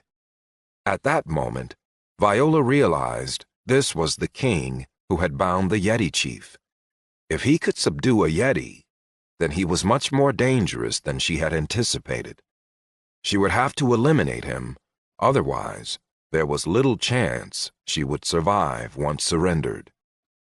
Once he searched the contents of her pack, to be faithful to his people, he would have to execute her. There was simply too much evidence of the many Yeti deaths she had caused. Why don't you come up here so we can have a little chat? Viola asked. Joe looked at the different routes he could take to get up the hill. Every single one of them looked as if faint shades of red glowed upon them. Some of the red he saw appeared so light that he might not have noticed it if he had not been studying the ground so intently. Joe wondered if the intensity of color was related to the difficulty or a level of trap set out. Seeing the many different shades of red, it was clear they had not been too particular about where to set up their kill zone. I hate to disappoint you, but I won't be stepping into your path of death. Your kill zone is going to remain king-free. I'd rather start throwing rocks at you. I have a pretty good arm. Want to play catch? Joe said. Looking on the ground, Joe found a baseball-sized rock that felt like a pebble in his big hand. Winding up like a major league pitcher, Joe threw the rock as hard as he could up the hill. It shattered against one of the boulders that provided cover for Viola. Looking back at the compass to confirm that his targets weren't trying to flank him, he discovered that one of them was. There were now 2 needles. One needle was still pointing northeast up the hill. The other needle was pointing north and moving slowly toward the west, down the compass dial. How long did it take to fly behind an enemy? He needed Mose to force these kidnappers into becoming visible. As if thinking about Mose made him appear, Joe saw the wings of the ivory angels above and behind the hill where their targets were located. I see your winged white things have arrived, carrying some sort of basket. Is that bread for me? Viola mocked. Winged white things? Don't you know an angel when you see it? I'm guessing, though, that you're probably more familiar with fallen angels, Joe postulated. I think something must be lost in translation. I've never heard of anything called an angel. By the way, if you think they're going to be able to drop whatever's in that basket on me, you're mistaken. I'm pretty mobile, Viola said. Good to know. By the way, If you think your associate is going to be able to flank me on my left without me knowing, you're mistaken. I have very good eyes, Joe said. Joe noticed that the needle pointing to the flanking rogue stopped at the northeast direction. The flanking rogue was somewhere on the left side of the hill that Joe was facing. Even though Joe knew the general area where the target was, he couldn't see anything. The needle had stopped moving. His position being revealed had given the rogue pause. Joe decided to see if he could capitalize on this indecision. Don't stop moving just because I know where you are. Best to be mobile. Here, let me give you some motivation, Joe said, raising his left hand and pointing as carefully as he could toward the flanking target. Joe's hand glowed with a blue aura, and he cast his highest mind magic spell. It was a level 3 spell called Vertigo. As the name implied, the spell affected the target's sense of balance, sometimes rendering them unable to move. If Joe had used spirit magic, the journeyman would have easily been able to block Joe's lower-level spells. If Joe had used the one force magic spell he had, it wouldn't have affected the non-physical spirit walker. The spell Joe had sent to the northeast hit its intended target. Sadly for Joe, however, it had not done much damage, causing only a mild form of nausea. The nausea was so weak, it couldn't even be compared to the morning sickness that most expectant mothers dealt with. But the simple fact that the spell hit Luger made him scramble back and find cover. A rogue's strength is in their stealth. If that is taken away, they're already half defeated. Joe could see that Mose was just about in position. Did you just send some weak spell in an attempt to affect the balance of a spirit rogue? As far as I know, there are no low-level spells that can effectively harm a spirit rogue's balance. Do you have any idea who you're attacking? You should bow out, Viola called out. I was merely giving you the courtesy of knowing that I knew exactly where both of you are. Maybe you don't know where your colleague is. Otherwise, you might have known that he had stopped his flanking maneuver and was taking cover. I guess he's a coward, just like you. Why don't you come down that hill so we can have a talk? And by talk, of course, I mean surrender, give back the children, and beg for mercy, Joe said. I'm going to enjoy killing you, Viola said. During Joe's verbal sparring, Spooky had not been idle. Having seen Joe fire off his low-level spell, Spooky knew where Luger was. This allowed her to place her angels in a spot where Mose would have a direct line of sight on Luger's position. At the same time, she had flown back to Grork and Borg and made sure that they came to the battle at the far left of Joe. This would enable them to outflank Luger and, hopefully, rescue the children when Mose made the rogue visible. Joe heard his goblin companions moving to the far left of the flanking rogue. Moving with stealth was not one of their assets, but Joe couldn't blame them. They had been running for hours. High up in the air, to the northwest of Joe's position, Mose was finally at an angle where he could attack. Mustering his courage, Mose grabbed one of the ropes attached to his basket and pulled himself up in a kneeling position. Steadying himself and looking over the edge of the basket, he could see Luger, in spirit form, taking cover behind a rock. But the rock only provided him cover from Joe. To a spirit walker, Joe was not a true threat. Mose, however, was a master of spirit magic. Somehow, standing ramrod still, Mose aimed his hand down toward Luger and began a complex series of signs and sub-vocalizations. He cast a level 8 spell called Spirit to Flesh. In a wonderful twist of fate, this was the opposite spell that Viola had used to capture the Yeti children. Above Mo's hand, the spell erupted in a silver aura and shot down toward Luger, looking like a frozen rope through thin air. The translucent form of Luger began to fill with color and become more solid. This forced transition was unfamiliar to Luger, and a scream rang out. It started in a high-pitched spirit form and became ragged and physical. Viola's eyes widened. She had thought the basket contained a weapon that could not affect her. Finding out that it contained a pint-sized master of spirit was not welcome news.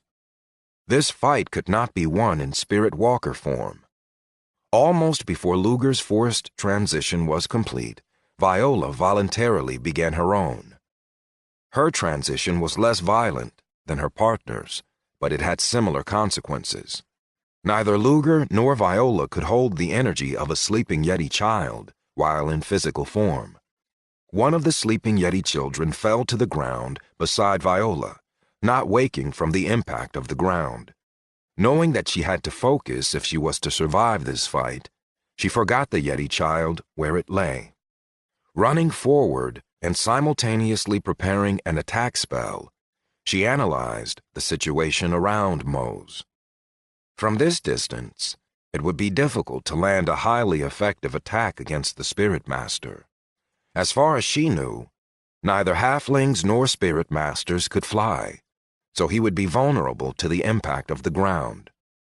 Truly seeing the flying creatures carrying him now, she understood that they would have no defense against her attacks. Viola saw that they were constructs with no spirit of their own. The spirit who animated them had a tenuous hold. She could cut each tether one by one, and they would fall to the ground like any other lifeless stone. Raising both hands high, she aimed at the closest angel. Pulling her hands apart, she released a silver blade of spirit, using the level 5 spell, Spirit Slice. The spell was more effective than she could have hoped. As the spell hit, the angel became inanimate stone. The neutralized angel fell from the sky, straight down, pulling the basket and the other 2 angels with it. Its grip around the rope was now a stone's grip. The other 2 angels could not stop the descent, though they tried. The 2 remaining animated angels pulled hard on the rope, but the dead rock continued to fall and shattered on impact. The basket followed close behind. If Mose had been in it, he would have been dead. The other 2 stone angels made it to the ground with only minor damage to their feet. Mose, to Viola's astonishment, had not moved an inch. It appeared as if he was still standing ramrod straight. Strapped tightly and securely to his back was Joe's very own mill bar.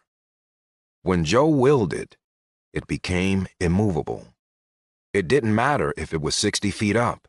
Immovable was immovable. Viola, though surprised by the halfling's ability to fly, was not about to let grass grow under her feet. The halfling master was preparing a powerful spell, and his focus was lasered on her. She had to find a way to interrupt his spells. Reaching into her pack, she did not pull out an offensive weapon, nor did she pull out a defensive one. She pulled out a flare, hoping his concentration on her would work in her favor. Just before he finished his spell, she ignited the flare and held it between her and him. Despite the blinding flare, Mose was able to send his spell off. If it had been darker, he might not have. He cast the level 9 spell, Extraction. This spell concentrated and spun spirit, forcing it to act as a drill, which then penetrated and drained the energy of the target. This spell was often used when spirit masters dueled. The loser was left a spiritless husk. The drill hit the rock beside Viola.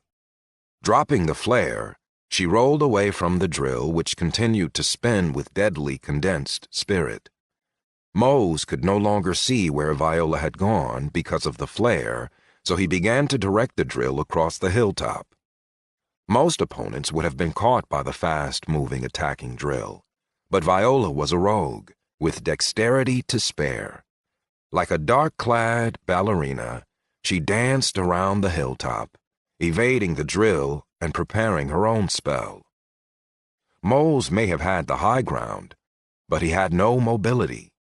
By the time Moses' spell had finished, Viola counterattacked. Her whole body glowed silver, and she looked as if she was taking a great breath to fill her lungs. When her lungs could no longer hold more of the silver ether, she slowly and gently blew her spell up toward Mose. She had cast a level 7 spell, Echoes of Family. No one can hurt you like the ones you love. The spell took any spirit of discord within the target's family, twisted it, and amplified it. It would manifest in a physical representation of the spiritual discord. As the breath of the spell began to reach Mose, it took shape. Viola expected to see angry halflings attacking the spirit master, so she was surprised when a female giant, clothed in ethereal mist, formed in front of Mose and began screaming. A furious Gretchen floated before Mose. You said it was safe. You lied. You said you'd never leave me. You lied, the counterfeit Gretchen screamed. Mose covered his head, attempting to reset his spiritual defenses. The journeyman rogue had surprised him with this rarely used spell. She had Mose on the defensive, but he would not stay there for long. Mose took his own breath and blew out his own silver ether to counter the screaming Gretchen. She dissolved in front of him, her scream turning to a whimper. Mose couldn't help but feel sad at the dissolution. To him, even a screaming Gretchen was beautiful.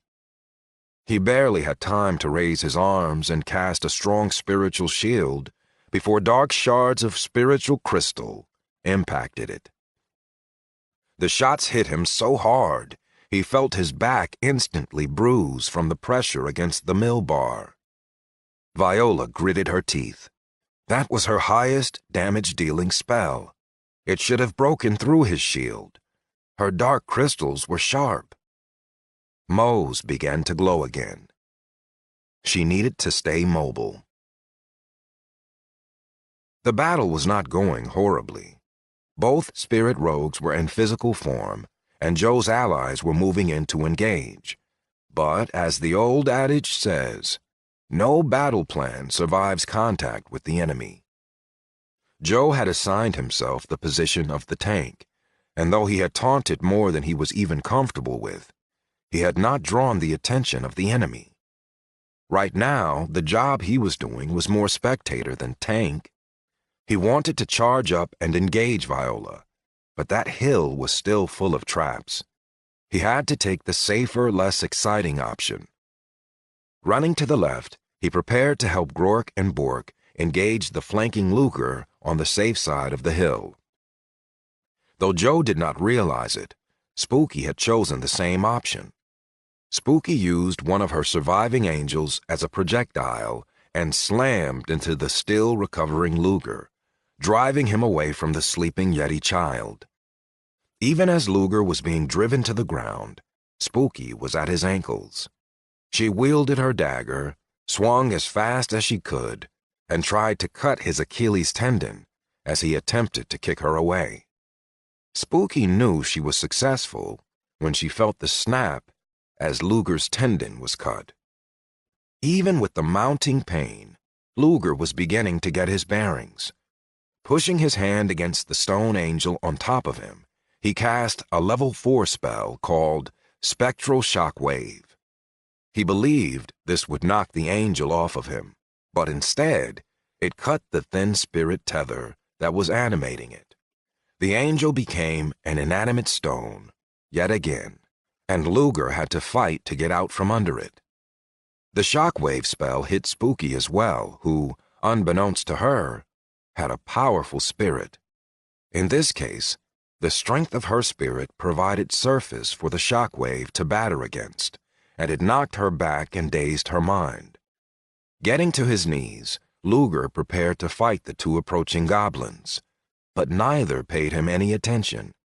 They passed him by and picked up the yeti child, removing it from the area. Joe was right behind them. Luger's small but sharp knives were not going to be enough to stop Joe's mammoth fists. From on his knees, Luger threw a dagger at Joe's exposed chest. From this position, however, he did not have the strength or angle to penetrate Joe's new skin. The dagger fell to the ground, and Luger attempted to scramble backwards. Joe's fist descended down, connecting with and fracturing Luger's skull. Luger became a lump of limp meat. In his HUD, Joe saw a flash. Critical hit. Joe did not give Luger a chance to recover. He lifted his foot and brought it down on Luger's head in the most primitive form of a double tap. Leaving the body where it lay, Joe continued up the side of the hill where Viola was trading shots with Mose. Splitting her focus for a moment, Viola looked down and saw her dead companion. This fight had taken a turn. She was now outnumbered and outgunned, and she realized she had always been. Joe had not been exaggerating when he said that he was the superior enemy. Suddenly, the yeti child became valuable again. She needed a hostage. Turning back to the other side of the hill where she had left the child, Viola saw Groark already carrying it away. She should not have turned her back on the enemy force. Spooky was glad to see that Viola presented her Achilles tendon so willingly. Viola, a more experienced rogue than Luger had been, did not fall so easily. Feeling the danger, Viola lifted her foot and just missed the dagger's cutting edge. In the same motion, Viola brought her foot over and behind Spooky. Viola punted with all her might and kicked Spooky down the side of the hill, where all the traps had been placed. The more dangerous traps had been placed at the foot of the hill. The one that Spooky hit near the top, however, was very effective against her. As she set off the trap, it coated her in a gelatinous, sticky web that hardened around her, effectively taking her out of the fight. Spooky was lucky that the web was porous, or she would have suffocated. She called for her one remaining angel who had been keeping watch over Bork. Spooky hoped it would be able to break her free. Since Groark and Bork were taking care of the Yeti children, and Spooky was incapacitated, it left only Mose and Joe to confront Viola. As Joe got to the top of the hill, Viola placed him between herself and Mose. This stopped Mose from being able to fire spells at her indiscriminately.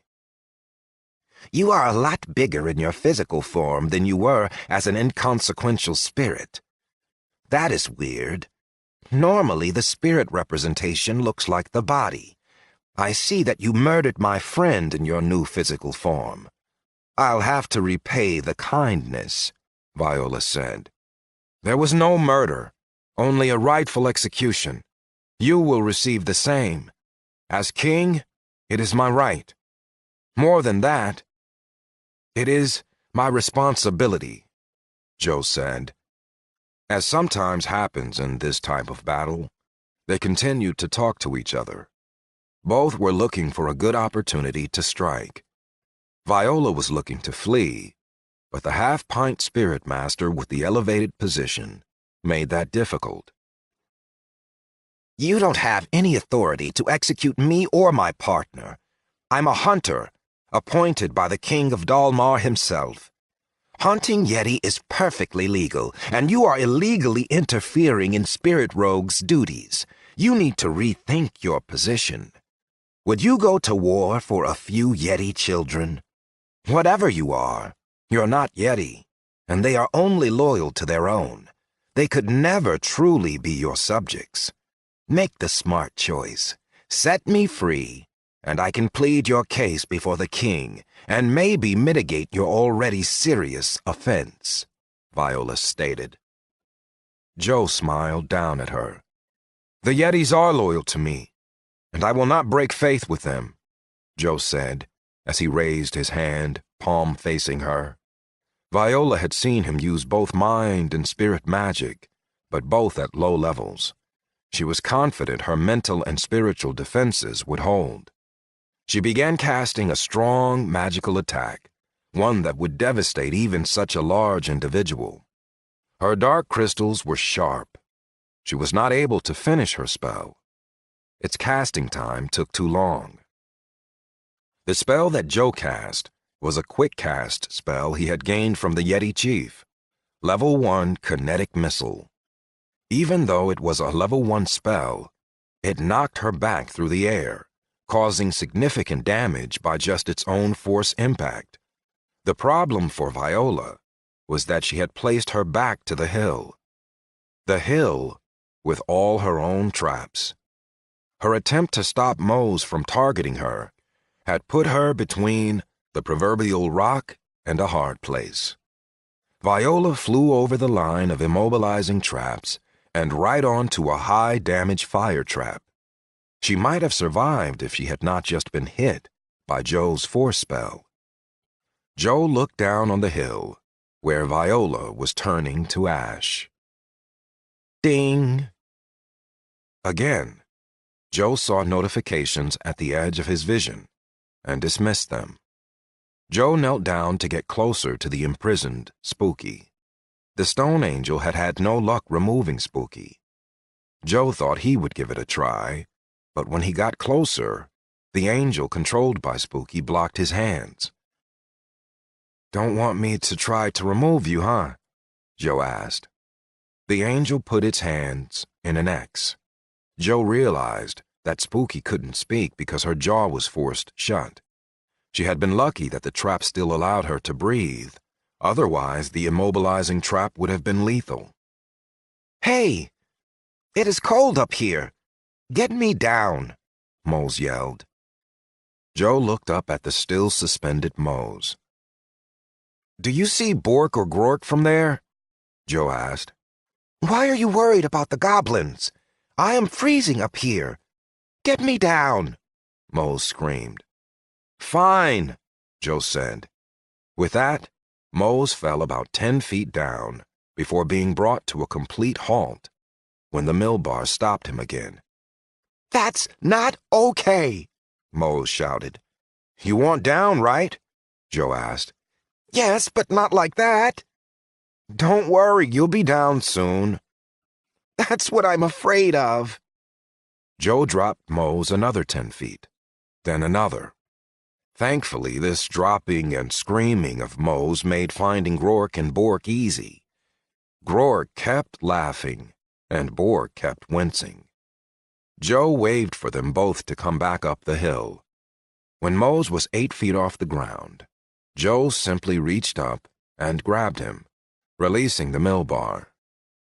Helping Mose remove it, Joe then placed it in his hold-all. "I don't want to ever do that again," Mose said, rubbing his bruised back. "I can understand that, but look at what you saved," Joe said, pointing to the cute sleeping Yeti children. The children were small enough that it had not been difficult for the goblins to carry them. When they were all together on the top of the hill, Joe led them to the entrapped Spooky. "I was going to break her out, but she didn't seem very interested in that," Joe said. Bork covered his mouth in shock. "What is it, Bork?" "Speak up," Joe said. If break crystal, it break her also. Must dissolve crystal, then she be free," Bork said. "Can you dissolve it?" Joe asked. "Yes, but it take time," Bork said. "That is okay. We're not in a big hurry.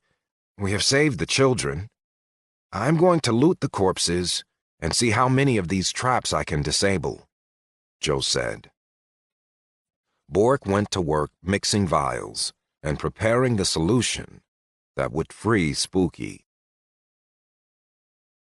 The Rubicon had been crossed.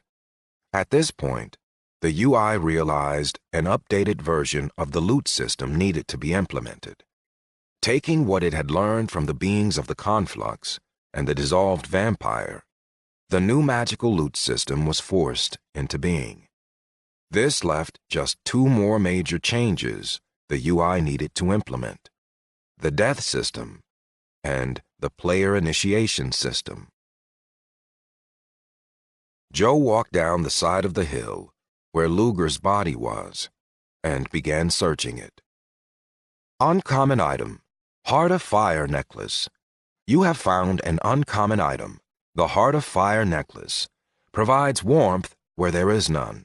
After extended use, must be recharged with a significant heat source. Love the snow? Hate the cold? Have we got a necklace for you? +2 to Constitution. Durability better than average. Pick up Heart of Fire necklace? Yes. No. Item: Journeyman Poison Throwing Dagger set. You have found a Journeyman Poison Throwing Dagger set.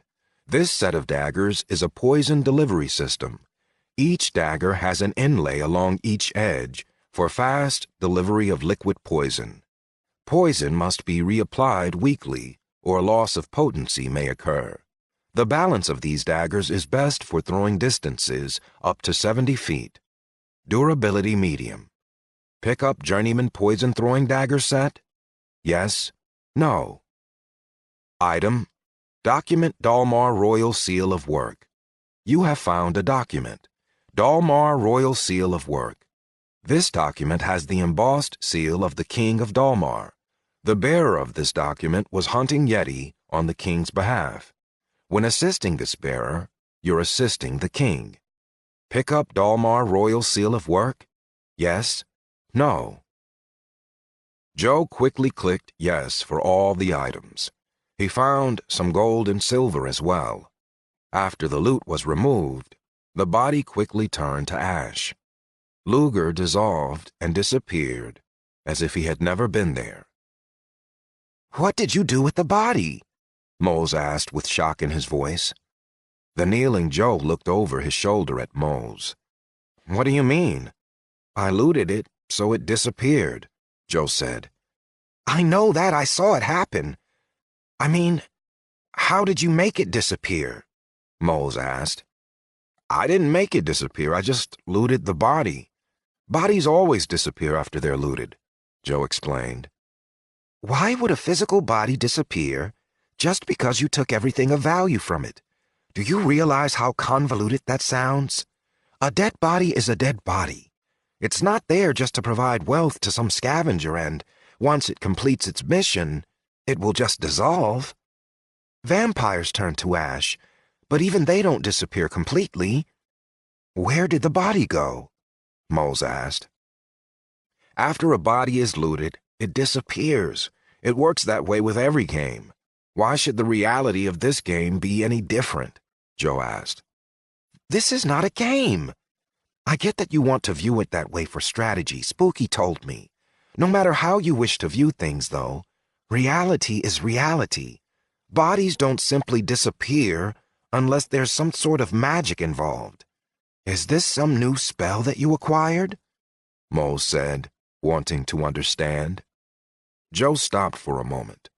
This was a new thread.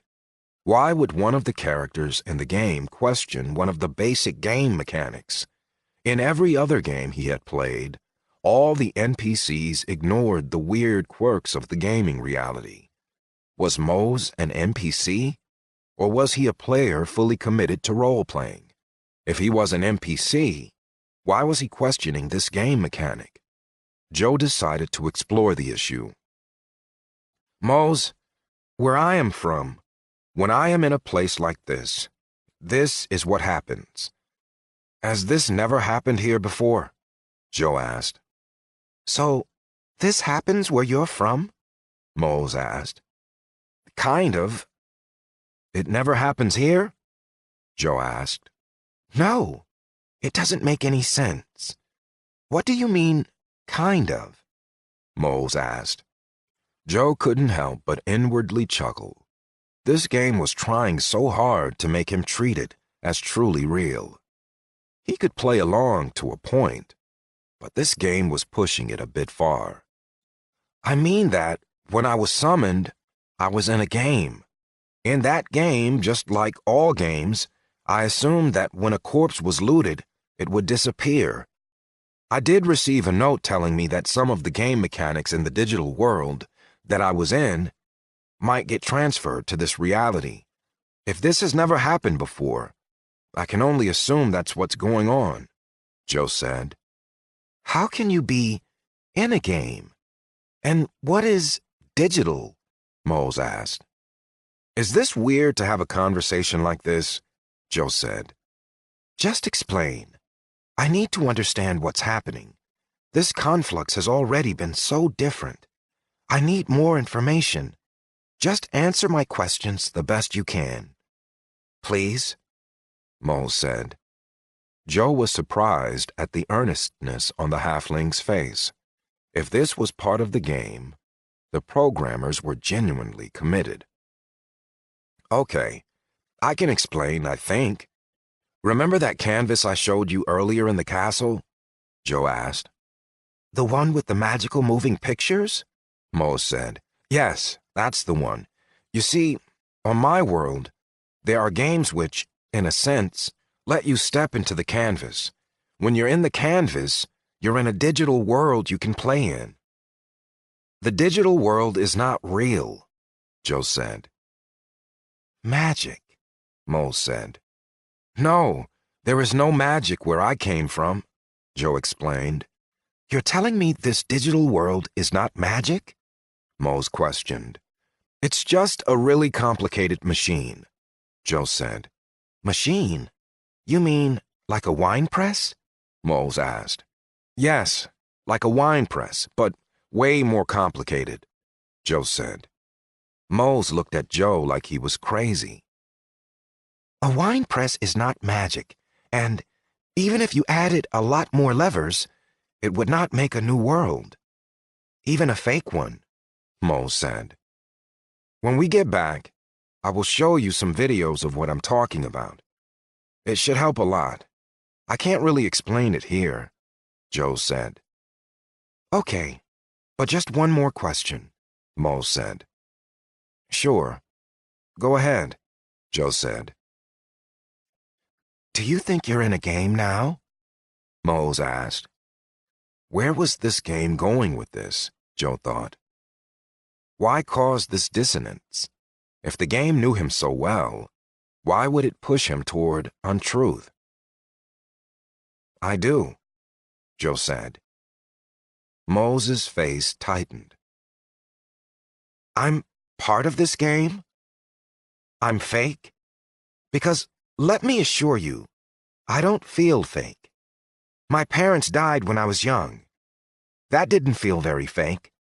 And if this is all fake, does that mean you're a fake king? Moles said slowly and coldly.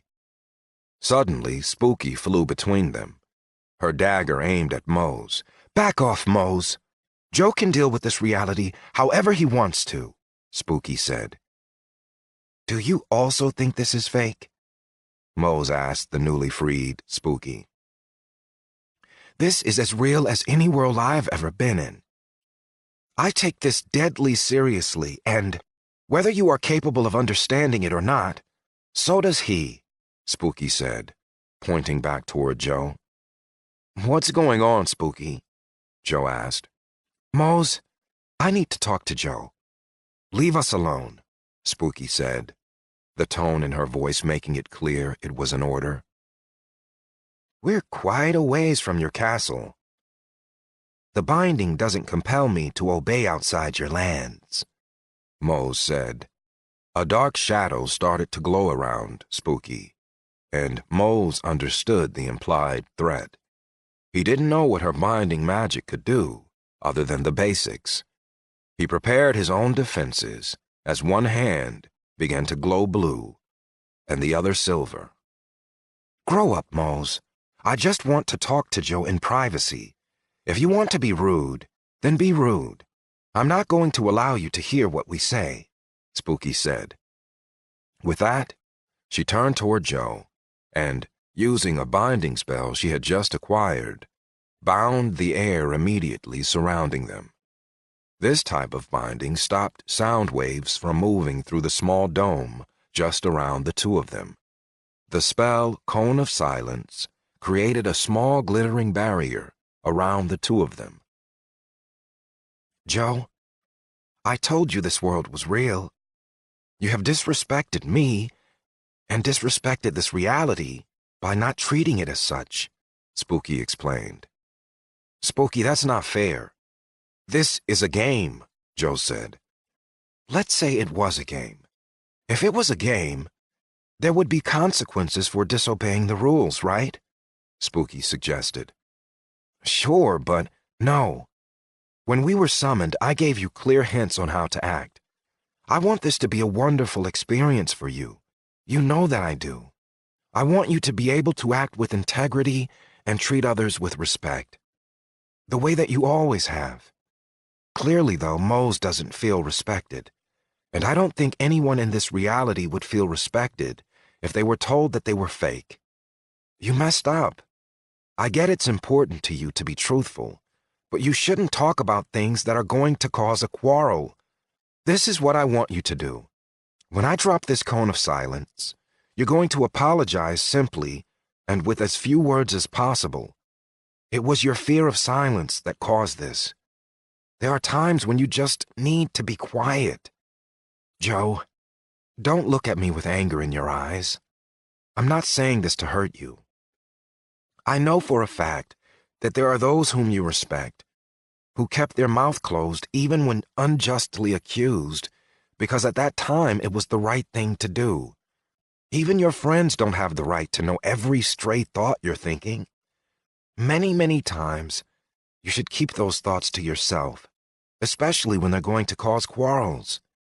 Apologize, then walk away.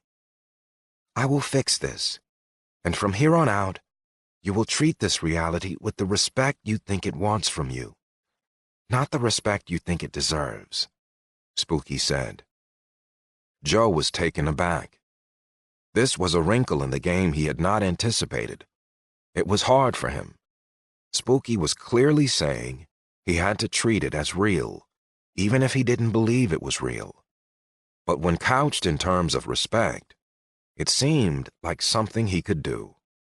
He respected the people who could make such an amazing game, and he could respect how their characters were programmed to want to be treated as real. Joe nodded his assent to Spooky. She released the binding, and they could be heard again. Joe turned toward his halfling friend. Mose, I screwed up. I am sorry, Joe said. He then did as Spooky asked and walked away. Mose looked like he was going to follow, but Spooky blocked his path. Please, Mose, Spooky said. The softness in her tone made him stop. There are some things I need to tell you. No one is stopping you, Mose said. Spooky waited until Joe was farther away, and then began. Joe is more than he seems. You're not going to understand the way his mind works. He is dealing with this reality in the way that he will be most effective. Do you want him to fail? Spooky asked. Of course not. But he has to understand that this is real, Mose said. Oh? Because you know how everything works best? That's why you've been so successful. The poor and the weak. They're never oppressed. Mose, I'm not Joe. I don't give people the benefit of the doubt. I am not here to encourage you. I am practical. So hear what I say because you're not using your ability to reason. Your people have done nothing but fail, whereas Joe has done nothing but succeed since he got here. Why are you trying to change that, Mose? Why are you trying to sabotage him? Spooky asked. I'm not trying to sabotage him. I just need to know, Mose said. Need to know? So it's all about you? That's why you failed. Selfishness. Do you think with more information you could have done so much better? Do you really think that's the reason you all failed before? Lack of information? Spooky fired. Mose looked ashamed. You didn't fail because of a lack of trying or a lack of information. You failed because you were the wrong person for the job. He is the right man for the job. You don't need to know everything. You just need to do your best to assist him. It's not your job to judge him. Trust me, he will judge himself more than enough. Let him deal with this reality in the way that will make him most effective. I don't care if you think he is crazy. Let him play the reality. His apology was sincere. Accept it. It will help him. I know how effective he can be. Let him take the lead.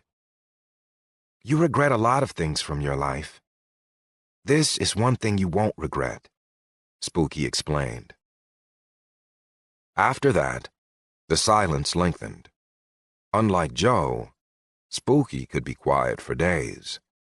She hovered silently in front of Mose, allowing him to think, allowing him to take it in and decide what he would do.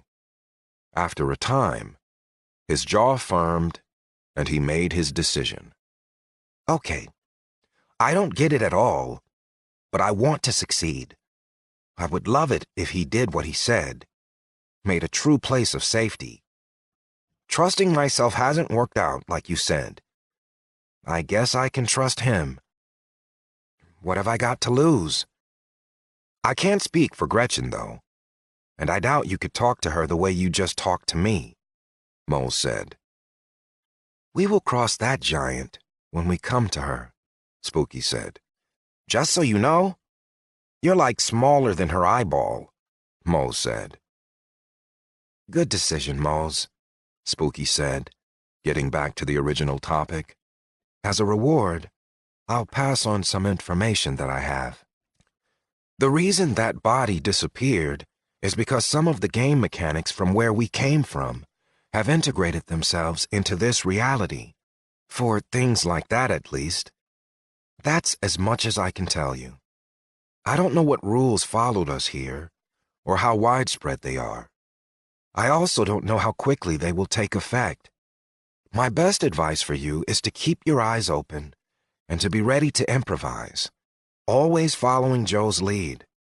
Let me worry about his state of mind.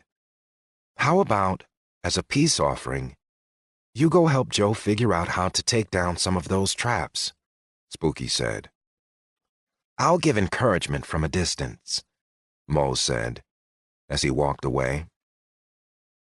Spooky wasn't sure how this was going to work. She couldn't keep playing defense for Joe. He clearly wanted to make a place for people, but the more people who came, the more chances he had for realizing this was a non-standard game. Her protocols were clear.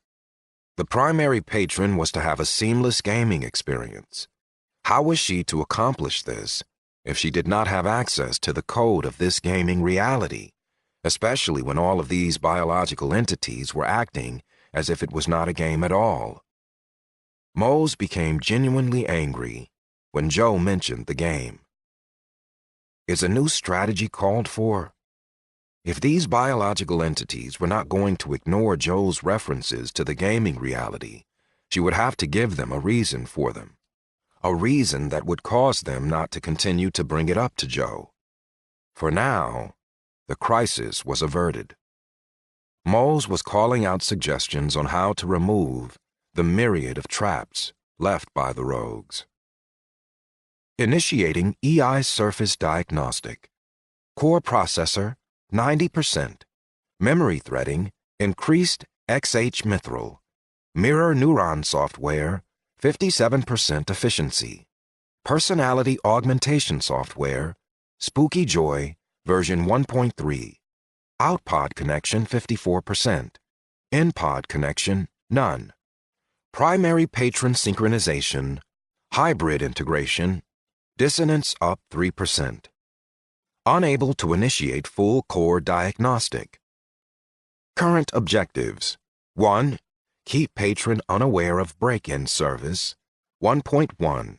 Modified role-play protocol. 1.2. Assess and mitigate any new allies' influence. 1.3. Create crazy brilliant king myth. 2. Increase combat capability. 3. Safeguard new core memory location. 4. Study new game and game elements. 5.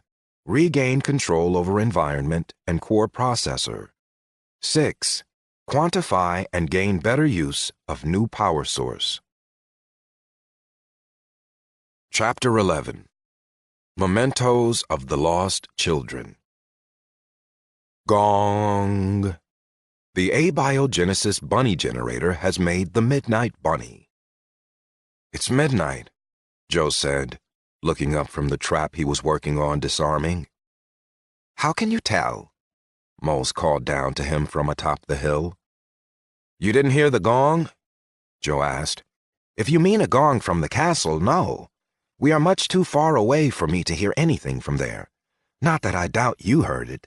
It is your castle, as you made so clear when we first met.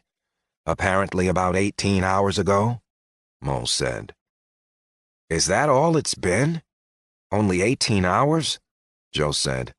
It's been an eventful 18 hours. I'm really ready for sleep. Can we make our way back to the castle soon? Moles asked. Oh, yeah. Sleep. I forgot about that. I need to keep that in mind, so I'm not inconsiderate, Joe said. What do you mean you forgot about sleep? Moles asked. I have an item that makes it unnecessary for me to sleep. As far as I know, I will never need to sleep again, Joe said. Well, that could be good, but I would miss sleep, Moles said. I can see that. I think I can sleep if I want to, but right now I don't. It's going to take a while to get the last of these traps, and I don't want to leave them. I think I can catch up with the rest of you guys. Go ahead and get everyone together and start heading back toward the castle, Joe said. You want us to just leave you alone after we came over here and rescued you? Spooky fired at Joe, having zipped over and interrupted Moe's and Joe's conversation. I don't like to leave resources when it just takes a little time to gather them. Plus, these are dangerous traps. What if someone sets them off and injures themselves? These traps must be taken care of. I have long legs. I can catch up with you, Joe said. With that, Spooky smiled and pointed up. Look up there, Joe. Is it a bird? Is it a plane? Spooky asked. What are you doing, Spooky? Joe asked. The last of Spooky's ivory angels was picking up speed, having flown to a great height. It was descending toward the traps that needed disarming. Seeing the writing on the wall, Joe quickly took cover. He was the only one still near the traps. 100 feet from the ground, the stone angel burst into flames. The flaming angel plowed into several traps, breaking apart and shattering them. The broken stone bits from the angel spread, setting off every trap that was still active. Joe had removed a good number of them, and the falling stone angel took out the rest. Seeing the destruction that the stone angel had caused, Joe began to laugh. That was fantastic. Too bad the Flight of the Valkyries wasn't playing while we watched that. Maybe when we replay it, we can add a nice soundtrack to it, Joe said. I don't see why we couldn't, Spooky said. Hey, how did you set it on fire before it hit the ground? Joe asked. I didn't. I'm not sure why that happened.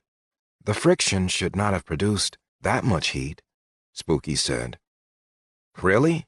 Well, it was a nice visual effect anyway, Joe said. Now that all the traps are taken care of, shall we head back to the castle, Joe? Spooky said. Almost. Your angel just gave us access to the burnt corpse of the other rogue. Let's loot, Joe said.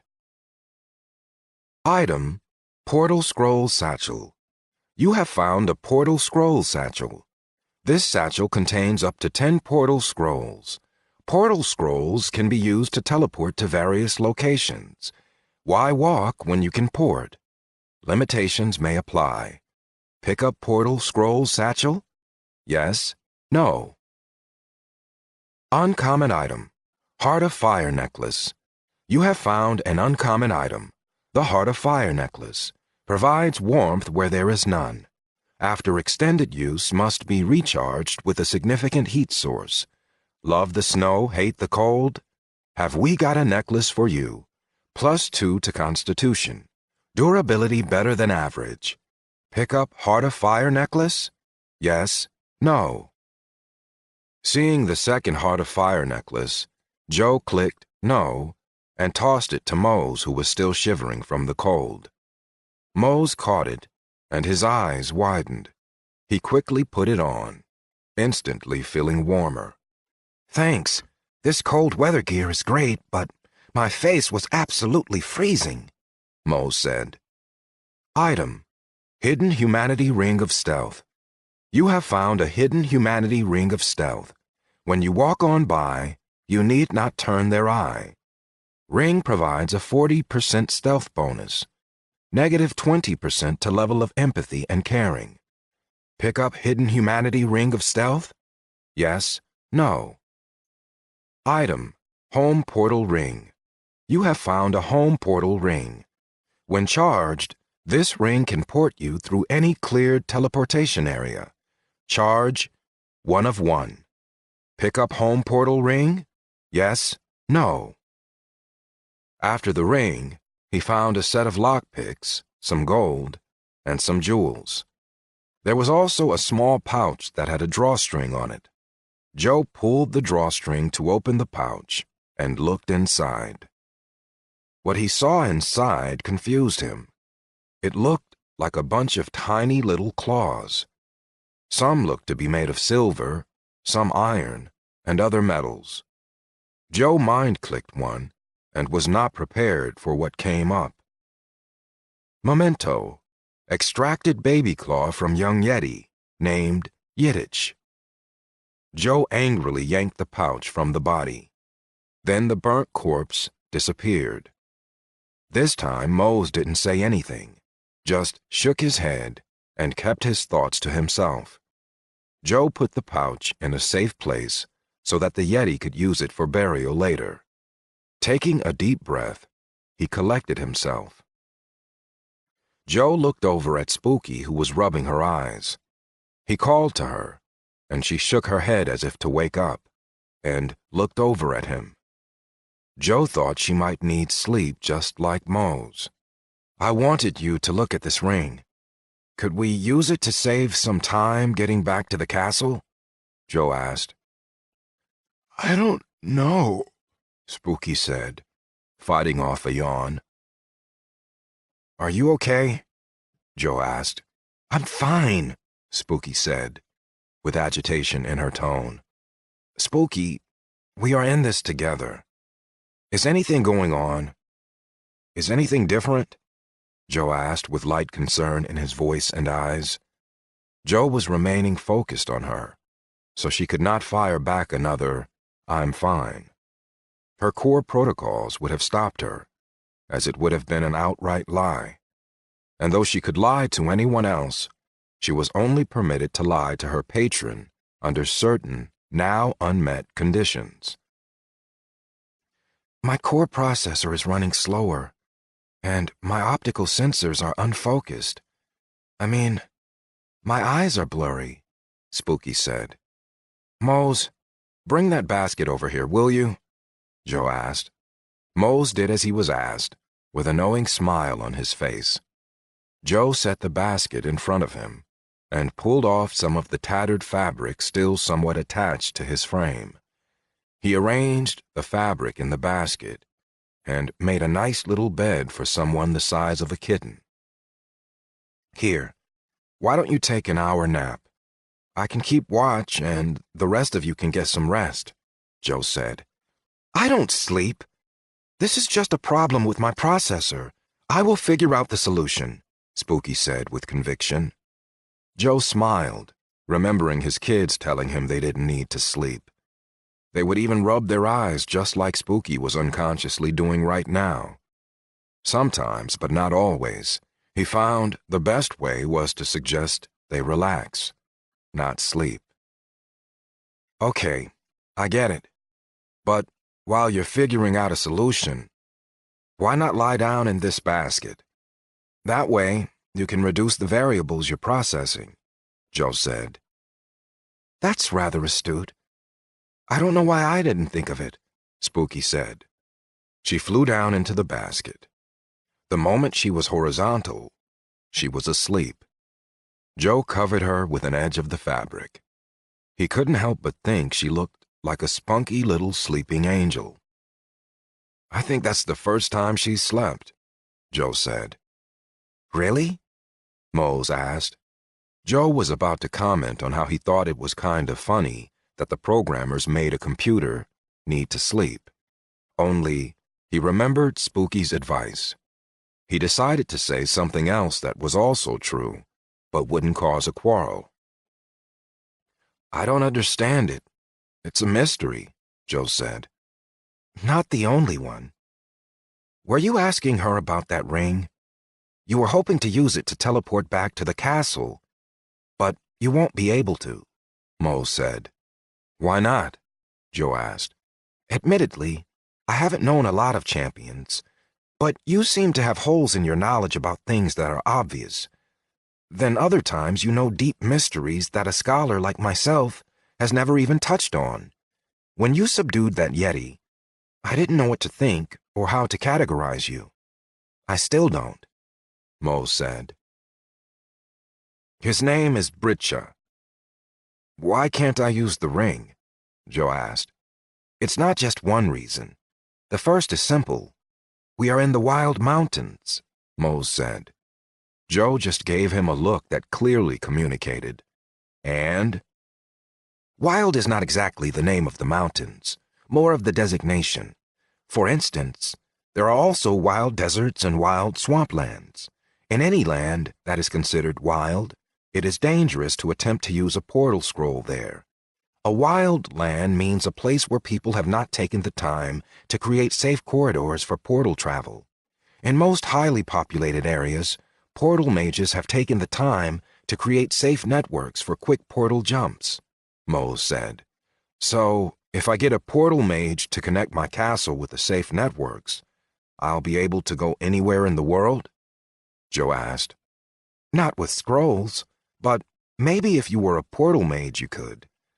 Even then, though, not without risk.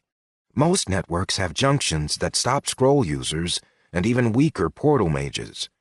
Why would any nation allow you to access their portal network? Kings and queens try to hold these networks tight.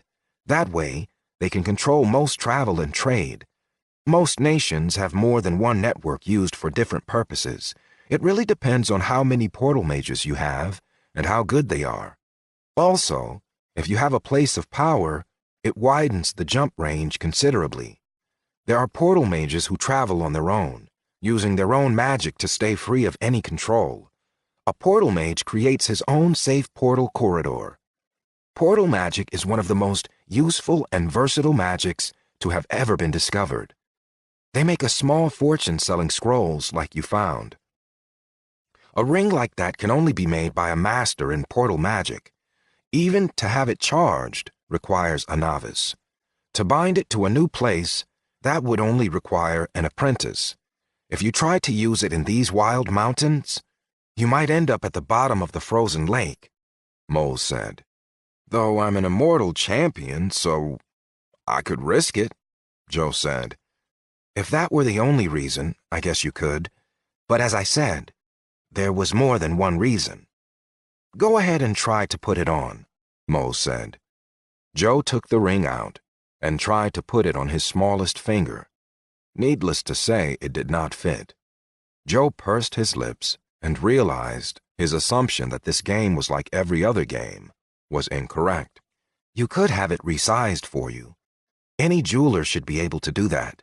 But even if it was your size, you shouldn't use it. Not until you have a reliable network here. I wouldn't risk it, Mose advised. But you teleported here, right? Joe asked. The conflux ported me here, kind of a special circumstance. With that much power, you could punch through any barrier. There's something to be said for brute force. But the conflux has passed, and it won't come again in my lifetime.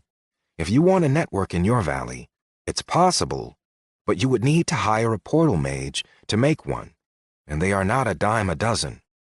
If you just want to use portal scrolls, then the valley you live in will need to change.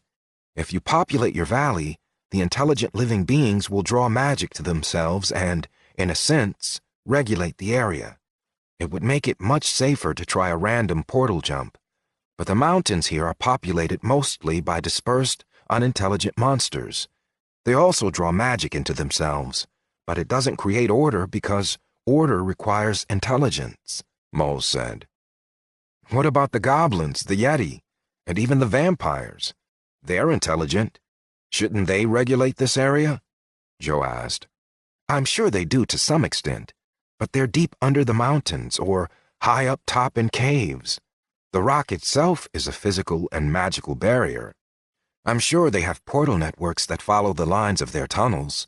The thing is, the regulating influence of their intelligence is not going to get past the rock and work on the surface. Of portal magic, that is the extent of my knowledge, Mo said. There's a lot I don't know. It's hard to know where to start, but I want some of that portal magic. I can almost taste it. I need my own network. Wars aren't just won by weapons. Logistics are essential. On that note, I'm going to map out all I've seen today. You get an hour's rest, Joe said. Mose didn't even respond. He just curled up on the ground next to the basket to see if he could join Spooky in slumberland. Joe waved Grork and Bork over, telling them to sleep for an hour. They just looked at him, showing obvious signs of discomfort. Not wanting to make another error based on his assumptions, he asked them if they needed to sleep. Bork explained that goblins only slept once every 5 days, and they were only nearing the end of their first day awake.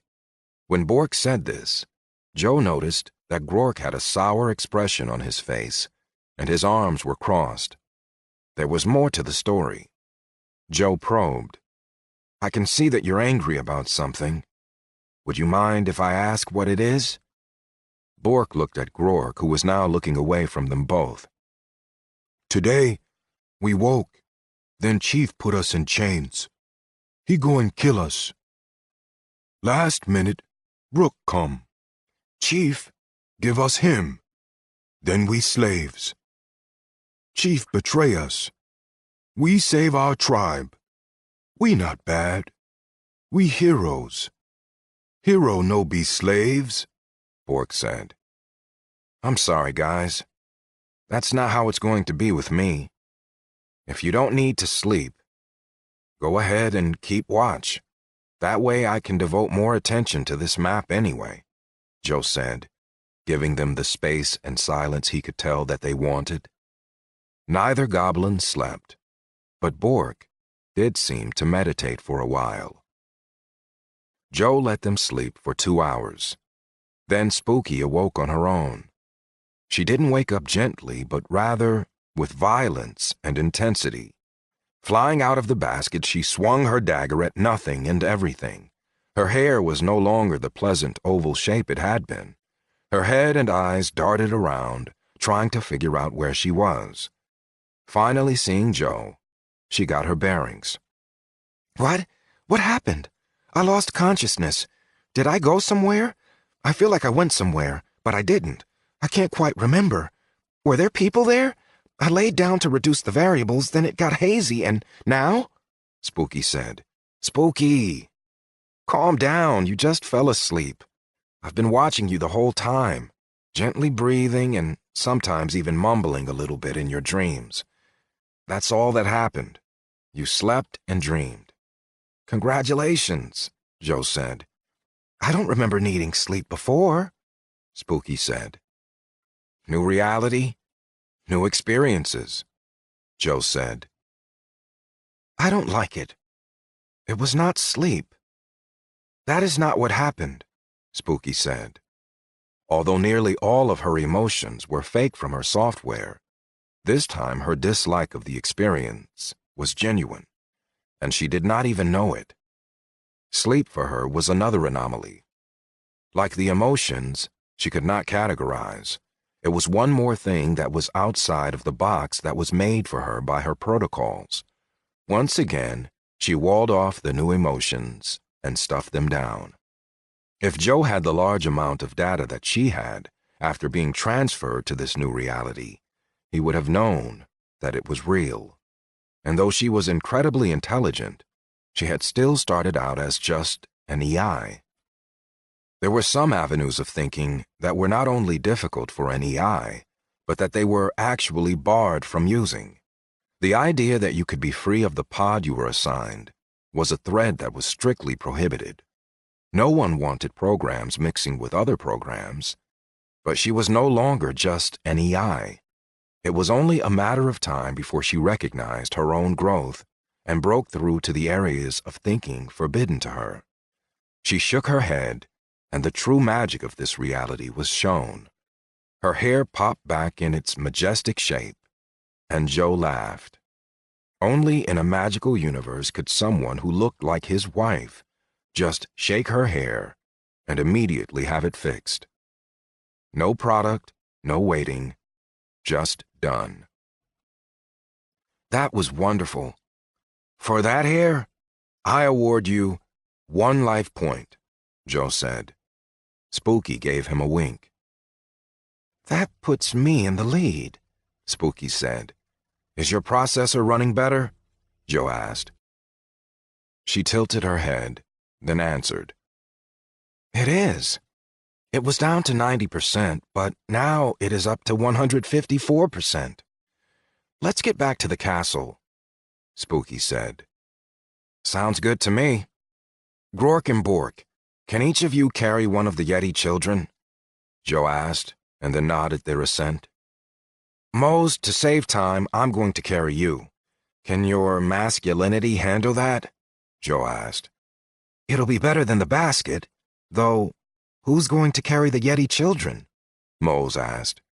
Grork and Bork, like I just said, Joe said. Oh, is that what you said? It just sounded like a bunch of grunts to me. I don't speak Goblin. In fact, I've never heard of anyone but a goblin speaking Goblin. Plus, I just woke up, Mose admitted. I guess languages are one of my many talents. Let's go, Joe said, and Spooky rolled her eyes. The group gathered together to make the trek back to the castle. Joe was completely unaware of the uniqueness of his group. 2 goblins, 2 Yeti children, a halfling, and 2 aliens from a distant world. A similar group had never before formed, as there would have been too much animosity and hatred. That is what made this group special. It was the beginning of what would grow into a powerful and inclusive empire. They weren't in a hurry to make it back to the castle. Eventually, however, they made it back. As they walked up the hill leading to the mesa where the castle was on, 4 stone angels began to fly around them. Joe looked over at Spooky and raised an eyebrow. She smiled back at him. Unlike you, I always upgrade promptly when the messages come.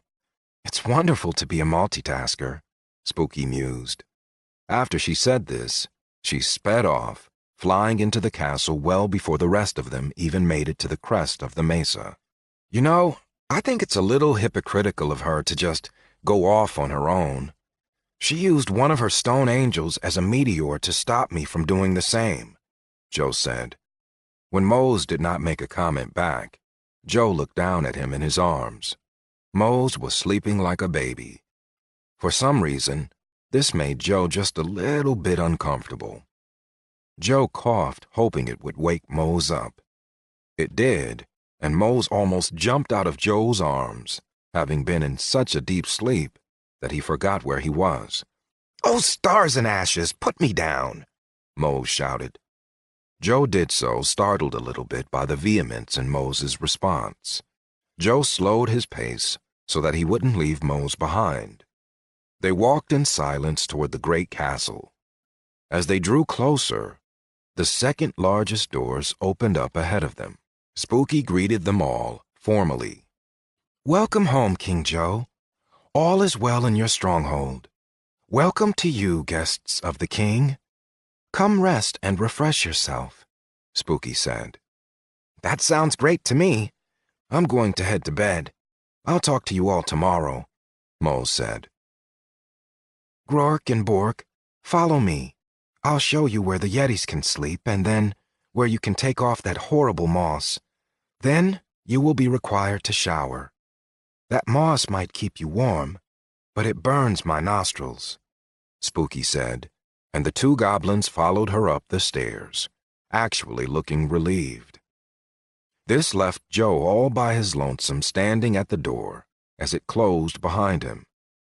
Not quite sure what to do with himself, he headed up to his room. As he walked down the hallway, he saw two bunnies hopping ahead of him, dashing through the hall. One of the bunnies stopped and, with no apparent concentration, dropped 4 little pellets on the ground.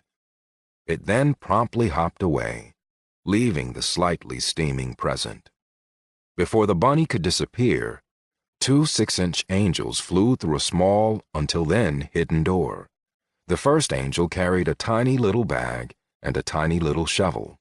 With mechanical precision, the angel scooped up the poop and placed it in the bag. The second angel had an equally tiny spray bottle in one hand and a wash rag in the other. Just as precisely, it sprayed the contaminated area and then wiped away the moisture. As quickly as they arrived, they disappeared through the hidden door. Huh, if they had this in the real world, there'd be a lot more pet owners, a lot less angry joggers in the park. But they still give me the creeps. When he arrived in his room, he saw that there was already a chair built for his new larger proportions. Joe smiled and quickly sat down in the chair. Joe pulled up his interface to go through the many system messages he had been ignoring, and to see how much wonderful XP he had earned for the fights his group had been in.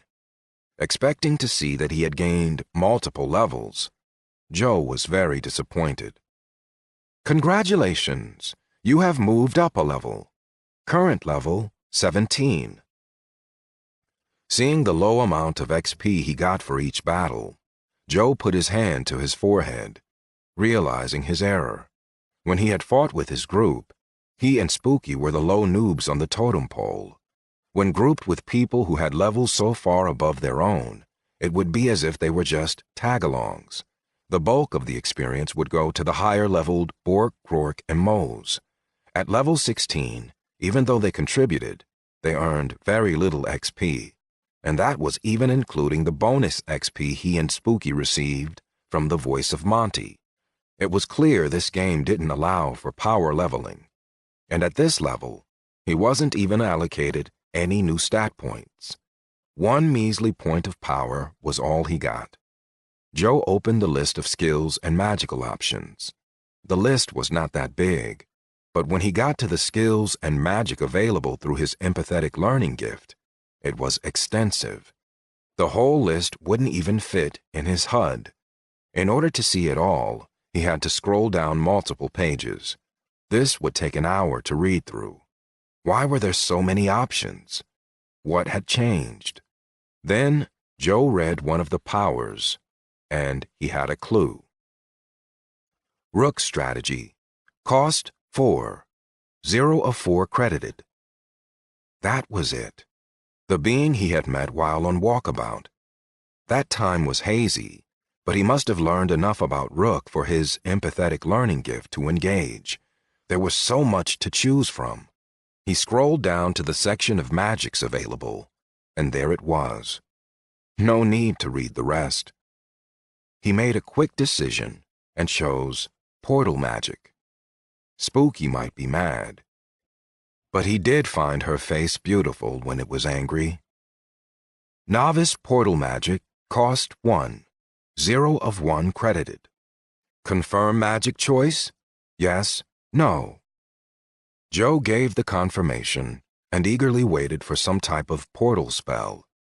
This time he was out of luck. He felt the magic engage and flow through him, but he received no spell. Mose had said sometimes that happened, but it stunk to end a day without any freebies. It had been a fun day, but there were a few game mechanics that bothered him. It was a real bummer that he couldn't save points for more than 24 hours. Most games let you build up your points so that you could allocate them all in one big stack. It did give him a sense of urgency, though.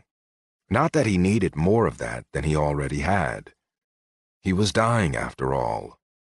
Few things can light a fire under your keister like the sound of an approaching death knell. He wondered when his life would roll the 20-sided die and it would come up as a critical failure. Goodbye, world. Hello, heaven. Reaching into his bag, he pulled out his book of useful information. He ran his hand along the leather cover, feeling the high quality of the book. How long had it been since he had truly lost himself in reading an actual book, not in digital form? And not just to read to find the information he needed, but to fully immerse himself in literature for literature's sake. What was it Groucho Marx said? Outside of a dog, a book is a man's best friend. Inside of a dog, it's too dark to read. Opening the cover, he began to read. Losing himself in the information, he let the time slip away. Gong! The abiogenesis bunny generator has made the morning bunny. End of day 1.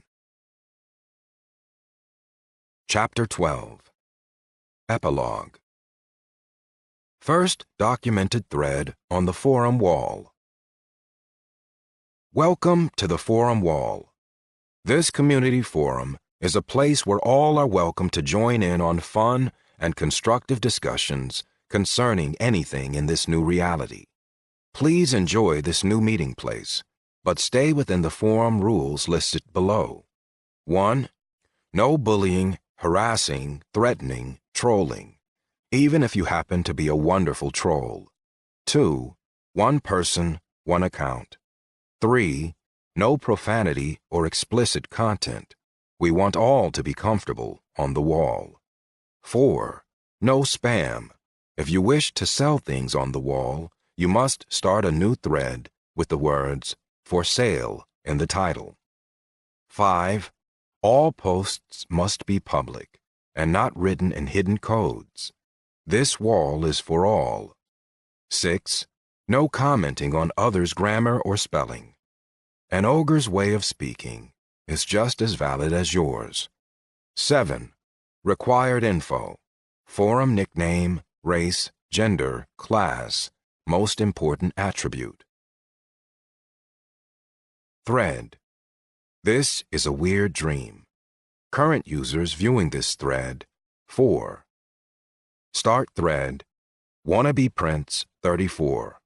Human, male, knight, magic, fire, affinity, metal. Post 1. Start post.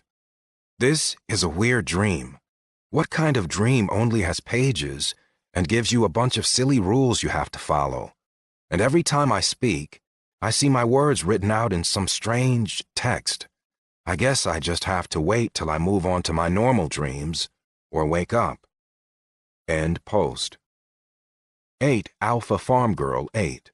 Human, female, brute, gift, leadership, affinity, tough-mindedness. Post 1. Start post. I agree. It is a weird dream, but it's my weird dream. I'd appreciate it if you stop referring to it as your dream. Sleep is my only respite. If you can't go away, just be quiet. End post. Wannabe Prince 34. Human, male, knight, magic, fire, affinity metal. Post 2. Start post. Well, hello, farm girl. Even if I can't see you, I still want to welcome you to my dream. What would you like to talk about? I see you have a gift for leadership. That must come in handy.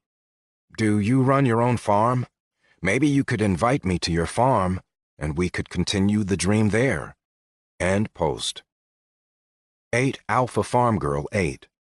human female, brute, gift, leadership, affinity, tough-mindedness. Post 2. Start post. I see this is going to be one of those dreams. That's just annoying. That's too bad. I have too much work to wake up to deal with this. Probably best if I just ignore you. End post. Wannabe Prince 34, human, male, knight, magic, fire, affinity, metal. Post 3. Start post. Alpha, don't be silly. I'm sure we have lots to talk about. What do you like about farming? End post. Wannabe Prince 34, human, male, knight, magic, fire, affinity, metal. Post 4.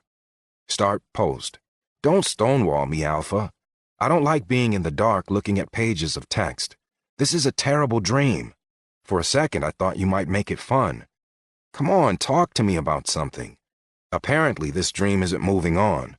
I'm getting claustrophobic in here. End post. Wannabe Prince 34, human, male, knight, magic, fire, affinity, metal. Post 5. Start post. Post removed. Wannabe Prince 34 has been given first warning about inappropriate content.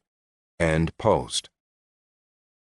Wannabe Prince 34, human, male, knight, magic, fire, affinity, metal. Post 6. Start post. Sorry about that. Apparently this dream is serious about its rules.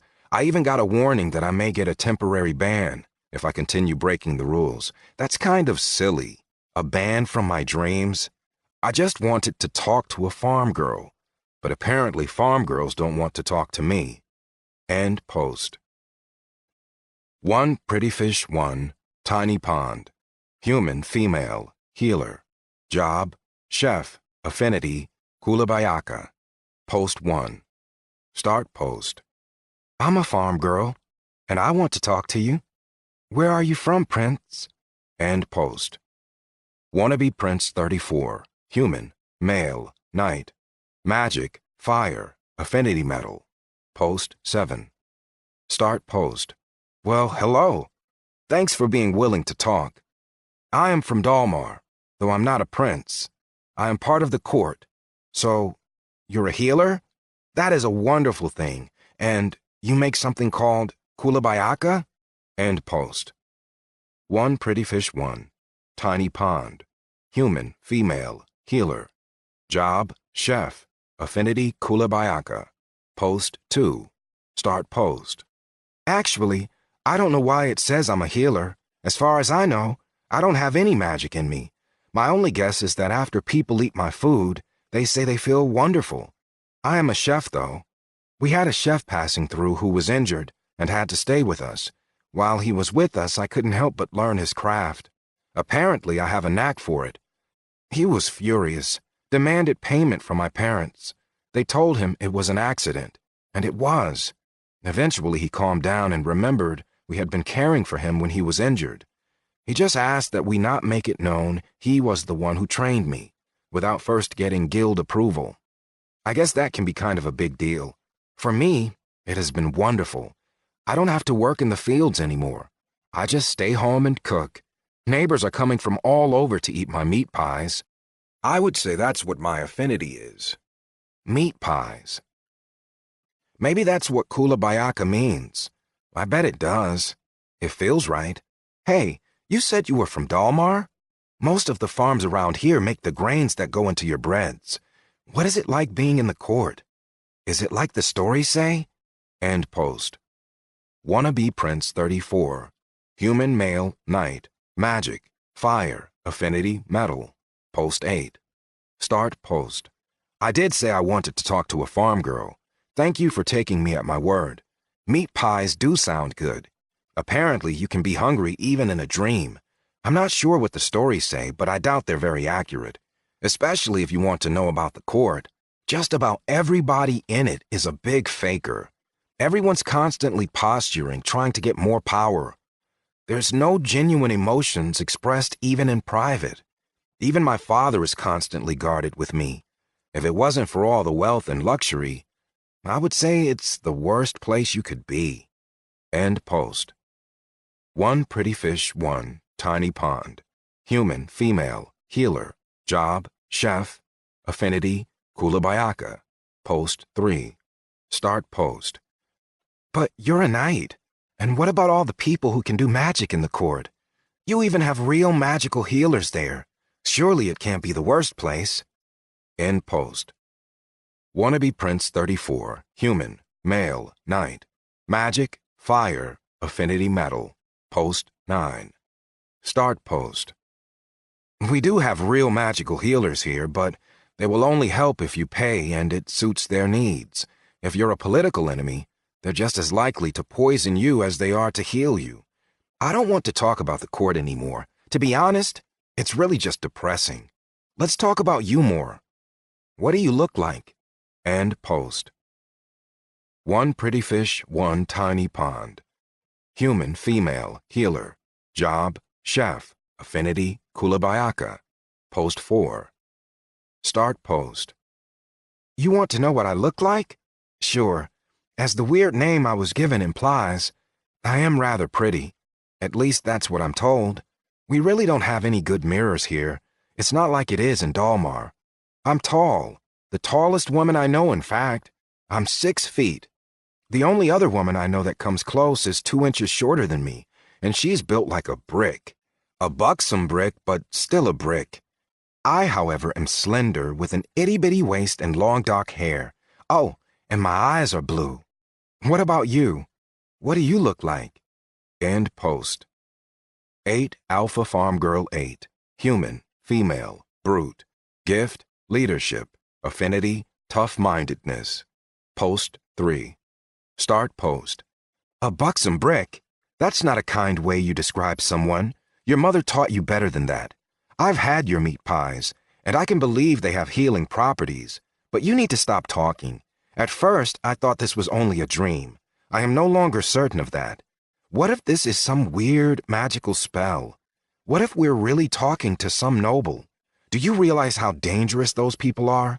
I'm the girl you were describing earlier. Don't say my name. Don't say your name. You don't want to give him any more identifying information than he already has. If this is some new way of communicating, we need to be careful. End post.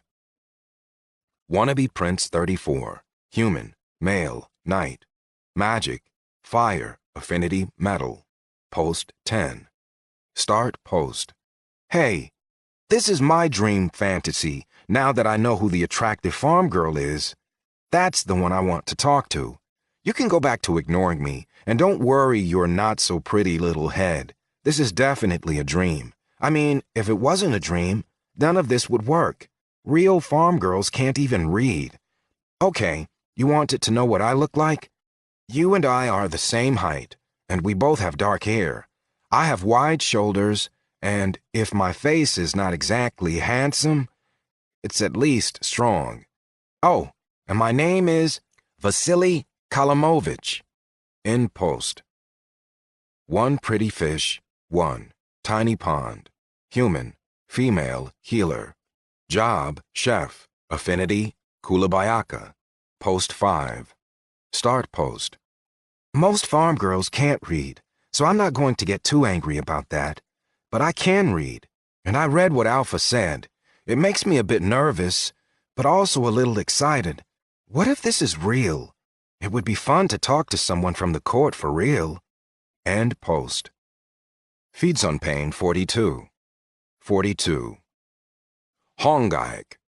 Female tormentor. Magic. Death. Affinity. Absorption. Post 1. Start post. I have read your silly words, and had no reason to comment, but that is no longer the case. Vasily Kalamovich of the Court of Dalmar, I hope this is not a dream, because I know something about your family. It's something wonderful. Today, your uncle will end his own life. End post. Wannabe Prince 34, human, male, knight. Magic, fire, affinity, metal. Post 11. Start post.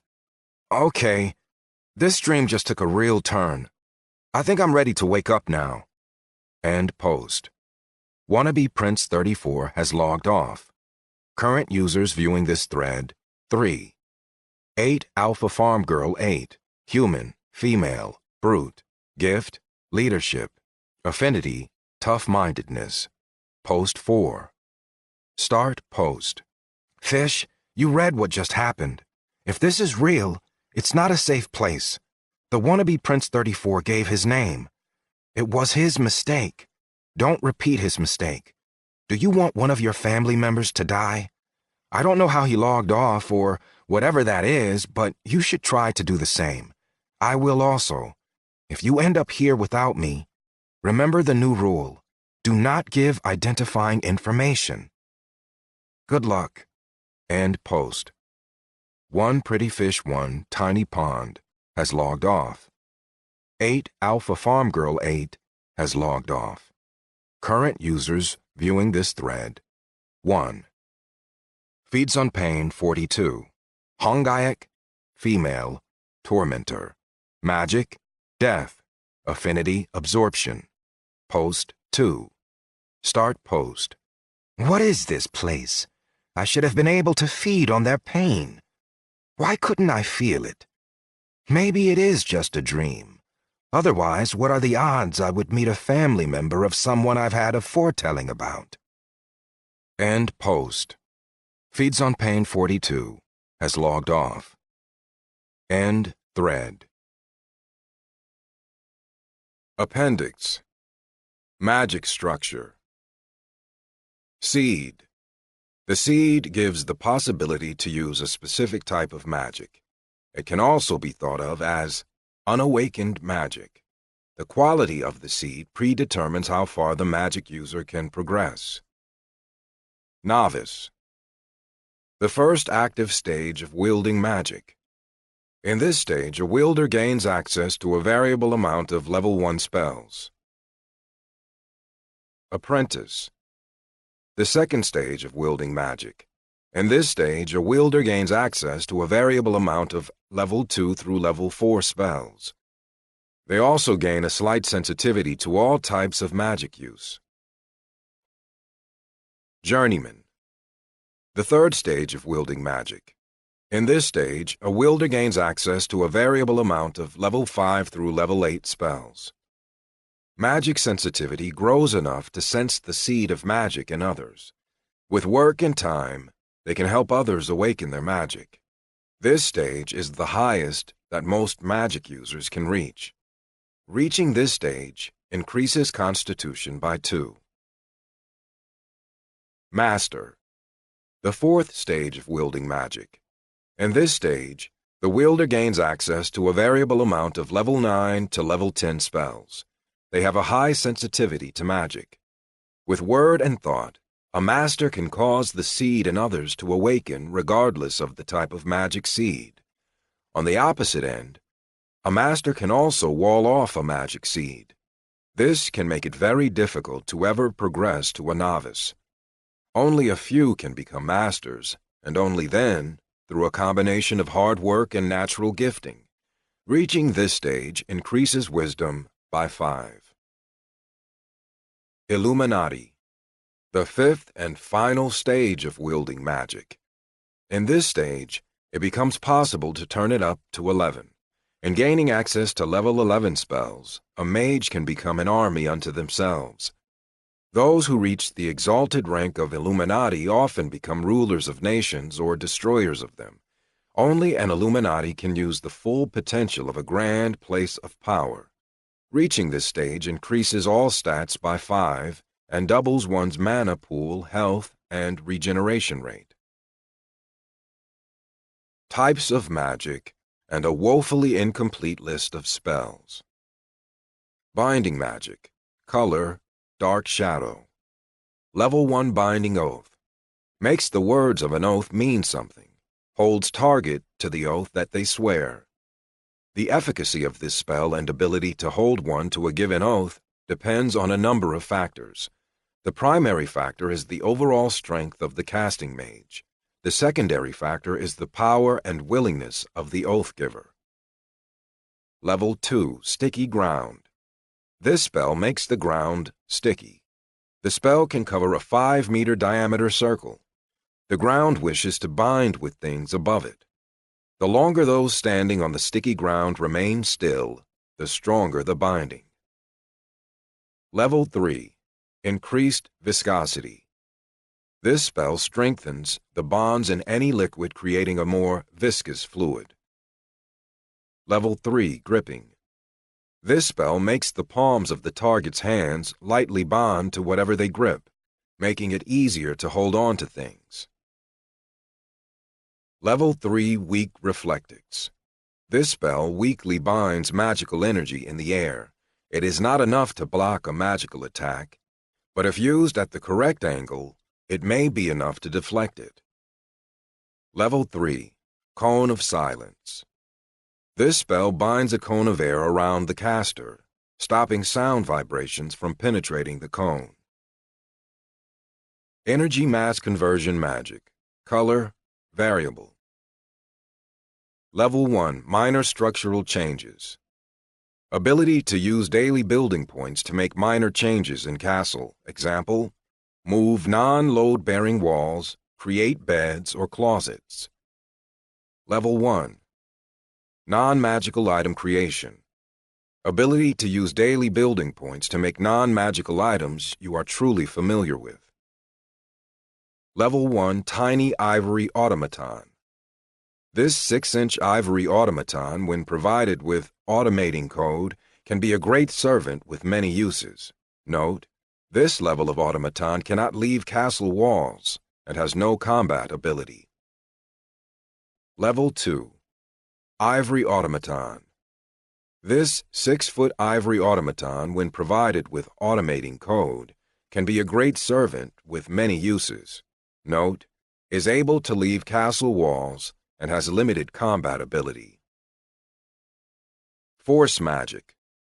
Color, purple. Level 1 Kinetic Missile. This missile contains condensed force. With distance, the force dissipates. As with any kinetic strike, an anchoring of either the target or the caster can increase the damage done. Small chance to cause injury, but increased damage over time. Intensity of force increases with anchoring and a higher mass of the caster. Level 2. Kinetic Shield. Meet force with force.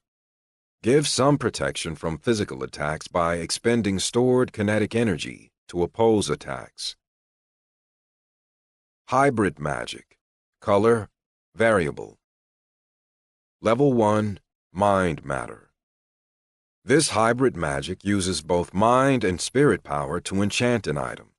When in contact with an enemy, enchanted item drains enemy's health and converts that health into mana for the owner of the item. Level 2. Walkabout. This hybrid magic uses both mind magic and spirit magic. This spell allows the mind and spirit to leave the body when it is in distress. The body focuses on the body, while the mind and spirit walk the surrounding area, undamaged by pain in the body. Level 6. Reveal Tracks. This spell helps the mind see the residue left by the spirit who came before. Spirit Magic. Color, silver. Level 1. Righteous Indignation. This spirit attack causes pain. The pain increases in severity with the magnitude of target's evil intentions. If target does not intend evil, attack causes pause, reflection, and re-evaluation.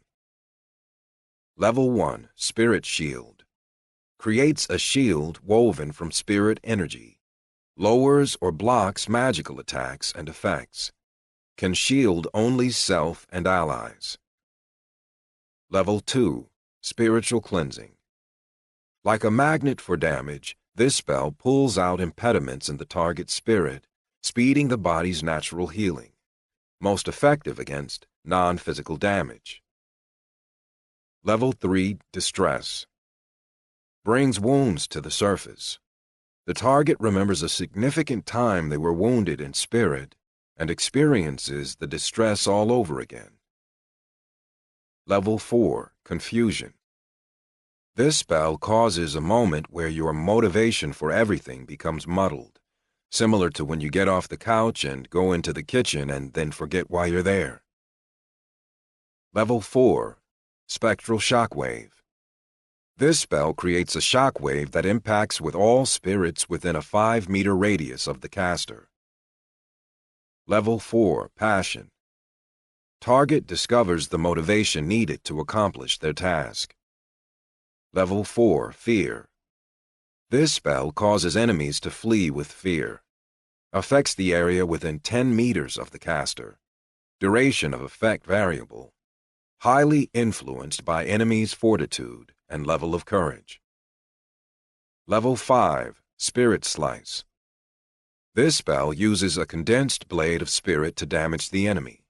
Depending on the strength of the caster, this spell can do variable amount of damage.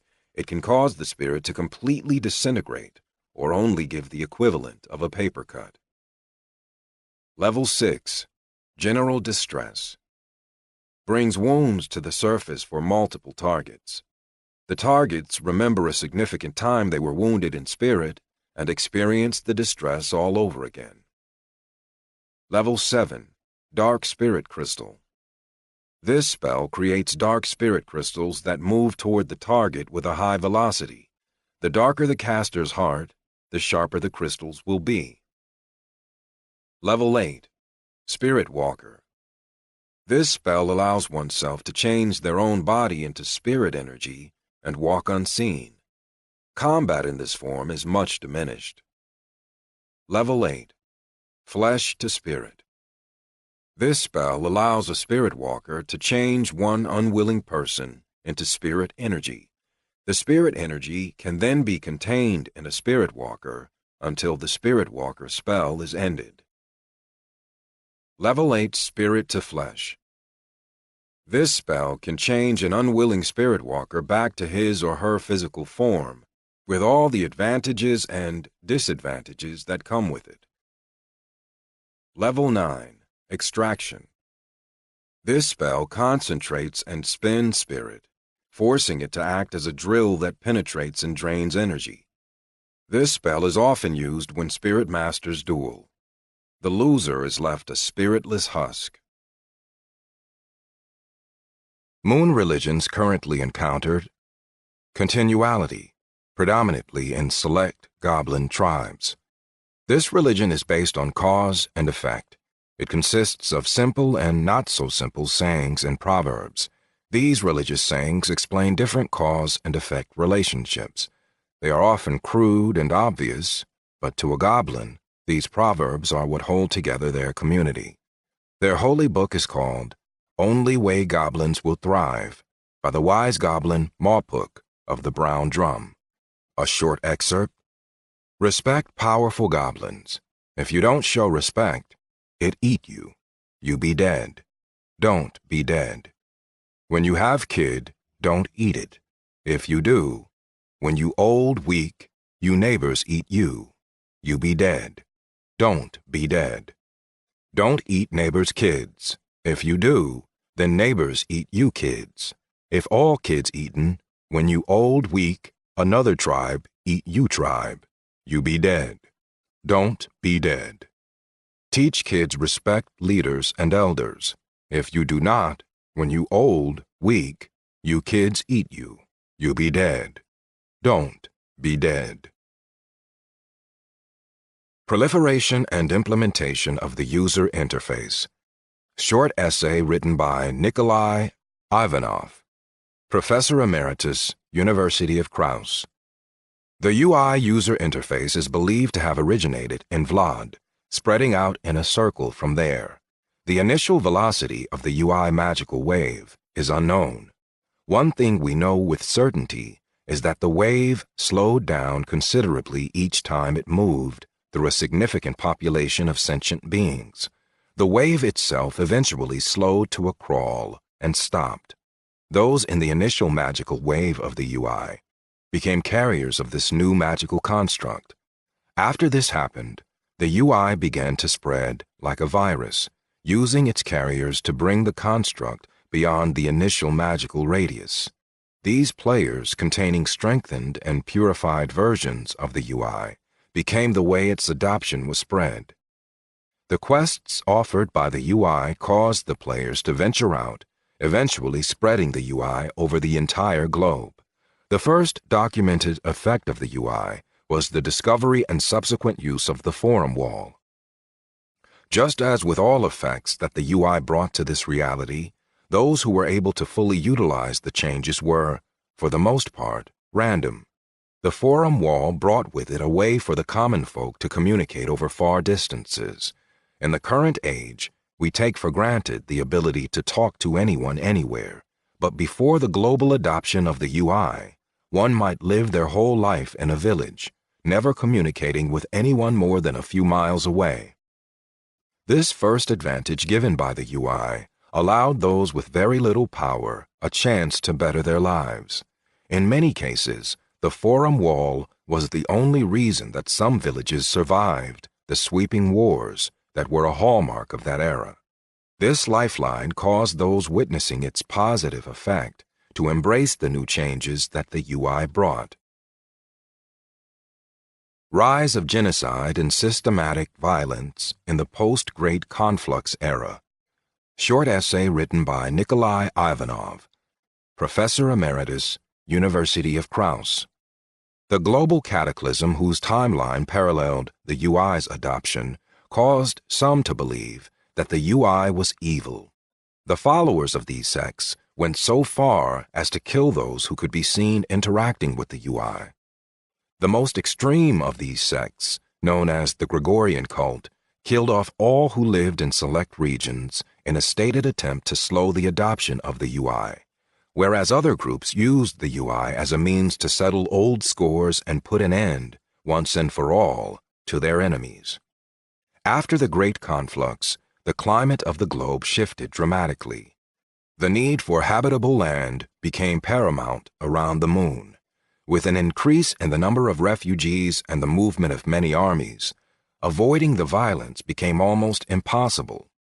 The number of those lost following the Great Conflux is postulated at over 1 billion, but realistic numbers are impossible to estimate.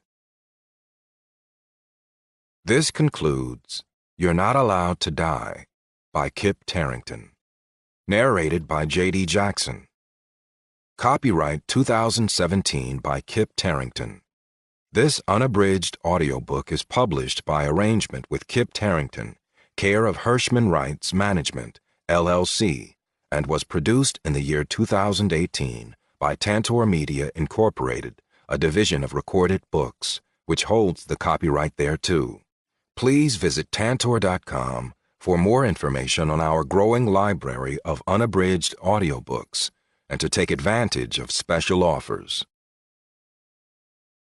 Audible hopes you have enjoyed this program.